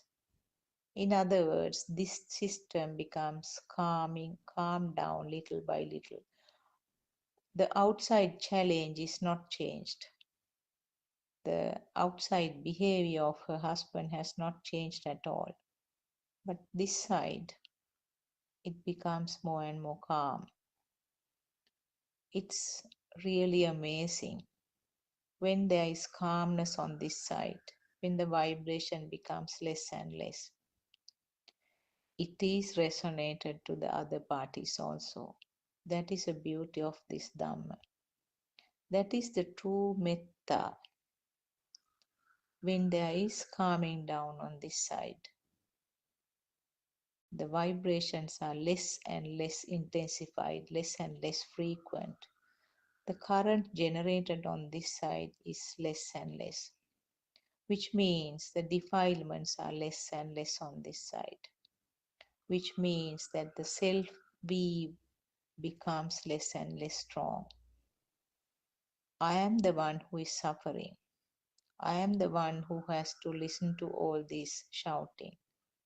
I am the one who has to undergo these physical difficulties. That image becomes less and less obvious. So there is no person who is going to suffer on this side gradually. That image is fading away now. And it is really amazing, as I said, really surprising. And it is the beauty of the Dhamma. And when this when this system is calming down on this side, it definitely little by little resonates to the other side. The other system or the so-called husband might even be curious to find out, why is this woman not retorting with me? Why isn't she shouting back at me? Why isn't she reacting in the way that she used to be? He's a bit surprised. And there are very many examples where this person or the husband has changed himself and he stops drinking. And there were few occasions where he also started joining the Dhamma discussions. So, in other words, when your current becomes less and less, you are capable of understanding the vibrations of the other side, opposite side. And then you will be able to help the person, help that system in a better way. You can understand that system in a better way. And that is where the peace is coming up. The gentle peace is surfacing. And the metta is becoming more and more stronger. And empathy is becoming more and more stronger. You become the other person. This system becomes the other person. So it equalizes, kind of equalizes. And then you are capable of helping in a better way. Even if the husband comes drunk and becomes sort of, he's shouting, the mother can calmly ask, okay, what do you need? Sit down. Don't get agitated. How can I help you? What do you want me to do? What are the things you like? Do you like this food? Or do you want me to prepare something like that? It may be something difficult at the beginning, but when you understand his system, when you understand the way that his vibrations are occurring, and when your system is vibrating less and less, and when yourself is felt more and more calm and cool, automatically the other side also will react in a better way. So this is the beauty of the true Dhamma. I have taken just a very crude example, of course. I do not think any of you or most of you have gone through such situations. But this is one of the very obvious examples that we have come across. You might be able to apply it to a different situation. As long as there is a self who is trying to fight, the unpleasant situations get more and more, from bad to worse, worse to worst.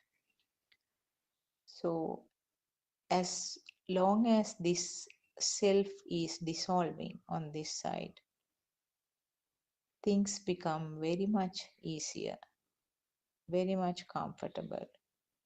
Things become much cooler. So as a summary, I think what we discussed all today, we talked about the sensor functions. We just recapped on what we discussed previously, how different the sensor functions are in different animals and even among the human beings. So we have to understand that the behavior of a different person is according to the perceptions that are built up for him.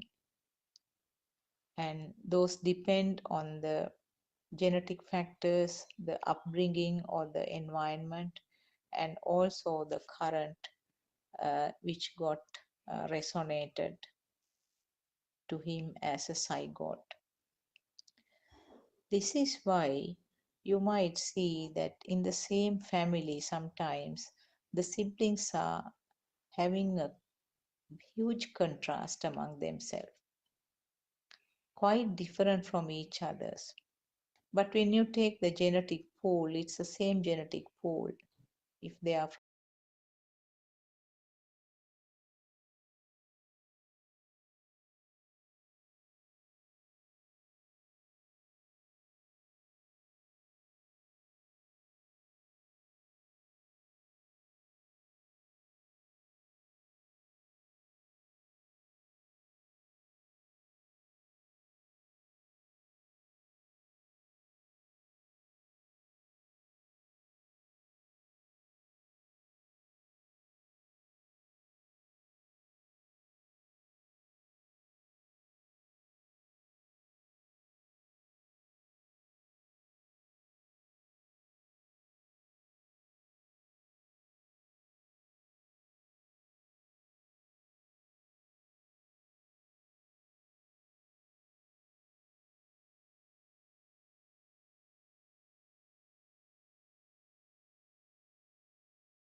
තෙරුවන් සරණයි.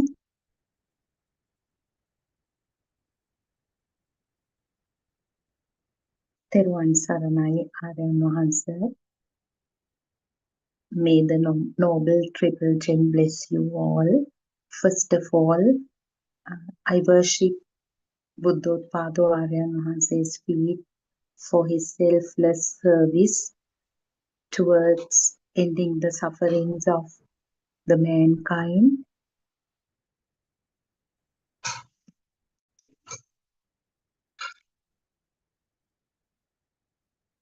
By sharing this beautiful message of ultimate truth with the entire world. So welcome to the Dhamma talk, Buddothpado Dhamma talk, which runs from 11 a.m. Sri Lankan time to 12 noon. So we have been privileged to listen to the Dhamma talks from diverse perspectives. Buddothpado Aryan Mahanse himself has completed around 13,000 Dhamma discourses, which are freely available online in diverse platforms like YouTube channel and Buddothpado websites.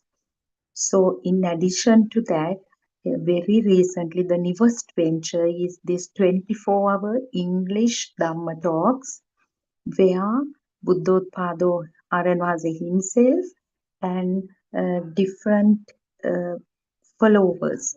In other words, the people who have listened to sermons for a long time, maybe 3 years, 4 years, anyway, definitely more than 2 years, and those who have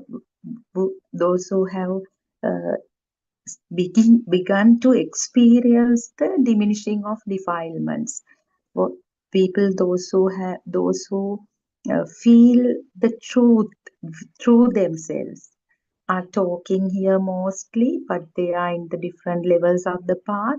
So why I am emphasizing this is, as we know, being born as a human itself is a very, very rare occurrence, because we do not know how many lives we got this opportunity in this terrifying, unending cycle of life and death. So, according to Gautama Buddha, there are 31 realms, like lower realms, higher realms, but being born in any of these realms cannot be considered as a good or fortunate experience. In one of the Jataka stories, Buddha, when he was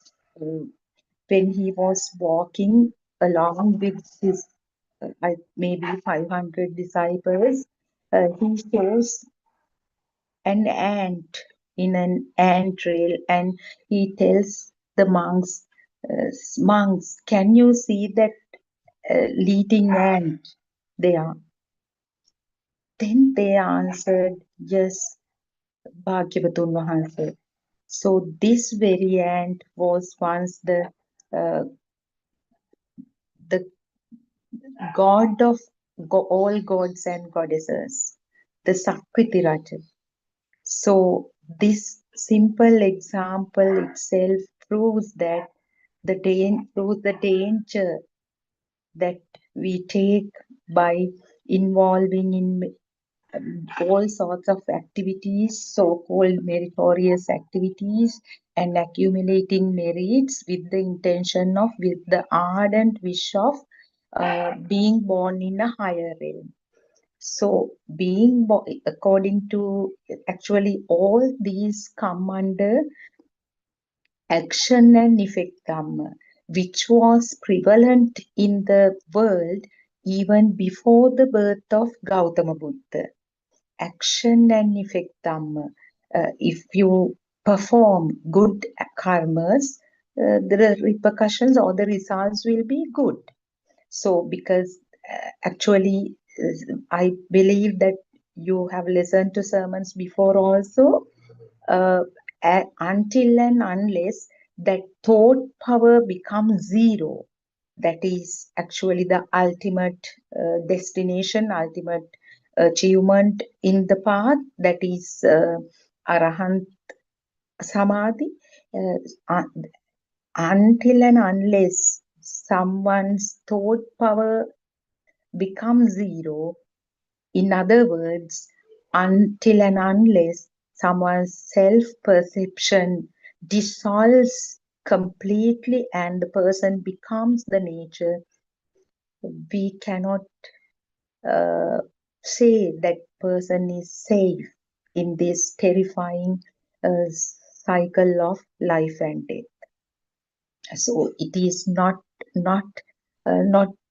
something to be taken light-heartedly. It's all about us.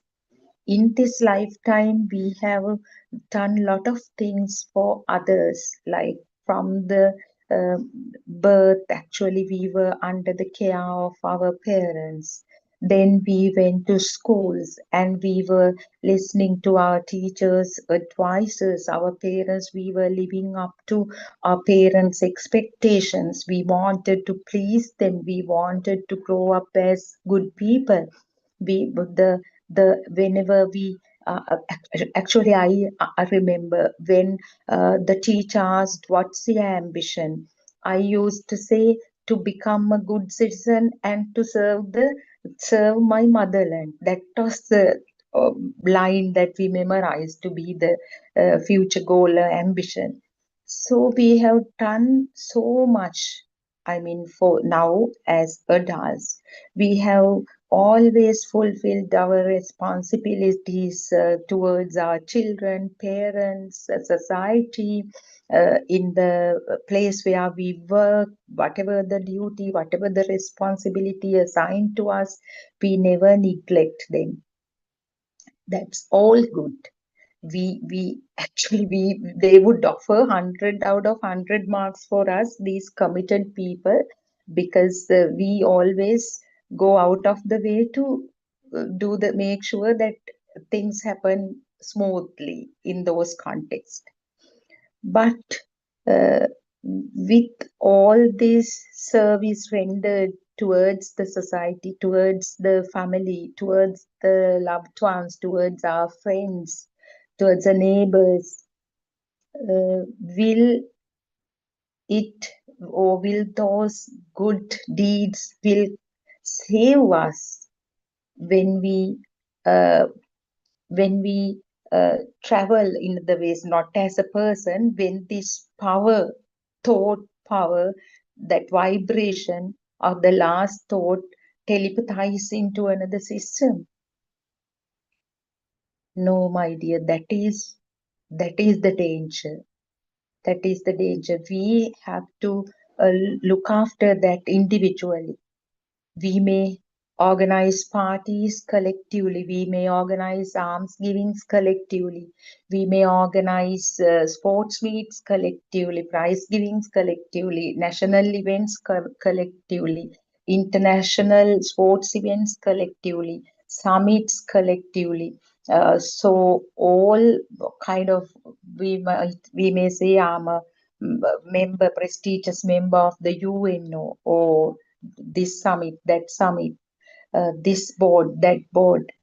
But ultimately, it is up to the individual to make sure that your vibration is dissolved, or vibration is diminished, or you have like got rid of this terrifying, deadly cycle of life and death.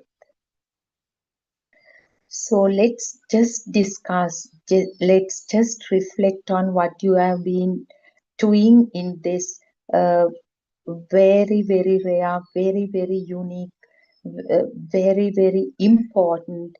People say it's a sugati, a human realm is listed under positive realms, or sugati, the good realms or higher realms. Actually, what happened was, we believed. Actually, I was so proud as a child to say that I am a Buddhist. Those days, because somehow um, they said, okay, being born a Buddhist, you have got the opportunity to relieve the sufferings. As children, what we were advised, you have to listen to adults, and the 5 precepts, as long as you preserve these 5 precepts, that is refraining from harming creatures, then refraining from stealing, by refraining from not involved in um, I mean, we actually, for this 3rd precept, we had a very different interpretation those days, because Kami Sumikshachara for us was having illegal affairs. I mean, other than the relationship that you have. But actually, when we know the true message, all these precepts also have a very beautiful and very broad interpretation. And the fourth one, refraining from telling lies or lying. And the fifth one, refraining from using or consuming alcoholic drinks or any narcotics. So we were very happy. We thought, and they said, if you actually preserve these 5 precepts, mm, you will secure a good place in the next birth. I mean, you will be born in higher realm, and it will pave the way for you to attain Nibbana also. We didn't have any idea about Nibbana. We thought it is the actually what we said, the bliss of Nibbana. May you achieve the supreme bliss of Nibbana. So we were chasing that supreme bliss. What is this? It is something, I mean, extreme kind of happiness. So we, of course, it makes me smile also because when we were discussing with Aryan Vanse also, what is the supreme bliss? The Aryan Vanse's shortest answer is, what is this? What happens is not supreme bliss or anything. Nothing unusual will happen. You will lose yourself. Remember that you are not going to achieve supreme bliss or something. It is just the tranquility, absolute tranquility that you would experience when the thought power, in other words, the self perception, becomes zero. So with this insightful uh, awareness regarding Nibbana, actually we all became inquisitive. And actually what Buddothpado discussed or disclosed for us always was always tallied with the true Dhamma disclosed by Gautama Buddha. Because Gautama Buddha, when once Mara, the rival, encounter came to meet him and asked, monk, are you happy now?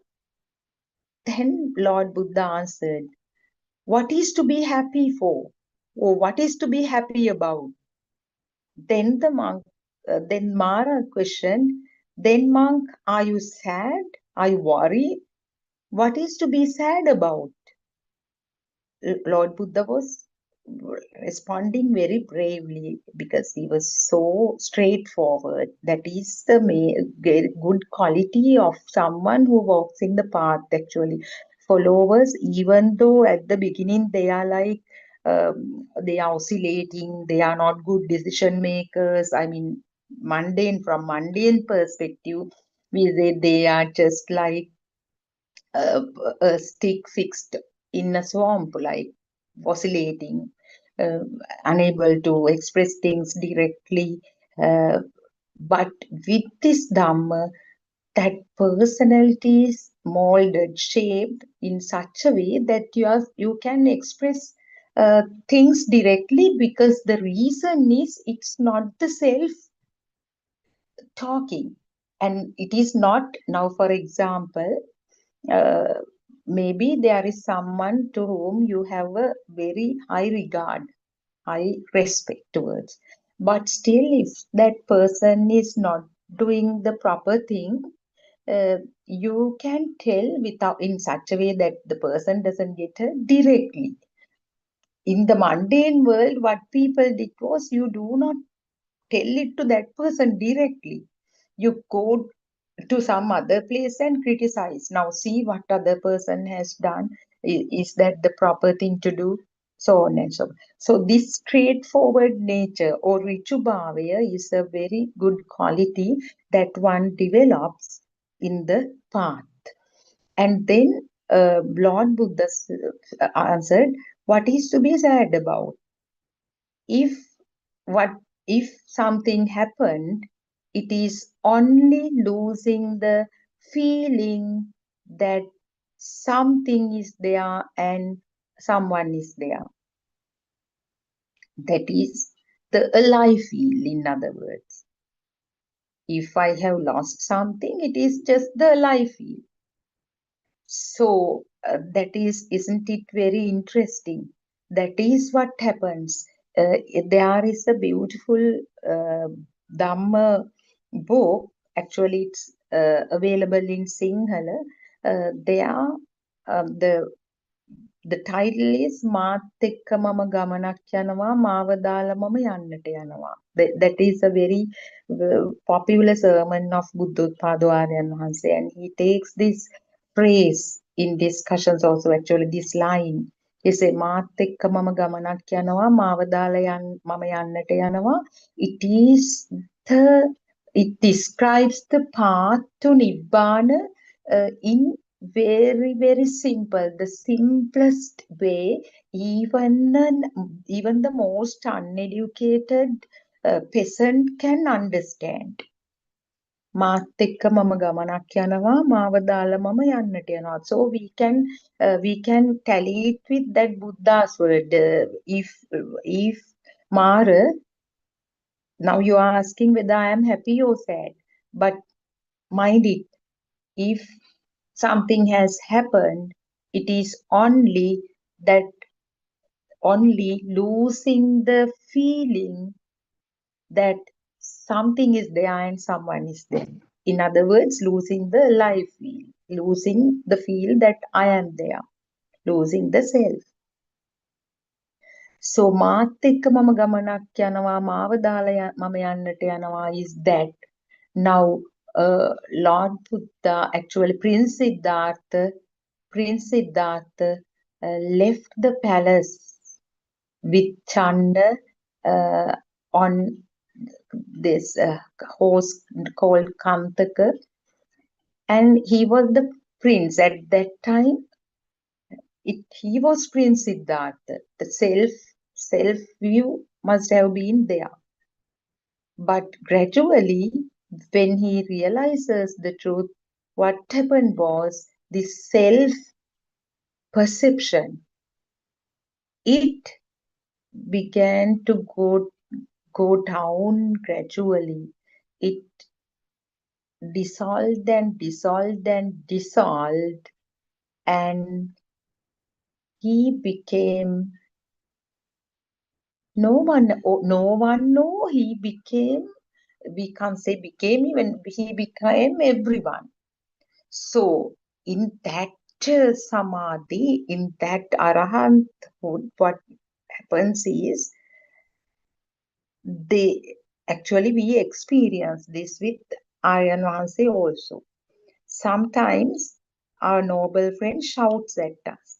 So some people disappear from the Zoom discussions for 2-3 days because that the power, when he was shouting, definitely because we were not mature at that time. So I myself was disappeared. I remember once when I was in the school, I asked some silly question. By that time he was sick and tired of those questions because I repeatedly asked the same thing. Then he shouted at me, actually shouted in the sense with all kindness only, because he strongly believes it is his responsibility to push everyone comes to him towards tranquility, absolute tranquility.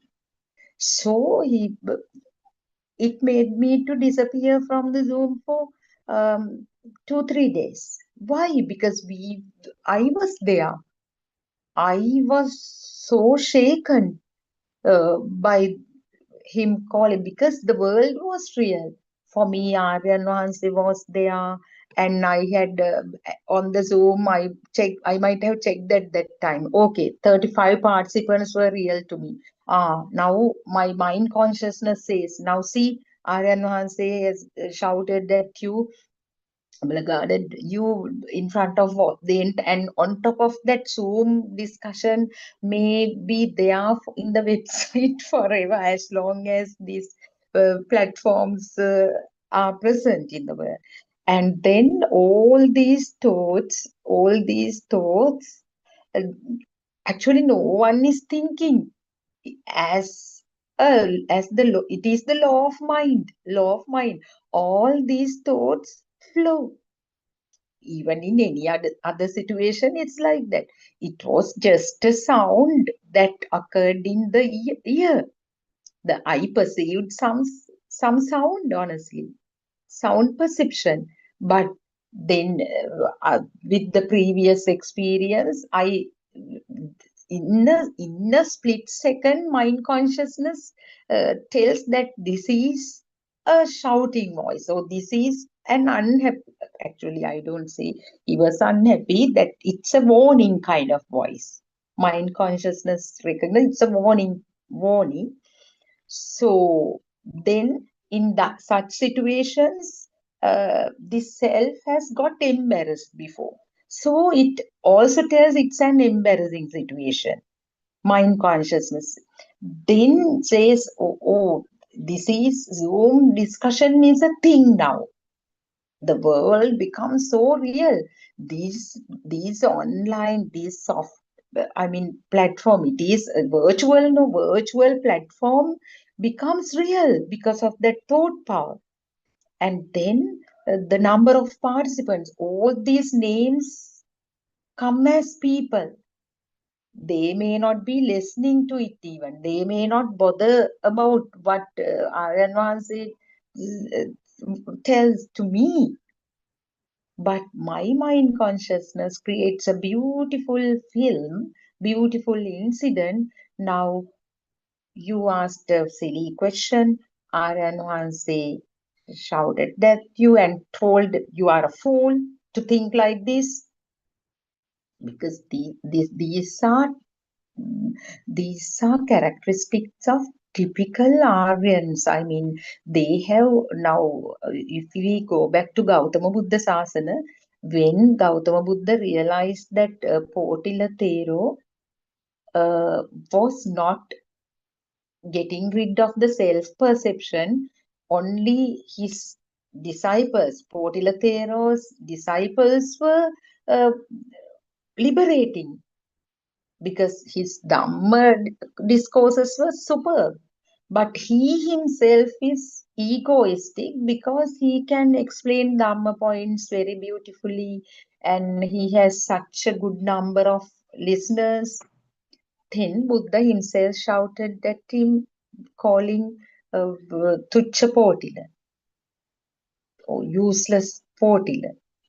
So he was shaken by that, and that ironically was the point where he thought about the self or egoism and got rid of that.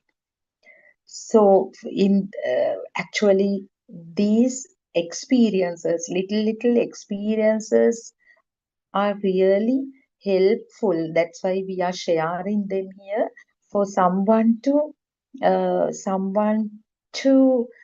gain courage or the motivation to continue to be in this path. So as long as when the world becomes real, no, I was referring to this illusionary nature of the consciousness, Vijnana Mayava.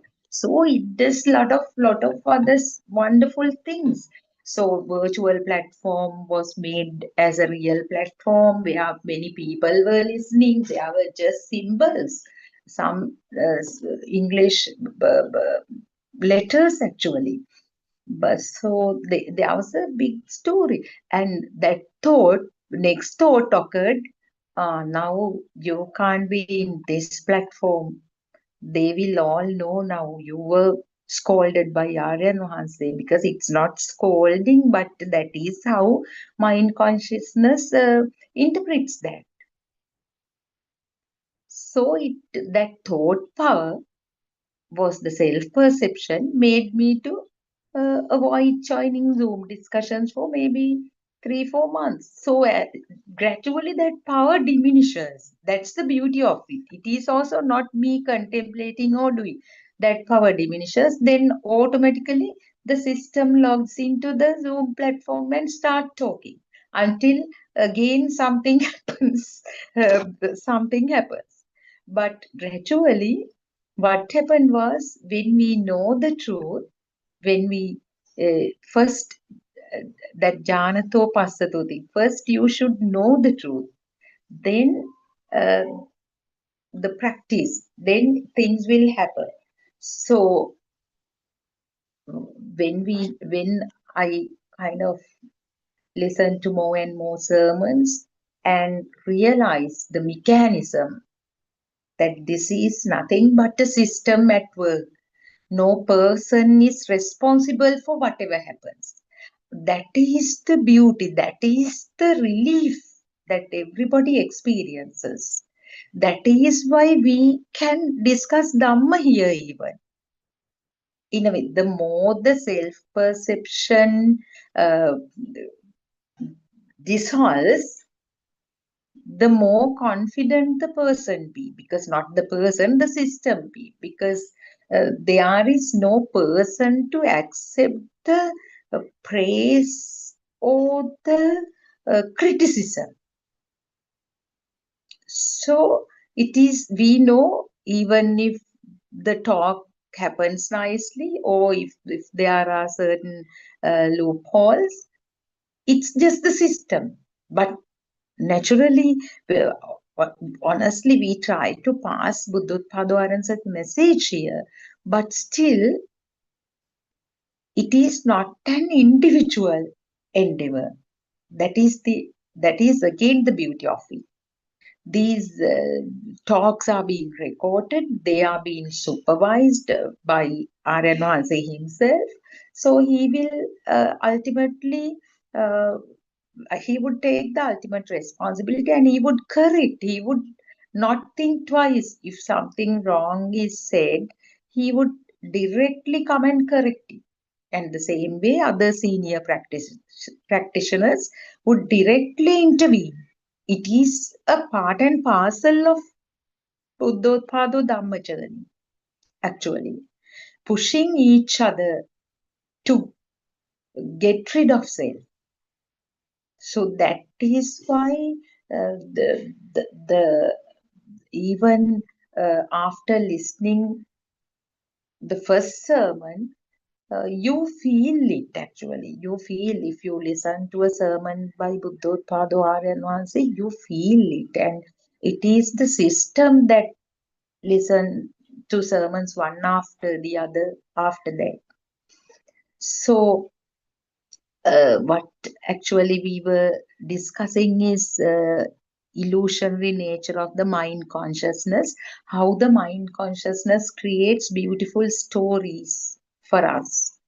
And in the fact that in Dhamma journey, in the path, the achievement is losing the self only, losing the life feeling. So another beautiful example is there to actually that would help us to understand the illusory nature of mind consciousness better. It has the skill actually, because there is nothing called mind consciousness also. It is itself is that particular thought, but it is so unique and so tricky and so tactful. It creates a world, a non-existing world and non-existing things for us with the self, along with the self. That's it. Now, a couple of days ago, there was a beautiful cultural show put up by the students of, let's say, intermediate classes for the sports week. So the playground was full of multicolored costumes in a way, like there are blues, greens, oranges, red, white, all sorts of colors.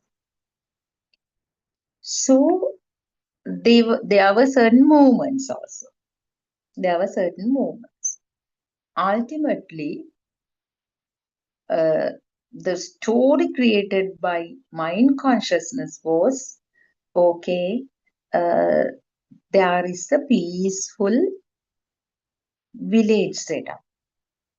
On one side there is a forest, on the other side there is a river, there is a temple, because the colors of the Buddhist flag were also there. And there was a school people wearing white costumes, and there were certain laborers, the paddy fields, and people working in paddy fields, so on and so forth. And interestingly, uh, interestingly, the two black umbrellas were being rotated. Two big black umbrellas were being rotated, and four students were wearing brown. And in front of that, one student was wearing a red costume, and they were moving while rotating the umbrellas. And it was a tractor, actually. The mind consciousness beautifully created the story. All those moments, actually, what happened was the big theme was the how how the human unscrupulous or careless human activities leads to natural disasters. So what happened was just some moments of colors, but that story came up nicely because those moments accompanied by some sounds also. Now, what happened was, initially I was just enjoying that, because when you have Dhamma, I don't know, it's whatever whatever is perceived by the eye, actually ignorantly seeing the story and seeing the story with wisdom are two different experiences. Definitely. You still see the film, but seeing it with ignorance, seeing it without ignorance are two different levels. Then actually what happened was, okay, it's a beautiful village now. On one side there's a temple, there's a pond, there's a forest, there were paddy fields, people working in peace and harmony. So at once the music changed. They projected the sound of wood cutting machines. So some kids came to the ground with some certain instruments, like made up of cardboard like saws. They were moving according to that music, and the students who were wearing green were going down, falling down. Then they were carrying them out of the playground, moving them out of the playground. So the story was, trees are being cut by woodcutters, and now trees are being removed. It's so interesting, fascinating. And then another group of kids came, and they were doing some movements alongside the children who were wearing blues. And mind consciousness said, okay, sand mining. And at that time, that simulation of the tractor with two umbrellas came, and they were, again, some movements were there. They were loading sand into the tractors. And then beautiful, then after the trees were cut, the costumes of these animals, they were moving away. Okay, the story now, because the trees were cut, so animals lost the natural habitat. Now they are leaving that place. They have lost their natural habitat. Now sand mining is done. Now the blues are going down, and now blues are worried because the rivers are drying. And again, at once the music changed. It was the sound of the flood. All blues were moving around the playground as groups, because as if invading the flood, invading the village. So they were just moments and of certain colors. kids, but the story formulated by the consciousness is now see the floods with the recent experience of floods, it at once telepathizes. And then another music. So that was just a sound, but that is the cyclone. Maybe it was. So everything is disrupted. Everybody runs around, and so that is the ultimate disaster. Then the message was, the human himself is responsible for all these natural disasters. So this beautiful story, it was just the moment of colors. Even colors, we can't say colors is also a label. Now I use the words blues, yellows, reds, and the sun, because global warming also was depicted there, the heat of the sun, how it goes up and things. So all these, I mean, just imagine a kid of, let's say, 3+. We don't need to go to the radiant mind. 3+ kid, because there were such kids also. They would have enjoyed seeing the multicolored movements. And nice, funny thing happened. One colleague who transferred from the school a couple of months ago, after the show, came to me and, oh, see that cultural show was horrible, disorderly. People were moving here and there, children were not orderly, they were not lined up properly. Earlier, those cultural dances were so nice, all of them wore beautiful costumes, and she was criticizing the aesthetic teachers like that, because she hasn't understood that, because my mind consciousness was not, my world is very different from her world. This is the best example. Actually, I enjoyed that scene because all the recent disasters came to me, because I didn't know about the story before. But this lady hasn't got a bit of it, and she, cultural show should be a cultural show. What is this? When I said that, I didn't really understand. So disorderly, people were running here and there. Is that the way? It's a big disgrace like that. That was her coming. So now see how it is. It is the best example to show that your world is not my world. The capacity of your sensory faculties and the experiences that you have faced. In other words, the stimuli that you have exposed to in so-called life will determine your story. My experiences, even we use these words, otherwise there is no I, me, my, we thing in this Dhamma. They are just words again. If we go deeper, penetrate through deeper and deeper, they are also the sounds and forms only. But to discuss today's topic, I have used them.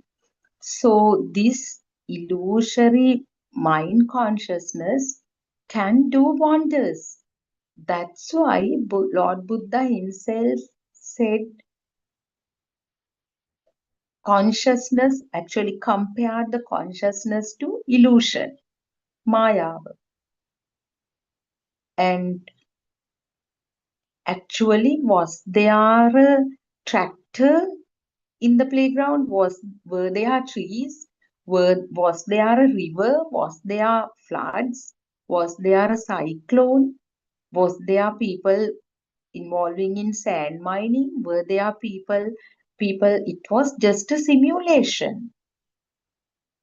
Actually, Aryan says one of the very, his favorite explanations. We live in a world of simulation, simulated world, not a real, that is true. So there is no, the beauty is Now I was talking about a cultural show, but what we believe as the real life and real experience is the same. There is no difference. That's the point actually. That's what I wanted to come to touch on. So, but ignorantly, that one was a cultural show for us. But we perform in a better film here. So this, my children, my parents, my society, Zoom, Dhamma talks, all trips, tours, all those are part of that big movie, the simulation. There is no difference between the tractor put up by the children with the help of umbrellas and those costumes and some cardboard kind of structures, and what goes on the road. The perceptions are the same. Tractor perception was there. In that story, that is the depth of it. The tree perception was there. Cyclone Ditva perception was there. Floods perception was there. And farmers, paddy fields, whatnot. So Lord Buddha himself says, living itself is a reinforcement of perceptions. මහණෙනි ජීවිතය යනු සංඥා අபிසංකරණයක්. Aren't we doing that? That's what we actually do, not we. Actually, if we believe that it's we who see them, who experience them, then it is we. All these perceptions become real. It is actually just like, I don't know, this difference between the ground of wrong view and the ground of right view. So this demarcation is so subtle. Same thing is there, only the angle changes. There is a paradigm shift in the way you perceive them. Otherwise, the world or the simulation will be more or less the same.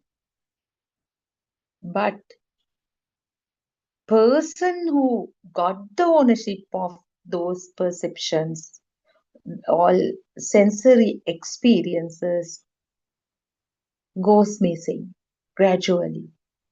Through wisdom. This can happen only through wisdom. So without contemplation, this happens in the third phase, but after listening to sermons, you gradually,